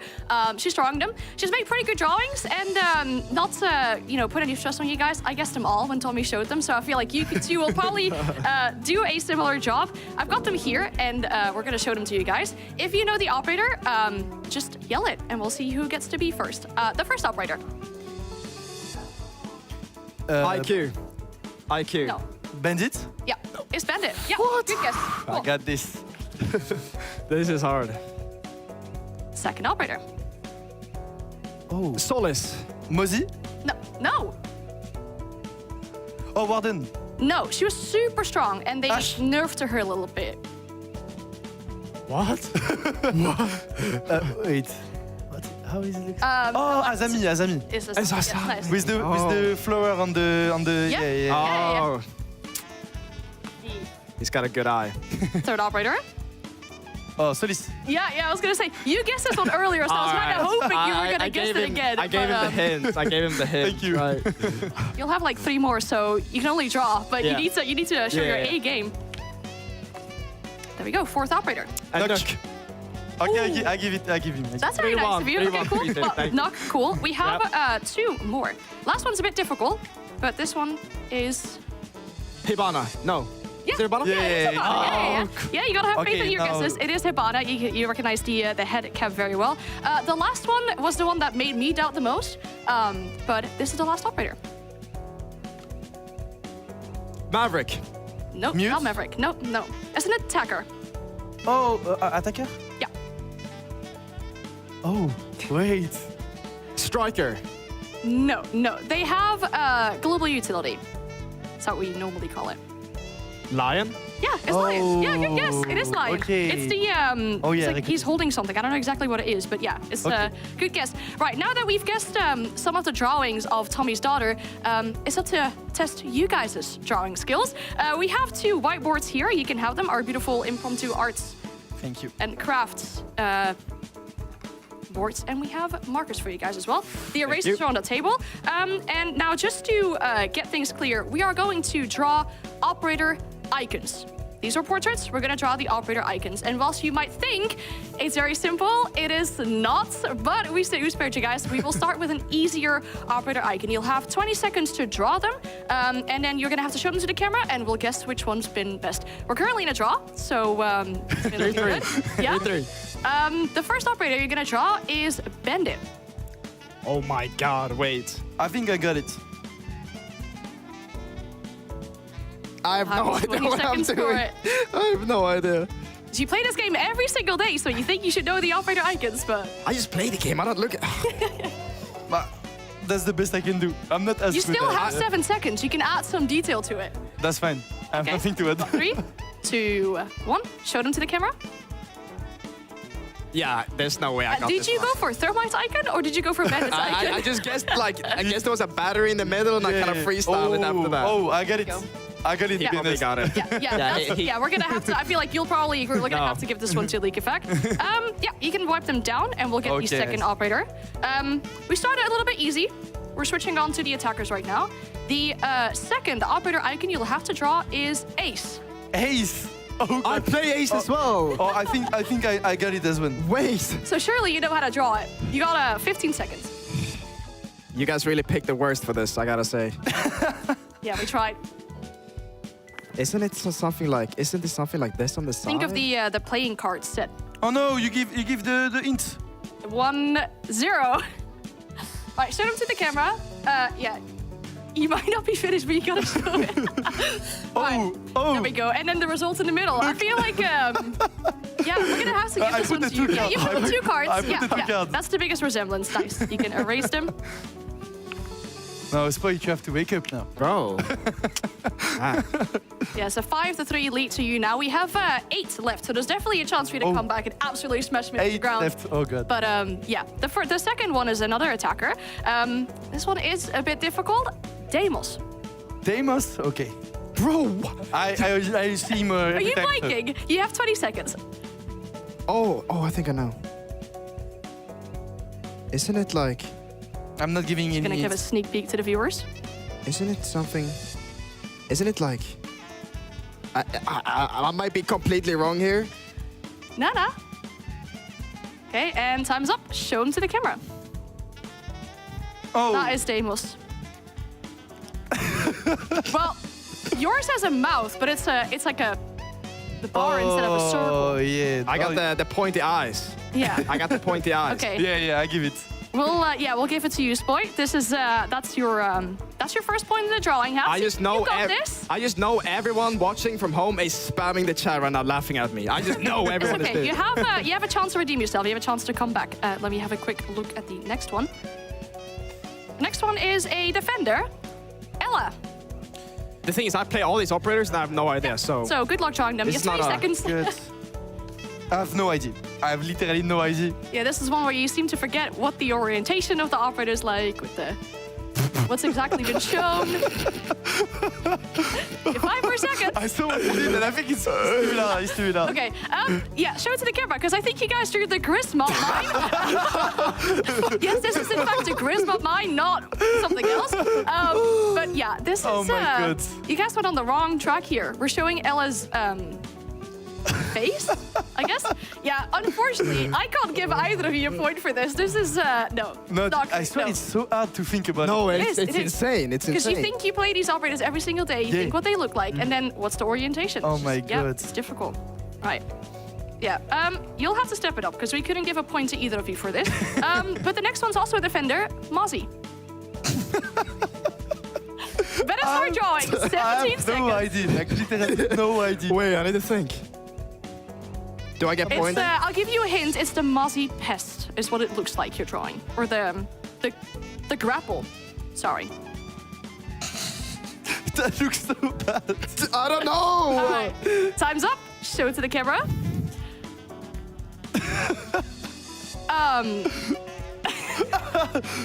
Oh, that was the headset. I don't know if we can give either of you guys a point. Minus points for both. I heard from production. You might need to have a word with production after this, because we just deducted a point from either of you guys for this one. Okay, this one should be doable. Also a defender, we got Mute. To give you a bit of a hint, because it's not going well, it's his headgear. It's looking like his face is... You have 10 seconds. Doesn't he have something like this? Oh my God. I'm not confident on this one. You finished early though, so you might want to show it. There we go. Okay. That's... I think yours upside down have actually been... Just turn it upside down for the sake of it. Look, man. Because it's on the bottom side. That's how it's supposed to be. That's, Sorry, yeah, unfortunate. Production said we're gonna have to give you the point for this. Oh, thank you. So it's a 5-3, back to where we started when we were here a little while ago. The next operator, Scopus. Scopus. This is a new character, actually. Wow, let me think. I played Scopus today. Oh my God. Yeah. So I think played back about Scopus what today. you saw when That's you not selected as well. Scopus. You have 10 seconds.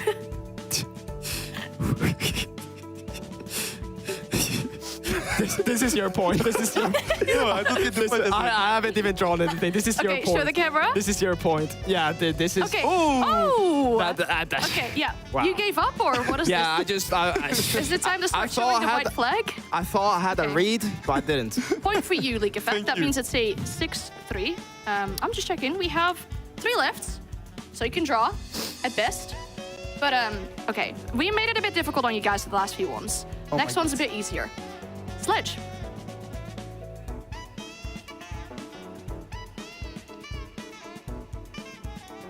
It's been in the game since the beginning, so hope you know what the operator icon looks like. I think I did something good. I think it's something like this. I know it has the sides like this. Right. You have 5 seconds. You sure you're done? I'm done. No, and no details or sparkles? or I'm anything? bad at No? this anyway. Okay. Yeah, well, show it to the camera. Time's up. This is what the icon looks like. There we go. Oh. I got this as well. No? Yeah, I feel like we're gonna have to give you the point for that because you got the spark or the whatever is breaking in the bottom right. Right. You're playing for redemption now. To not suffer an absolute loss. It could still be a 9-3, so that's not something we want to have here. The second to last operator is Twitch. Twitch. Oh my God. Dude, I mean, I actually, I don't know. I thought I knew more about the game, but hey, I don't know anything. Maybe time to sit in the operator screen for a bit and study all these icons for whenever you got them coming up next. I swear I did something like completely random. Well, time's up. Time's up anyways. Show it to the screen. There we go. Okay. I'm just waiting on confirmation on who we should... Oh, I have bad news, guys. I can't give either of you guys a point for this. It's too different from the operator icon. I get it. It's okay. We got one more, though. The final operator. I hope you haven't seen it through the picture, actually, yet. It's not an attacker. We have 0. Oh my god. Yeah, I think I have at least like 5 rounds played on 0. It's a great total. Something like this, and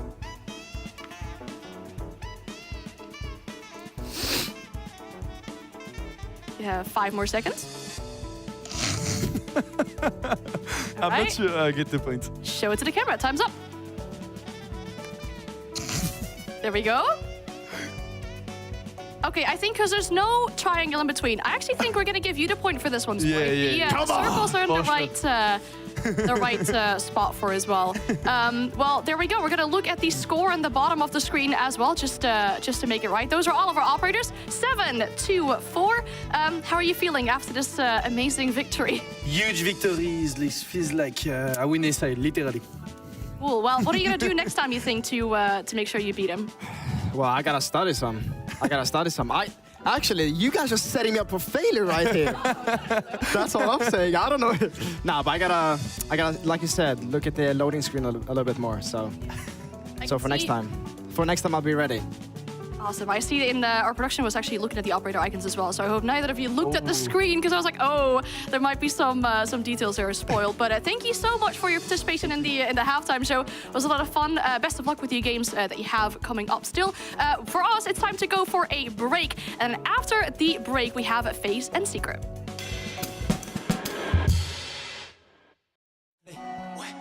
Choc-les, ouais choc-les, choc-les, choc-les. Ouais voilà ce qu'ils me disent, les entends parler et ils m'aiguisent. J'arrête que pour rafler la mise, petit pas sur la piste. Et le succès je l'ai pisté, disent que la place du premier fait monter la côté.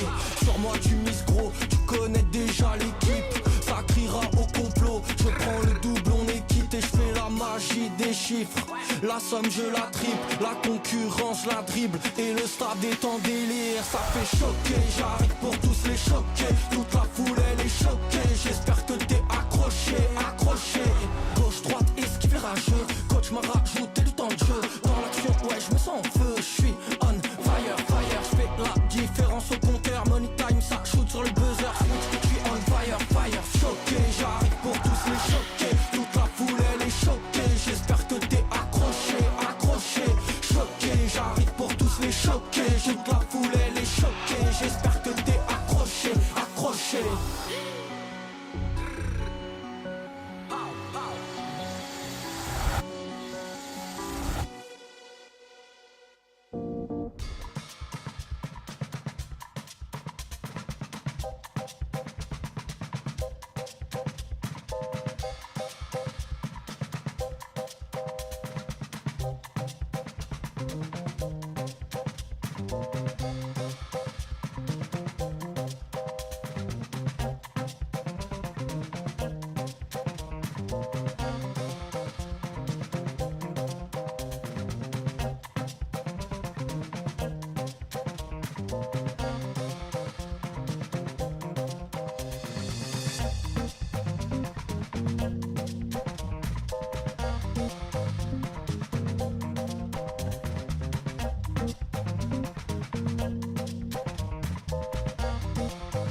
back to the A stream. My name is Anne, and I'm joined here for the afternoon shift by Foxy and Lexing. You guys have been on the afternoon shift the entire time. I know. The groups that we've had. How are we feeling today? Well, I gotta ask you, how's it feeling for you to be able to sleep in? It was good. I'll be honest with you. I had a 7 a.m. call time on the third day, and I get to sleep in now, so it was great. It was really It was pretty exciting to see that we're switching hosts because they told us, they were like, damn, like Rob's just doesn't match the vibe, you know? He's too tall, doesn't match the outfits, you know, so they had to swap it up a little bit. I mean, like we didn't communicate this, but I feel like there's a similar I think we got something going on here. Parker red, yes. There's a, Rob never could get that down, so I'm already liking the feel of this. I'm liking the look of it. Me and Lax coordinated that. We're like, we're gonna wear jackets. Yeah, I like it. Cool. We've got off to a good start here with our game on the A stream. We have FaZe and Secret, and despite these two being really big organizations and having had a lot of international play, they've only faced off against each other 3 times. So the most recent one being the Manchester Major. We actually saw Secret beating FaZe there, and they would need a similar performance today to stay in the groups, because when we talk about FaZe, they had an off day yesterday after what seems like an okay start, a 2-1 versus Shopify, a 2-1 versus CAG. Kind of what we expect, but should we worry for their performance so far? I don't want to necessarily say we got to worry about them. Sure, you know, when you look at both teams, they're both very consistent, but if you're going to compare the consistency here at this event, Secret just is not living up to that, where FaZe, as we expected, they are showing their improvements. They are showing that they are constantly adapting and beating the teams that they need to beat. The question is, are they going to come in today a completely different FaZe? And that is exactly what I want to see versus the previous games, what we've been seeing from them. They were able to have the day off yesterday, take a little break, watch these games, but I want to see a brand new, revitalized FaZe going into this match. I agree, and if you just look at the previous events FaZe have been in, just on paper, yes, they do 3-0 through playoffs. Yes, they smoke everybody in groups, but it's always a hard-fought victory. It's never an easy game when it comes to FaZe. They're taking their time. They're treating every single opponent as if they're the best player, the best team in the server at the moment. And I think a lot of people with their predictions maybe would have had FaZe at the very top in the group, but they're not quite there yet. Yeah, so it's kind of interesting. When you look back, you know, they have this quote-unquote group of death. It's interesting. When you look back in 2024, this is them, the losing moment for them. This is kind of unfortunate because they had this entire series. They had this World Championship in the grasp of their hands, and they just couldn't get it done. They're excited here, but obviously gets taken away. It is what it is. But again, what I want to more focus on is just the history and throughout. This was their same play day back last year at Invite. They were at 49%. They were the 3rd highest rated for that event. Now this is 2025, my fault. This is now 2025. Now they are sitting here, play day 3. They are sitting in a better spot than where we saw them previously. So they are on the upward trajectory, but it's got to be better. And this is why I was saying they had the day off. I want to see a more revitalized FaZe and a lot more executions being distributed far better, and especially from certain players.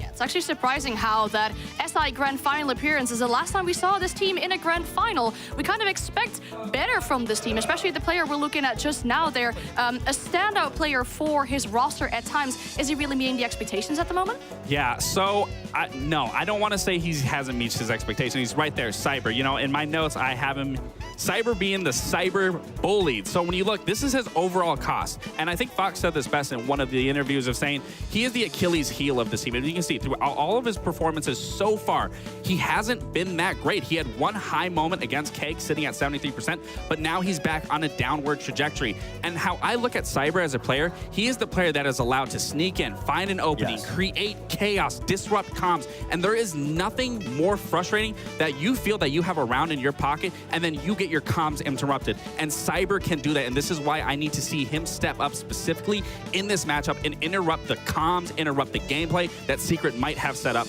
to thwart off any possible attack that these guys have thrown at him. I agree, because that's his whole role. He's set up on this team where 4 FaZe members are usually attacking one side of the map, and Cyber is allowed that freedom. He's able to lurk, find a pick, roam, find a pick. But the issue that we've been seeing so far is teams have gotten an understanding of what he's going to do, and they're slowly shutting him out. And it just makes things that much harder for him. When you're meant to be the lurker, if you can't find anything and impact off of it, then the rest of the team, yes, they're still going through the motions, but it makes things that much harder for FaZe. And that's why when you look at their round win comparison to other teams, it's not as dominant as you would expect FaZe to be in previous events. Yeah, they're still sitting comfortable in second, though. Well, definitely different for Secret. They're coming in as the very last of this group for today. They have one more playday tomorrow against a team that has been overperforming a little bit. They'll have to play CAG after this, so certainly two difficult matchups for this team to make sure they survive in this group. Kind of hurts to see as an EU enjoyer, I can't lie.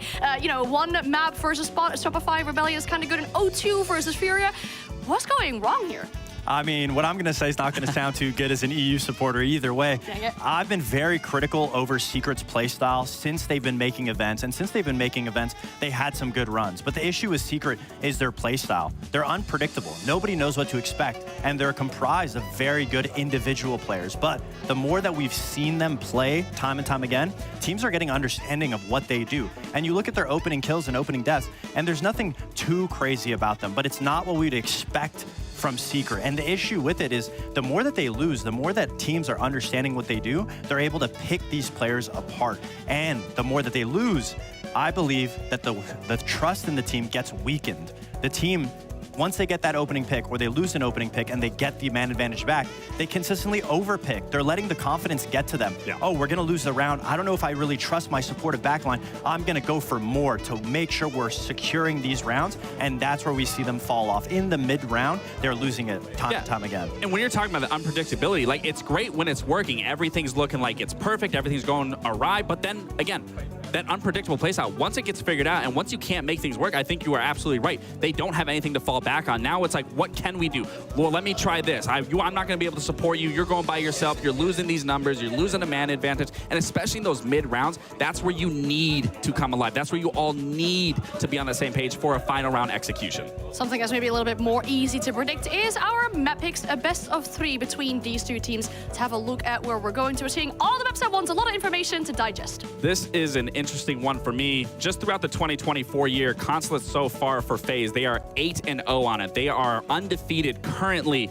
Whereas Secret here, this is an okay map for them, but I am surprised that you're going to allow FaZe to get such a dominant map. And I don't know what VODs they're watching, whether it's from international play or even just from their region, but watching from their region play that I covered this year, they understand this map down to a T. They know how to apply the pressure. They know how to take away pressure. They know how to move any player single-handedly in any direction that they want to make a round specifically go in their favor. Now, with the full map bans, I do like the best of 3 for Secret as a whole. I believe they have to go to the third map if they want to win.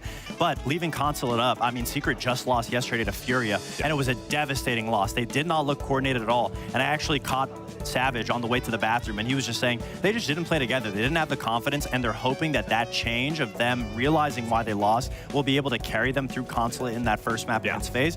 But I agree. I do not like Consulate at all. Secret has to bring it to a full 3. They're going to need that Nighthaven Labs, the second one, which is a good map for both teams regardless. So it is looking like the maps are more in FaZe's favor. I'm glad you're giving some hope to Secret and their fans as well coming into the series because they need it so much. Any point they can get to keep them from being eliminated in this group. First map is a Consulate with Fluke and Xenox. Much excited for this one, Emmy. This is a big game for what is a group that has been thrown into disarray because of CAG. They've thrown this entire group upside down.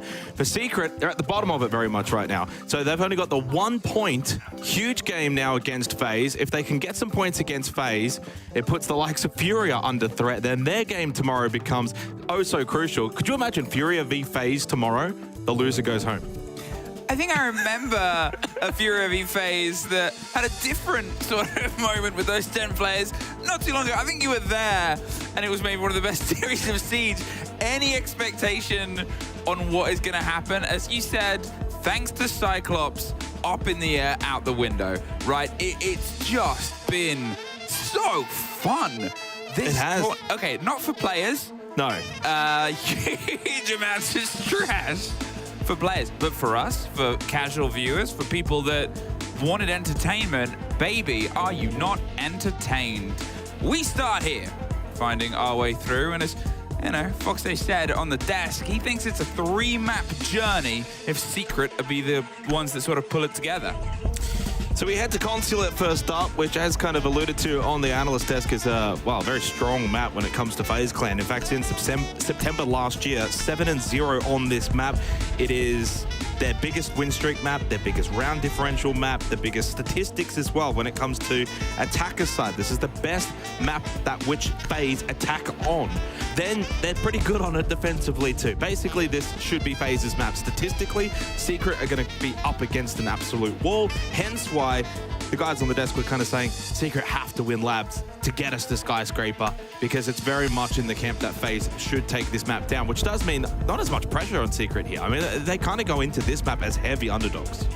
I think that's the sort of good breath of fresh air. We've obviously seen underdog teams pull off sort of miracles and moments, but let's be real, Secret, I think everybody expected them to hit this tournament a bit harder. It was a tough group, no two ways about it, but statistically, second best EU team that's sort of coming into this tournament, statistically, better and better and better on international stages throughout leagues, and well, it's been a bit of a whimper at points, really, as they shared a bit disjointed when they were playing yesterday, and they've just got to try and find a way to harness the power that they've displayed before.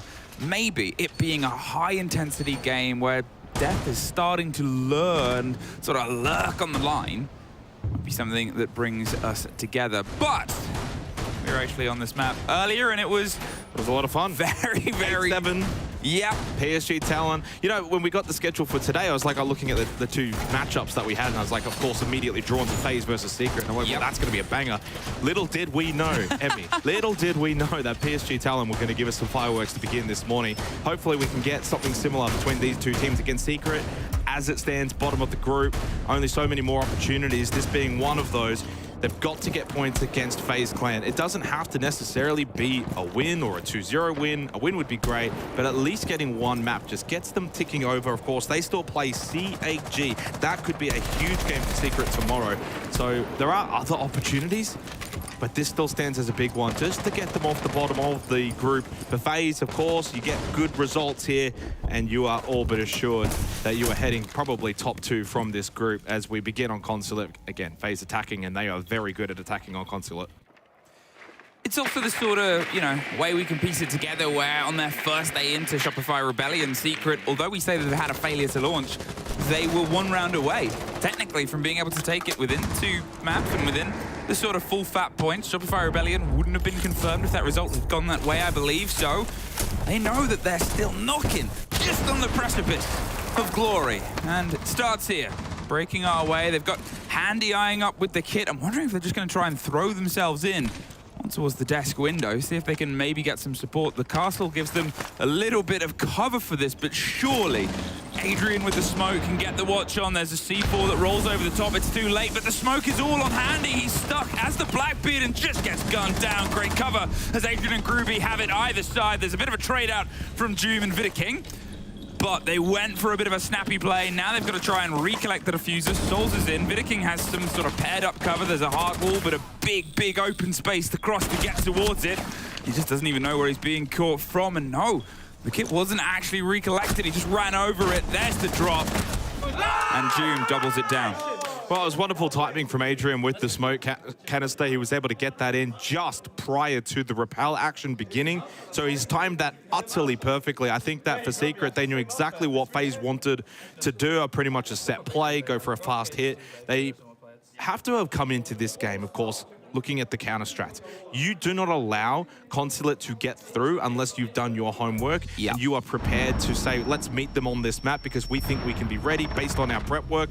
Lovely positioning as well from Groovy. So they had it locked down from both sides. But again, Adrian, he gets the 2 assists because of the gas babes and his work there in helping deny the entry position. He then dies, sure, but job done from your smoke. That's what you want.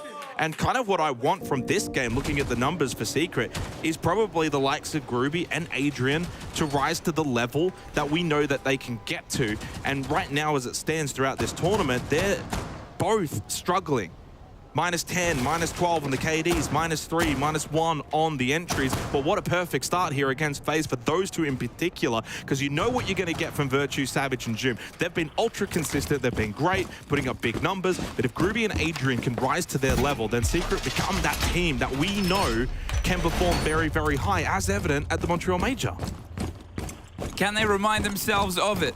And it's also during the league as well. Adrian was one of the star performers throughout that sort of period of time in sort of national play. They're always getting and wresting control. There's heaps of experience, and there have been obviously roster changes, but still, you know how the magic can work. We'll see if it can try and thread itself in again.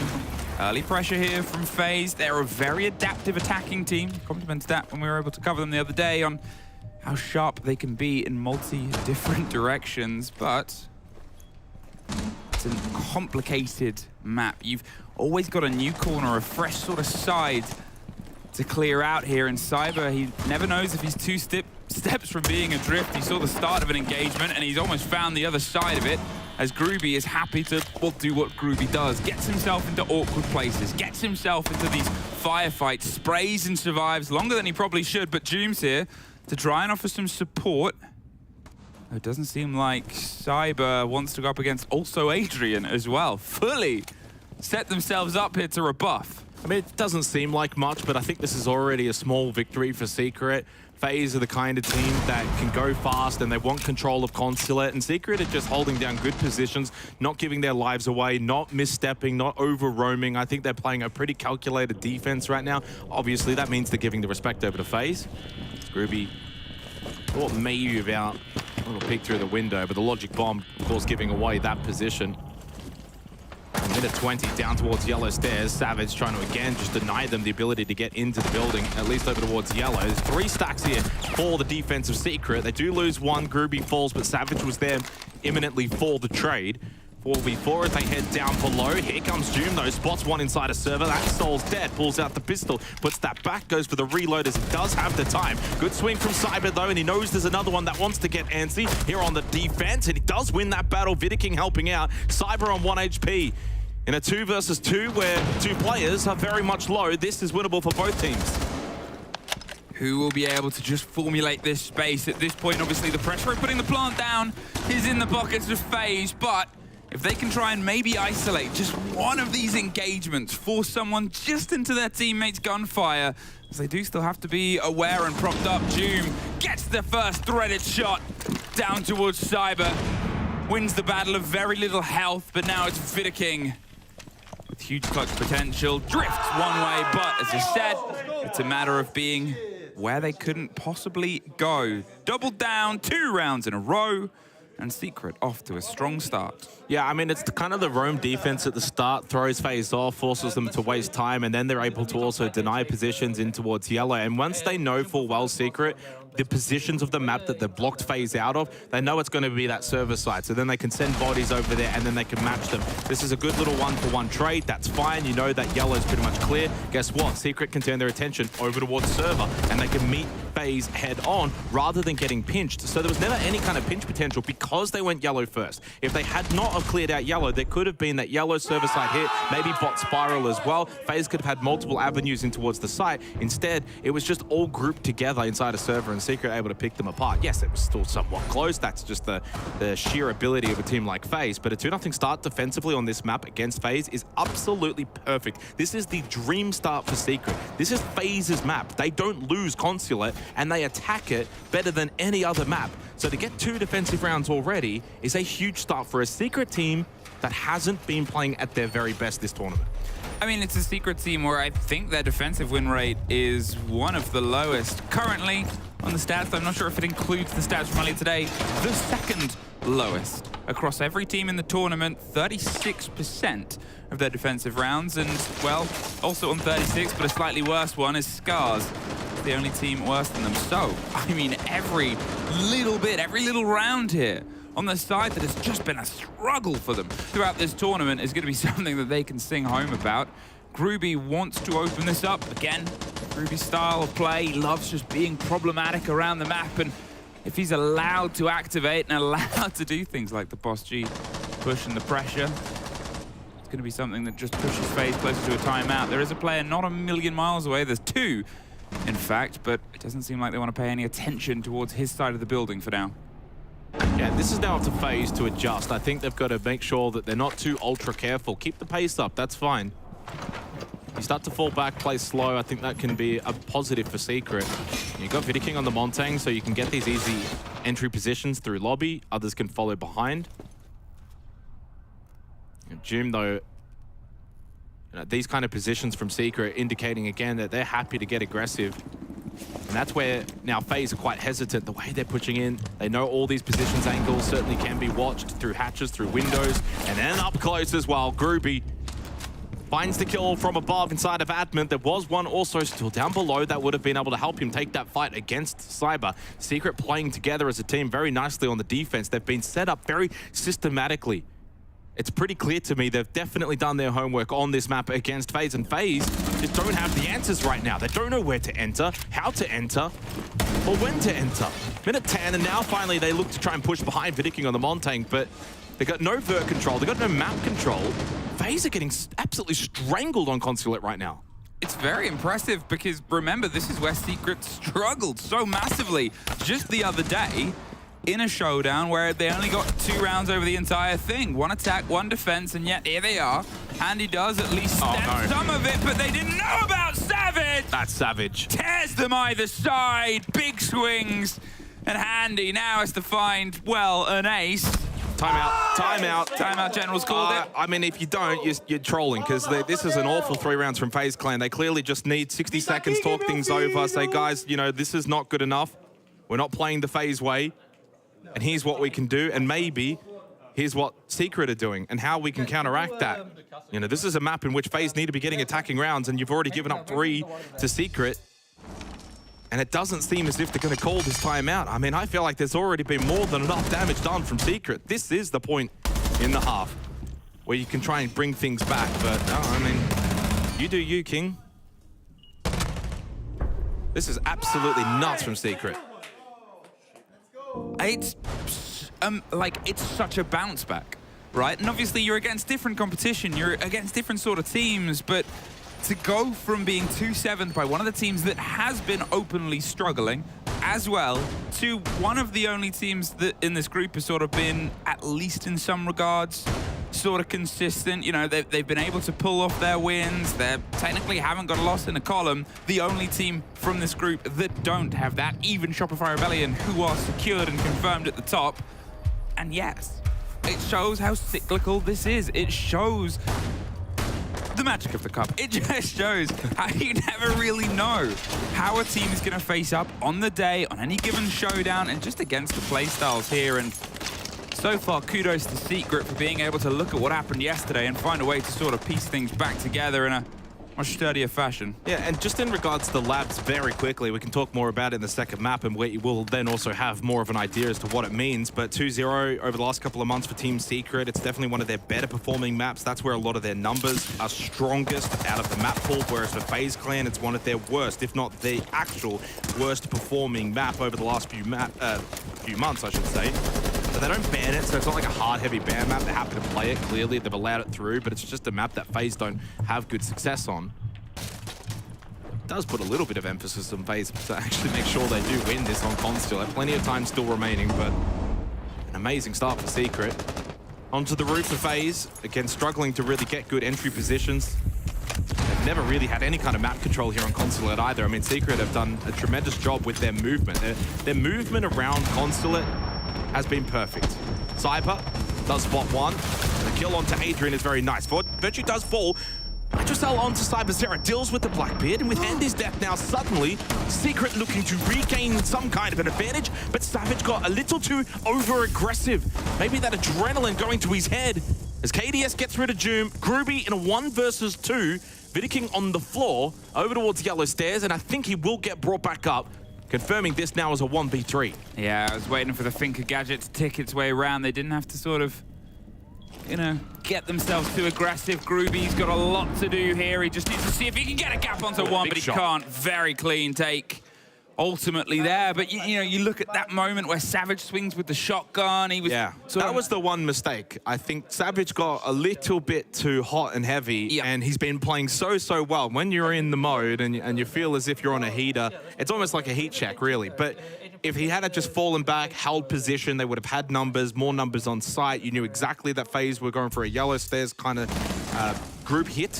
And that's probably what was successful here for FaZe, is they actually played together, pushed together, and got aggressive together. But yeah, I mean, Savage just gets punished there. It could have been a 3 versus 3. Oh.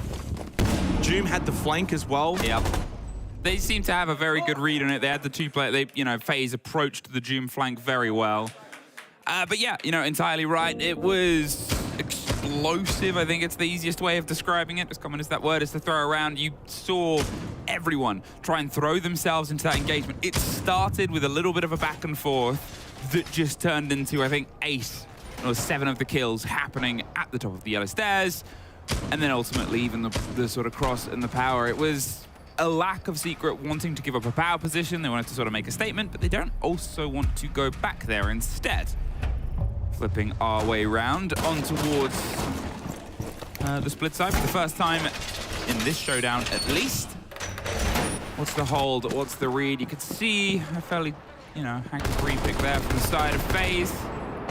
Seems like they want to start here with the pressure on towards admin. Get this cleared out, get those players forced out of position. Doom again is sort of drifting around that area. They want to get some control of the verticality, maybe just force the players out. Instead, actually, they've opted elsewhere, moving their way in towards the spiral side instead. Force some players, prod, prongs, see what comes out. The FaZe approach MO. Well, this is now the first really important round for Secret, because you don't want to allow FaZe back into this game. You established a wonderful lead. The first 3 rounds were pretty much flawless. Ruby with the open kill onto KDS, gets rid of the Jackal. No more Inox scanner. Cyber's got to be careful. There are a couple of players in the vicinity. Oh, gets the headshot onto Doom. Needed to get pushed from behind, coming in through side room, and Cyber does get rid of Savage. Savage, that probably was the moment you could have been a bit more aggressive, like the previous round. Instead, this time he held back, was hesitant, got punished, and Adrian's death now means Secret are down a player. And like the previous round, it's all happening rather early. FaZe are picking up that aggression. So you think back to the 3rd round, they were hesitant, they were slow, they were getting stalled out. Now they're thinking, let's pick up the pace and see if Secret can match us. And so far, 2 rounds in, the pace is working now for FaZe. Pings on a player that isn't even really around there, and I think that shows that Secret are a little bit worried of this pace play. They've loosed a C4 to the air. Might have caught a ghost, but fortunately, FaZe are the players you need to focus on right now. There is obviously a bit of a drift from above. Groovy, with the calls, is put under a bit of pressure, but I mean, Handy knew what was going on. The intel game is brilliant here from FaZe. It's winnable. One take. The danger is he's generally forced off the sites. They're just going underneath. So Groovy's actually had the read on that. He's going to find himself here for the crossbite as well. I know it's there. Yeah, Blinds I mean, this is out. going to be very difficult now. Yeah, they're just forcing him away. I'm assuming they're diving deeper. Going to go plant in the far corner, so he's looking for the vertical at this point. They don't feel entirely confident. It's the long watch that he finds himself into. And yeah, FaZe just great positional reading. Yeah, at the very end there, I mean, again, it's very minor, but just the 2 being able to coordinate, plant behind safety. I've got the cover, I'll watch service. He can't shoot you from above. I mean, that's just really, really good end of round execution from FaZe as the duo. 2-3, 2 in a row for FaZe. They're back. Their demise was short-lived. Secret, though, I've already done enough in this half that I think that they should be pretty happy. But the concern for me now is that if FaZe actually get activated on this map, a map that they're very strong on, yeah, that 3-0 lead might not be enough to actually get you the result. And results is exactly what you need today. Today's not the kind of day like day 1 where you can walk away. I mean, oh yeah, Secret weren't too bad. I think they could do well this tournament. We're not at that point anymore. You need the results. You're bottom of the group. You've only got 1.1 maps. So, and the fact that FaZe did this as well without the timeout, speaks to this team. I mean, it's a roster full of experience, a wealth of experience, and they all know, all 5, they don't need a coach to tell them what they're doing wrong. They have adjusted really well, really quickly, picked up their pace, and it's working. And now this is up to Secret to decide how they want to finish out this half. Do they get aggressive? Do they bring things back, try and play sight, maybe cut the roam defense away a little bit? Should they keep swinging? Curious to see how they do finish off this half. 6th round, Secret trying to find a 4th. I mean, the suggestion here from Adrian, though, is that it could be a run out from the balcony, have a peek. Me aggression with aggression. I mean, they're taking a risk. They're opting for it, obviously. They're going to see if they can try and stop FaZe being able to just get so much map control. Now, there's a watch along the sort of flat side there. They're fully aware of Vidaking. And he's just going to sit and hold it off and, yeah, gets it reinforced. I think Adrian sort of felt it on the wind. Against teams like FaZe, against really, I would hope, 99% Invitational, plays like that don't typically work. But the idea is that because it shouldn't work at this level, sometimes you can catch teams unexpecting because you think, oh, they're not going to do that, not at SI. It's like when champs complain about how Silvers play. Exactly. Now, why are you there? What are you doing? Throw it in. Look, I suck at video games, but the reason why I sometimes do well in rounds is because I play random. No one knows what I'm going to do if I don't know what I'm going to do. At this point, the longest I think we've had without anybody being killed, and what feels like a few rounds now, so maybe the threat of a Xenox-like play is something that has slowed them down just a little, but still, as soon as FaZe see an opportunity, they are so good at closing it down. They've got the blitz for the charge. But it has been a slower build-up in comparison to the previous 2 rounds. And in those 2 rounds are the ones that FaZe actually won. Now, you're right, they've got the blitz. They can hit site pretty quick when they do get there. But this is more of a setup round from FaZe. And those setup rounds from FaZe in the first 3 rounds were pretty much countered by Secret. Yep. Ready for some attention now. Start being paid over from the side of admin. It is a slower blitz. Handy suddenly goes into that drive, making his way all the way across, stopped by his teammate's grenade, but Joom finds KDS as KDS drops around the skylight side, and at this point, Secret, they've been able to get that. They do get traded out by Vidaking. That was towards the bottom of Spiral, but they've got to recollect the kit now and start trying to put their attention to it. Now, Savage, I believe, is still holding on alongside Adrian. Groovy's not too far away, so they could try and swing, put the pressure back on. If the question now is FaZe. Do they opt to rotate down? Do they opt to go for the B side? Do they try and just fight the fight all the way across? Someone's gone for a deep run out as Adrian hopped out the window to rotate himself back down towards the site. They're still going to get the diffuser as well, by the way. They haven't got it in hand. That's going to be an issue for Secret because it's going to take time. Savage's position, not even known. Free kill onto Souls. Floorboard's not going to get opened up. Less pressure now onto the site from above. Vert, not an issue. Good nitro from Virtue, and he finds the kill immediately after that as well. Here he comes, the great Aussie, the great White Hope, as Handy dies. Groovy finishes him off. 4 for Secret. And a very successful first half for a roster that has been struggling this tournament. This has been their best showing.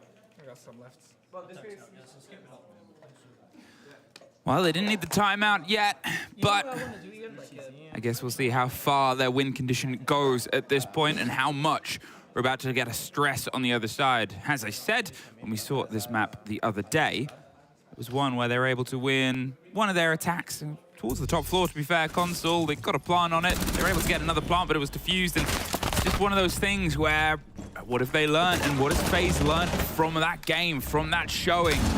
Here, the reaction of Vidaking pushing his way in, Handy on the back. As soon as things started to slip away from them on the waiting area, just blow themselves in towards site and see if they can make anything stick. It shows that FaZe are playing every single round to win, right? A round is never done for FaZe until you are in the next round. That is something that's going to play into their favor more when they're on their defense. Here, they can stress and stretch. You've got the Fenrir, you've got the Legion, this sort of smoke, the mobility of these operators to deny and sort of defend these areas. Keep them out as far as you can. In the meantime, I'm looking over towards Doom on the Nook, and I'm thinking about the potential sneakiness. Is that really going to work against a team like FaZe, who seems so clued in with their intel game? It's a risk, because you could make them start to doubt themselves, but well, let's see if Doom can have some of the success that could start to bring that doubt to the forefront. Yeah, I mean, the success from the first half really should give Secret all of the hope that they have what it takes here in the second to finish this off. Take this map away from FaZe, break the streak of this map of FaZe. Groupie's performance in this match has been far and away better than what we've seen of him at SI, but Adrian, I mean, outside of that first round on the smoke, he's been largely, again, invisible, which is a concern because he did struggle in Montreal as well, Emmy. So hopefully this can be the half where he too gets involved and increases the firepower of this Secret roster. to begin with right now for Secret, it's all about can you just get into the building, get into these little off-angle positions, catch FaZe off guard, and yeah, indeed, good headshot. That's better from Adrian. Patience is an Adrian. I was going to say patience is a virtue, but virtue didn't get killed. No, but it does pay off. And the payoff here is they can start putting the pressure on towards the site. Now, they obviously have the adaptation on the side of the defense. They've lost Fenrir. His gadgets will probably still be littered around the map itself. But we talk about this as a power position. How are they going to force it? And will they be fed towards Doom, hoping to catch people on the rotate round the back? One of the curious things, the comparison of the lineup here from Secret versus how they played this site twice in their game the other day, entirely different. No one is playing the same operators on either of the rounds. They've entirely lifted themselves up to what is a more direct push. Here's the pressure, the juggle of the intel. Is it going to be something that almost helps blinker them in as Groovy is about to try and find a fight here on the top of Spiral? He needs some of the pressure to come across. If he gets caught early, then suddenly there's not really a direct backline. So, the swing out and the missed moment, but here comes the cavalry. The first is gone, the second is as well. Virtue and Souls and Sandy. Just nobody locked in. That is tremendous from Handy. Double-sided pressure. He finds 2 kills from either side. Oh my goodness, that is a... that's a moment that can really change the course of this map. I mean, that's the FaZe power right there. Someone like Handy, who, if you think back to the SI Grand Final last year, he was almost the only reason why that they almost got that hammer. He was just leading from the front the whole way through. And in this round, he does it again. I mean, it's a wonderful kill from Adrian. Let's watch Handy again. He knows there's pressure from Spiral and from Vending. He gets the double kill. He has help because they've got numbers. FaZe playing together as a team. Just a wonderfully well-played round from FaZe. It's even sort of more powerful, that moment, when you sort of look at it and go, Secret didn't do anything wrong. In fact, they did everything right. They made sure that there was multiple bodies. They had themselves set up for the trade. Just outplayed. What do you do when a round like that happens? You keep going, you keep moving on, and you sort of scratch it and say, right, we'll get them next time. Instead, round towards a different site, off towards the basement, and, well, I guess I'm curious to see if FaZe try and fully extend themselves over this space, right? As you said there, and as we've always seen, they love to double up on their fights. They love to make sure that there's always a support structure for their engagements, and sometimes on this map it's a little bit awkward to pull together because it's so boxy, there's so many cutoffs. Vidaking isn't a million miles away from a spiral staircase. It's probably his safest return. That is going to get caught out, and that mirror window is going to get popped open. The rejection of anything on that hard wall is going to make an approach here a little bit more awkward, but not impossible.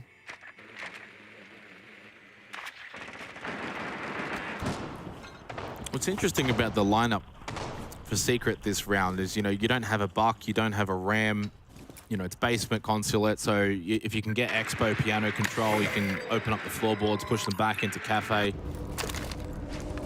They don't really have that. You know, you've got the Dockerby, you've got the Jackal. Yeah, it's an intriguing lineup. I think the hope is that from Secret's perspective is if FaZe are going to be roaming above, we can obviously play into that and try and find those players. Yeah. Of which we can see Adrian, of course, on the Jackal with the Inox scanner. Logic Bomb rings out from Savage. It helps them get around the map, absolutely. Secret are going to get good map control, but once they get it, what are you going to do with it? You know, you haven't got that Buck there to deal with Expo and Piano, open up the floorboards, put pressure down below. This is going to be pretty comfortable, actually, for FaZe to just run back, play 5 towards site. Some very fresh footprints are giving Adrian pause for thought. He's just going to sit at the top. To be honest, as I sort of pointed out, FaZe aren't the ones that are going to try and keep leaning themselves up and down the stairs. They'll play positions like this, but if Cyber feels like he's under too much pressure, he falls back 10 paces and suddenly he's got most of his team, if not all of them, ready and waiting and willing. So Secret, they're going to try and snap shut on these slightly loose holds, get themselves the break on the hatch, force them out of the archives of the server side and over back towards the garage. How much are you willing to risk it is that moment. The C4 pops off. Groovy is hoping. It's a good angle. They drift, but there has to be the pressure on the other side for them to fall into it. There's not much else he can do right now other than hold this. If he swing peaks and dies, then they've basically lost the round. He just has to be patient, hope that, as you said, someone kind of lingers in towards his position. A shotgun from the Jackal. This is just like a really bad Buck right now. 30 seconds left. 30 seconds, and now it's that awkward moment of, well, they hope they've done enough. That was almost bad. I was as worried as you were, but as the spray comes around the corner. Cyber has the lockdown on Adrian. There's the motion, and suddenly Groovy, but he's instantly traded out, and it's sort of traded everywhere. Virtue, the only one still standing, and he doesn't have time to get the res and do anything else, so he's got to try and jiggle peek his way past the door where he's fully aware, and at this point they can just hold left click, but they're going to stack themselves up. FaZe tie us back up. Well, I already said it at the start of the round in terms of the operator selection from Secret, and I think it ended up just playing out that way, didn't it, Emmy, right? Like, yes, you can force them back down. You've got the Jackal, you've got the Dokkaebi. You can deal with any kind of roam game from FaZe, but once they get back down to site, they can lock down server, they can lock down the actual site, because Breach is not opened up. It's a pretty easy round for FaZe, to be honest. Yeah, tactical timeout.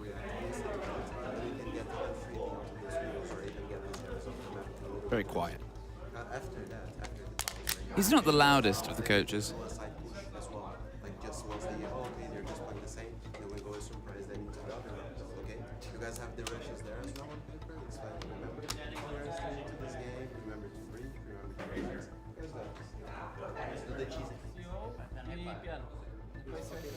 So all tied up 4-4.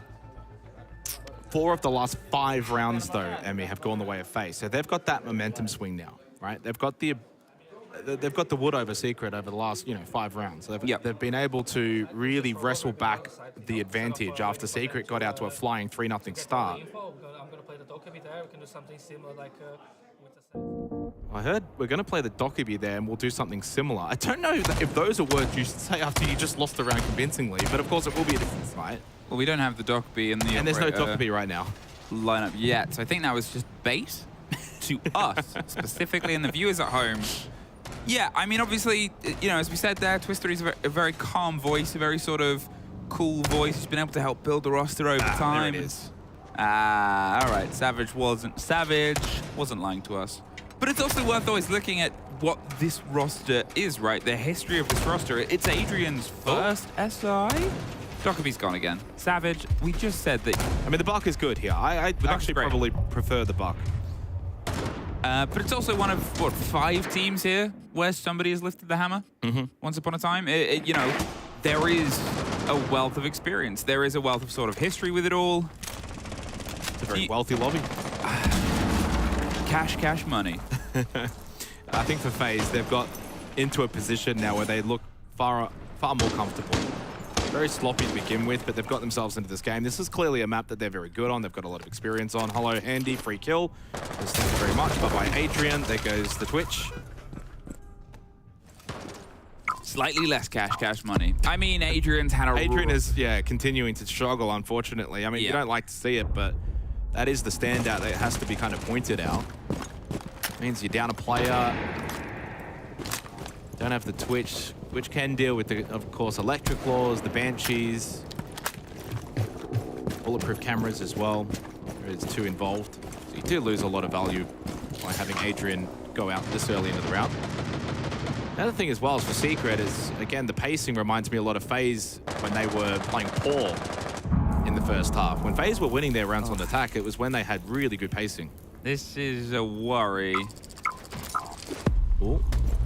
They didn't quite have the angle, but Savage definitely heard them try and flee their way across. They weren't really directly looking for the fight. They were trying to offer the support there towards their players inside, and 2 for 2 of C4. Well, no one's shot a bullet yet, and 2 players have died. It's an explosive... It's very explanatory as to what's happened in this round, which is FaZe just clearly understand what they're doing on this site, and Secret have got no clue as to what they can actually do to counter this. Well, they have Cyber either side, but I've seen FaZe players in worse situations. Whoa, There's one. Oh, 2! And it's just almost expected at this point. They're so bloody good, Jake. Oh, man, that is a wonderful kill. Give them the flawless groupie. No, he's a little selfish. Playing really well. Does get the double, but shut down by KDS. And a well-deserved round win for FaZe. Absolutely dominating from start to what was a very early finish. Double Nitro kill, basically set the round alight. And then Cyber just decides to have a solo moment. Oh, this one's getting away from Secret now.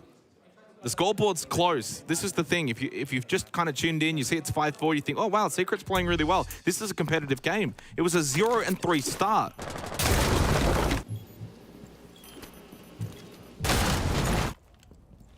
mean, this.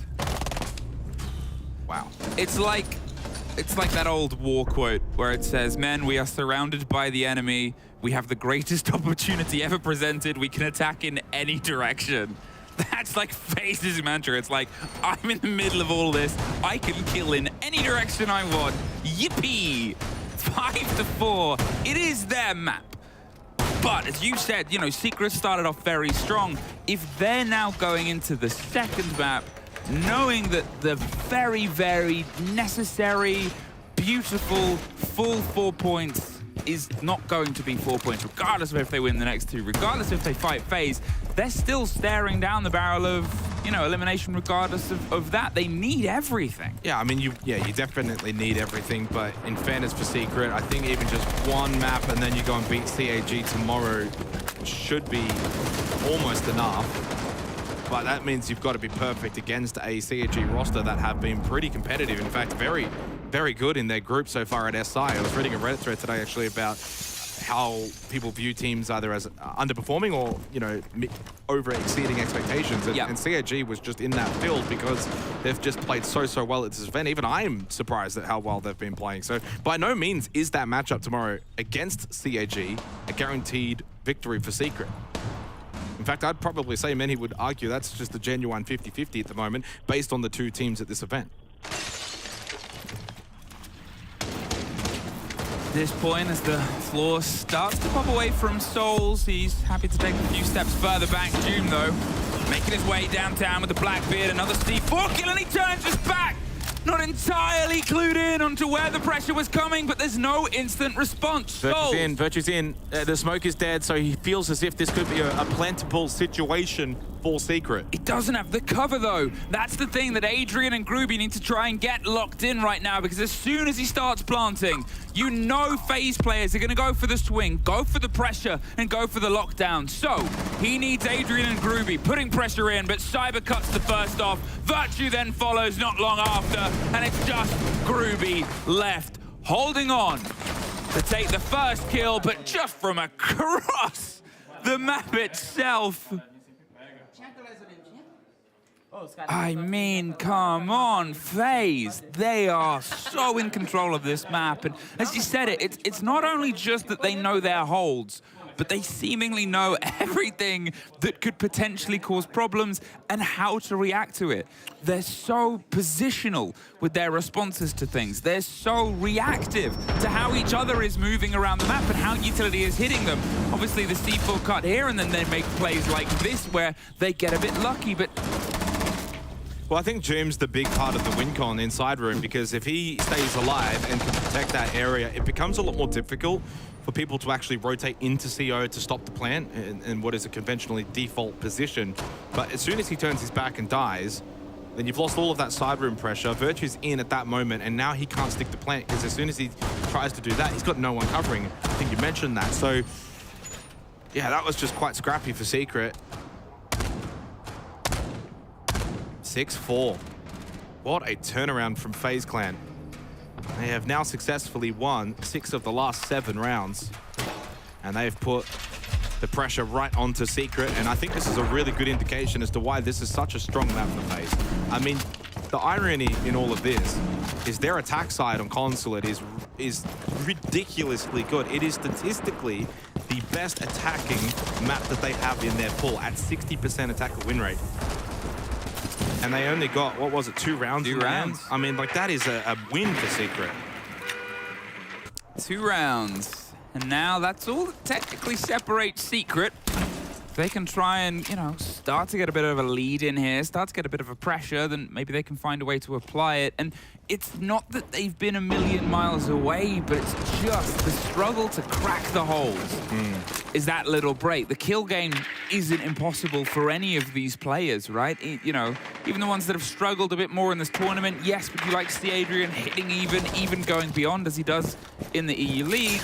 It's a different sort of stress. It's a different pressure onto a player in his role. And the issue with Adrian now is the EU League was a long time ago. Since then, Montreal, now SI, and it's been poor and poor.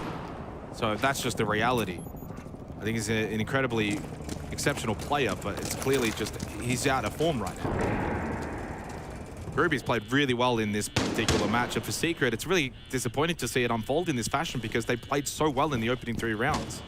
The evidence is there as to how good this team can be when they are playing well.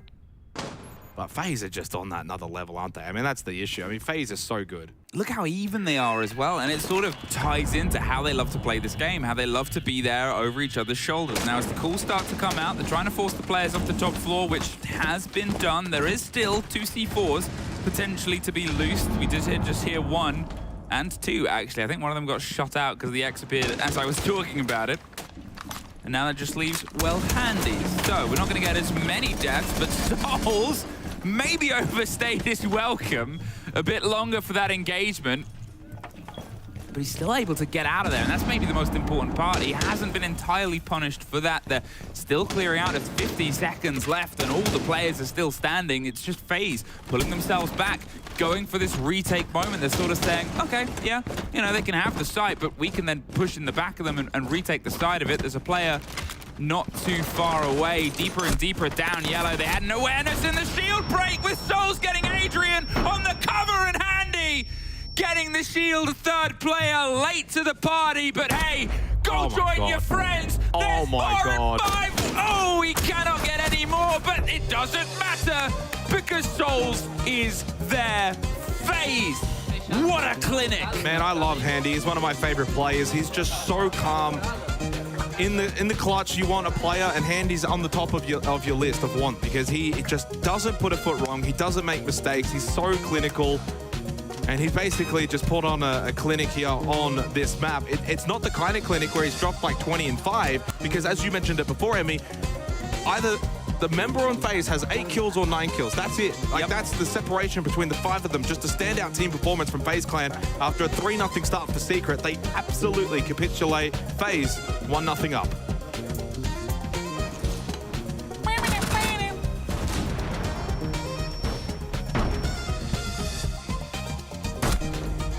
Whoa!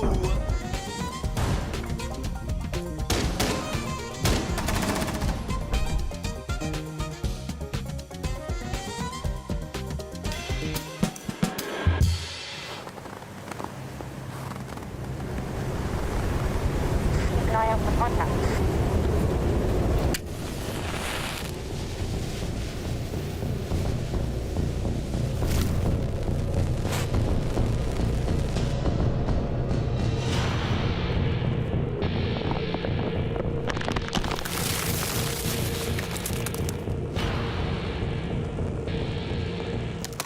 Available now.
Welcome back to the desk. We're going to break down the first map between FaZe and Secret. It started off pretty well for Secret, I guess we can say, and unfortunately it slipped away from their fingers. Yeah, it definitely did. I mean, the one thing that I really liked about what Secret was doing in the beginning of this game is they were getting aggressive. They were getting spawn kills. They were playing these trades really well. Grubby specifically had an amazing beginning half, but then it started to trickle down once that side swap happened, and you know, that's what we were worried about. I know Fox is going to commend them for the teamwork, but then we were talking about that unpredictable playstyle. Like, it's great when it works, but then the second we saw that attacking half start for Secret, that's where everything started to crumble and fall apart. And it just, you know, it's great if you can be good at one half, but there's two sides to a coin. You have to also come here and be prepared on your attacks. Yeah, and talking about those defenses, I mean, we're seeing the round swaps as well. There was a significant difference in how FaZe took on their defenses and what Secret did. Yeah, so like I was saying, you know, Secret was getting aggressive. They were playing pretty well off of each other, but the difference of what FaZe was doing versus what Secret was doing, FaZe was just kind of playing close to sight, playing a 2-2 split, and they were letting Secret feel like they were comfortable, feel like they were taking space, but then using that pulse to get those C4s from below, letting them push into sight, kind of playing that last second siege where you really have to be on point there, and then just immediately shutting them down, whether they were hitting a flank or just doing a double side court press on Secret and just shutting down literally every time they would try to get towards that site. Well, you mentioned it already, but we do have Foxy over at the Telestrator to break down some of Secret's team play in the first half of the game. Yeah, unfortunately, Secret didn't win out the map, but I really love the fundamentals that they displayed today on their defenses. They didn't show it against Furia, but they showed it today that they were always in position to help each other. First things first, you see Joom inside of Visa, and it looks like he's just going to take a little 1v1 with Cyber, but that's what you'd expect. But Grubby is above on the hatch, able to assist each other just in case they need it. That's what's going to happen. Cyber walks in, gets taken down, and we instantly see Grubby rotate to Visa stairs to be able to help Joom, because of course FaZe is going to want that trade back. They're going to isolate Joom because they think he's alone. Joom's holding the Visa window, and he has his teammate right behind him, Grubby, to hold the window as well. Not going to need it though. Souls is going to jump in. Grubby takes him down. Nice little advantage, but it's nice to see that they're there to help each other. Next thing's gonna happen is FaZe is down 5v3 man advantage. So they're gonna go for an aggressive site plant, pull the rest of Secret to them. The lonely member in sight is gonna be Savage. He's assuming that they have no information, so he's gonna hide behind the B bomb. But what you don't see is Savage actually has a teammate above with holes to put pressure onto the FaZe members walking in. So you're gonna see FaZe walks in unexpected. The hell rains from above. FaZe cannot really pay attention to anything. Savage is hidden behind the diffuser. He's able to take down a clean 2 kills because they weren't expecting it. They were focused on everything above. That's going to put FaZe in a terrible situation. They lose the round, but it's beautiful that Secret can always play off of each other at any moment's notice. And hopefully, on map 2, we'll be able to see Secret pull it back with this teamwork after this break. Keep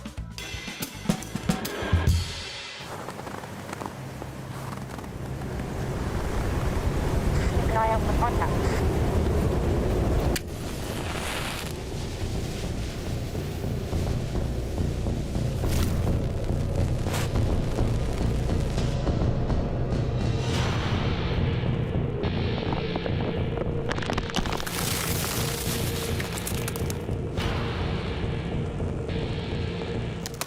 Available now.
FaZe are sitting pretty comfortably at this one map lead. So for Secret to bounce back on their own map pick, though, we're going to go to Nighthaven Labs for the second map in this series. That means Secret's going to have to start on the attack, and that kind of has a bit of a dooming feeling to it, maybe. Yeah, you know, I want to give them the benefit of the doubt because they do have a Labs VOD of FaZe that they recently played against Shopify where FaZe would be the loser there. So they can take a lot from that. But my biggest worry is, doesn't matter the VOD, doesn't matter the prep you have. If you can't execute on attack, you can't get all your ducks in a row on Savage's end to get everyone on board, your mid-round, your late round, it is not going to look good, and especially on a map like Labs, you need to be executing on your attacks. Yeah, that's the biggest issue. Obviously, Consulate, it is an attack-sided map.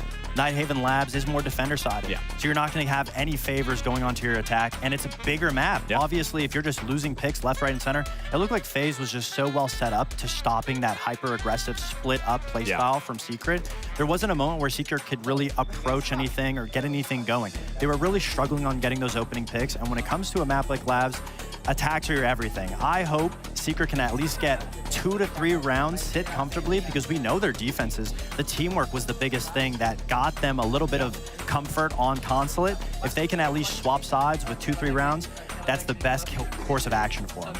Well, they'll have to put everything together here to make sure they tie this series up. It is not looking too good if they do lose here for their elimination or survival in this group. The map is ready, so I'll go back to Fluke and Zenox for the second map of the series.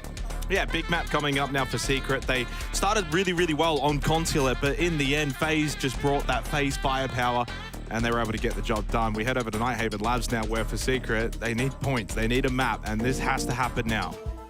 Sorry, I was just in the Jazz zone there a little bit. Yeah, I mean, it's got to happen now. They've got to try and do all or nothing, because otherwise it is nothing, really. We're starting to see our teams that are no longer going to progress throughout the tournament be confirmed today. It could just be the chance of setting themselves up for another name, another problem, and another position where, well, we get a little bit of underperformance. Ooh, that Jazz lick. So clean. I like there was a post the other day that was like, whoever chose the Jazz, yeah, this is sick as hell. You a Jazz man? Not really. What the? I'm not from Boston. Ah, okay. I thought you were. What do you want to see from this side here for Secret on their attack? Obviously back to back, but what's the growth strategy in towards Labs? Well, phase defense first up. They're going to be very difficult to break down on this map defensively, so it's really up to Secret to find avenues that are going to not quite be defaulty. They're going to have to play with some, probably, Jazz. They're going to have to play with some pizzazz. They're going to have to do things differently that FaZe won't then be expected, because if Secret play default Labs here, I think FaZe just win it pretty comfortably.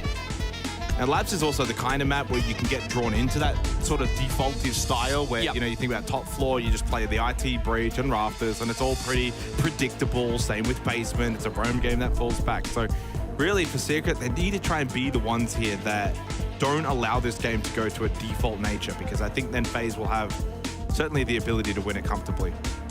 And the good thing for Secret, I actually think, is that they're on attack first up, because there's less expectations attacking into Labs. So if you can get a couple on the board early, usually that can bode well for you, but it clearly didn't on console. I mean, sort of talking of the comparison of how they played this before, FaZe obviously were here against Shopify Rebellion the other day, and it did not quite work out for them. 5-7 went almost the whole distance, but only 2 defenses, then 3 attacks, and that was it, that chunk in the middle of the map. So if they get off to a stronger start here than they did last time, who knows how far that role will carry them. In fact, if you sort of take a step back, they are already on a pretty heavy roll. Was it 5 defenses in a row? Now they have a chance of tying another 6 potentially to that tally. All of it will tick and tick and tick until Secret can find a way to stop the clock. It's going to have to be best done here. If they can cut the momentum immediately, if they can find a way to sort of just wrest control, it's probably the biggest and best mental reset outside of, you know, anything else playing a new dawn, new day.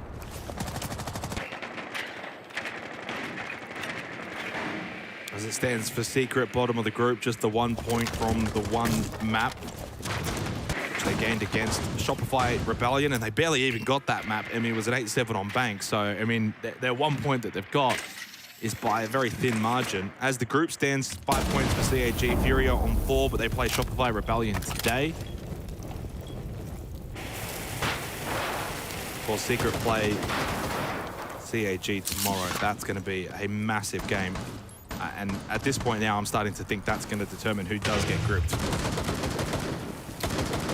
Well, FaZe, what they want to do here is try and go one step above, right? As we said before, the only team that's been able to successfully get to this point without a single sort of, you know, full fat loss in terms of it. They've dropped maps twice, unfortunately for their sake, but if they can try and wrest a full 4 points here, they do wonders for their ability at getting towards the top. And to add more emphasis for Secret needing this map, if they don't get it, they have to 2-0 CAG tomorrow. No ifs, ands, or buts. You know, 2-1 won't cut it. So they will need to at least 2-0. If they get at least this map, but then lose the series, then a 2-1 victory could actually be enough. So there are some caveats here, and that puts, again, the emphasis for Secret. Minute and a half, not a lot of action so far. I mean, Handy's taken a tiny amount of damage, but nothing too crazy. Of course, when it comes to command and server, not too uncommon to see the more exterior play, less around the map.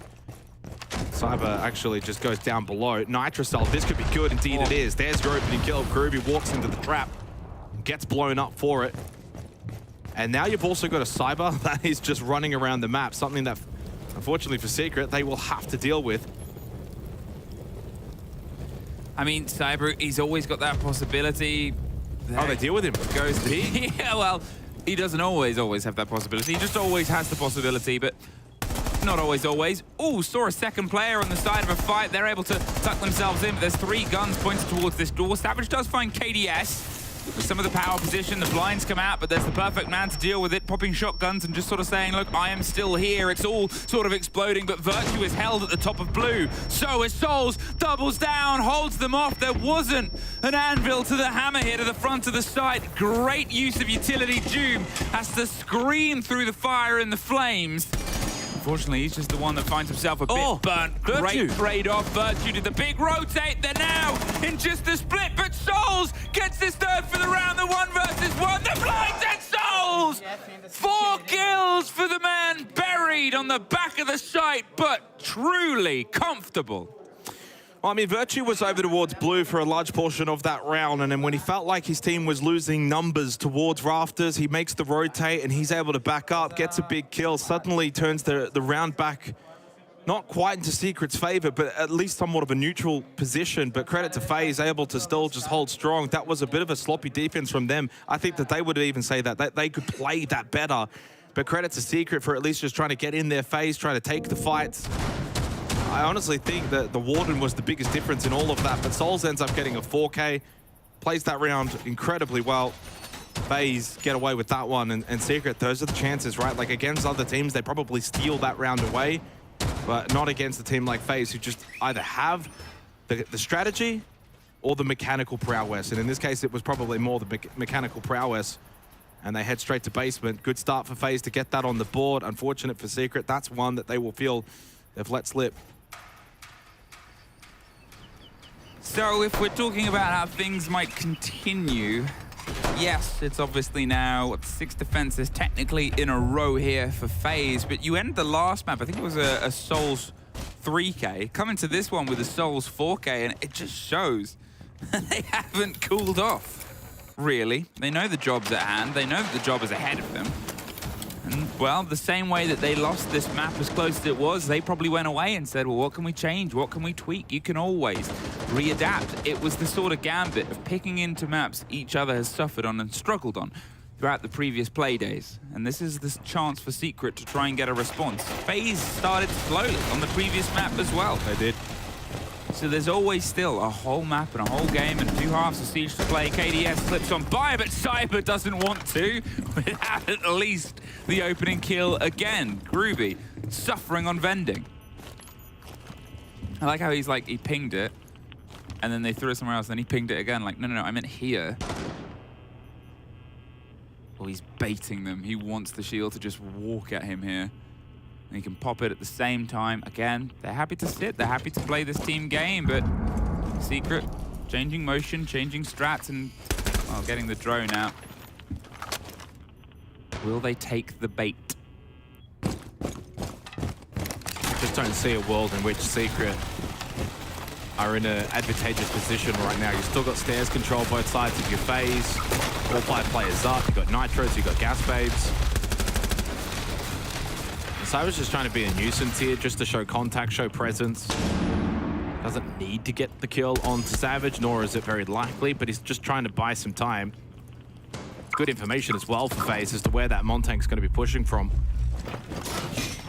Well, they put pressure underneath the Monty as well. They're sort of trying to drive them in on towards that C4 that's still causing problems, and they can all obviously hear it, and they're being as tentative as possible. Handy gets Virtue in the meantime. There's the hop over. The C4 pops, but Cyber just has the easy kill. Well, he knew Doom was there. He could hear him, so it's not as if he was going to be unsuspecting. Unfortunate for Doom. At this point, there's nothing really Savage can do, and this just ends up being a bit of a nothing kind of round. At no point were FaZe really ever threatened. Good map control, holding key positions. There's the double stack. They know where the last 2 players are. Good kill from Adrian. Pistol from Savage, actually, though, does open up Cyber. I mean, that is a surprise. Cyber and Vidiking there should probably not be dying to a Montang. 30 seconds remaining, and suddenly the round a little bit more alive for Secret, but they do lose Adrian. That leaves Savage by himself, and up close is KDS to finish him off from the side. Again, somewhat little bit sloppy from FaZe, but always in control. Never really felt too nervous for them, even in the 2 versus 2. Such is the nature of the Montang there, not in the post plan. If it had got to a post plan, a whole different story, but I don't think that was ever going to be likely. When it comes to Nighthaven Labs as well, primary sites won successfully for FaZe on the defense. Now we go to control and storage. That's going to be a big opportunity for Secret. It needs to be the opportunity on the tertiary site. Ooh. I mean, here, yeah, as I said, they sort of hopped out. They weren't entirely convinced on where was safe to go. The watch on the position that Handy was in, they knew where the players were, apart from obviously that one. As they tried to just shepherd their way across, but with only 30 seconds and a 2 versus 2, one of them being the Monty, they could have opted to hold the vertical to try and apply more pressure. They were so focused on getting revenge for the early loss of Groovy on that position that they had to sort of reevaluate all of their approach. Couldn't quite find the right picture. 2 defensive rounds. Now the tertiary site might be the telling factor. It's the heartbeat under the floorboards. How much of this will be a vertical hold and how much will just be screaming and echoing in Secret's ears as they find no way to remove it and crack their way out. It is still the play with the Monty, the Ram, the continued use of trying to get the balance there as well as much control as possible.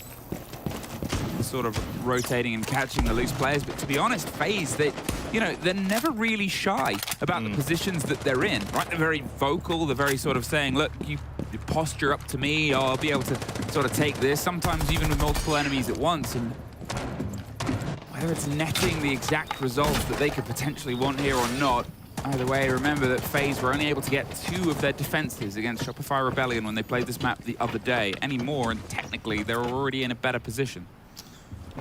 Yeah, I feel like that's more of an anomaly than anything, though. I wouldn't be basing that as a regular occurrence for this FaZe roster. This should be a map that they defend well. Secret just need to find a way to do a little bit earlier, a bit better in the early portion of the round. 2 rounds in a row. It's Cyber that's got them groovy. They're playing that Docker beat. Logic Bomb goes out. There's your usefulness now. Oh, Vidiking shuts down Groovy, and that makes it 3 rounds now consecutively that Groovy has been the opening death for Secret. At least he got a Logic Bomb out this time. I mean, we talked about how good he can be on the previous map, right? We saw him get into double digits, I believe, as well, and he is being shut out so early. There's no trades either. No, not at all. They're not in a position to find these immediate responses. Groovy's going on these sort of man mode missions, whether he was sort of watching through a window, pushing his way up towards kitchen. There's just all these problems. Oh, no. That can't be solved, and... that's not checking your corners properly, not giving the respect over to FaZe, who can be just about anywhere. I mean, Savage is just trying to walk in towards the site. I think we might get a prediction from the Timeout General very soon, because this is just absolute bloodshed here. 4-1 left. Adrian has to pull his way through the entire team, but Vidiking, I think that was a 4K, maybe a 3K, but either way, Secret are not okay. They're certainly not okay right now. I mean, yeah, you kind of mentioned the timeout, but it's probably the best time for it. They just lost. You're at that 3-way, you're at the halfway mark of the half. You got 3 more opportunities. You know what sites you're going to go to. There was no one below. Okay, the thing is, let's try to focus a little bit more. We are not having that much good intel, which means that if we just try to spread as much as we can, it's not going to work. Like they're being able to get the opening picks as always onto us. So let's try a little bit more half takes, abuse a lot of resources. They've done it the last map for a reason. We can try to abuse that, especially for CEO, for example, and focus a little bit more into that green side, for example. Even if they have them smoke, let's just push it up into this, because they're not expecting us to do that with the backstab of the garage, for example. Okay, for garage, let's go for the other.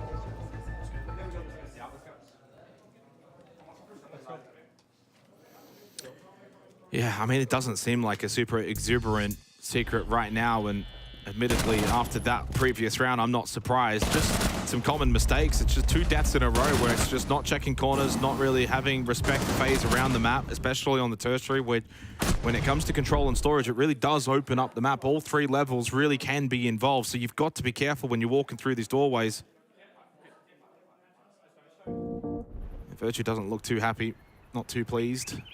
I mean, why would you be right now? Because they just needed a mental reset. Regardless of what they sort of talked about, it's still the idea that, that's twice in a row we've seen a shield with their back towards a player they weren't quite aware of. I did say at the start of the round, I was like, why are they doing this? Because the FaZe players aren't secret about their positions.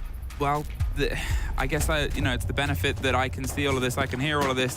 they obviously can't. They're missing these tells, and they sort of, whether there was a trust and a reliance in the Lion and the Dokkaebi that is netting them negatives, they've moved away from them. They've moved away from trying to get those sort of vaguer information ops, maybe force themselves to have to pay more attention towards their drone and their communication game, sort of saying, look, we're not doing it with the stabilizers on. We got to go to a different vehicle right now. And it's down to them to see if they can try and make it work. Obviously up towards where we started. Technically, in some ways, the closest that we've had. Obviously, it came down to the 2 versus 2, the 2 versus 1 even at one point, and they couldn't quite get it to land. But they weren't a million miles away, if not for a 4K from a FaZe player.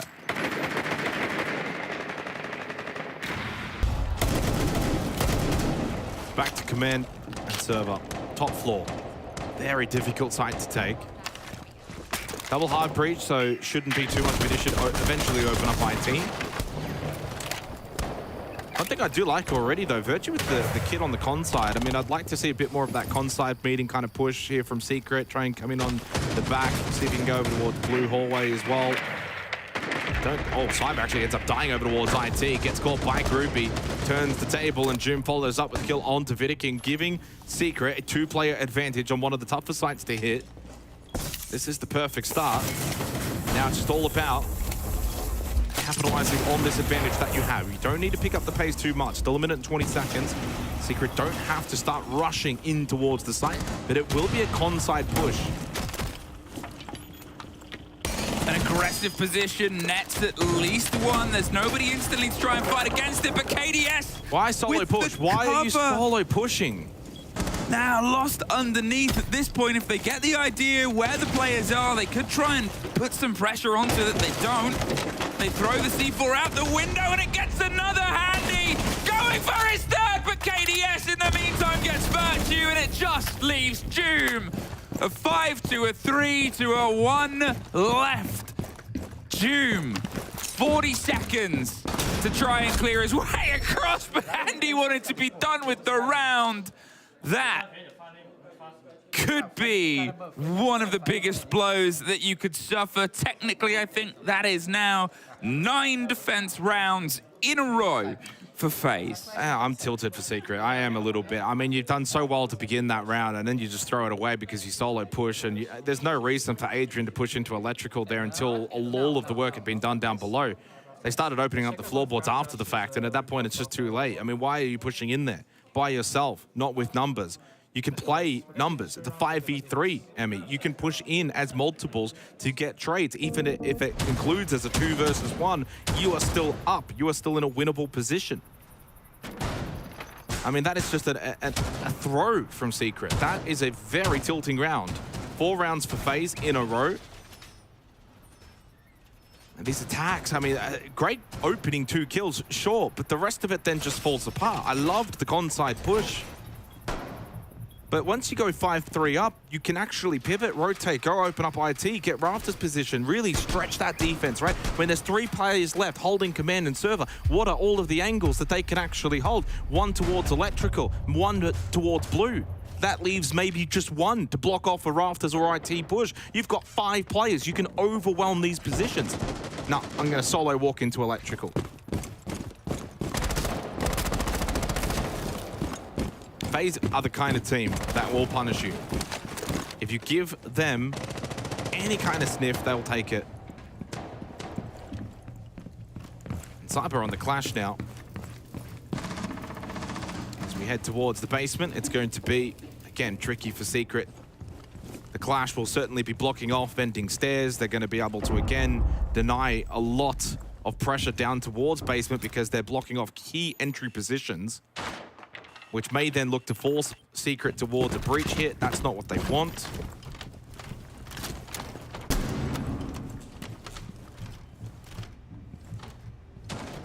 Maybe the Blackbeard could look to, bully souls towards cargo. That's going to be a big battle. Even if you can just draw out these gas babes nice and early into the round. This is where Savage needs to push cargo stairs, deal with the smoke. Nitrocell doesn't find anything this time from KDS on the pulse. There's another one available, of course, with Handy and 1-2 for Vidiking. Here is that battle towards Cargo Stairs. Souls will throw out an early gas pipe. That's a decent nade. It rolls all the way down, and June does get the kill. Beautifully executed from Secret. Follow up with the pistols, perfect. And 2 rounds in a row, they've acquired the opening 2 kills of the round. They just have to finish it. That's much better. I mean, they just have to finish it at this point. It was a great take. They forced them down. It's their set of cargo, and they were able to package them up and send them off shipped at the bottom of it. But there's a clash as well, Doom! Sniffing out opportunities the same way that they suffered with their shield users earlier on. They've been able to get the first play of the clash into their own pockets. A 2 versus 5. Oh, no. Oh! Oh, if he had have held that angle, that could have been a free kill for Vidiking. In the end, though, Secret finally are on the board for Nighthaven Labs. A far better executed round. Cargo Stairs was the weak point. Vending blocked off by the clash. They bully the smoke. They get good vert pressure. So they keep him locked on the stairs, open up the vert, so if he goes back bottom stairs, they've got the cross. And if he pushes up, he's not going to really do much because he got a Blackbeard. So incredibly well played from Secret. And the nade, of course, forcing him down, because how do you push through the smoke? You can't throw the nade goes through the smoke, forces him down the stairs, easy kill. And Cyber, this time, he's the one on a shield that gets shot from the side. But yeah, it was that moment there as Adrian was pushing down, and Vidiking had have held the angle just an extra second longer. He could have got that kill, could have been a different round. But that's 1 on the board for Secret. They can find a second. It still ends up being a relatively par course for the half.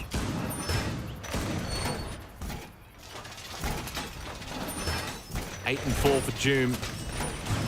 One of the standouts for Secret here on Labs.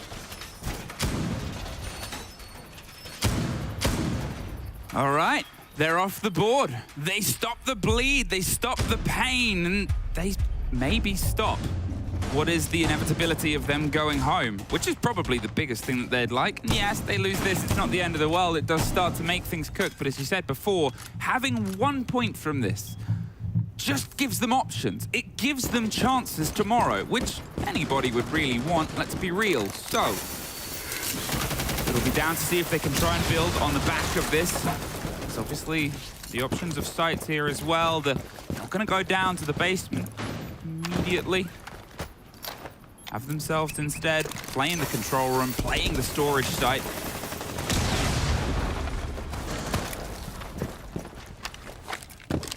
But this first fight, this first tell, a game that was so away from Groovy for such a long period of time,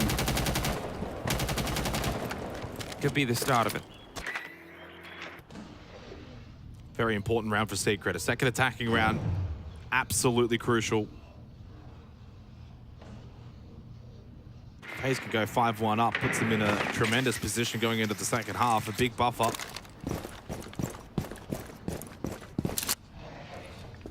What can Doom do? He's been playing well on the Nook into Cafeteria already. With patience, not just moving around. He's hoping that a member of FaZe kind of walks into his trap.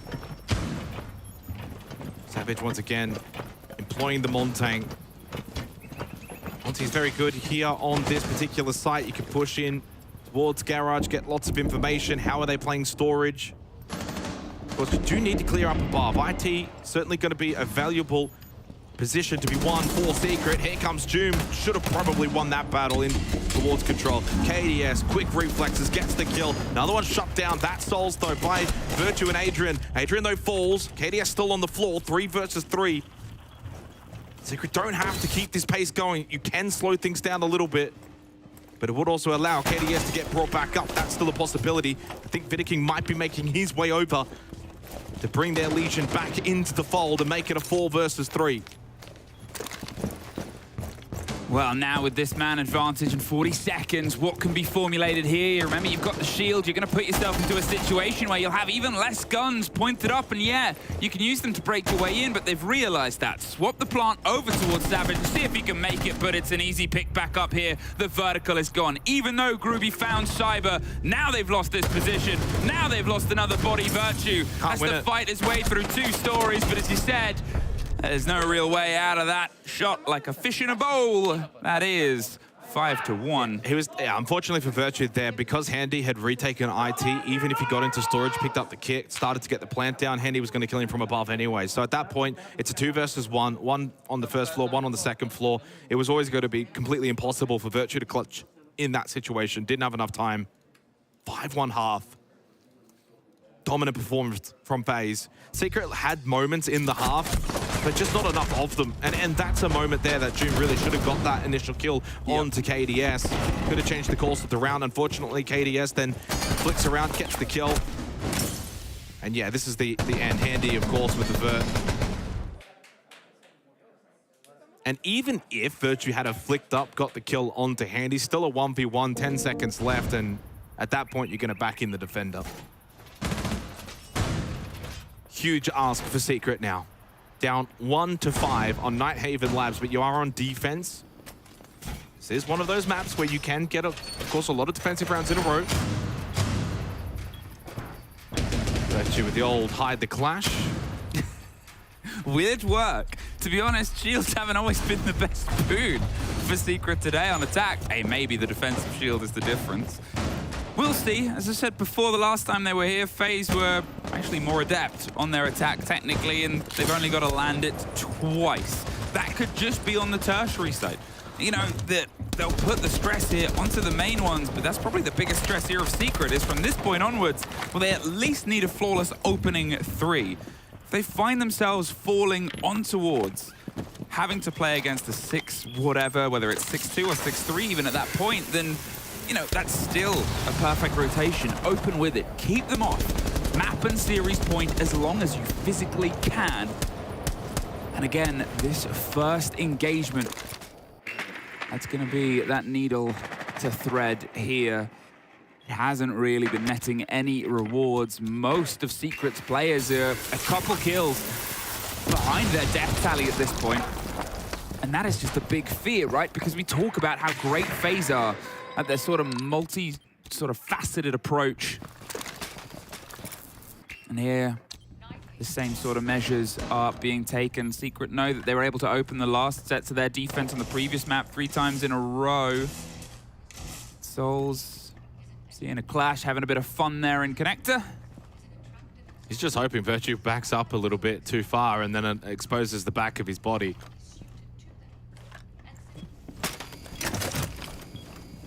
This point just forced all the way back into the site, and you can see that there's sort of a waiting game here. The intel's being slowly gathered by the side of FaZe. Now a player has drifted themselves in. They're sort of mobilizing the clash. There is some of the pressure inside, and finally it's exploding onto rafters, but Savage and Groovy, and then Savage again, and then Doom, and then it's a flawless. Well, failure to launch there from a FaZe approach.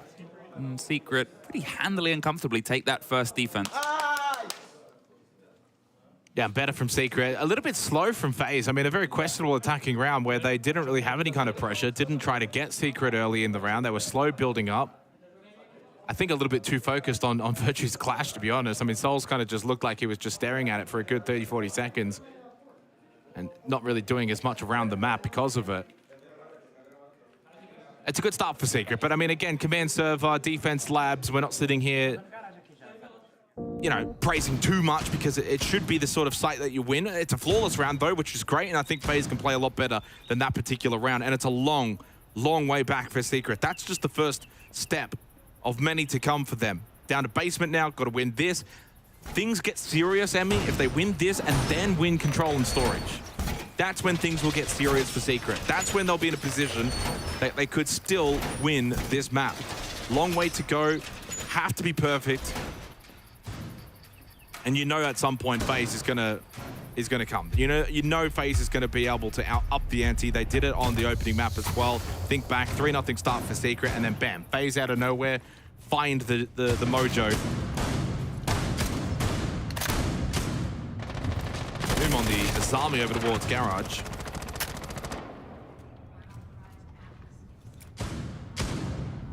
Aggressive position early on, does get droned out, will fall back upstairs.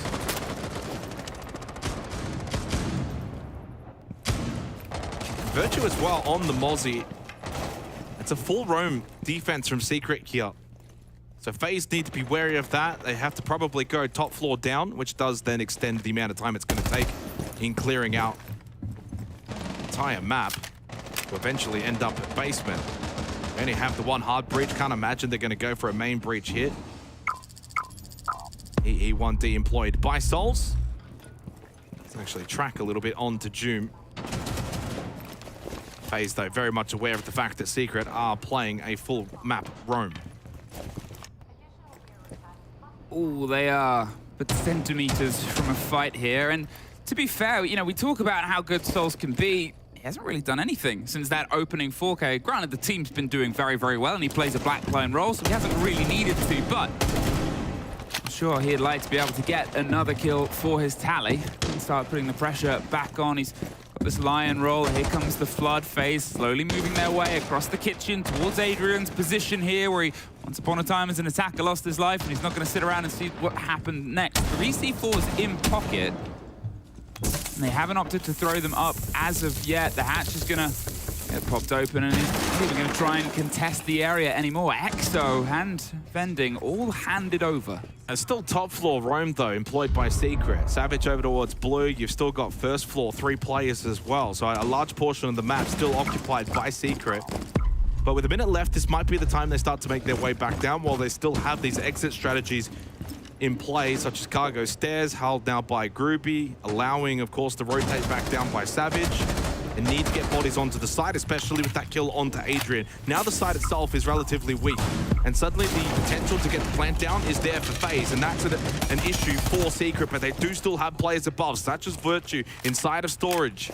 There's the fight to his left, and Vidaking was aware of it. He's looking for the second, and he finds it. Huge take here.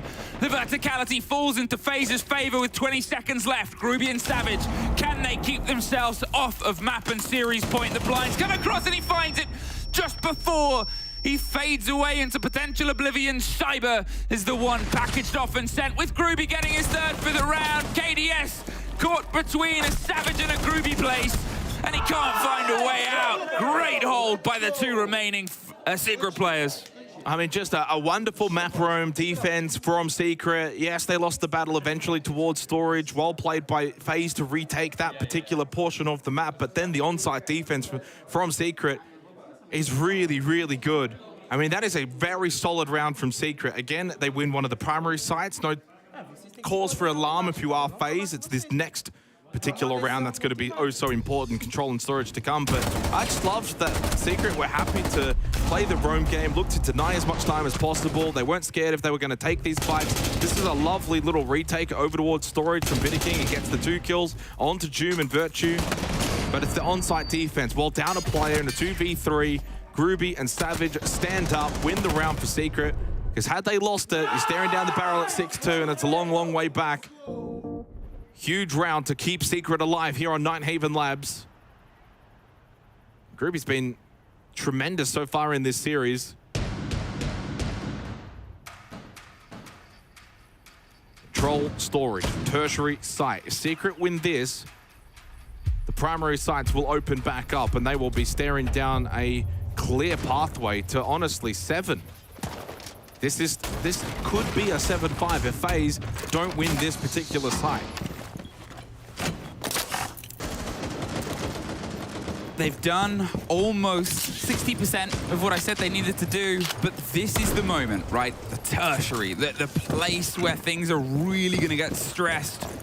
You also start to think, well, when are FaZe gonna maybe call a timeout? Probably after this, if it goes away from them, puts them within touching distance of the rounds. It means that Secret have been able to complete that 3 rotation as they did before. They didn't do it on the previous map, but here, different sort of energy to be produced. Virtue probably calling out as much as possible, being that sole body inside the site.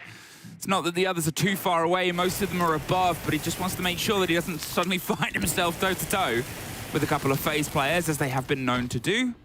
The pressure onto IT will be Groovy's challenge to deal with on rafters. Can utilize the Keybers, rebuild and restructure himself some space, just giving themselves options. 3 FaZe bodies around this area, shepherding the Secret players, getting clarity and At this point, they're still a bit spread out. You've got Savage over towards the top of blue. Doom is alone on connector. It is a bit wide to hold, and that's the worry and how quickly they can get themselves back together.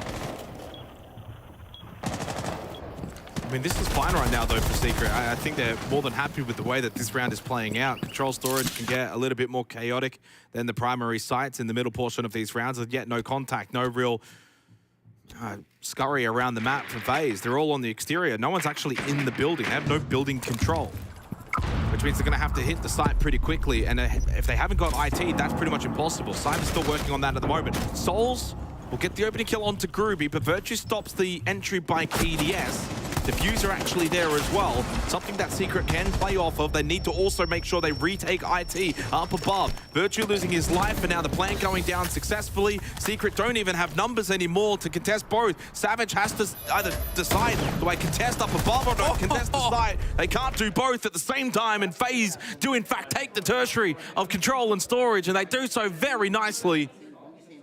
I mean, he died for the mission, but he almost denied the plant there for a second. He was about a corner, half a second and a step away from getting the pop onto the player that was making the plant. But as he said, you know, as soon as FaZe had enough, right? As soon as they had IT, as soon as they had themselves just getting a bit of damage done and removed Virtue, covered the smoke, went for the plant. They didn't wait around and waste time trying to hunt the other players. Virtue's positioning here was great, but obviously the way FaZe had set up, they were ready instantly. There's the swing around the back. They're drawing attention, but mainly it's just that double-stacked vertical. Yeah, Cyber's the one big reason, okay, not maybe the one, certainly a big reason why they won that round. Because if you don't win IT, if Cyber dies at any point there up above, the likelihood in which FaZe win that round decreases significantly, because then you've got Secret players that can play vert angles down below into storage, stopping the plan.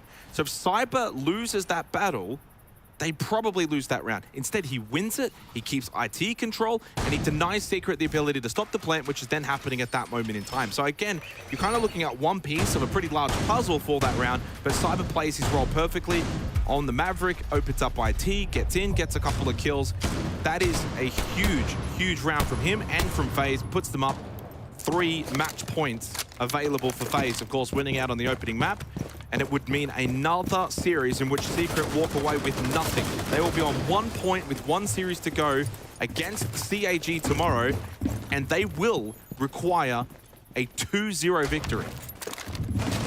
It means for CAG, they're effectively going to be 1 map away from getting out of groups. Can they keep it going? Secret.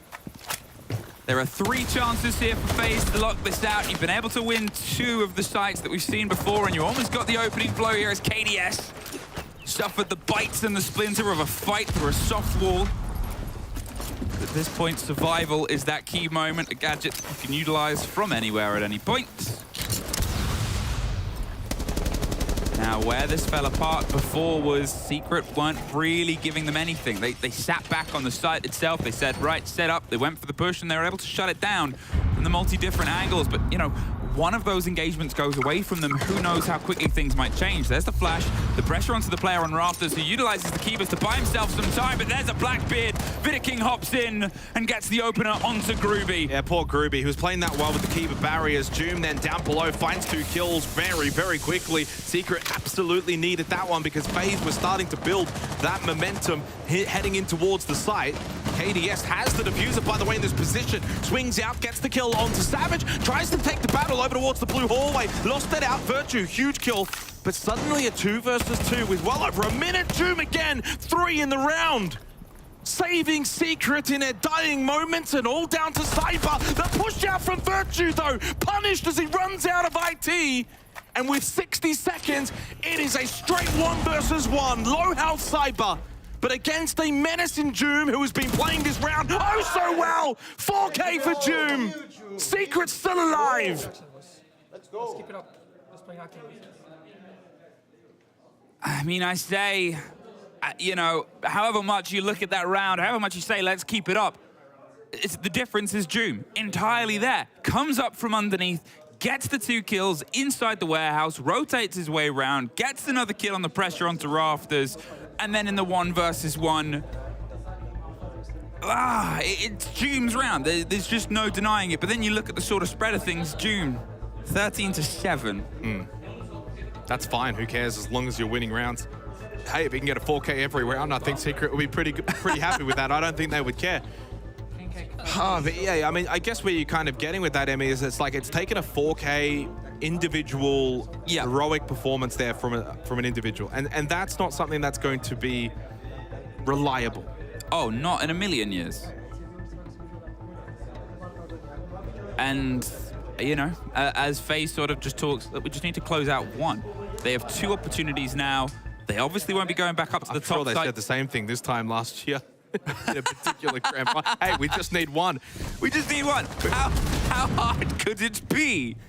You got five opportunities, guys. We just need one. No, but honestly, yeah, I think also in this case for Doom, it's not just the fact that he gets a 4K, it's also where he gets these kills. Yeah. 2 down below, 2 up above. He's moving around the map. He's active, and he's helping out his team where they need him to. I mean, Virtue probably doesn't need to make that move,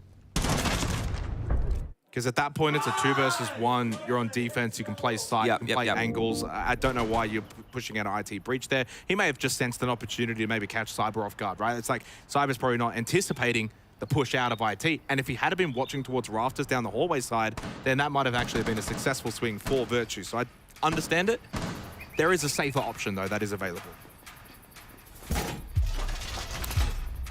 2 opportunities here, FaZe, and I'm assuming the conversation is, well, how do we lock off this one? They're probably pretty confident about getting to the tertiary, but they know that if this one goes away, then Secret, they're only 1 round away from OT, and you don't want to be just pretty confident. You want to be done with this map. Moving on and happy and confident that you finished your day and are finishing it closer in that first spot. That's not the way they want to start. Groovy gets KDS. Well, that's big for Groovy on an individual level because he's actually 1-5, now 2-5 in terms of opening kills. He's been involved in 7 rounds worth of entry battles, which that in itself is good. That's probably where you want to be active, but he's just been on the wrong side of the record until that moment. Shuts down KDS. Good start to the round for Secret. When you're attacking into labs, down a player now, makes life a lot more difficult, especially on basement now for Secret. You know, it kind of reminds me of like an Oregon or a club basement where you go up, get one, you go back down, you can hold. You can't do it as much here on labs because that first floor is definitely something you want to protect along with the stair entry positions. Handy has actually got himself over towards top blue stairs.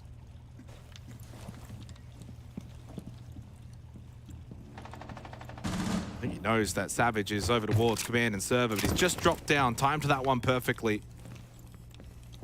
Yeah, just waiting for any audio, but it's look how far it's drawing FaZe out of position, right? They're sort of quite intent on getting the lock in, and well, as they slip their way down Chicago stairs, there's actually a trade out. They didn't know about Doom, but now they do. Doom has to secure this kill, otherwise he's just gonna get hunted. He's utilizing his C4 for the same result, but it's swung round, and there, a huge moment. That's Danger Man. That's the 4K man. Dead. Stayed behind, wanted to be pivotal again on that first floor to see if he can catch out a member of FaZe. Not quite being aware of their surroundings, and unfortunately couldn't hit the initial shots to their completion. Otherwise, he would have probably got that kill on the Vidiking. And suddenly all tied up once again, heading into the final stages of this round. 2 Nitro Cells make 3 Nitro Cells available for Secret. Expect one of those to make an impact. Well, they're going to try the plant behind the Ossa shield with the bullet hole watch over the top here and hope that it's enough, but with the grenade on and 3 C4s, it only takes one person, as you said, to make that impact, Nitro. And there it is. Double kill Nitro, in fact, from Adrian. Still 2 in pocket anyway. Secret always felt like they were set up nicely on the site to defend against any kind of plant attempt, and they did so beautifully. Another solid round from Team Secret. I have to ask, though, FaZe was, I mean, probably, did they do enough prior to the plant opportunity? That's the thing. The plant opportunity with the Ossa makes sense, over towards default. But the setup beforehand, probably not enough. You haven't cleared out site. You haven't got pressure first floor. Feels like they skipped a few steps, mainly because Secret were taking a lot of these fights around the first floor, around the second floor. Too late in the round to do much else after that. I mean, look, you see that it was a minute sort of left when they killed Doom. They were so sort of pushed to a side by the early death of KDS out the window that they just went hunting. And as I said at the time, I'm like, you know, they're having to slow crouch and crawl around the top floor to try and maybe find these loose players. It's time that is not really just freely expendable on a map like this where there's still so much depth, so much to do. 6-5. But I said it at the start of the half, this is where it's going to matter more than anything. Secret did not enough the first time round.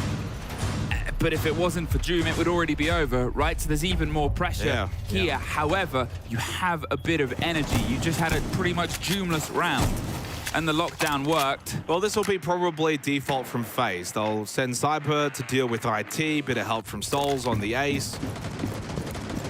It's just as simple as win the IT battle, get in towards storage, clear out those that are close by, hanging around control. I don't think FaZe are going to be looking to do anything too crazy in this round. This is some pretty good work from Handy on the shock drone. I think he's going to lose it here, though.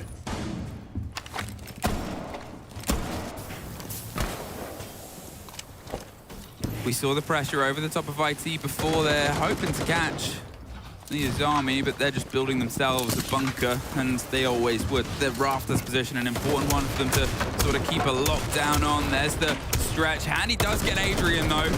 First body gone. Fenrir, so whatever mines are set up are still going to stay. That was just from shooting through the bottom warehouse window. By the looks of it. So at this point now, what can they do with this big pocket of space? As I said, Rafters. Groovy is that man on Overwatch. They want to try and get rid of. Doom's got himself close towards the site itself, ready in case they go for the run-in. There's not much pressure now, though, from Secret up above towards IT. It's mainly Groovy, and he's just lost his life. And with that, you've got full top floor control if you are FaZe. This makes it incredibly difficult now for the 3 members of Secret, let alone the fact they're 2 players down. They don't have top floor. Someone needs to go and try and retake this. You need the IT position here to deny that plant attempt. 1 Nitrocell from Savage. I tell you what, there's 2 players there. Could be huge. It gets nothing, though. Timing is everything. So close to changing the course of this round, and maybe they're the map. 60 seconds for Secret, for Savage, Virtue, and Doom to hopefully pull off something crazy. Otherwise, FaZe are going to 2-0 Secret. Doom slips his way underneath the soft above, and with 50 seconds, they can juggle this time a bit. There's the first. Doom's able to get one, but the bleed in, the pressure on towards the warehouse is slightly slowed by Elysian, and there's Virtue and Savage traded out. Handy's behind you. The 3-2. Can't deny Plant. Still a single split. They can't deny Plant, and there's the header Savage for Doom. He's somehow able to deny Plant. Well, he just ran in. No one was watching it. There was no cover at all. It was just the solo Plant. Still 2 versus 1. Cyber up above. Handy loses the battle against Doom. 20 seconds. There is plenty of time for Cyber to make his way down and take this man on. The machine that is Doom. Doom does it again for Secret. Well, that's a bit premature. That's not a FaZe Clan win. We're still going in the game itself, and even production was fooled by that one, because how did he do it? He was full white. The player walks into a Capcan. Capcan, I think, has maybe the highest win rate of operators. You can see Virtue's frustrated because his death was positional. He had his back to a player on a long Overwatch. You could see the motions. But Secret, we saw the first one. Jeez. And you said if Doom can do that every round, they have a chance. He did it twice at least. Well, it's at this point I'm thinking this is done. 5v3, minute left. They've got nothing top floor. But FaZe also then don't play the top floor. That ends up being an issue. Souls goes for a solo plant inside of storage, and there is Doom on the pistol. This is a 1 versus 3, Emmy. A 1 versus 3. How are you not in position to help your planter in a 1 versus 3? That's the only reason why Doom is able to win this, because he just walks into the site, kills the planter, and then stands on top of the kit and says, come get it. You got 20 seconds, bring it on. And he gets the final 2 kills. Tremendous from Doom. 7 kills in 2 rounds, and we go to overtime, and Secret have double defense, and suddenly the hauntings of the SI Grand Final on this map for FaZe come back to bite them. Why does it keep happening? I mean, Doom What a performance!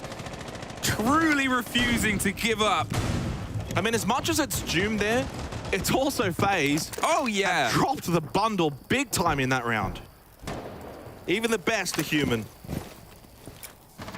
And now, Secret, they have themselves playing on defense. We've had 2 5-to-1 defense halves. Sure, they might have felt at points convincing and at points plucky, but that is what Secret now have to work with. From being in the worst possible spot to suddenly having all the cards. Can they just push this one over the edge? Can they enjoy the house that Doom has built? FaZe struggling to get the Maverick, struggling to get the IT walls softened and the pressure over here. They've got Virtue on the Clash just to offer a rebuttal towards these steady approaches.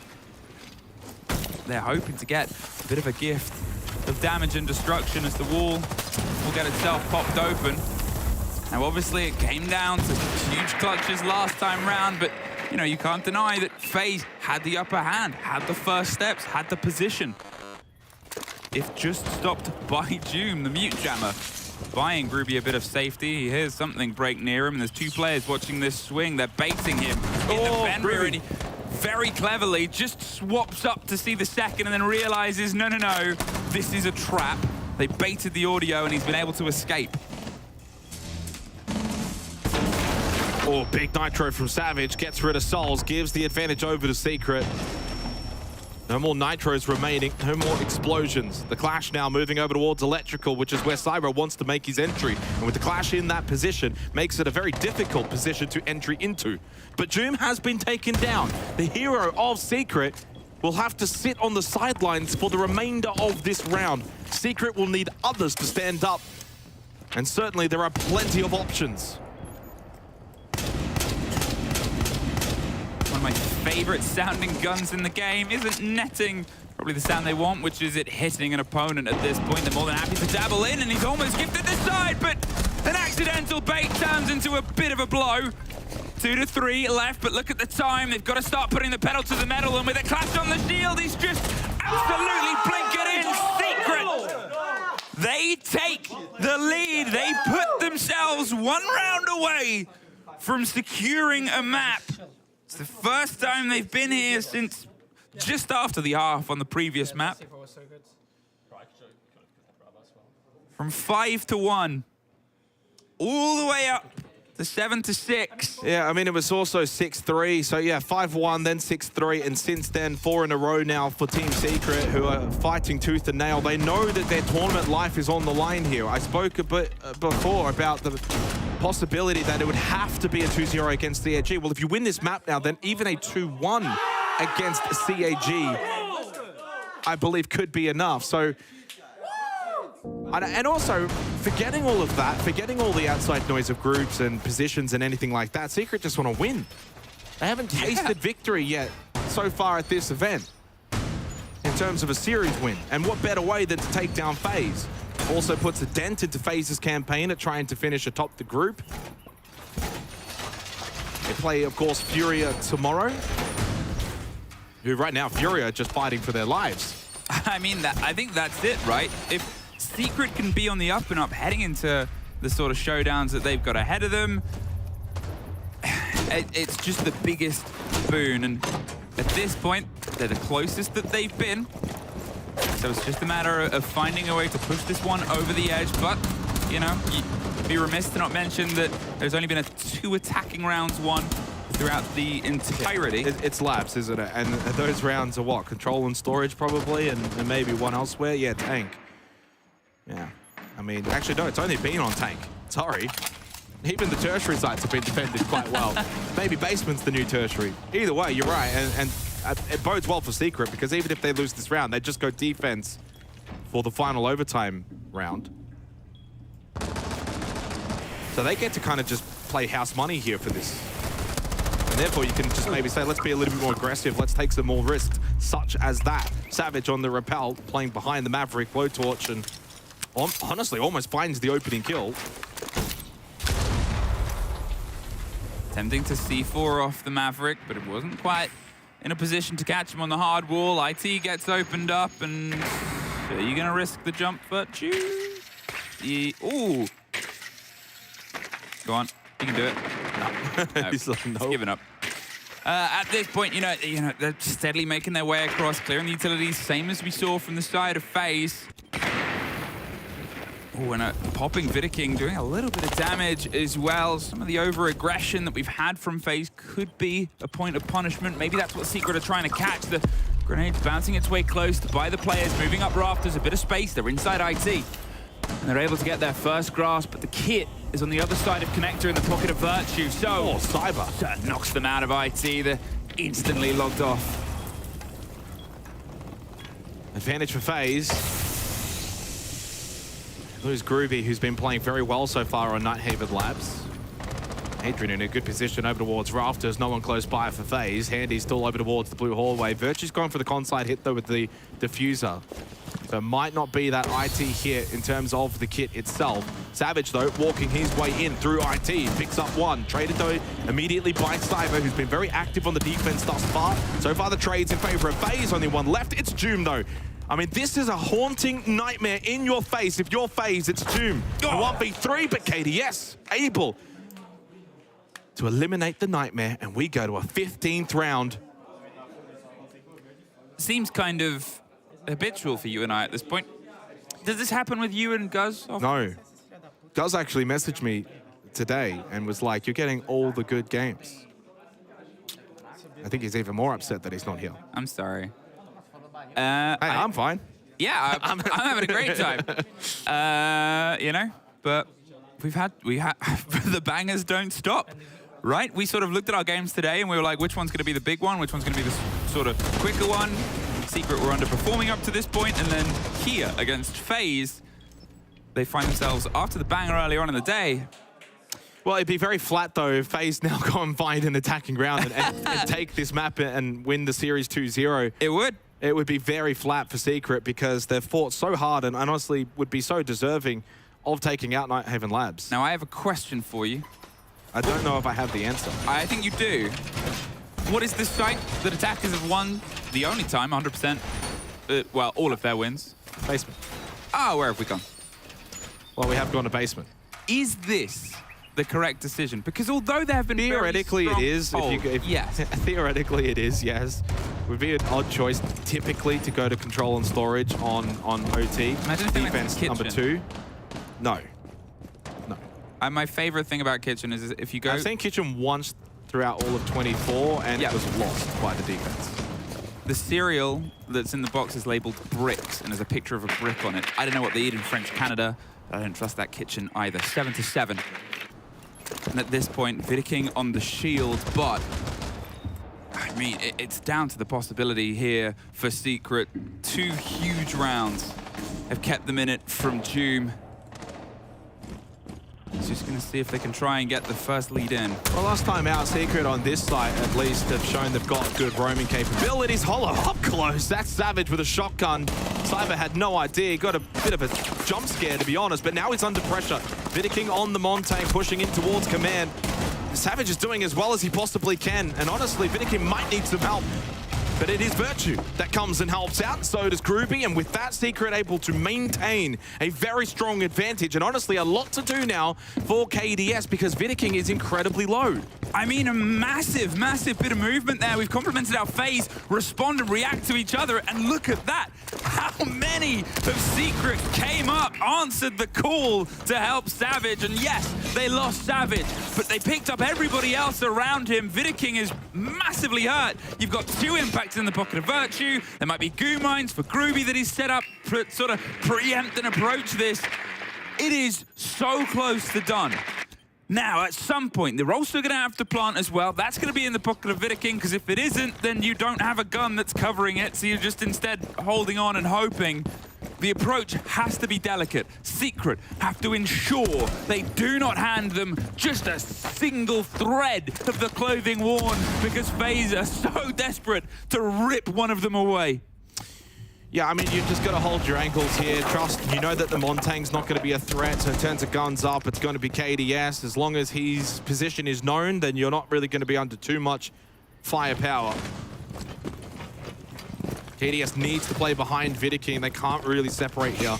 Unless Vidaking plays as a, well, I guess somewhat distractor, goes for the plant. Virtue is close by, very close by, but shot from above. KDS stops Virtue from getting close enough. It's a 1 versus 2 post plant with KDS up above inside a garage.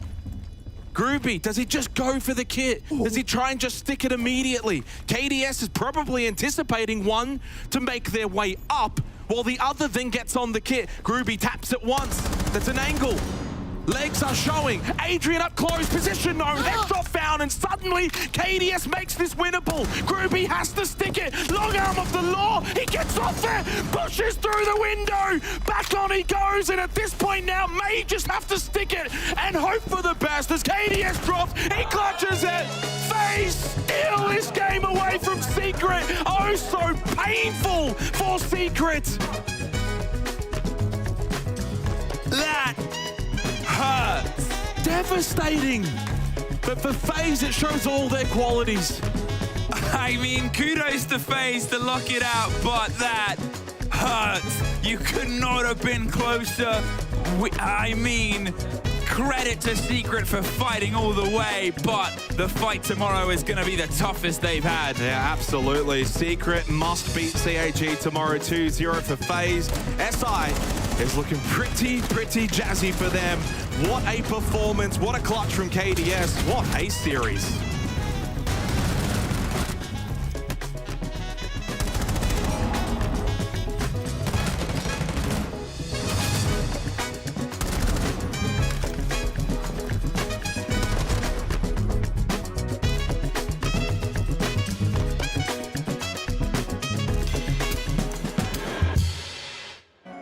Ouais, choc-les, choc-les, ouais, choc-les, choc-les, choc-les, ouais, voilà ce qu'ils me disent, je les entends parler et ils m'étrisent, j'arrête que pour rafler la mise, petit pas sur la piste, et le succès je l'ai pisté, disque la place du premier, je fais monter la côté, sur moi tu mises gros, tu connais déjà l'équipe, ça criera au complot, je prends le double, on est quitté, je fais la magie des chiffres.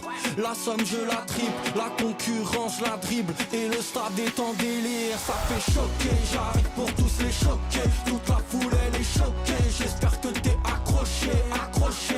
Gauche, droite, esquive le rageux. Coach m'a rajouté du temps de jeu. Dans l'action, ouais, je me sens en feu. Je suis on fire. Je fais la différence au compteur. Money time, ça shoot sur le buzzer.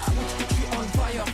Choqué, j'arrive pour tous les choquer. Toute la foule elle est choquée. J'espère que t'es accroché, choqué, j'arrive pour tous les choquer, toute la foule elle est choquée, j'espère que t'es accroché.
Speaking to KDS after a very exciting map 2. You won the series, but what a way to do it. How are you feeling after that clutch? Yeah, amazing, because we have so many chances to finish this map and we don't make the job. So amazing feeling to win the clutch in the match. Awesome. Well, on that, I mean, you had the match point. You called a tactical timeout. What do you talk about in a timeout like that to get yourself back in and locked in? Just to remember what we need to do, what play we're going to make against their tactics, and we make a bad decision in the rounds. So I think this is the main problem. All right, so you talk about problems. What is the thing you're most happy with from your team today? What's the thing you're most proud of? I think the gunfight. We are winning a lot of gunfights. I think this is the best part today.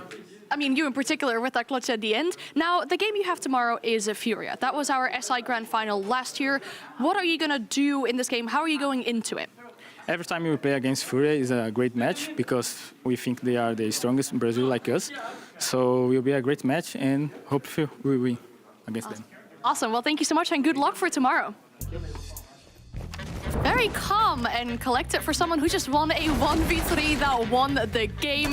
What a way to end it. It really felt for a certain time, Fox, like it was going to go the way of Secret, but it did not. Absolutely. I mean, Secret's defenses were the strength of this matchup. It was almost like no one could really win an attack. It was really well played from FaZe, and I'm assuming he was calm because they truly looked like they were going to lose it even till the last wire. So it was good composure to keep it from them. But I think FaZe's communication on their attack side, what was the main reason on why they were like struggling to kind of close it out. It didn't look like they were working together too much, but at the end, perfect communication on focusing that plant down. It was really well played from FaZe. Yeah, that last round in particular, I mean, between KDS getting the coverage and then playing that 2v1 beautifully. I mean, yeah, both teams were really struggling to find themselves on attack. I honestly, it kind of reminded me of the SI 2024 Grand Final where FaZe had it in their hands and just it was running away. But I am glad to see FaZe close it out here. Unfortunate for Secret, they really did need to get those points on the board. Yeah, and I think the general consensus for Secret is the more rounds that they lost, it looked like they were just not working together, especially on their attack side. It was very lackluster going into map 1 to map 2. Everyone was playing alone, and if it wasn't for the heroics from Joom, Savage, Grubby, they wouldn't have been that far ahead. I mean, Joom had to win a 1v3 to keep them alive. Massive plays. Yeah, and so that's the shame with Secret. It just looked like they weren't trusting each other. Their defenses, you're forced to trust each other because of how close you are together. So it was nice to see them play a little bit more together, but it really was off the back of big plays. I don't think Secret should be happy about this close of a game, and now they're in kind of the scariest spot at the bottom of the group. Yeah, they'll have to wait and see what's going to happen, obviously, in the second game, and then for their own game tomorrow coming into this as well. Now, talking about what we saw from Secret on the second half, we talked about how important these attacks were going to be and the way how FaZe played into that as well. Yes, it was two sides of the coin, like I said, with Secret. You know, you can be great on defense, but you have to be great on your attacks. And this is where we were watching. Me, Fox, were watching this, questioning, why is the Monty not pushing this guy on the stairs? Now we're using the Monty, but then you see Adrian get over-aggressive where Monty isn't getting that intel, and then it just falls into a 2-1 again, not using the shield to their advantage. Another situation here. Monty is all by himself.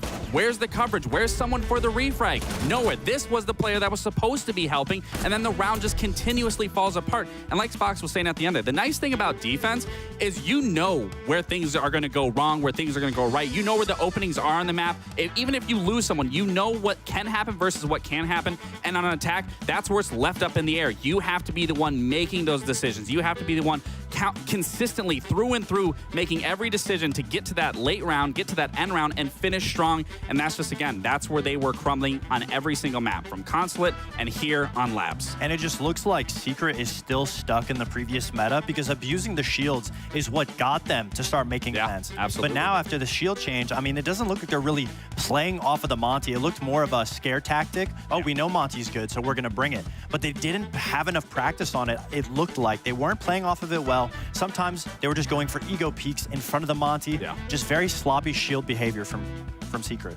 Let's talk about one of the players we highlighted at the beginning of this series, player that was a bit underperforming over on the side of FaZe. When we talk about Cyber, how do we feel about his performance after this game? I think Cyber had a great performance today. I think he was a big contributor throughout this entire series. You know, I was questioning a little bit of that concept. He did start out a little weak, but then he finished extremely strong. And I believe he was the 4th highest rated for FaZe on this last map, but I believe everyone was relatively close to one another. So I do think we did see a better Cyber, and going into their next matchup against Furia, I can only expect it to be even better because they are familiar with how Furia plays. It was the strength of Cyber, not just dying alone, but whenever he would go for a push or an over-aggressive play, the rest of his team was behind them, following through. And that's what we want to see is, even if you're not getting any value out of your lurk, at least you're playing off of it to secure a round.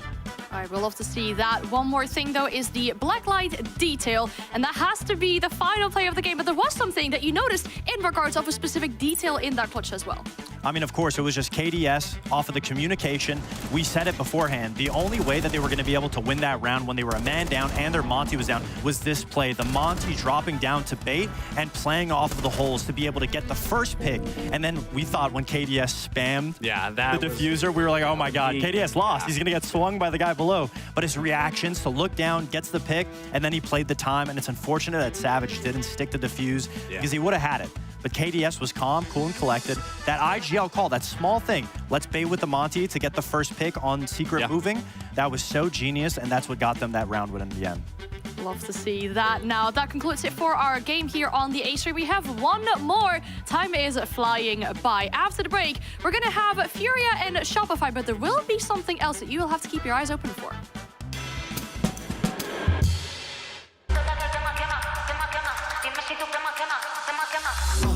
Tap, tap, yeah, I want that. No lines, I don't cut back. Sweet, salty, and all that.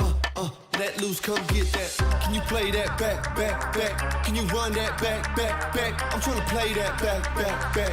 I want that. Tap, tap, let's go, let's go. Tap, tap, let's go, let's go. Tap, tap, let's go, let's go. Right here, can you feel? Let's go. Tap, tap, let's go, let's go. Tap, tap, let's go, let's go. Tap, tap, let's go, let's go. Right here, can you feel that? Ooh, you feel that? Ooh, the real back. Ooh, I'm still that. Ooh, you catch that? Ooh, I guess that. The best back. Yeah, yeah. 30,000 up, I'm a pilot. Might jump out if I'm wildin'. Catch my flow, I'm so stylish. Tap, tap, real smooth. Can you play that back, back, back? Can you run that back, back, back? I'm trying to play that back, back, back. I want that. Tap, tap, let's go, let's go. Tap, tap, let's go, let's go. Tap, tap, let's go, let's go. Right here, can you feel? Let's go.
Furia is up next, and they are our reigning world champions. They played the grand final of SI last year. I think that one goes down into the books as one of the best SI grand finals we have ever had. Whether it was for the 5-mapper, the big turnaround on the last map, or the fact that we had twin brothers playing against each other in a grand final for a hammer. Now, we of course want to reminisce that moment. So very soon on all the Ubisoft channels, we'll have a great content piece on this SI Grand Final with some exclusive behind-the-scenes footage, talks about the teams that they were having during the maps, some behind-the-scenes that we have never seen before. I'm really glad to show you a teaser today of what you can expect from this content. There are many great players who are not champions, who have never lifted the hammer, who might never lift the hammer, and it's not because they aren't good enough. They just might not put in what it requires to really get there, because they are the goods and not the greats. There is not 1 hour of the day where your mind can be off siege. You have to sacrifice everything to win. If you were to win any event and call it quits, it would probably be the 6th Invitational. Chegar no topo uma vez, então assim foi momento de muita emoção. The Invitational is, the kind of the final checkpoint, the final test. It meant the world to me.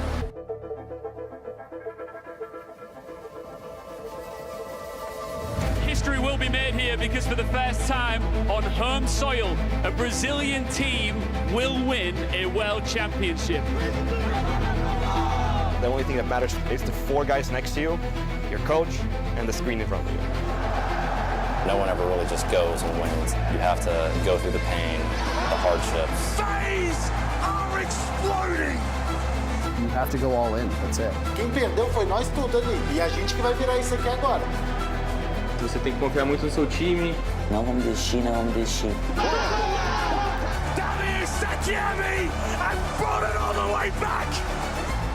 Passa demais, porra! When you truly want to become the best, you truly have to believe that you are, because you have to play it 100%.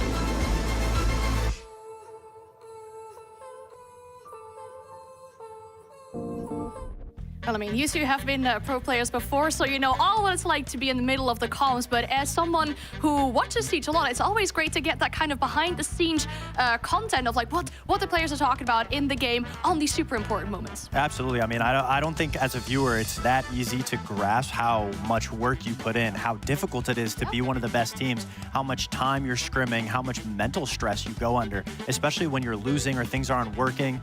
It's very difficult to work in a team environment, but I think Pengu said it best. There's good and then there's grades. Yeah, absolutely. I mean, it's like I said, even at the entrance of coming into SI, I said on broadcast that being in this atmosphere, it's a completely different atmosphere from any regular major, and the stakes are 10 times higher, 100 times higher than anything else. Nothing comes close to this event, and the fact that you can be a player here, you can be talent here, you can be a world champion here, says it all. You're a world champion.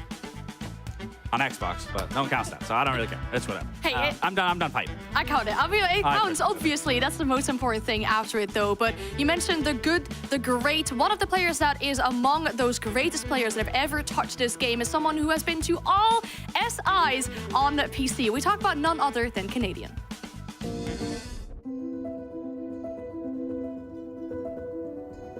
I'm Canadian. Name's Troy, and I am the in-game leader for Shopify Rebellion. Competing in Siege, I've always just been a really competitive person, huge into sports and especially hockey. Growing up, a bunch of former line mates in the NHL and stuff like that. Basically hit my head a few too many times, had to stop playing, and kind of stumbled into competitive gaming instead, I guess. The idea of like a very teamwork, strategy-focused game caught my eye. Tried it out with some friends, and yeah, just rest is history, I guess. Part of the appeal of the game to me is constantly learning something new and trying to figure out kind of the puzzle, so to speak, of the strategy of the game and what works, what doesn't work. We have 5 players that are extremely proficient in their roles. From top to bottom, staff included, is like we have some of the best of the best. I think we're a very hardworking team with great attitude. I think that sets us apart as well. I think there's always going to be an ending to every story.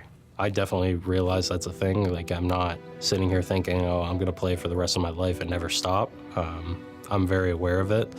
Making it to all these SIs, I think I definitely believe in myself. Like, I believe that I'm capable of winning SI every year, and I obviously am capable of making it. Although I've continuously made it, I don't take it for granted, and I do know that I put in a lot of work for it. Being such a big part, I guess, of Siege history, like I've literally played the game since it came out, been here the whole way through. So it just feels like my life. My whole life was hockey, now my whole life is Siege. So it's kind of inseparable for me.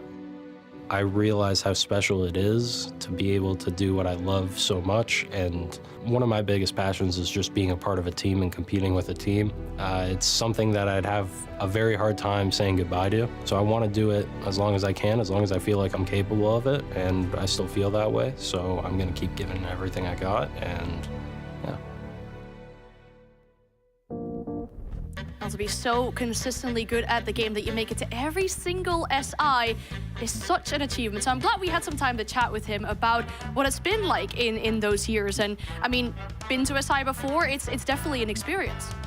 Yeah, I mean, making SI, like I said, it's one thing. Winning it twice like Troy has, and possibly a third time, I mean, that's what he's shooting for. That's what every player here is shooting for. And, you know, again, Troy, the face of Siege, in my opinion, in terms of how long he's been at it. He's making every single event. He wants to stamp his name yet again on a hammer, put it there, and I think he can do it. And like he said, he has all the tools and the pieces of the puzzle with this roster, and they're looking good so far. And it's safe to say that Canadian's probably the best IGL to ever touch Siege. I'd agree. And he's still playing, and it just goes to show that he's lucky that it's not hockey and that it is sports, because in real sports, your body takes a toll. Yeah. But in video games, it's more of a mentality, and the fact that he can just keep up still with the younger players, keep up, it's very powerful to see that mentality is what it takes to really be that good of a player. It's not about how fast you are, how your reactions are.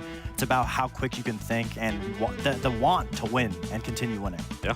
I mean, he kind of got me scared at the end there, talking about closing things. I was like, is this an early like a retirement announcement video or something like that? How long do you feel like he can keep this up. I mean, we talked about Uno being in his prime at 29 years old is what he's saying. How long can he keep it up as a pro player? I think it really just comes down to the player. I don't believe age truly is a factor. In some aspects, sure, but I feel like when one area declines, something else grows. And in terms of overall experience, that's what Troy definitely has. And I really just think it comes down to the player and just realizing if you're going to continue keep finding success and you're going to keep making improvements, there's no point to retire. So I don't think Troy's going to be retiring anytime soon, considering the fact that he constantly is making teams look good. His teams are making him look good. So as for him, I think he still has a lot left in the tank. It's just a matter of will that uphill battle keep going, or is it going to decline? And then that's where I could see a possible retirement. I agree. I feel like the only way to decline is if you don't want it bad enough. Yeah. So a player like Troy obviously wants it more than anything else. He's the most alive in there. Yeah, and the one thing that you can't take away from a player like Troy or any older players is the experience. No matter how good you are at aiming, that experience of starting when the game just came out will always carry you above everyone else. I mean, of course, having won it twice is such a big thing for himself here. Also, the first time he ever attended an SI, he won that one as well. He now has a teammate on his side, Surf, who's on his first SI, to hopefully help him do similar things in Rainbow Six Siege. But that gives you a bit of backline information about the two teams that we have got coming in the next matchup, Furia and Shopify Rebellion, after this.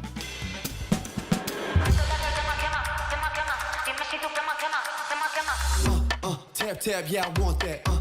No lines, I don't cut back. Sweet, salty, and all that. Let loose, come get that. Can you play that back, back, back? Can you run that back, back, back? I'm trying to play that back, back, back. I want that. Tap, tap, let's go, let's go. Tap, tap, let's go, let's go. Tap, tap, let's go, let's go. Right here, can you feel? Let's go.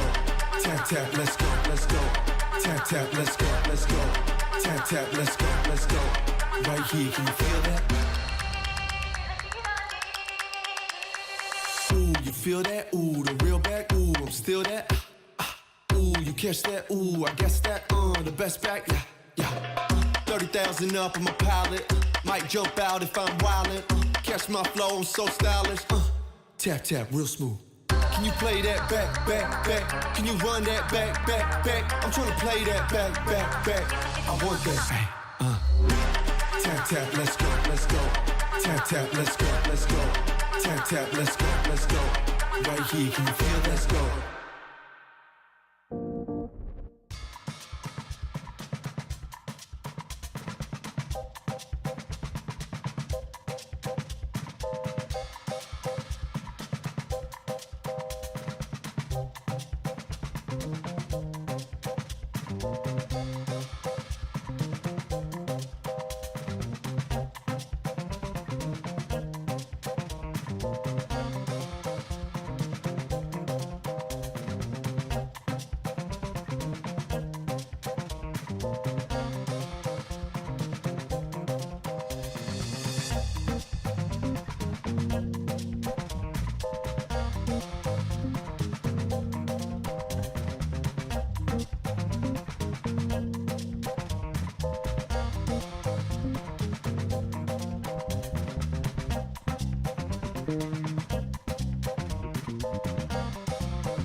Both Furia and Shopify Rebellion are no strangers to international play, but despite that, they have never faced off against each other before. We talk about Shopify Rebellion sitting comfortably at the top of that group, but Furia need all the points they can get from this because they were last in the group up until yesterday. Some damage control coming out in that 2-0 versus Secret. Yeah, how I look at this matchup, it's the world champion versus the world champions. So it's bound to be a good matchup, to say the least. I still believe that, you know, the Furia roster are the best 5 in the world. They still are currently fighting that title to maintain that title and hopefully bring it back here. But Shopify, they are looking dangerous, especially after their matchups that we've been seeing throughout their stage. Yeah, individually, they have great players. I think they came into the tournament too overconfident. That loss to CAG set them 1 step backwards so they can go 2 steps forward. And I think they needed that, a little bit of an ego check right off the bat. Yeah, but I feel like if we talk about Furia, confidence is just a word that comes directly after it. It makes sense. But do we feel like maybe with their recent results, have they been getting too confident, too over-aggressive maybe? I believe they are, because that's just how their play style is. It's all about spreading out around the map, and they go for picks. And that's the strength of them. Once they get that opening pick, they're able to converge. But this is the issue. They're not converging any of these. They're the #1 in opening kills for the whole tournament, but they're 17th in getting that round win. So, for those who don't get it, half of the rounds are getting the opening kill. Half of those rounds they get the opening kill, they lose. That's a statistic that shouldn't be happening. You should be getting around 80, 90% of those rounds when you have the man advantage. And that's because of the overconfidence. They're getting that first pick, and then they keep going for more. They're all split up, and they're not in positions to help each other, and that's not the Furia that we're used to seeing. Very unfortunate to see, of course, but I think we have some moments as well to display how exactly this seems to be happening to Furia. Yes, this was against Secret, and you can see they're all split up. They go for a Ying execute. They're able to get the first pick, but immediately lose 2 people right after. And then you look at the remaining people from Furia. One guy's on the roof, and Casey's so split up on low HP, there's nothing that can really help. They try to, again, go for more individual over-aggressive plays, and they just get taken down. Nade gets shot down, and Casey, again, 1 HP. I mean, there's not really nothing that he can really do, but he's still so far from helping his teammate, and that's the issue with Furia. I mean, yes, they were up 4-1. Yes, they did smoke Secret, but there's elements of that in every single game that we've seen. CAG took advantage of it. A good team like Shopify Rebellion could absolutely take advantage of it. So if they can just maintain their egos a little bit, play off of each other a little bit better, then we might see highlights of the previous Invitational winners, Furia, today. Can't disagree with that. I think the biggest thing for me is confidence is key, but that's the thing. When your over-aggression is causing you rounds and causing maps to be a lot closer than what they need to be, that's where you need to back off a little bit. You need to understand, okay, we got these 2 picks. We can slow down. So hopefully we can see that, especially going against Shopify. Yeah, the oh hey we're Furia, we'll win it all mindset probably won't work against a team like Shopify Rebellion today because they're sitting comfortable at the very top of their group. And despite that, this is their last chance to get some points, the last chance to get even higher up on this group and really lock in their top position. Yeah, you know, before that phase game, they were the kings of this group of death, as everyone has been calling this group. It has been intense. You know, they came into this. There was no easy game that they've had so far. They've had to dig deep. And the nice thing about Shopify is that, you know, their group stage, this is what they're looking like compared to all the rest of the teams. They are winning. I want to say a lot of this has to do with Troy, but I can't. You have to put it to the whole team. Everyone is stepping up individually, getting the job done. And that's exactly what's been so exciting about watching this rebirth. Because when you think of Troy coming to this roster, he came from DZ. That was a static gameplay. It was to the books. Then you looked at the old SQ. They were very aggressive. Now you have best of both worlds that is able to move interchangeably in between rounds, whether that's defense, whether that's attack, whether you're getting aggressive, whether you're playing passive, whether you have that structure. That is what is so nice about this Shopify team. They literally have the best of both worlds on each end. And to have an IGL like Canadian on your team obviously provides so much comfortability to the 2 rookies on their team. I mean, this technically is the first Invitational, first Surf, and Andy. Even though they've been around for years, to have an IGL like Canadian to be able to make them feel a little bit more comfortable when they go for plays, go for these over-aggressive plays, I mean, it makes things that much easier when you are a new player, because getting thrown off the deep end, having to compete against a team like Furia, and you're told, all right, Ambi, go peek, go get the kills. I mean, if you know that you have your team believing in you, it makes it that much easier. Absolutely. I'm glad he's the player you're mentioning, Envy, as well, because you want to highlight him just a little bit more. The youngest player at SI 2 years in a row is impressive, but this is probably even more. And that's a real height at 3'6" right there. But no, I got to say, you know, Ambi's the name. Lethality is his game. He is currently the leader at SI and in the groups overall for overall KD. And, you know, this is Ambi's second Invitational. The fact that he's putting up a performance like this where there are players on that slide that have been doing this for a lot longer than him. This kid, you can't even say he's reached his peak yet. If you're saying he reached his peak at 18 years old at coming into the scene, that's insane. So the skill ceiling for Ambi as a whole hasn't even been tapped into. And again, this ace, the redirect of the panic of, I can't get this kill, to then immediately transitioning it into an ace. Look at the panic right here. He doesn't know what he wants to do, and he closes it out. This kid is undeniably one of the best players in the league right now. I'll say it. He has been putting up such good numbers, such high energy for this team. If he wasn't on this roster, I couldn't say that Shopify would be looking as good so far because of his individual performance so far here during the group stages. And when we talk about passion and wanting to play this game for as long as possible with Canadian, going from DZ to this team is a resurgence of energy. I mean, you said it, DZ, very calm, very slow. Yeah. The energy wasn't there besides Troy, but now he's got some goofballs on his team to be able to have so much energy. And of course, having a coach like Super who's been around the game for a while, they have so much knowledge on this team with a team full of humble players. Every single one of these players want to win. It's not about ego. They don't care who's on the top, who's on the bottom. They just want to play together and play some quality Siege.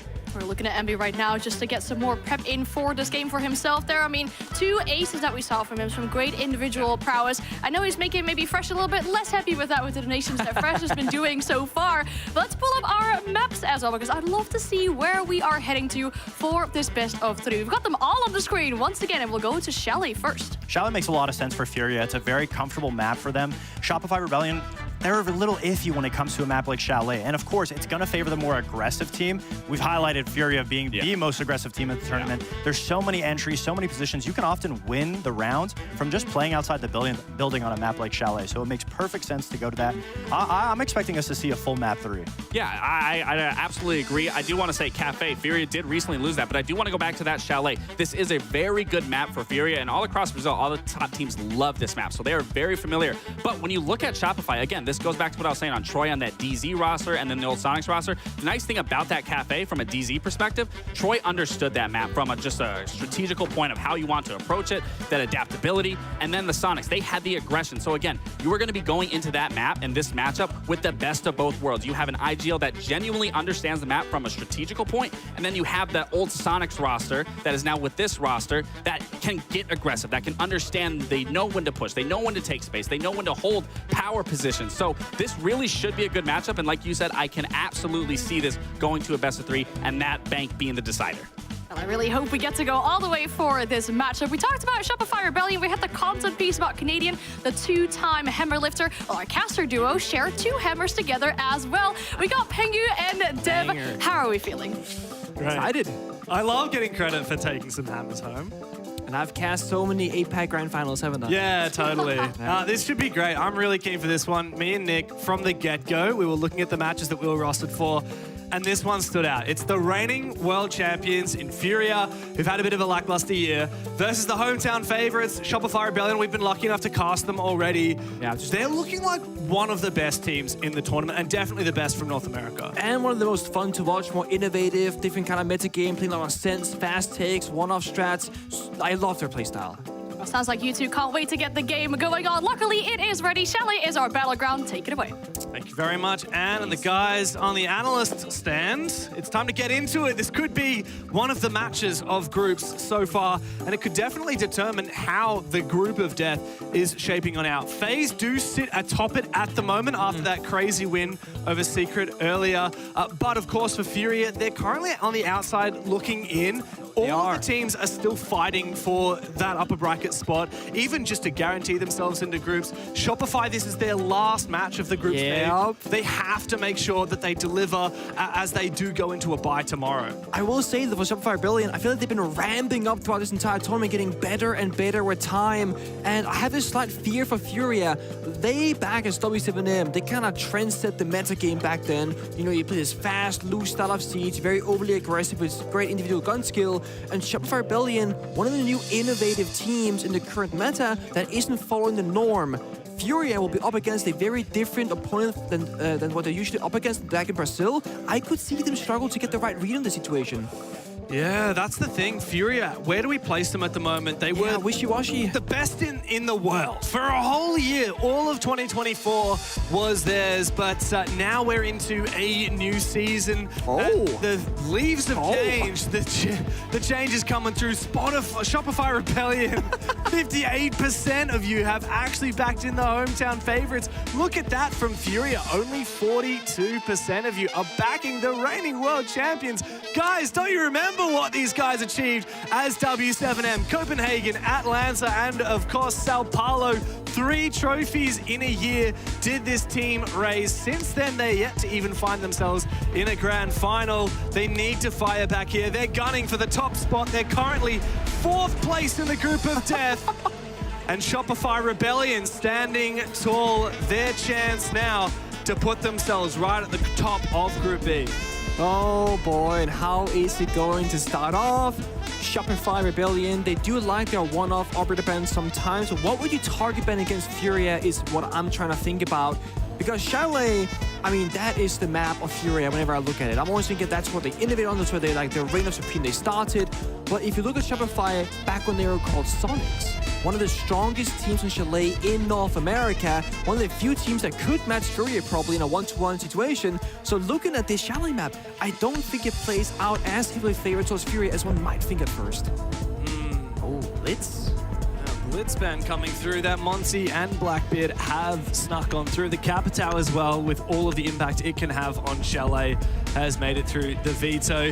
Wamai, that's an unusual ban. You talked about Rebellion being the team that tends to throw those curveball bans. I don't remember the last time we saw a Wamai ban. Like back in the util meta, back in the 22nd as we like to call it meta, that was the staple ban. Yeah. But now Furia have taken it out, and that really does restructure. What are you going to use? Are you going to use a lot more Jaeger? Or are you maybe even going to see a Rooney? No, it's not the same, is it? Wamai is so unique in his ability to hold these power positions. I really like this though, because this is speaking to the expectations of this match. If you think your opponent's gonna try and cheese you out with like utility, deployable shields, all this like self-destruction gadgets, banning Wamai and or Jaeger makes so much sense to make that easier for yourself.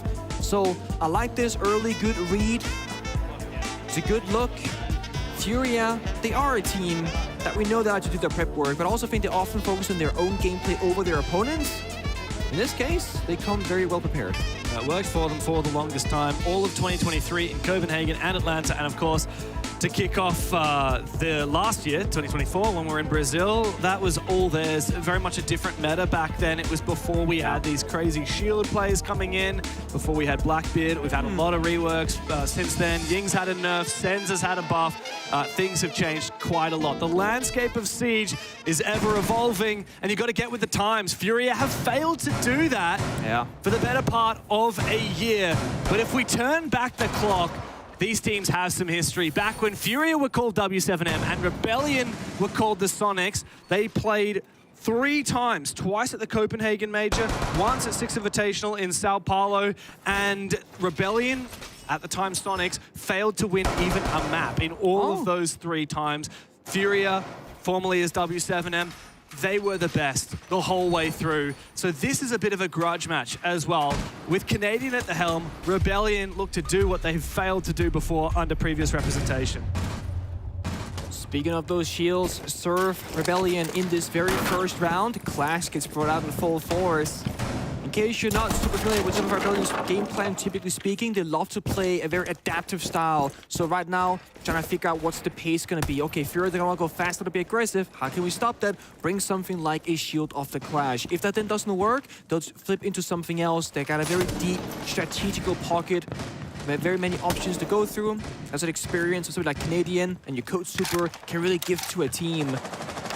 We'll see though, defense Chalet can be very tricky to deal with, but I will say this, Shopify Rebellion specifically chose to start defense, which is very uncommon on this map. And already they're cooking on their defense with that clash. An unusual operator to be picking on Chalet. Clearly something specific in mind, holding onto this display hallway, full reinforcements here on the office wall. Begs for a little bit of hard breach. Guess what we don't really have any of here on the Furious side? Hard breach, and Nade misses. There's not a lot of util here for hers to deal with this Clash's position. Not a lot of operators in general to deal with the Clash's position. No, none at all. I mean, you had grenades and you've spent them already, so what do you do next? Well, you gotta go in guns blazing. That's exactly where Clash comes into play. The rest of Rebellion, though, they can't overly aggressively swing and take these massive risky gunfights because if they fall around the Clash will be useless. Gotta stay up rather, stay alive simply, and play down the clock. I think that Rebellion can play down the clock here. Fury are the ones that need to move. And like I said, there's not a lot to deal with this Clash. We've got a few air jabs. Here comes the Aruni gate, burns out. And, well, the Aruni himself will find the opening pick. Rexon to take down KZ. Ooh. No herds, you need to be winning that fight. But Rexon, with the DMR, in the dark corner of Library, pulls the wool over Furia's eyes as all of them seem to fall. Even Surf finds one. Grixer holding onto his position inside of Bar as JV92 spots the Clash. Nothing he can do about that. Desperation, SMG-12 in hand. Up against 4 players from Rebellion, who have all slunk back away deeper into the site. No diffuser, just about no hope as well. At the rotate, Holly's about to get met with a face full of buckshot. Tanks the first, but Grixer snipes him with the second. And a phenomenal start for the North Americans. Yeah, and Super calls it right in the background. Good patience. It's again, they recognize the win conditions of the team. It's very straightforward. You simply sit still on your position. You wait for Furia to fully overcommit to the take against the Clash. And then all you have to do is win a couple of gunfights. Rexon made this round so much easier, getting this first 2K. That's pretty much where the round becomes a done deal. The air jab trade there is phenomenal. Surf with the hipfire takes down Nade. Then we saw Philippox and JV downstairs trying to go for a bomb side flank kind of in the middle of all that, but that's where you got the Fenrir, the barbed wire, and these other gadgets. Shopify Rebellion are so good at putting utility in some areas and players in others, leaving no gaps to be found. Whereas some teams might not play as much barbed wire, for example, there might have been a way in for a backstab. Not against these players. It was Shopify who were hiding a lot of operators when we saw them play on that there, too, wasn't it? Yeah, I assume that last round the Clash was well hidden because Furia really, I feel like their lineup didn't do it justice. There was no Zafir, there were a few flashbangs and the Nomad, but in my eyes, not nearly enough to deal with that Clash. A lot of options. But yeah, even the fact that there was no hard breach available to deal with that office wall restricted the mobility there for Furia. Oh, you're right. And that's also what Shopify they like to do. They like to make things just difficult for the opponents to figure out what's the full picture right now. When you're hiding an operator, whether it's a Clash or Kaid or a Bandit or whatever, a Jaeger, for example, if you only see 4 out of 5 defenders, you never have the full picture. Furia, what they can do to answer back against this is to pick a very broad-term operator lineup. So you always bring Hoppage, you always bring self-destruction, you can play Sophia, for example, in case of a Clash, and no matter what bombs that you're attacking, you will have a good baseline foundation to work off of, but you won't be specifically amazing in one area. That's the risk that you're willing to play right now, because if Shopify Rebellion keeping out these like one-off pocket strats that are kind of out of nowhere and you don't have the full picture, I don't expect Furia to bring the right tools by sheer chance or luck to actually break it apart. I mean, no team would be able to. Yeah. We have seen a lot of new stuff from various different teams. But to me, Shopify Rebellion is the one that stands quite distinct from the rest. I would say so. I feel like I've seen the most new stuff out of this roster compared to any team at SI so far. Yeah, that we've specifically cast and watched with a very narrow eye, I would say so as well. We've seen every team has done something unique, like a strat around a play, but it feels like Shopify's entire identity as a whole is very refreshing. It's about how deep that scrapbook can go, how many new different ideas, even in that second round, which we're about to get into, by the way, guys. As you can see, a little bit of a technical issue that we're resolving, but I can see that we got at least half the players in the lobby. We'll be back into it before you know it. But in that second round, I did see that Canadian was actually on the Clash. So that's, oh, really? Yeah, 2 players. Oh, boy. Different players Get on me the out. roster getting on the Clash in the first 2 rounds. I wonder if this is something specific that Shopify Rebellion have identified from watching Furia, maybe thinking that they don't bring enough tools to deal with the Clash, maybe that they're just not particularly good at dealing with it. And yeah, I feel like Clash is an unusual one for Chalet. Very occasionally we'll see it, usually to deal with something very specific, like maybe top library stairs on a bar hold, maybe boiler on a basement hold. But it feels like Shopify Rebellion really have a lot of ideas. They really want to bring it. They're looking to exploit some weaknesses they've seen. The biggest thing on the Clash to me is that this is like, just from my mind, but I'm pretty sure somebody went back statistically. We almost never see Clash in the first round or 2. It's an adaptive play you do after a couple of defense. You go, oh, this isn't working. Let's clutch something else or crutch something else. Let's do the Clash. Yeah. Very rarely do we see that being the opening strat in mind in round number 1 and round number 2 by 2 different players. Yeah. That's like never happening. Yeah. But that's where it stands out to me. Again, to me, feels like a deep scrapbook situation here. A lot of leadership changes, of course, have happened with Shopify Rebellion. All of the core players in terms of the tips of the spear, the fraggers on this roster, you know, your Grixer, your Rex and Ambi, they have stayed the same for the longest time. But Canadian is new, and of course, Super moving from general management with Sonics to then actually coaching this roster around the same time. That was before Stage 2, so it's been a while now, about 6 months. I think finally we're seeing dividends paid for the work that Rebellion put in, for those changes that they made in the roster, and it's beautiful. It's exactly what we've been waiting for.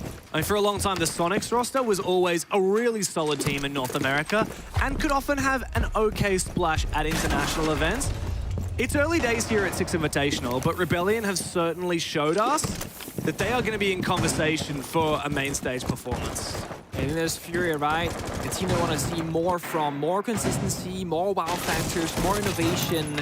They are a world-class team with world-class individual players. But they don't always show it in the current game in Mental. I like this mini play as well. The Ramp opens up the door, and Nuke sneaks on in. Oh, he almost finds a pick, though.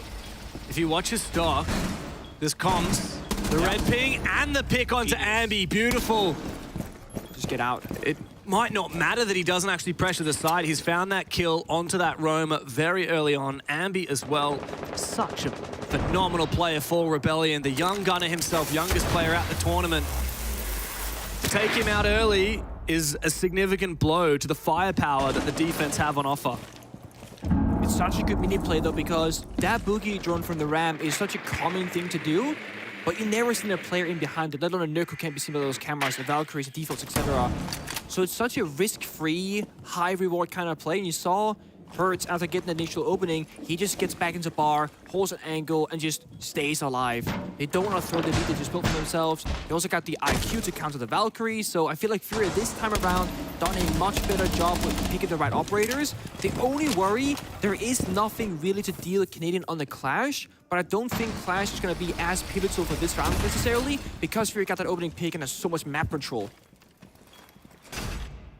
The worst enemy of a Clash is if she finds herself alone with no teammates remaining.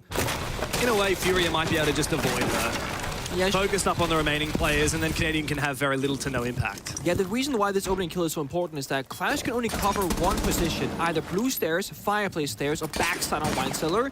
And wherever Clash isn't, you can just send most of your players in that position, attack everywhere all at once. You got the 5v4, 5v3 against the Clash. Right now, Furia is still figuring out what's the attack going to look like. Count the cameras, do a bit more self-destruction maybe. They've got the hard bridging done that I think they desire. So perhaps all they're waiting for is the Toxic Babes to vanish. There's 2 left in pocket of Surf. He can stall for about 20 or so seconds. I haven't figured out where the intention is. Shot it. That's big. Surf's just got 1 smoke left remaining. They're planting. The plan is somehow going down at the shelf. Meanwhile, Canadian has no idea. He's supported Surf to take down KZ and retain control of blue. However, Furia may have done just enough. Surf, he smokes. and successfully covers off that position. Canadian's gone for a huge flank, and he spots out Herds on the other side, finds the player, and immediately Rebellion have the advantage. Dashing into place to try and counter defuse. Maybe Rebellion are onto something. It's all up to JV92. The clutch is calling, and he can't even find the first kill. A beautiful retake from the North Americans. Fire up. A ridiculous retake of a round. I think Furia made a very good play. Again, they recognize Clash is Shopify Rebellion's win condition. If they just put so much pressure distraction on Blue Staircase, they're gonna think that's the push to care for. They sneak in the plant uncontested. Toxic Babes in pocket, C4 available, nothing happened to stop it at all. They had no clue. And I'm thinking to myself, how do you retake this? Okay, sure, Clash going on the Blue Staircase. This flank from Troy shouldn't happen in my mind. And I think it only happened because there was simply a lack of drones from Furia. 2 left and pocket slash on the ground. Nothing watching that flank. Massive vulnerability that goes unnoticed. Furia, they pay the price. Rexton got a 3K as well, the Kite DMR, so he made minced meat of those guys on the bomb side.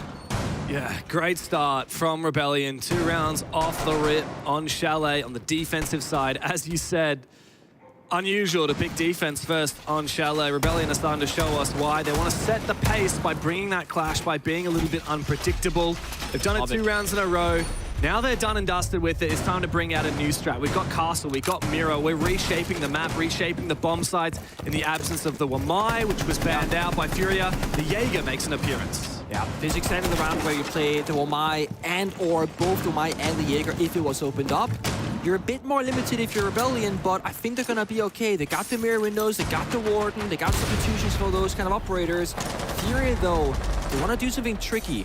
They got the glass and the sense. Mind you, the sense wall is no longer a smoke grenade. Glass and Warden, Maestro, Evil Eyes, etc. You cannot see through that as a smoke anymore. It's a wall. So the sense cannot be paired with the glass. The smokes from the glass itself is all you can use to activate the gadget.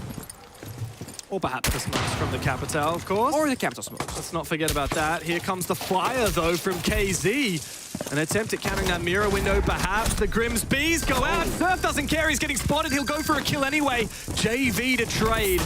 And immediately bash his way into sight. Furia are deep into the thick of it, and Rebellion must be ready to repel this attack. A pre-fire from the Blackbeard. Canadian bests him.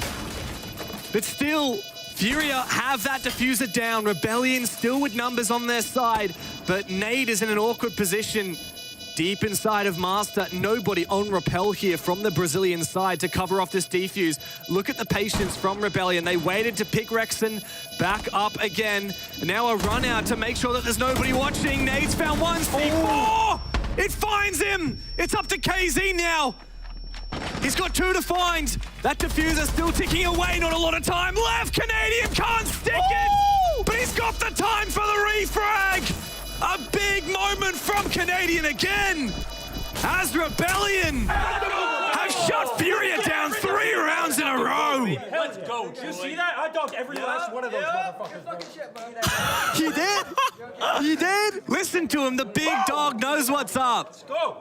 You know, in that 2v1, I believe it was Ambi and Troy left. Troy goes to the defuse, Ambi goes into war, gets demolished by a KC pre-fire, and then Canadian's like, I guess I gotta get off this stick and just slam him. And he does just that. Note for here, they sent in Rexon first, who was 20 HP after getting revived, because he was the least valuable member. That's a great shot from Troy.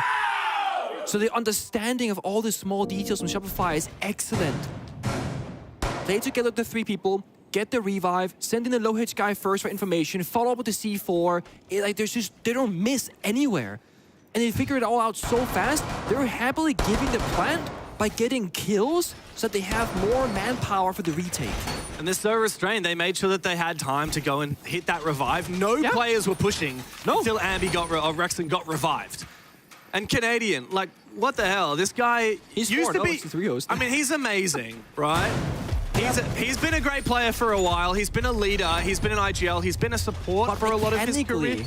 Since when was he nasty? Since when was this guy nasty? I think I'm going to go back to Laxing and Fox on the desk when they said joining this new kind of younger roster with more, I don't want to say hunger, because Darkseer was hungry, but the vibes are different. There's more emotion, there's more life, if you will. You got Ambi who drops the craziest one-liners when he clutches and stuff like that. Like, I baptized that dude. And it's just, I think Canadian feeds off of that so much as a person. Yeah. Because he has awoken this event. Yeah, definitely an energy diff factor for Rebellion. Canadian's always been the loudest guy in the server. But he's often been on pretty quiet teams. You think back to some of his teammates on DZ, some of his teammates back in the day on even EG. Yeah.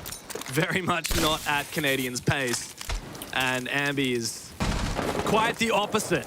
Now, Furia, 3 rounds they floundered. The Finker boost, the Adrenal Surge comes out. Nice shot there from JB92. Immediately, Rebellion are put back in their place as Furia spring into action with an executing moment up on the top floor. What's going on there from Canadian?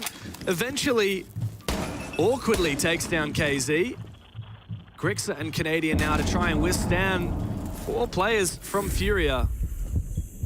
Gotta hit that reset button if you're Furia now. Just slow things down. You don't want to risk losing this round. You've almost got it in the bag. Canadian though, phone call. Drop the hatch actually. IQ hurts flanking downstairs. Does he hear this? Grenade. Pauses the movement.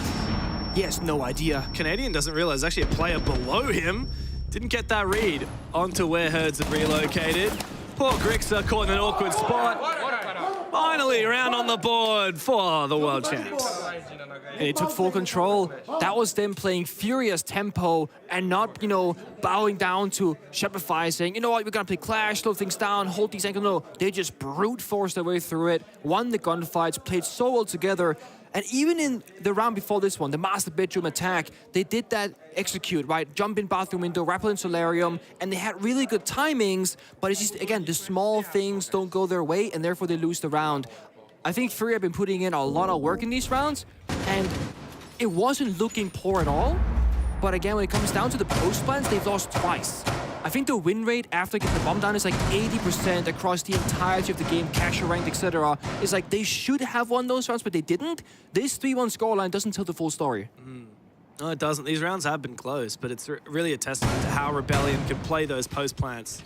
Also, a lot of multi-kill rounds. Rexon got a 3K on the basement. Canadian got a 3K on the master bedroom site. And Furia just then, I believe Herds had 3 in that round. A lot of big hit moments for these star players on both rosters. Now we go to Kitchen. The very first time we're seeing this bomb site. 4 different bomb sites in the 5 rounds we've played so far. It's funny because that upstairs hold is basically textbook W7M before they became Furia. The frost shield in the hallway, the long lines of sight. They also play a castle, but it's just funny because what Furia are watching right now in most of their matchups on Chalet is what they themselves trend set back in the day as the Mets at the best way to play Chalet. Yeah, but that's what happens, right? You become the best in the world, and that target appears on your back. That's exactly what happened after this Furia roster won 6th Invitational. I would argue it probably happened after they became finalists in Montreal for the Montreal SI in 2023. And then winning Copenhagen just solidified that. Winning Atlanta established their dynasty, and then that was solidified in Brazil. Everyone was looking at this roster. How are they playing? How do we beat them? Since then, it's been absolute calamity. A chance to go back-to-back at SI, though, but in the group, Rebellion's already giving them a run for their money, up 3-1. A lot of pressure, though, from this attacking side. The Brazilians starting to encircle that position on the top floor. Poor Surf is feeling the pressure. He's playing it so well, though. Dodging grenades, the Grim Beast applying pressure, ripping the C4, killing drones. I mean, this man is doing it all, but he walks up against an open wall, thinking the rappel on him was gonna come, but no, Casey holding that angle passively instead. This time they're learning. Furia, they are adapting, expecting these cheeky plays from Shopify Rebellion. They were droning the side while this was ongoing too from Philippox's Twitch. So they have intel to work with. Only 3 drones left, but another kill follows from KZ. That's classic KZ for you. He wins those fights. He's such a demon. Looks for another 3K. You were saying? Grixa and Canadian to try and clutch up now in a 2 versus 5. I think Furia might have found that momentum they have been building. I mean, look at the pace for them. They're much slower in the early stage of the round. Then they set up, they get super explosive. Then they hit the reset again, just like previously. They're droning, they're checking, destruction, rotations of the windows. Grixer is so dead. Canadian is so dead. Canadian tried to play sneaky beaky like in Trophy. He was spotted, and he had nothing for it. Grixer desperately trying to find something. The pre-fires in abundance. Furia lock in a second round. Nothing for it for Rebellion. And the energy has finally entered the server for Furia. This could be what, a basement, Kai, 2-bro angle maybe now from Shopify. I'm trying to think ahead before they pick anything. I haven't seen it yet, but I'm trying to think to myself, what would I do? Now you're losing gunfights, you're losing on the opening engagements. Shopify can slow things down and just play utility if they want to. Surf had a unfortunate decision there, and it just kind of falls apart afterwards. Casey walks in, picks things apart, makes it look so easy. The second you lose the first two players, it's basically over. They have gone basement, no Kai 2-bro Triggeroni, so there will be a clash again on Canadian. I think this is pretty much more or less the same setup as previously. Just gotta see if Ambi can stay alive in the roam game this time and not die to the Nurk sneak in very early on. Yeah. The thing that I wonder, as we're 5 rounds deep, moving into the last of the half here, Rebellion on defense. We were praising them, saying, look, unusual to pick defense on Chalet, but they started with 3 rounds in a row. Now, with a bit of perspective, we look back, we say, well, Fury have just won the last 2 back-to-back, and the 2 before that, they got the plant down and nearly won those rounds. It took a clutch / retake from Rebellion to win it. In a way, you could argue that if it wasn't for kind of one-off moments, clutches and retakes, this would be a 4-1 scoreline in favor of Furia. And that doesn't bode so well for Rebellion. They really need to win this round to bring that momentum back. Ooh. And this roam is still upstairs in Master. KZ seemingly aware. Yeah, they know there's a player in Master bedroom, solarium, or bathroom right now with that cutoff drone in the prep phase. Now, Grixer feels the pressure. He's gonna fall back. And if he doesn't jump this hatch, he does. Okay, if he's gonna go back towards office, he was dead. Hatch being opened up saves him. Fury are happy with that though. They've got the full top floor control in 25 seconds or so. The drop doesn't work out. They find 2 people actually. And just like that again, Fury in full control, but so early this time around. What happened? The jig is up. Rebellion started unbelievably 3 rounds in a row. Since then, Furia have made this game their own. Roam clear, easy as you like. Surf is now going for a re-roam up the blue stairs towards Library. Have to. There's no flag watch drone for it yet, but he's about to be spotted as Furia droned ahead. They're not getting out too far ahead of themselves, not getting too carried away. They're making sure to still check every corner. This is classic Furia and FaZe Clan, the top teams from Brazil. They're so good at keeping their manpower lead by not throwing away bodies to silly decisions and lack of discipline. So they take the full map, flank drones, Surfs actually wins that 50-50 gunfight, but you see Hurts downstairs. Okay. Holds him. Almost a second. Hurts lucky to have won that fight, pushing for a refrag, and he finds it, survives the nade as well. From a 3v5 to a 2v3, very winnable, but Ambi has to not die here. And the concern for Rebellion is that Canadians, the clash, he doesn't have the firepower to play in a 2 versus 3. A lot of it comes down to Ambi with this Vector on the Goyo, but he's low HP. They have no intel. You can see from Ambi swinging this hatch and backside, they don't know any positions of the players of Furia, where they're coming from. And the Goyos have popped already very premature. Ambi 1 HP. I mean, this has gotta be a Troy round on the clash. No less, gotta step up massively and at least get a kill here to even the numbers. Second fire pop, drone gets shut down. No intel from Furia either, so there's only 1 drone left, probably a flying drone somewhere. With 30 seconds to go, this is doable for Rebellion, but it will be difficult. An entry from Philippox dropping down the hatch. Ambi is finished off. Canadian cornered like a rat and finished off 3 rounds in a row from Furia as they tie that half back up. I had to worry about adaptations from Furia because what Rebellion are doing is very new in this kind of meta game, and how they're playing out the rounds, not what they're used to be up against. But they've done a really good job. It did look really one-sided in the beginning, the first half, but then Furia, they figured out, okay, what kind of gear do we have to play in to keep up with this or counter it outright? The only thing that could have gone better for Rebellion is that Ambi has not really awoken yet in the series. Since the rehost, he's 1-5. He missed the pre-found, the fireplace stairs in that previous round that we just saw. Could have made it a 2v2 if he hit that shot. Against Kag, Ambi went 25 kills to just 13 deaths in that 2-0. And look, it wasn't a completely one-sided game. Leo went full 12 rounds. Yeah. So Ambi has been pretty hot in this tournament so far, just hasn't woken up yet today, and he really does need to. You know, a player that has really impressed us this tournament, top 5 at SI, JV92. He was a real demon on the rise of Furia back when they were W7M, but has been a little bit quieter recently. Felipox popped off in Furia's game against Team Secret, but both of these teams capable of winning without having a star player. But the way Rebellion played that end of that defense with a lot of roam game, a lot of aggressive plays, you can't afford to do that if you're not landing your shots. Let's see now on the sides of things, how things will shape up. We got Furia with very different operators, right? They got both the Mute, the Mossy, and the Dog in action. The first shot on Master Bedroom, Blackbeard from Rexon and Rebellion. And of course that classic, the iconic operator of this team, Sense. They'd love to play this operator, bring it out for executes, for roam games, etc. Blackbeard's in, ADS is through. How do you fix this? Oh, nice shot on the heads, Rexon, perfect. However, Felipox has a surprise for him. Nice C4. Not sure where the second player of KZ went down for Furia. Rebellion have sustained numbers advantage and look to try and hunt down Felipox. He's gonna stick around for as long as possible again. Min-max is the name of the game right now. Fall back too early, you give up map control, stick around for too long, you might die in a gunfight. Spotted on the drone. Yeah, he is. He's somehow worried about blue stairs when in fact, Ambi's moving in from games. Yeah, they shot the default camera from outside the wall early on, so they don't have any garage in. Oh, no! It's not bad, but he gets the second up JV instead. Huge pick on the cross there for Surf.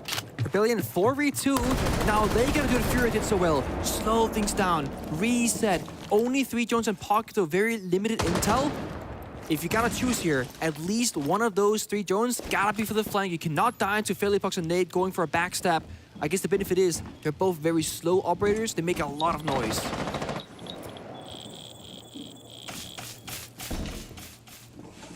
Interesting usage of the sentence there to try and cut off this line of sight.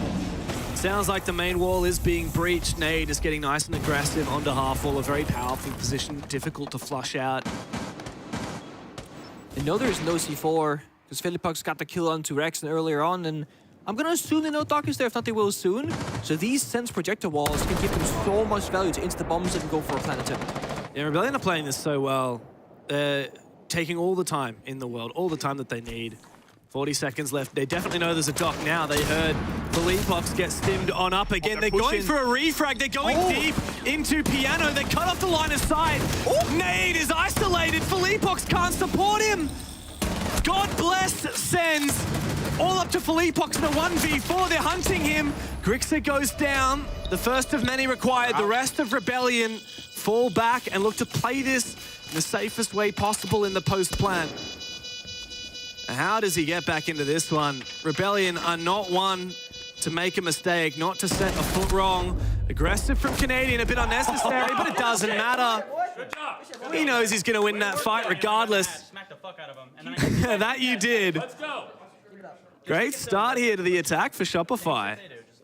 Big praise to Rex, and I think Blackbeard is on average use of Blackbeard even in pro play, not that impressive, not that significant, but he got so much value in that round out of the operator, in through battable window, you know, holds the angle, flicks off, covers himself with the shield, dies to a C4 eventually. It's a 2-for-1 trade, and he gets a kill himself as well.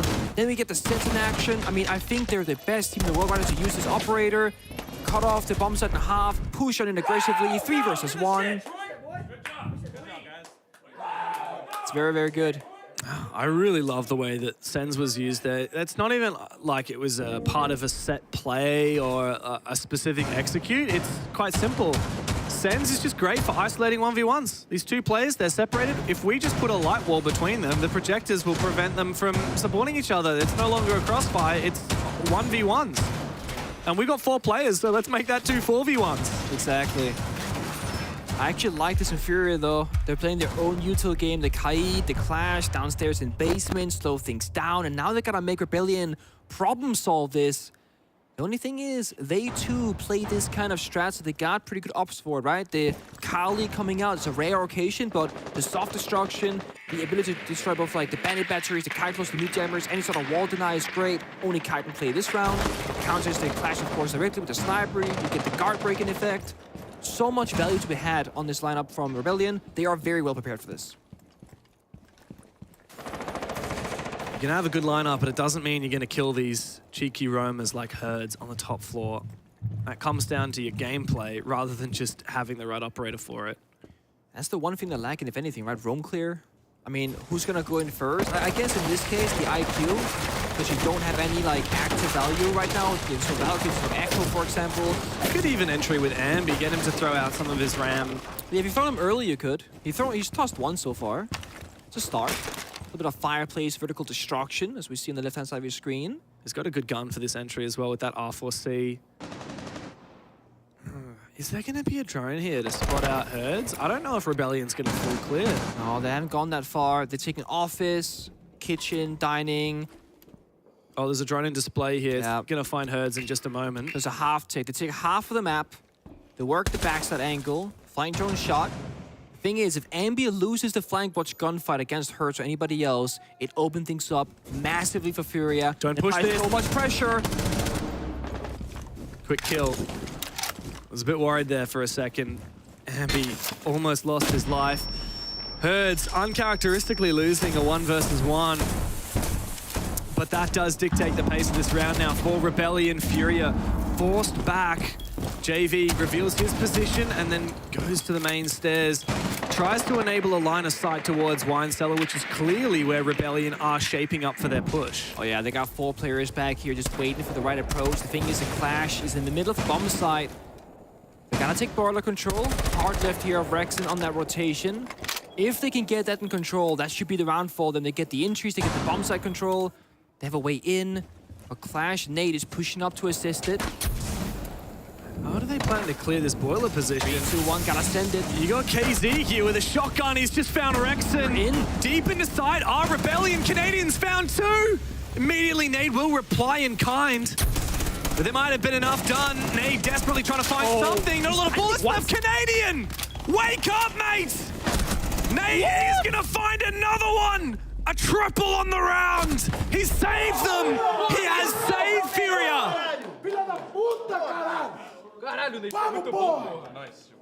And some people think Clash is a passive operator where you just have the shield out. Forget about it. Nate gets 3 kill after kill after kill, clutched up massively for his team. The decision making there can't be easy. Do I go for intel? Do I go for kill? Do I support my teammates? Do I play on my own? I mean, Shopify Rebellion did a great job at surprising Furia by not doing the logical thing. They sprinted into the bomb site door and the long line of sight wall and just skipped Boiler completely. Canadian, I think, got 2 kills here on the entry, then starts planting in pretty interesting position. Dude, he needed cover. to gun up there. The time was not ticking down. KZ can't believe it. He was massive on the ward in that round in Boiler. He was. He stayed alive, got his kill. And he got the kill to close as well. True. Oh, Furia have come back massively from the 0-3 start. Rebellion started strong on their attack as well. Furia have shown they can keep pace here on defense. I'll tell you what, Nick, this is going to be a good series. Oh, we knew that before it started. We already knew that. We knew that like a week ago before the event. So we said, which game are we the most excited about? We're like, Fury Rebellion could be really good when we get down to 4. I have a confession to make. What's that? I was worried that it wasn't going to be good.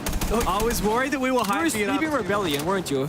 No, I was kind of sleeping on Furia, to be honest. Oh, semi-valid reasons, though. Yeah. They haven't been great to their expectational level in the last, recent history. No, it's been pretty rough. I mean, especially after losing to CAG 2-0 in their opening game here at SI.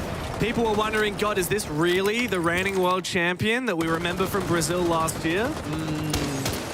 In case you guys didn't watch all of, the last year, so to speak, when the shield meta came around, like the Fuse, the Blitz, the Monty, and they were just taking over in pro play, Furia, they never really bothered learning that. They said themselves, we don't really have a shield player, we don't like the playstyle, we just don't have the right mindset for it, so they never really went into it, and they were getting slapped about by shields every single game.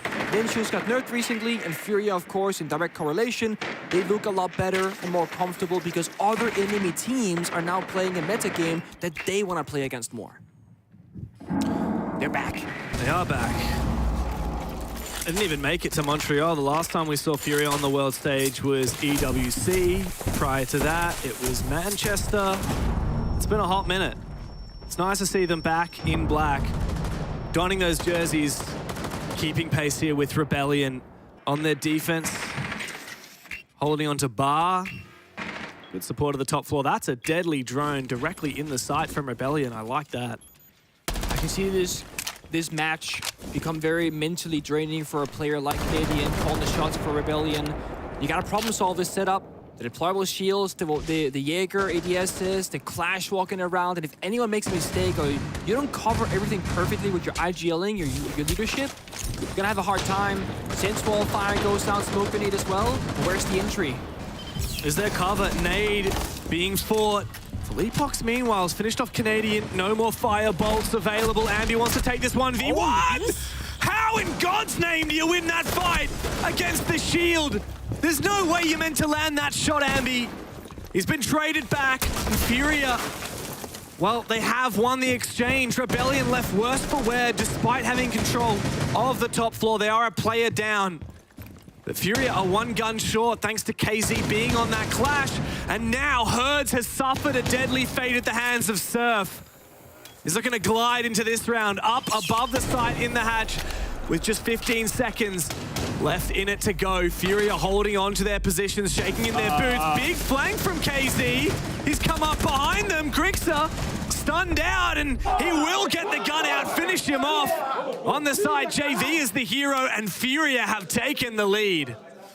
Oh, I mean, it's so cheeky. You play the Clash, that's one thing, but you play Clash combined with the Dog, and you gotta kill that operator more than just once. The Camps on Fires took Casey down to 1 HP as the Clash player, but then you go back to the bottom side, get Dog Stimmed rather, and you're full HP.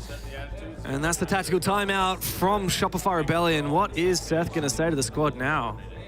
Make sure we all understand where we are, what we're doing, and what's going on. As Troy mentioned, they've been bunkering this whole time. Now, if they follow the pattern, now that means we're going to be extended. We might have more opportunity to hit sight. They could also just be relying on us, thinking we're slow. So the main thing here is expect Clash if they're bunkering, and try to speed it up. Look for gaps, because these guys are going to give you gaps. Look for them. Identify with their clashes. Understand that's a stronghold. Speed it up, guys. If they're bunkering, they're giving you the map. If they're not, then we can hit sight. Speed it up, guys. Let's go. Stay positive. So very strategical there. We got Ambi in the very end, stay positive. Of course, just like it's a long best of 3. Don't like mentally clock out or anything like that. And I think what Seth is saying is very valuable and very insightful, and it's the right take in my mind as well. I will say, Furia, they have had one deep roamer every single time they play the Clash, where they play very aggressive in the beginning. But it's true, if you're gonna bunker up, you gotta speed up, buy your shots at that time. It's a nice angle. Yeah, no, very insightful hearing Seth there coaching up for Shopify. I love his demeanor, by the way. Very calm. Very calm. Very logical. He makes it seem so simple. Yeah. There's 2 options. Either they're running the Clash and they're bunkering, in which case we have the map and we can take in an accelerated fashion.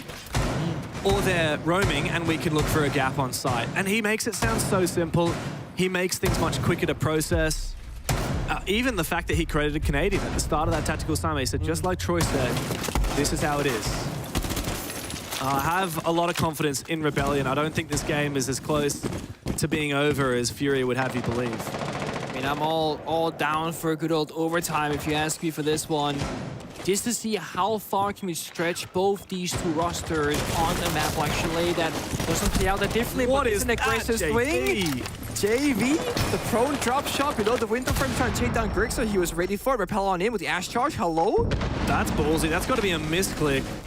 Nah, he's just sending it, man. They're all downstairs. I mean, they are inside. What the hell? Look for the gap. Find the gap. Take the gap. They found that gap. And they've stolen the site away. The plant going down from Rexon. This suppressive fire from Ambi, but he goes down to that C4. A kill for Canadian, traded back again. Furia dropping 1 by 1. Coverage from below. Grixer takes a bit of damage. KZ low HP. He's been the hero in this game for Furia, and he's above, creating these vertical lines of sight. He might be able to expose that position. Who is that? Downstairs for Rebellion. Hertz is about to get around it. Spotted the diffuser, rounding the corner. Rexon gets him. All up to KZ. Nothing in it. Shopify Rebellion bouncing back. Beautiful take. I'm only left with one question. Did they have that in mind from the very beginning, or is that a reaction to the opening kill that Grixer got in Trophy? If you get that kill, you're only expecting 1, maybe 2 players on the bomb site in total, and if you kill one of them, it might just be completely free. So they get the kill, instantly 3 people jump in Trophy window, rappel on in, and just take the side. And you saw it was completely empty because the anchor player was the one who died. That's a JV special right there. Look at this. I mean, it looks like good. He does that. Oh, there was a player on double window the whole time. Yeah, so it wasn't just, hey, YOLO, let's all run in. There was thought behind it as well. That player on the double window guaranteed the support. The only thing is, that same setup also works for a top 4 roam clear. Solarium Repel, Trophy window, Big Master window Repel. They could have done a roam clear or a side push, and getting that opening kill might have defined which one they would have gone for. And thankfully, nobody was too far away doing their own thing when they got the pick, so the reaction was super snappy. If they got the diffuser was like 5 seconds further away, that doesn't play out the way that it did, because then Fury had more time to get back towards that bomb side. The reads are there for Rebellion. And now we hit breakpoint. Next round will determine who finds map point first.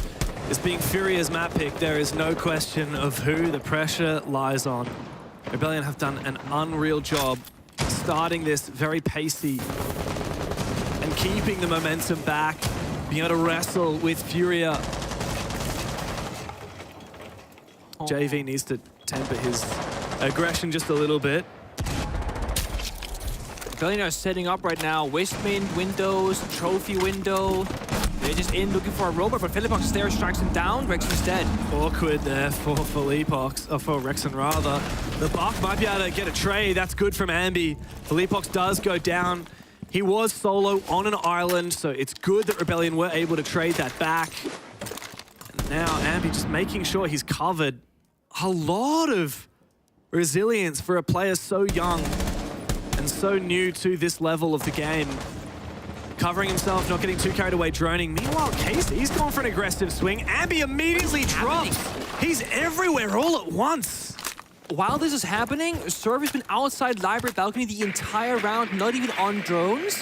Half the round later, he's now outside Westwind window using his first entry drone on Ash. So I'm not sure Rebellion if they're fishing or if they're just like off the rip going for a mini play or whatever they were doing. But they got it down to a 3-on-3. They have Bach and Ash. Do a lot of vertical destruction. Grim Beast can be activated as well. Reaching the bomb side is going to be challenging. Solarium stairs right now is pretty free, but once you get to that top of Solarium, all these long lines of sight from Nate and Hertz, they can challenge you right back. And Surf right now actually has gone library balcony looking for a backstab. He's got the read. I think Furia knows about it as well. Yeah. Drones have gone out ahead. Default has called it. These mirror windows are going to be tough to take down as well. Walls reinforced, they got no heart destruction. I'm not sure this is the play you want to go for. You don't got the sense like last time to cut the bombs in half. You kind of got to brute force it. Good spot from the drone. JV92 knows there's someone on his balcony. Ooh, Spots Ambi, that's a huge amount of damage done. Sneeze on him and he'll fall. Yep. And there you go. Shot from the DMR, high caliber, finishes off Ambi, but Surf is there for the refrag. Bet you didn't expect that. Nate and Herds now to hold on. In the Bs, Herds holds his position behind that shield on the piano, and he loses his fight. Oh! Double for Grixer! Shopify Rebellion firing on all cylinders! Taking a stand, Grixer! Let's go! He's ready to put this one to bed. No crossfire to be found from Furia. A very massive error. They had to deploy a shield. They said to themselves, that's enough. 0-0, focus up. 0-0, let's go. We can play off the shield, win that individual gunfight, and Nate covers the office balcony door where Surf got the kill just seconds before that happened. Such a quick, snappy round though from Rebellion in the entries, just going for fights. Ambi, not a second of hesitation, drops the hatch, takes the gun, but he's everywhere. A bit overzealous in that swing maybe, but there's the 1-2. And as Super said, the coach of Rebellion, 0-0, reset.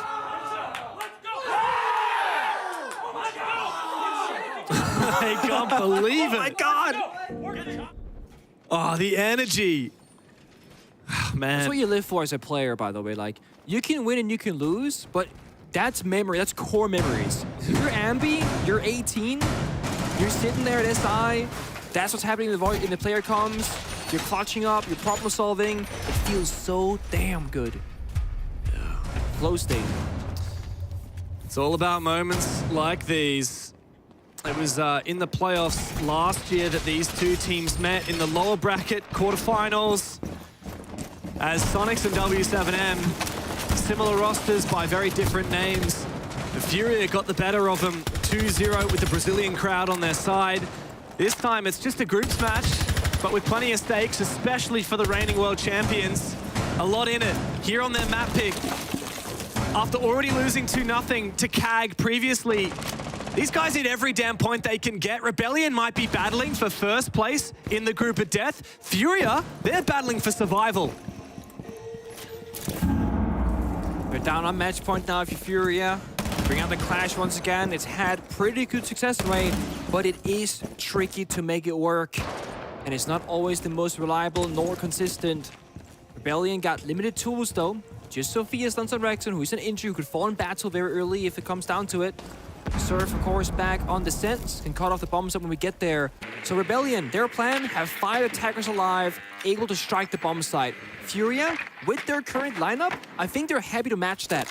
They got the Clash upstairs, they can play for Office Master Bedroom Control for as long as possible, and that's what Rebellion want to take first. EMP has to go out when we get there, Exotomachas follows up, deny the Kai Claw, that's step 1. There's a lot of work to be done. Very heavy util setup. How are they planning on clearing this? Just with the Thatcher, I guess? Thatcher Thermite, easy peasy. No Tuberal. Not sure if they're aware of that. Here comes the Exothermic. Easy as you like. Very much a stacked push here for Rebellion. This is where Clash comes into play though. Normally when you breach that wall upstairs as an attacking team, defenders, they fall back fearing that they don't have the intel to work off of anything.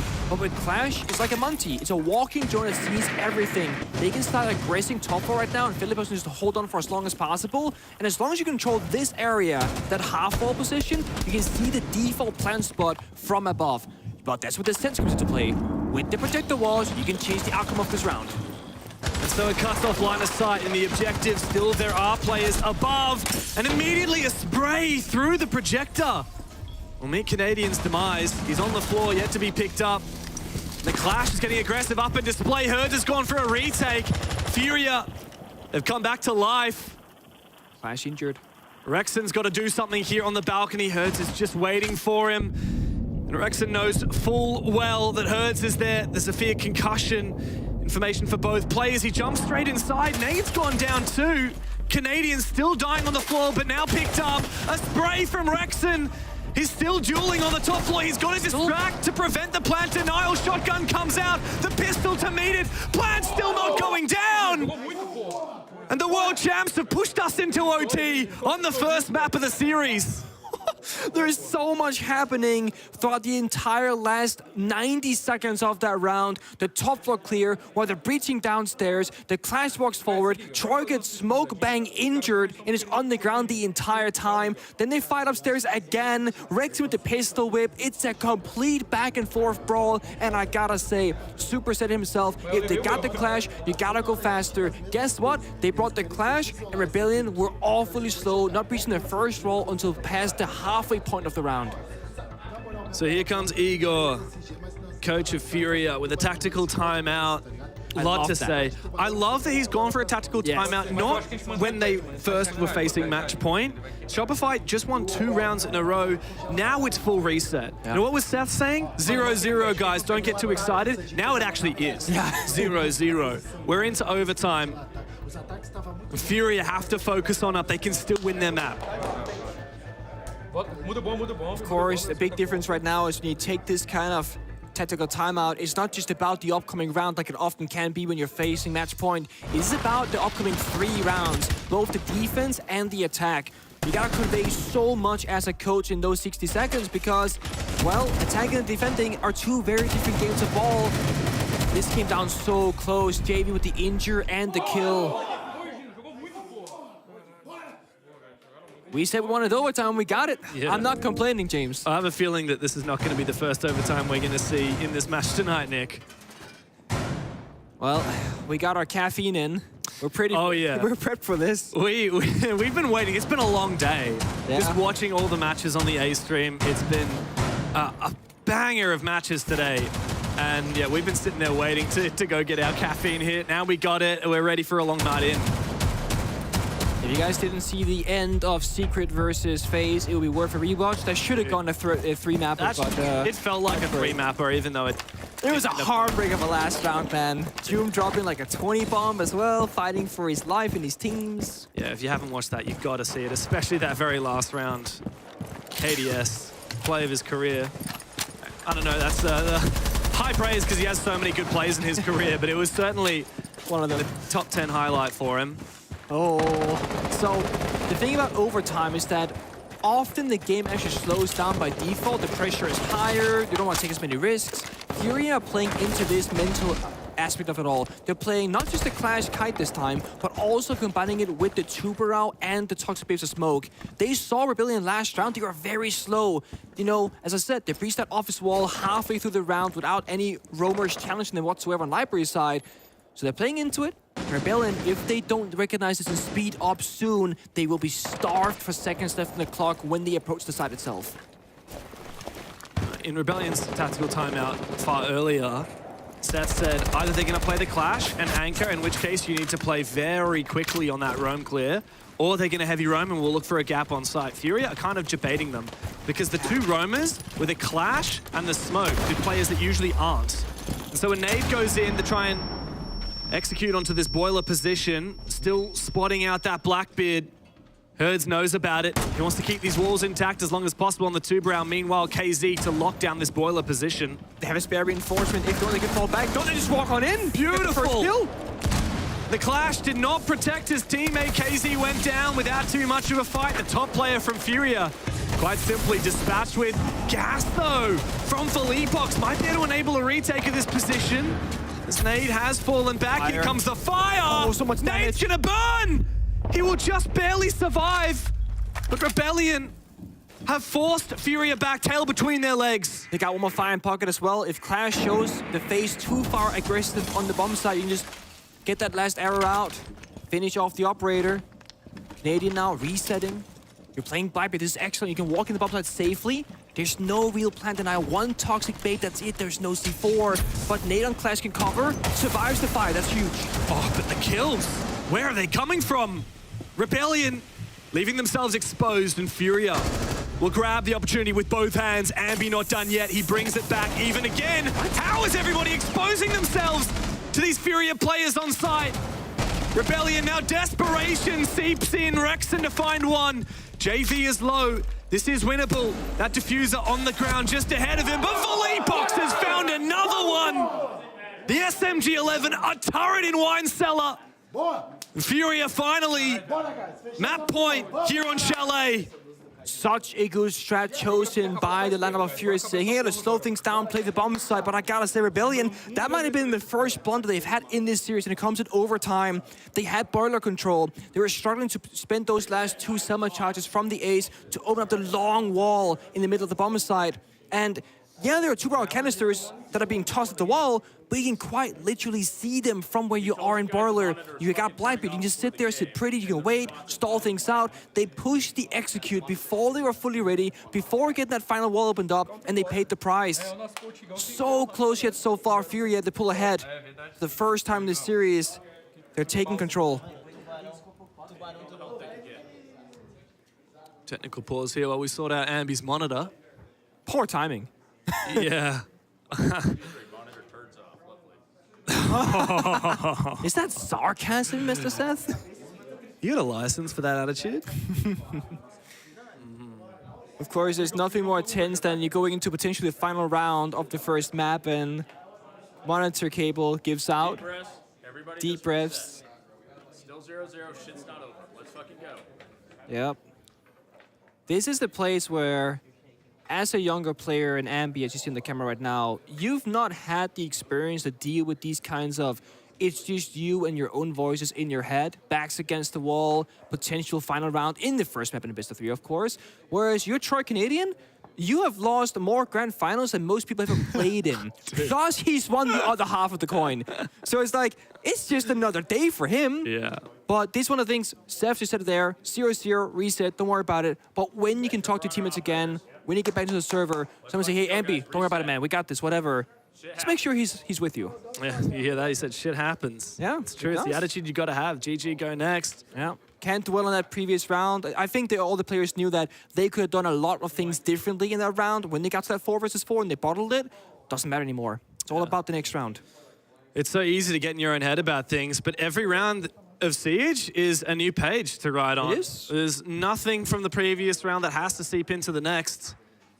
And while Furia are up 7-6 at the moment over Rebellion, there's no reason why Rebellion can't push this deeper. Furia have now, for quite some time, been on that defensive side. They had their defensive half straight into defense OT. So that's 7 rounds in a row we've seen them play on that side. And they have one more than they've lost. It's a 4-3 split. Both halves with 3-3 for each team. It's been dead even. No reason why Rebellion can't come off in overtime. The flying start to their defenses like they did at the start of this map, which was 3 in a row. Even when Furia got that diffuser down, Rebellion was so proficient at those clutches and retakes. People really don't get the memo that you can't talk in technical timeouts. Yeah, it's always a bit of a gray line, right? Because we've heard Super talk twice. Yeah. I don't know how exactly it works these days. Back in my day, you couldn't even touch your players like on the shoulder half the time because like, what if you give mixed signal or like secret signals rather? Yeah, 2 little scrunches of the shoulder. That's strat number it's 2. Like left shoulder's one, right shoulder's another. Yeah. Fist pump is a third. I know there's been a topic of conversation in other games even too. Yeah, other games can be a lot stricter than Siege. I like Super. He just says 0-0, like first round. That's what he says. It's so true. Oh, he's good? He says. Oh, he's good. All right. I mean, we already knew that Ambi was good. I mean, 6 and 10. He's doing okay. He's doing all right. Hey, his monitor turned off, dude. Give him a break. He died on the injury. I see now what happened. Okay, so I think Troy just kind of had a bit of a misstep there. I think they were trying to peek behind Canadian's Blackbeard shield with a second player, and they both just died. That's where that 2K came from, Bowler. Furia are going to be thanking their lucky stars for winning that round, considering that KZ, the Warden, and the instrumental Boiler player was the first one to fall. That said, whatever semblance of momentum perhaps existed after that first round of OT, I've no doubt it's pretty much reset. We've had a bit of a technical pause. Rebellion, good mental. Seth said 0-0, reset. Furia have had a few minutes to just forget that they're not supposed to talk and then be told off by the admins. I will say, if you were to say which team benefited more from that technical timeout, just for fun's sake, I think the attacking team almost exclusively benefits the most because you can think to yourself, okay, if they go basement, we can do this. If they go kitchen, we can do that. Whereas in defense, you're running your own default strat and adapting to what the enemy is doing. Just a fun little thing. I feel like attackers always win out on that, but I don't think it's going to matter all that much right now. Comes down to execution, how you play it out on the server. Furia, they got good drone on the bomb site for good amount of intel. They saw the clash as well. Now they got to figure out, do they want to do the clash? They just hit the bomb site from 5 different directions. Because last time it was just, they baited blue staircase where clash was, ran in breach and just planted, and that was that. Yeah, it feels like it's been years since we saw the first half when Rebellion were playing defense. And yeah, we did see this basement defense with the clash twice from Canadian. Once won by Rebellion, once lost. And the loss was quite a gut-wrenching one. Furia still had 3 players alive at the end of that round. Looks like a successful map clear is underway. Rebellion not contesting at all, and Furia have made excellent timing. It's funny how both teams have opted for very similar basement defense, right? With the whole, we're not gonna roam, play the class, play time deny. No Kai Tuber this time around, but the Goyo, the Smoke, plays the same story. The Arunian Rexen is a curious one to me. I don't know if they're playing it so much more for the gadget or the weapon or a mixture of both, perhaps. I don't see the gates being massively high in value, but maybe I'm not seeing the full picture right now myself. Oh, there's a lot of info on site here. Hertz flicking these two cameras. Hands off the mouse and keyboard, by the way. Hertz is chilling right now. They're waiting for the setup, but these Goyo canisters could be lethal later on. I like these Arunic gates, I guess. Particularly the one on the hatch, should there be a desperate late round push. Not a huge amount of projectiles remaining on the roster for Fury to try and burn those Arunic gates should push come to shove. Seconds, time is taking kind of low here, and Fury, they haven't shown us really what their plan is right now. They have 3 players on the fireplace side, Casey with Diffuser in the kitchen hatch, opening that right now as we speak. It feels like they've been fishing, looking for a kill, looking for an entry, but Rebellion playing very sheltered roles on the bomber side, but there's the rotation. 3 people backside now. It seems like hatch drop in the staircase, into the bomb side door, just hit them from all 5 different angles and win out the gunfight. There's 20 seconds left to play. Risky. It's far too late for this. The only way the Fury win this round is JV drops this hatch and conjures up a storm, but Hertz is the first one to fall. 15 seconds remain. JV falls immediately to Ambi. Nade can find 2 from the main stairs, and Philippox from the rear side perhaps makes it winnable, but the Diffuser is cold on the ground.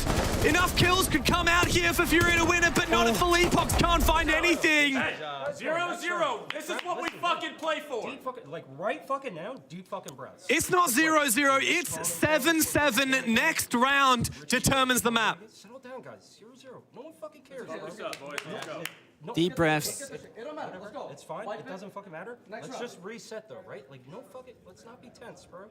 Let's not be tense. The pressure isn't there. If we lose this round right now, I do not give a fuck.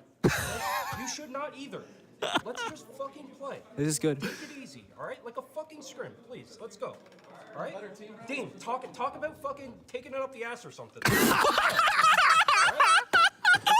I did not see that coming at all! The plot twist! I'm dead. Okay. I'm dead. So, that happened. That is the most tense, let's not be tense call I've ever heard. Oh my days, Canadian, please don't you ever change. Never change, Troy. But never change. Such a leadership figure though, right? I mean, let's say that somebody made a massive mistake in that round. Troy goes, don't worry about that, that's on me. Nobody made a mistake. It's about the tenseness and the pressure. And we just gotta chill right now. It doesn't matter, it's a scrim.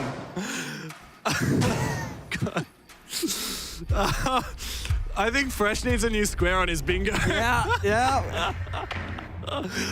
Oh man. Nice to have a bit of levity into what has been a really tense game. 7-7. Rebellion insisting that we don't care if we lose this round, just another scrim. But I can't help but feel like the tension is palpable. Oh, it's so motivating to see. As a former player myself, having had and still have so much respect for a player like Canadian, he still got it. The leadership, the right words in the right moments. This aggressive swing is so aggressive. Another one! Punishes surge. Oh my God! 2 for Hertz on the jump out, and it's Canadian, no less. He could have even gone for 3. Grixer got him back, but Hertz is going to be laughing in his chair. All right. Time for plan B. Ambi go kill. Rex and Grixer clutch shot because right now strat A is done. It's Ace and it's the Sens that are dead. Most important operators in terms of strategy. Grixer hits the shot. 0-0. It's a 3v3. Reset. I don't care if we lose this round. And Canadian, he's quite a leader. Leading from the death. Doesn't matter if he's from beyond the grave. He'll still support his team. Rexen can pick himself back up. He's going to be injured. A little bit of damage. Philippox looking to peek. That's C4. That'll finish him off. That's a big kill. Sprayed down to low HP. The young gunner to secure the kill and spot out another, but can't confirm it yet. Perfect operator to find these Valkyrie cameras too.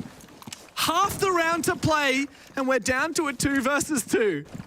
Back and forth, 1-for-1 trades the entire way through. Ambi knows that something's up with this Valkyrie cam, afraid of getting baited out. Grixer's there for the assist. This is so even. The only issue is, well, Hard destruction you have some of when it comes down to the Grix or Hibana. But we know Furia, they like gunfights. You gotta respect and fear these swings out of nowhere. That jump up from Hurts, other players can do that too. Guess what? It's the two deadliest players for Furia still alive in the server, KZ and JV. 26 kills between them. Spot a swing as well. I don't know if you can plant here. It seems so risky. I would rather take the gunfights, make that a 2v1 if you're Rebellion. But imagine a 1v1, the pressure. Good flash. KZ lies in wait. The Lion from Brazil, he finds his first kill. A second spray finds nothing. Grixer needs to clutch up. Spots out that Valkyrie camera, but KZ still continues to harass him. And he roars louder than ever. Pushed to the brink, but Furia will overcome. Rebellion gave it their all, but the first map is to be taken by the reigning champs. Such good adaptation for both teams back and forth. And Furia, they were, after that halfway point on the round count, they finally managed to figure out, okay, how do we pick apart Rebellion and their setups? Such a well-played game there from Furia. That's map 1 done, and if it's anything to go by, this is going to be a banger of a series. Cafe up next.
Well, we don't exactly know what it was that Shopify Rebellion were talking about at the end of that game. Talking about taking up something somewhere. Don't know. It just didn't work out for them, unfortunately. A very close game, though. A 7-8 loss for Shopify Rebellion. A back and forth in general. I mean, it was amazing to watch. The creativity out of that game was beautiful. We saw Blackbeard.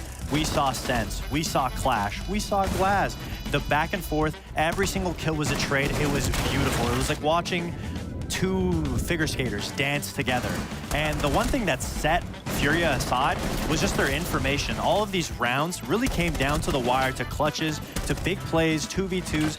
But every single time Furia was winning, they always had information. They always had a Valcam, they always had a Bulletproof, and they always had Clash. And in those situations, that information is so key when you're going up against an adaptive team like Shopify Rebellion.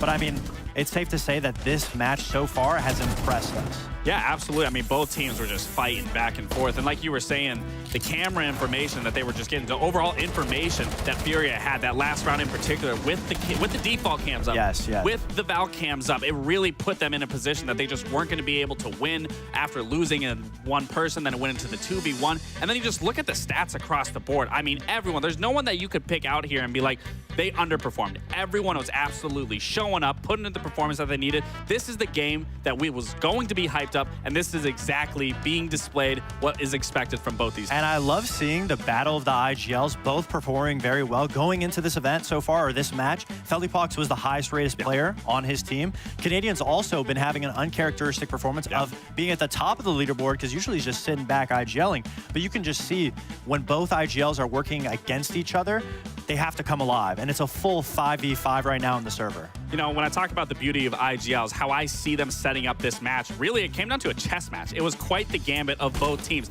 I mean, you want to talk about a good game of Siege from both ends.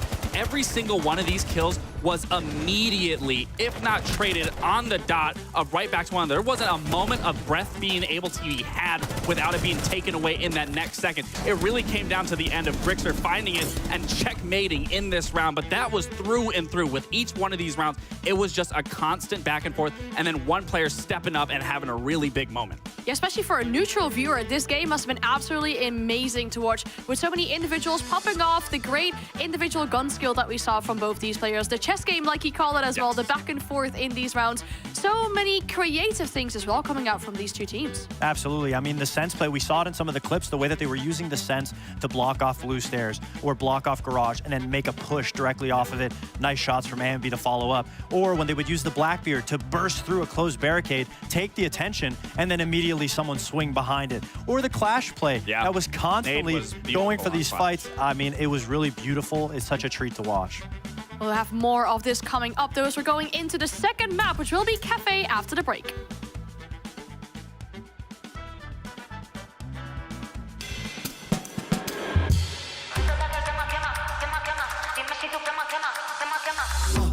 Tap, tap, yeah, I want that. No lines, I don't cut back. Sweet, salty, and all that.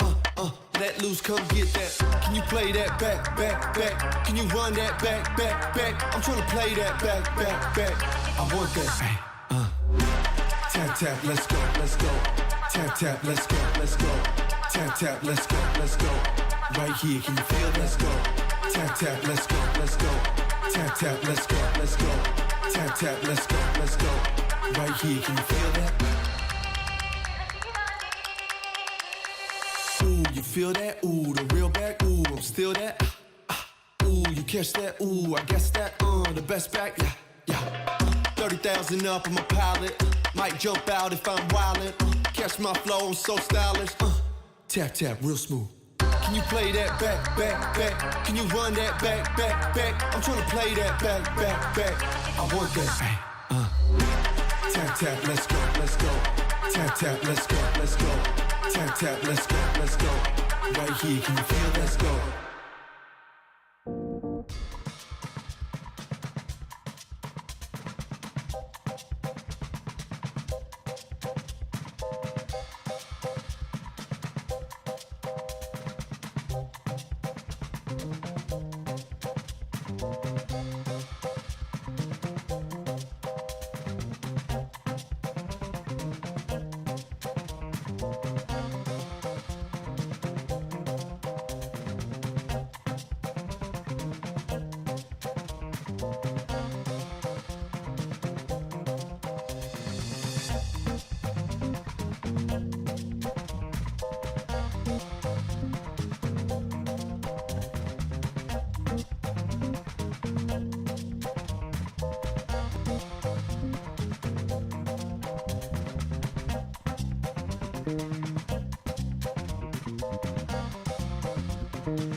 Furia lead the series 1-0, but we're going to Shopify Rebellion's map pick next. That is going to be Cafe. Now, yesterday and today has been a pretty good day to be an NA fan so far, if you exclude the hiccup of DZ earlier.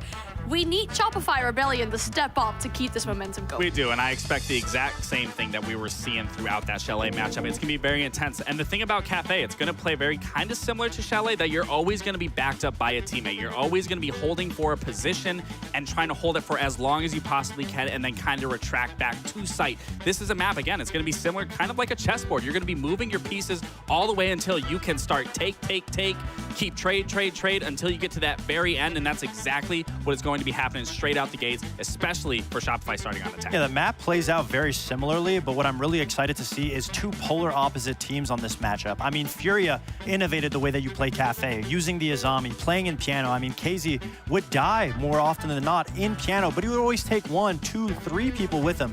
So they play a hyper-aggressive Cafe. They don't let you in the building. Whereas if you look at Shopify Rebellion, I mean, Canadian, as long as time has gone on with Siege, he's always playing the vertical angles, always below with the C4, always up top with the verticality. He loves forcing teams going for that execute, and that's when he grabs them. What I think it's even more important and more imperative, especially if Furia wants to get this done in a 2-0, is they did lose it to Keg. So they need to be quick at adapting and understanding they have a VOD on us. We need to be able to make changes, whether it's just bringing a different operator. That can completely change a lineup in terms of how you approach a site, how you approach a certain power spot. like it's going to be so important, more so for Furia, to understand that they aren't going to be able to switch up a whole lot, but they can make micro adjustments that can be a huge impact in the round. I agree. It's definitely a known that Furia like to play aggressive, and like you say, on Cafe definitely coming into as well. What do you want to see from Rebellion going into this map to make sure they can tie the series back?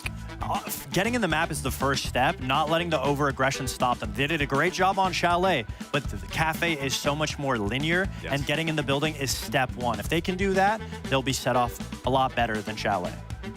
Well, Shopify Rebellion need to keep that NA momentum going, try to tie the series back up on their own map pick of Cafe.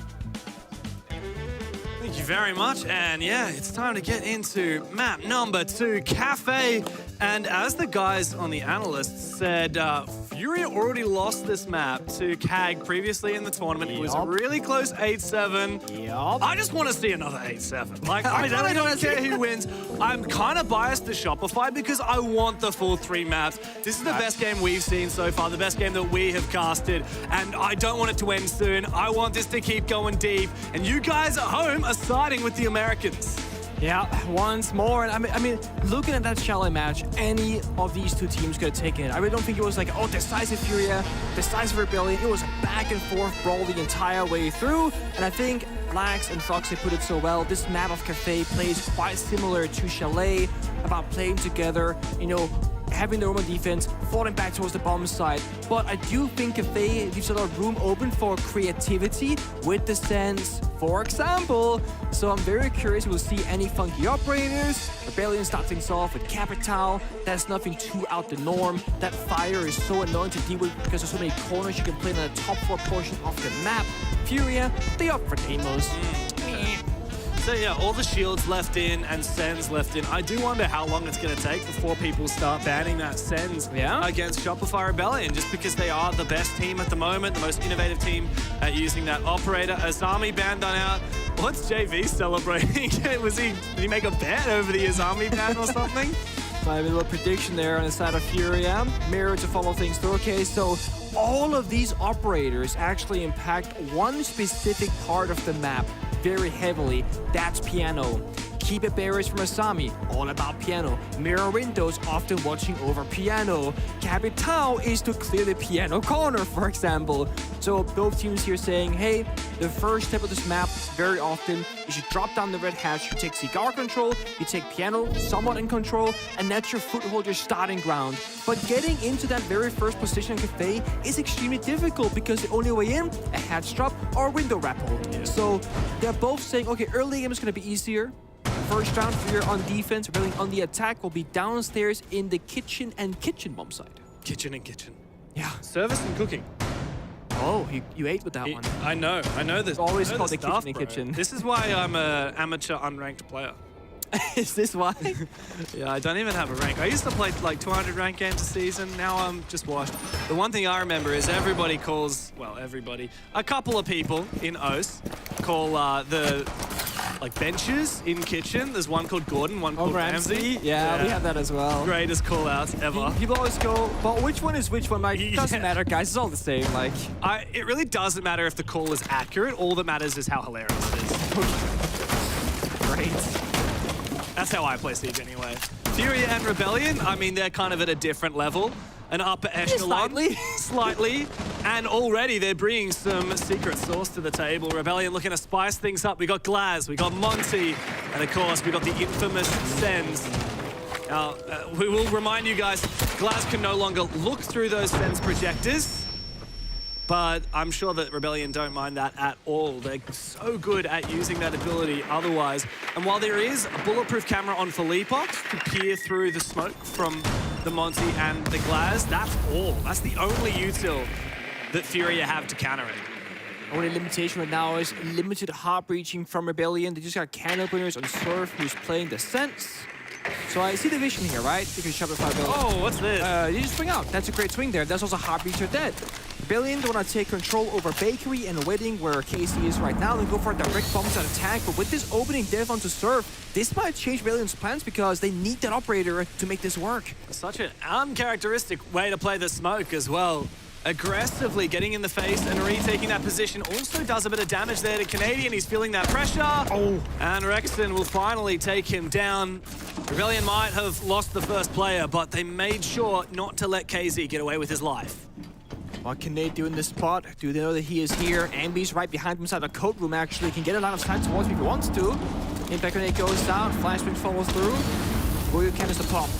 And Ambi's found Herds as well. A little bit of damage done. What's going on there?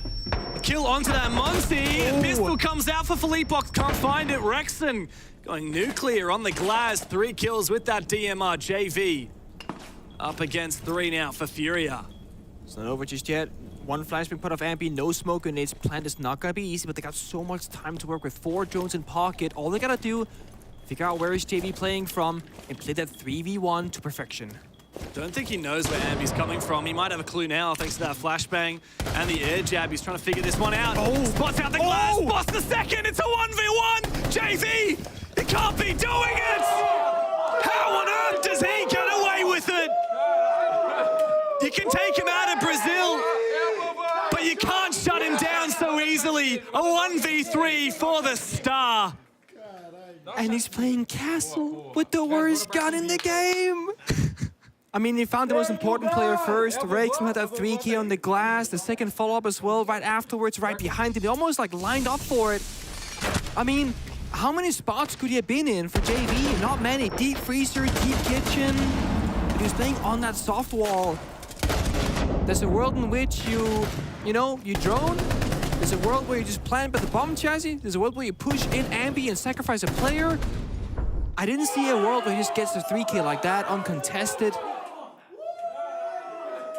He's such a meme, dude. And just like that, Furia, they start things off the way they lift things back on Chalet. In control. There's little more intimidating as a Rainbow Six player than sitting at your PC at LAN and hearing Brazilian insults getting hurled at you from beside the screen. Tashanka? You have no idea what he's saying, but you know you probably don't want to know. Tashanka, Ella shots on pulse. What is this? Yeah, great question. This is this is great for a lot of reasons. Tashanka actually counters like every other in the game. He's crazy. Never played though. Monty, no problem. Plant spots, if you know the lineups, also no problem. Rushes kind of works for that too. It's like Goyo, but you're just throwing out those Molotovs from your gadget instead of pre-placing them. They don't last very long though, and it does take a lot of time to bring out that Shamika launcher and start firing it, let alone reloading. Don't get yourself a reload, man. That reload is nasty long. Yeah. Each shell, dook, dook, dook. Yeah. Make it a magazine already. Time actually distorts. It's like if you've seen the movie Interstellar, when you start reloading the Tachanka Shamika launcher, you actually enter a different frame of reference for the 4th dimension. That is certainly how it feels. Now, the big question mark for me is actually the Ella shotgun, but you're playing Cigar Shop and deployable shield, so it makes sense, I guess. It's a cool idea. It's something we don't see much these days. I don't think he actually has the deployable shield, though. That's been allocated to Pixel, which has been a long time since we saw the Pixel shield, yeah. Okay. So this also, Capital being banned, makes this infinitely harder for the attack inside because 1 fire to clear 1 shield. Now it's not that simple. 2 grenades in pocket of Blackbeard, 1 in pocket of IQ of Rexon, so they got utility to work with. Oh, they don't know he's here in Shaka, though. He's hard left. Yeah, I mean, this is a freebie for Nate. Surely, okay. Nate is just baiting his team, it seems. He's let Herds die. He does need to bide his time. He's not a sure guarantee to kill Canadian on that Blackbeard. Oh, he's about to get droned. Yeah, this is not great. He brings out the pistol, spots the Blackbeard. Nade comes out. He goes for the pistol shot. And it's a trade. Ironically, Nade dying to his namesake as he takes down Canadian. Furia worse for wear, a player down. You lost Cigar player, they lost Shanka. I mean, it's time for plan B, I think, which usually for Fury means let's get crazy on the swings. They got the saving grace, me Philippox. In piano, ADS's deployable shield, he can make a world of a difference in this position. And look at Rebellion. They have 1 EMP and 1 frag grenade. So the EMP can go in without getting caught by an ADS, then the nade can clear the shield and the corner position. But if that doesn't happen, they can't clear it at all. know what else is important? Rebellion only have a single drone up. So there's no way to get information on these players. And as a result, they will remain undetected. KZ finds his one. Planting here? The plant is going down in the middle of the bloody site. KZ easily. He's like a slippery snake. Look at weasel his way up the bar and deny the plant. 2v2 though. Rexon finished. Surf is traded. It's up to Philippox now. Surf, the new player, but Philippox will carve them all up.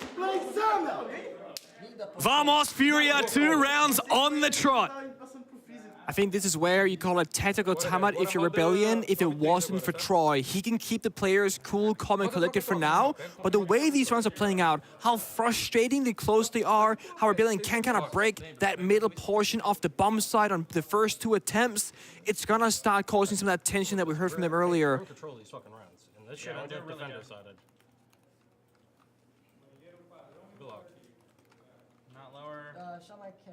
So yeah, talking about control, losing in those last 2 rounds. I love this opening from Canadian though.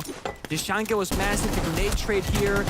If he gets the illa without dying, of course it's better, but trading yourself like that is not bad at all. Worthwhile for sure. Definitely. I mean, the round was really lost in that little quiet moment when nothing happened. Rebellion, they had no drones left. Well, they had 1 drone left, which I'm sure was in a spot where they couldn't really use it. And they had, what, 1 EMP and 1 grenade? Yeah, and that's what I feel like so they needed the freezer shield instead, which isn't a bad idea, but the piano player Philippox got like 2 of the 3 kills or whatever. It's like in hindsight, what if you dealt with him first, you know? Yeah. No, they never fully cleared that position of Pixel and washrooms as well.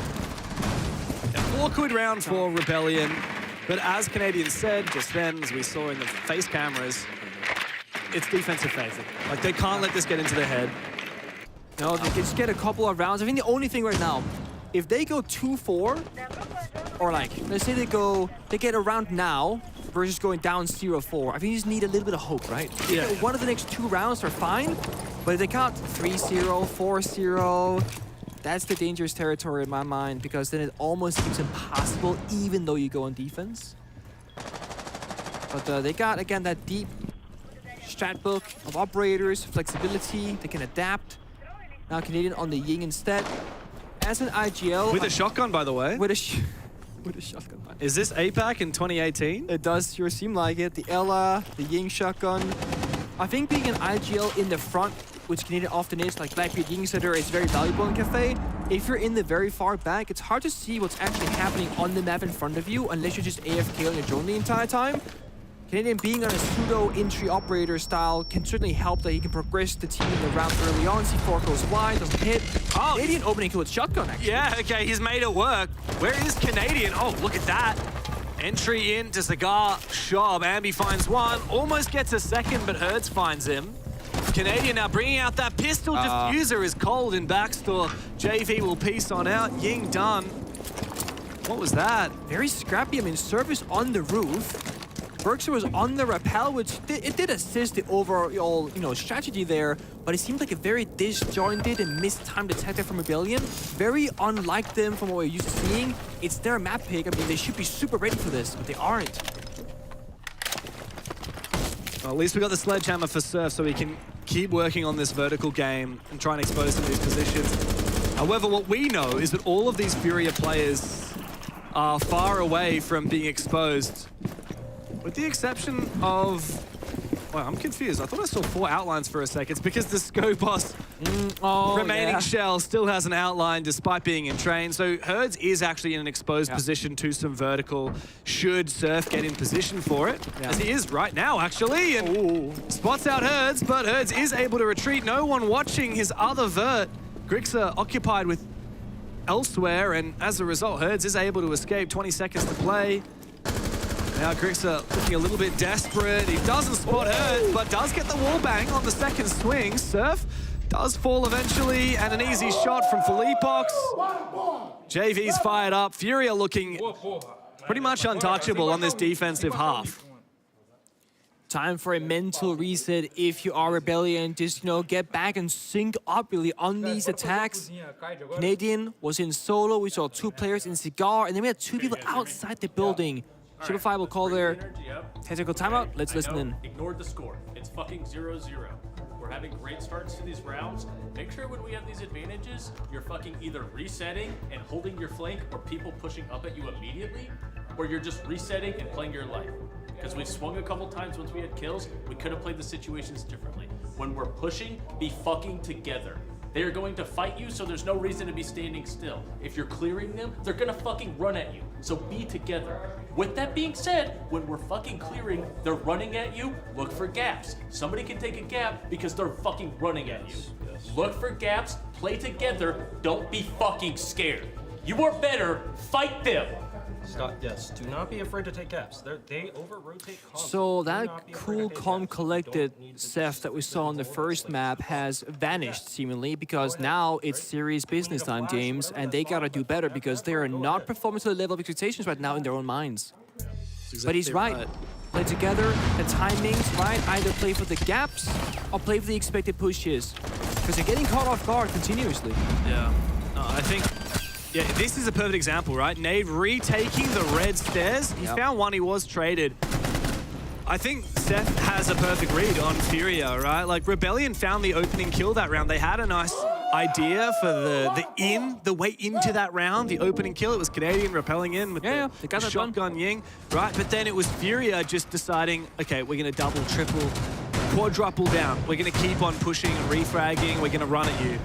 And Seth's got that read, right? Rebellion just have to be a little bit more ready for that aggression, that re-aggression from Furia, and they won't allow these rounds to become 3v3s, 2v2s, because that's what Furia want. Furia are perfectly happy for there to be a real skirmish at the start of the round. For sure.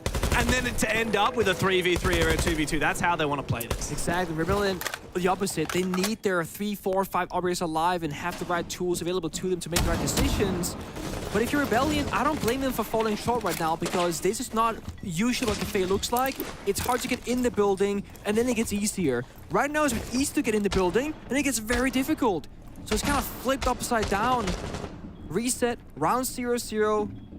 Canadian back on the Monty like in the beginning. High pressure in Bakery. Walk on, sprint on in. Straight on inside. The shotgun comes out. He's damaged by the fire a little bit, but able to survive. A nade goes down. Less than a minute done, and already Bakery is cleared. That's beautiful work from Rebellion. They saw that gap and they made it work, and now they're slowing down. They're resetting. This is exactly what Super said. And guess what Fury is doing? They're re-aggressing. Exactly like we knew they would. And Philippe Box has made mincemeat of the Americans. It's all up to Grixer, and there's nothing for it. You cannot tame the beast. Doesn't matter if you know what's coming. Furia will still find you and they will take you down. How do you prepare for this? I know Seth said it. I know that he spoke about it. I know, but who in their right mind retakes Baker with 4 defenders, pushing the smoke, pushing the Monty against the Yingadillas popping off in front of you? It's unheard of.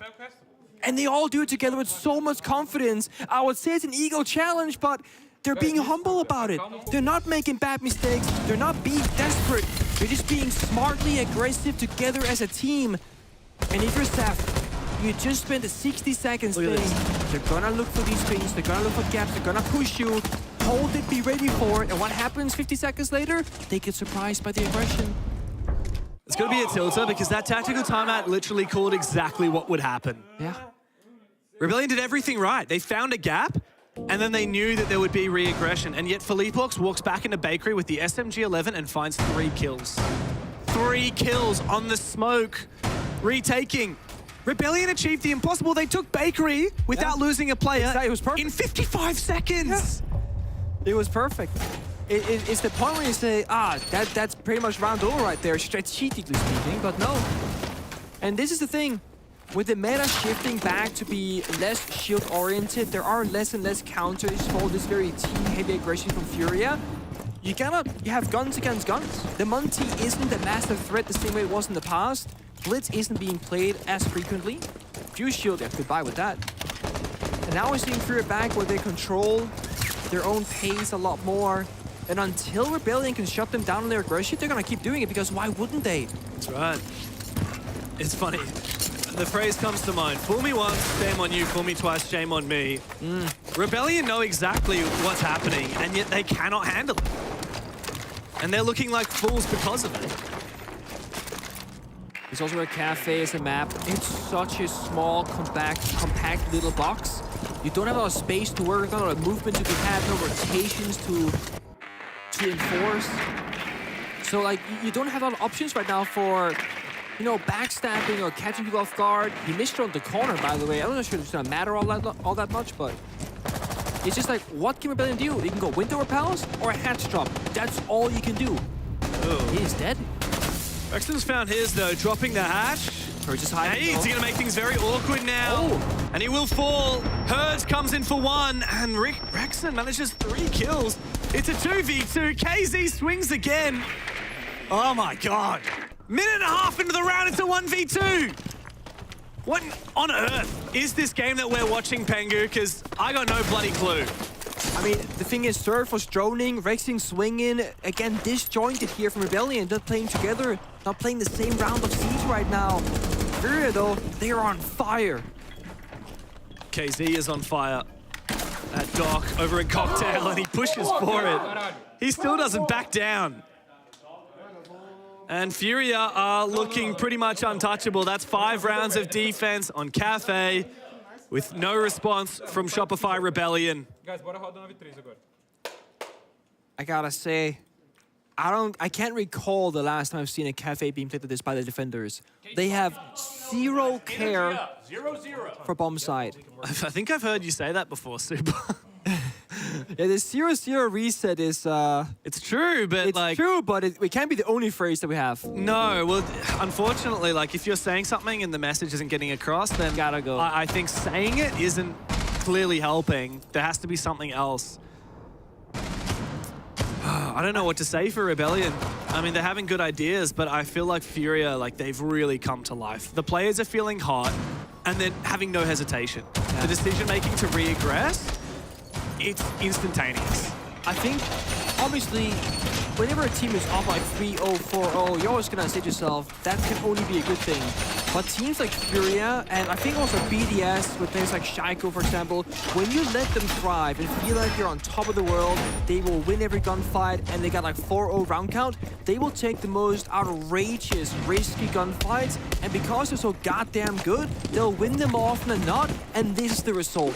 And again, until Rebellion can shut down Furia's aggression, they will keep forcing this playstyle. Because they're up 5-0, they can throw the next 2 rounds, it doesn't matter. There's zero pressure on them.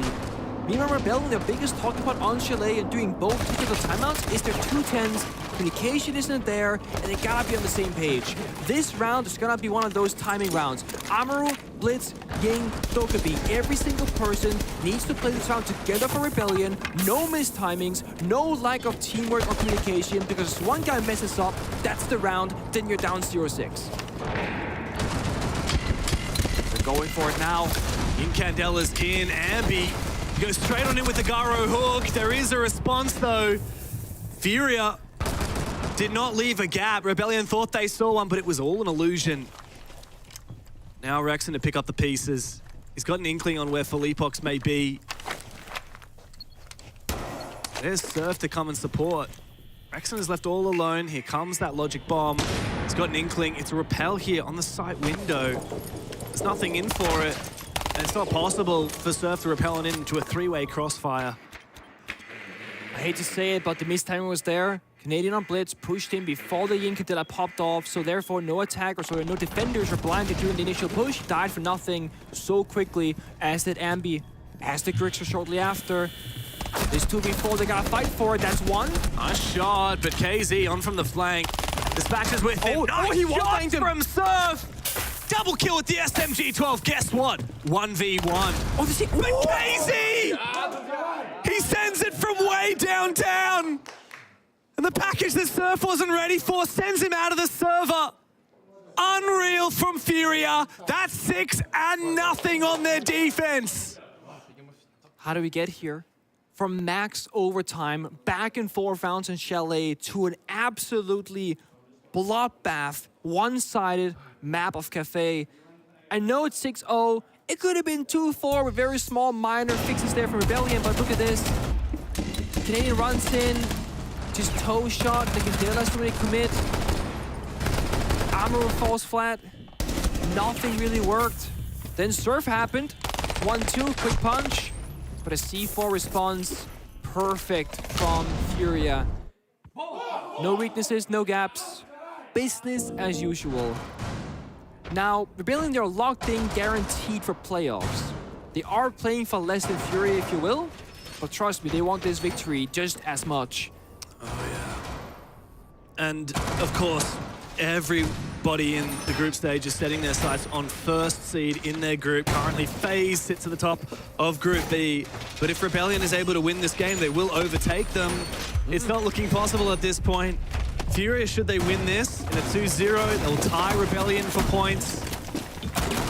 I think Rebellion will likely still be ahead on round difference, but the thing is that this is Rebellion's last game in the group stage. They might be confirmed for playoffs, but they could drop as low as 4th place, potentially, depending on how CAG and Furia fare in their matches tomorrow. This also means that if Furia gets these points, which they are, Secret are basically doomed at this point. So this group is going to get flipped. Yeah, I can't believe it's Secret, the European squad, that are facing elimination here in the group of death. Not over yet, though. As Super loves to say, 0-0, don't bother looking at the scoreboard. Rebellion can make this comeback happen one step at a time. You better believe it. One better way than your first round defense here to show that you got what it takes. All you gotta do is do 5 more times after that. Furia, all they gotta do is get one clutch, hit a couple of shots in one round, and that'll be that. Rebellion bring out utility, right? The Kite Claws, the Polish Canadian, iconic. Downstairs with a C4 in hand. 3 in total of that. We gotta look out for the openings, though. Those opening duels will be so round-defining. If Rebellion finds the first pick, they can play a bit slower, further back, play down the clock, and put pressure onto Furia to make the first move. Good info. Oh, how? On the rappel, just like that, he swings it. Surf, a little bit too ambitious, and he makes a crucial mistake. It costs his team the advantage, but Canadian on his iconic pulse is back into it. KZ with the rappel in upstairs, supported by JV on the Blackbeard, hunting for it. Grixer has that kill confirmed, as Ambi has fled all the way up to the top, and he finds a kill! Left to his own devices! Furia flounder. And Ambi's still not taken down. KC will finish him off. 2v2 as re-stabilize. Still 2 C4s in pocket right now. A lot of damage can be done with those. But 60 seconds on this mining and dining bomb site. A lot of soft destruction, a lot of verticality. Last piece going out. 1 Fortune in pocket. Furia with limited utility right now. Do they know? Rexton, with one of the best guns in the current patch of the game, waiting, biding his time. KZ about to go past the flashbang. It's the Warden, though. The timing's not here for him. And KZ shuts him down. It's all up to Canadian. And KZ flicks him. The reigning champs are back in business, baby. You better believe it. Furia are fired up and flying into the playoffs. I just saw the replay on my monitor. That's a nasty 180-degree flick. Just connects with K's head the second he swings the corner. And Rebellion, they fall flat on that second map. It looks so promising on Chalet. I wanted a 3rd map. I wanted overtime again, James. Dude, all we got out of Cafe was 7 bloody rounds. I felt like we deserved more than that, but Furia said absolutely not. You can push us on Chalet, and we will slap you in the face on the 2nd. And look at them go. Shopify Rebellion have a lot of work to do. The group stage is not done yet. Furia have made light work of the North Americans, as we'll break that down in a second for you.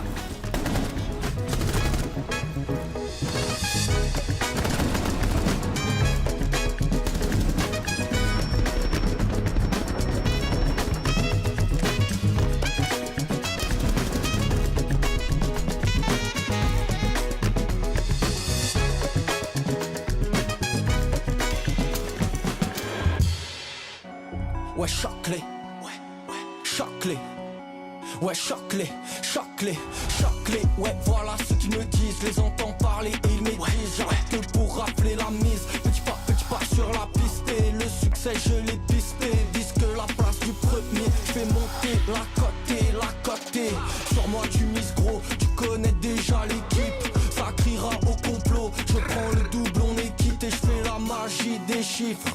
La somme je la triple, la concurrence la dribble et le stade est en délire. Ça fait choquer, j'arrive pour tous les choquer. Toute la foule elle est choquée. J'espère que t'es accroché, accroché. Gauche, droite, esquive les rageux. Coach m'a rajouté du temps de jeu. Dans l'action, ouais, je me sens en feu. Je suis on fire, fire. Je fais la différence au compteur. Money time, ça shoot sur le buzzer. Je suis on fire, fire. Choqué, j'arrive pour tous les choquer. Toute la foule, elle est choquée. J'espère que t'es accroché, accroché. Choqué, j'arrive pour tous les choquer. Toute la foule, elle est choquée. J'espère que t'es accroché, accroché.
Right, Philippox, congratulations on a very fast game here at the end. Definitely a game with two different sides. Let's talk about that first map first. It was really close. Did you expect it to be that close? No, to be honest, I didn't. We have a pretty good chalet. We didn't show that against CAG, but we know our potential on that map. And on the third first rounds, we were playing really good.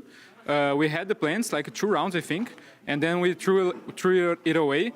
I think we were a little bit nervous, maybe a little bit cold to enter the game. But then we managed to get back and get the win on that map.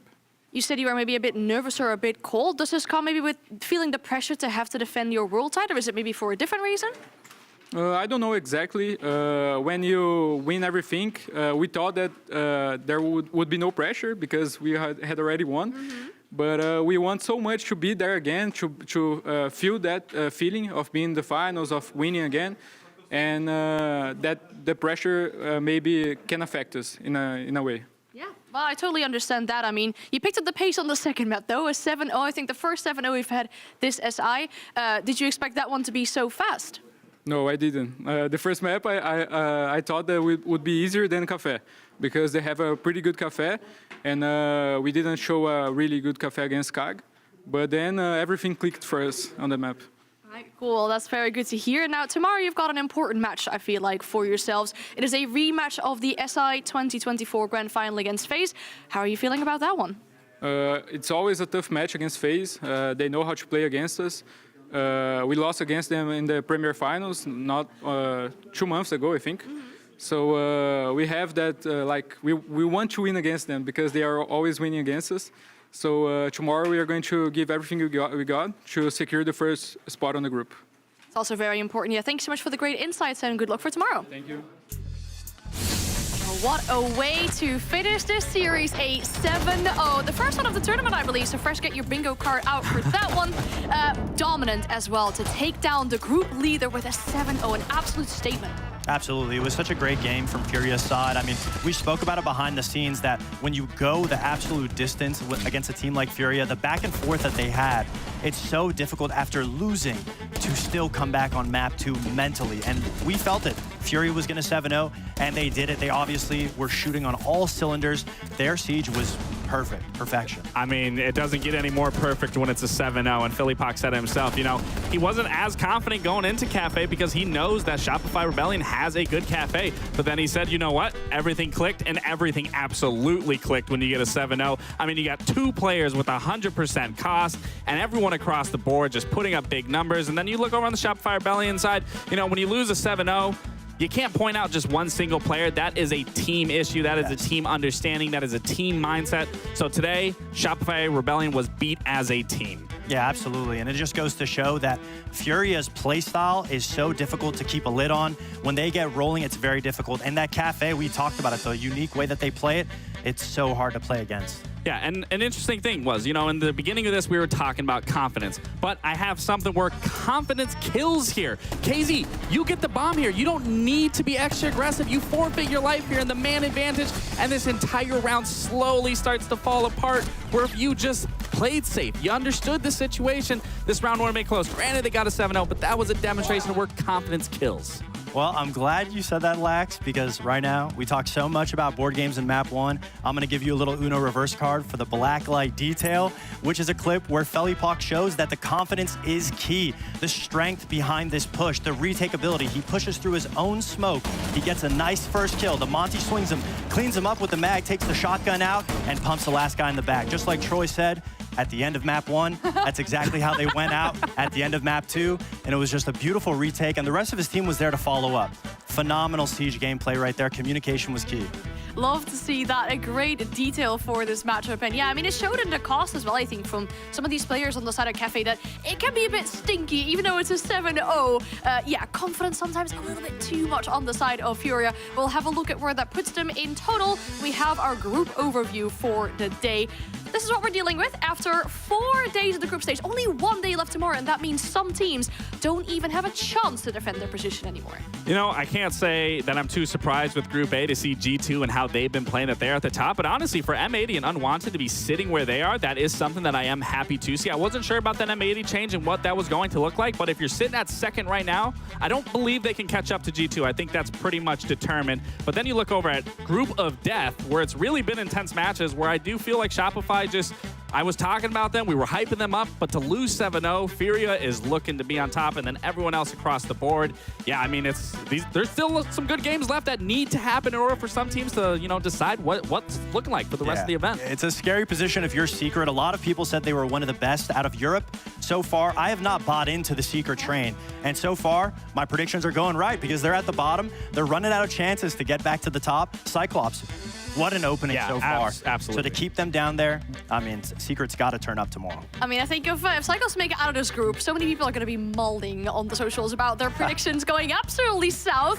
Nobody's going to get that lion skin, I feel like, with the way all of our groups have been turning out so far. Let's have a look at our final day of groups, what the schedule is going to look like for tomorrow. One more day of these groups that we have. We mentioned it already. Some teams don't have a game anymore, but this is what we're going to be looking at. Anything that really really speaks to your mind when you're looking at this? Oh, so many. I mean, Liquid M80. I feel like everything out of Group A is going to be a good test of what to expect going into playoffs. Unwanted G2, even OXG, SSG. I mean, there's not one game that you can really pick out and not be excited for. Every single matchup so far shows what we get to look forward to for playoffs. I mean, when you look at Keg and Team Secret, that's going to be a big one for me. But honestly, if we're seeing Furia play how Furia is playing right now, I am super excited to watch that last game of FaZe versus Furia. So that should be a barn burner of a match. I'm also looking forward to PSG BDS.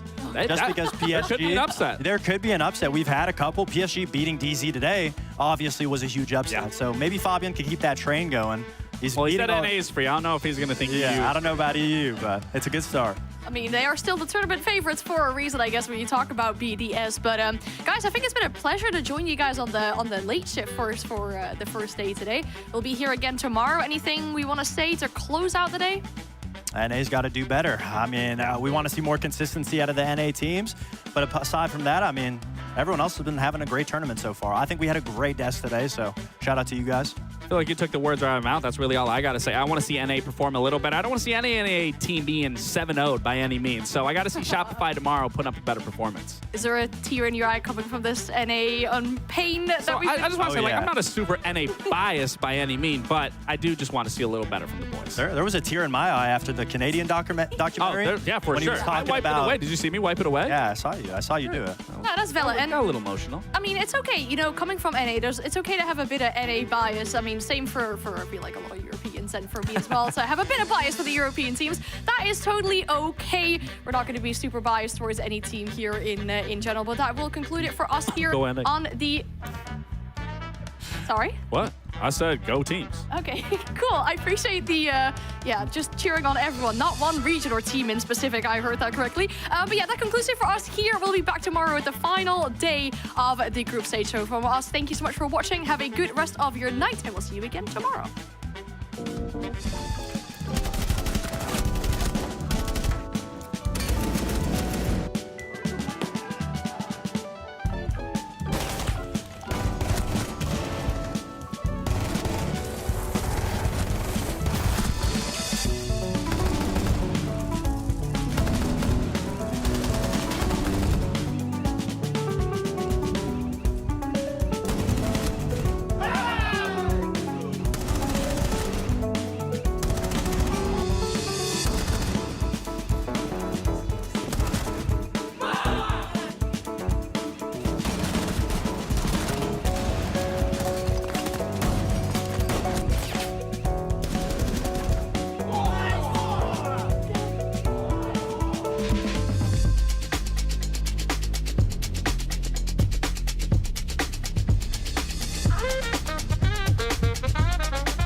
Check 1, 2.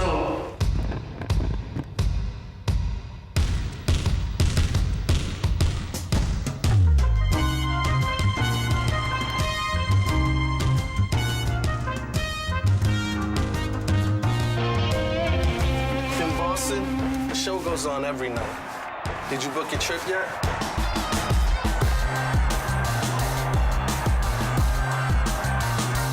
Boston never gets old.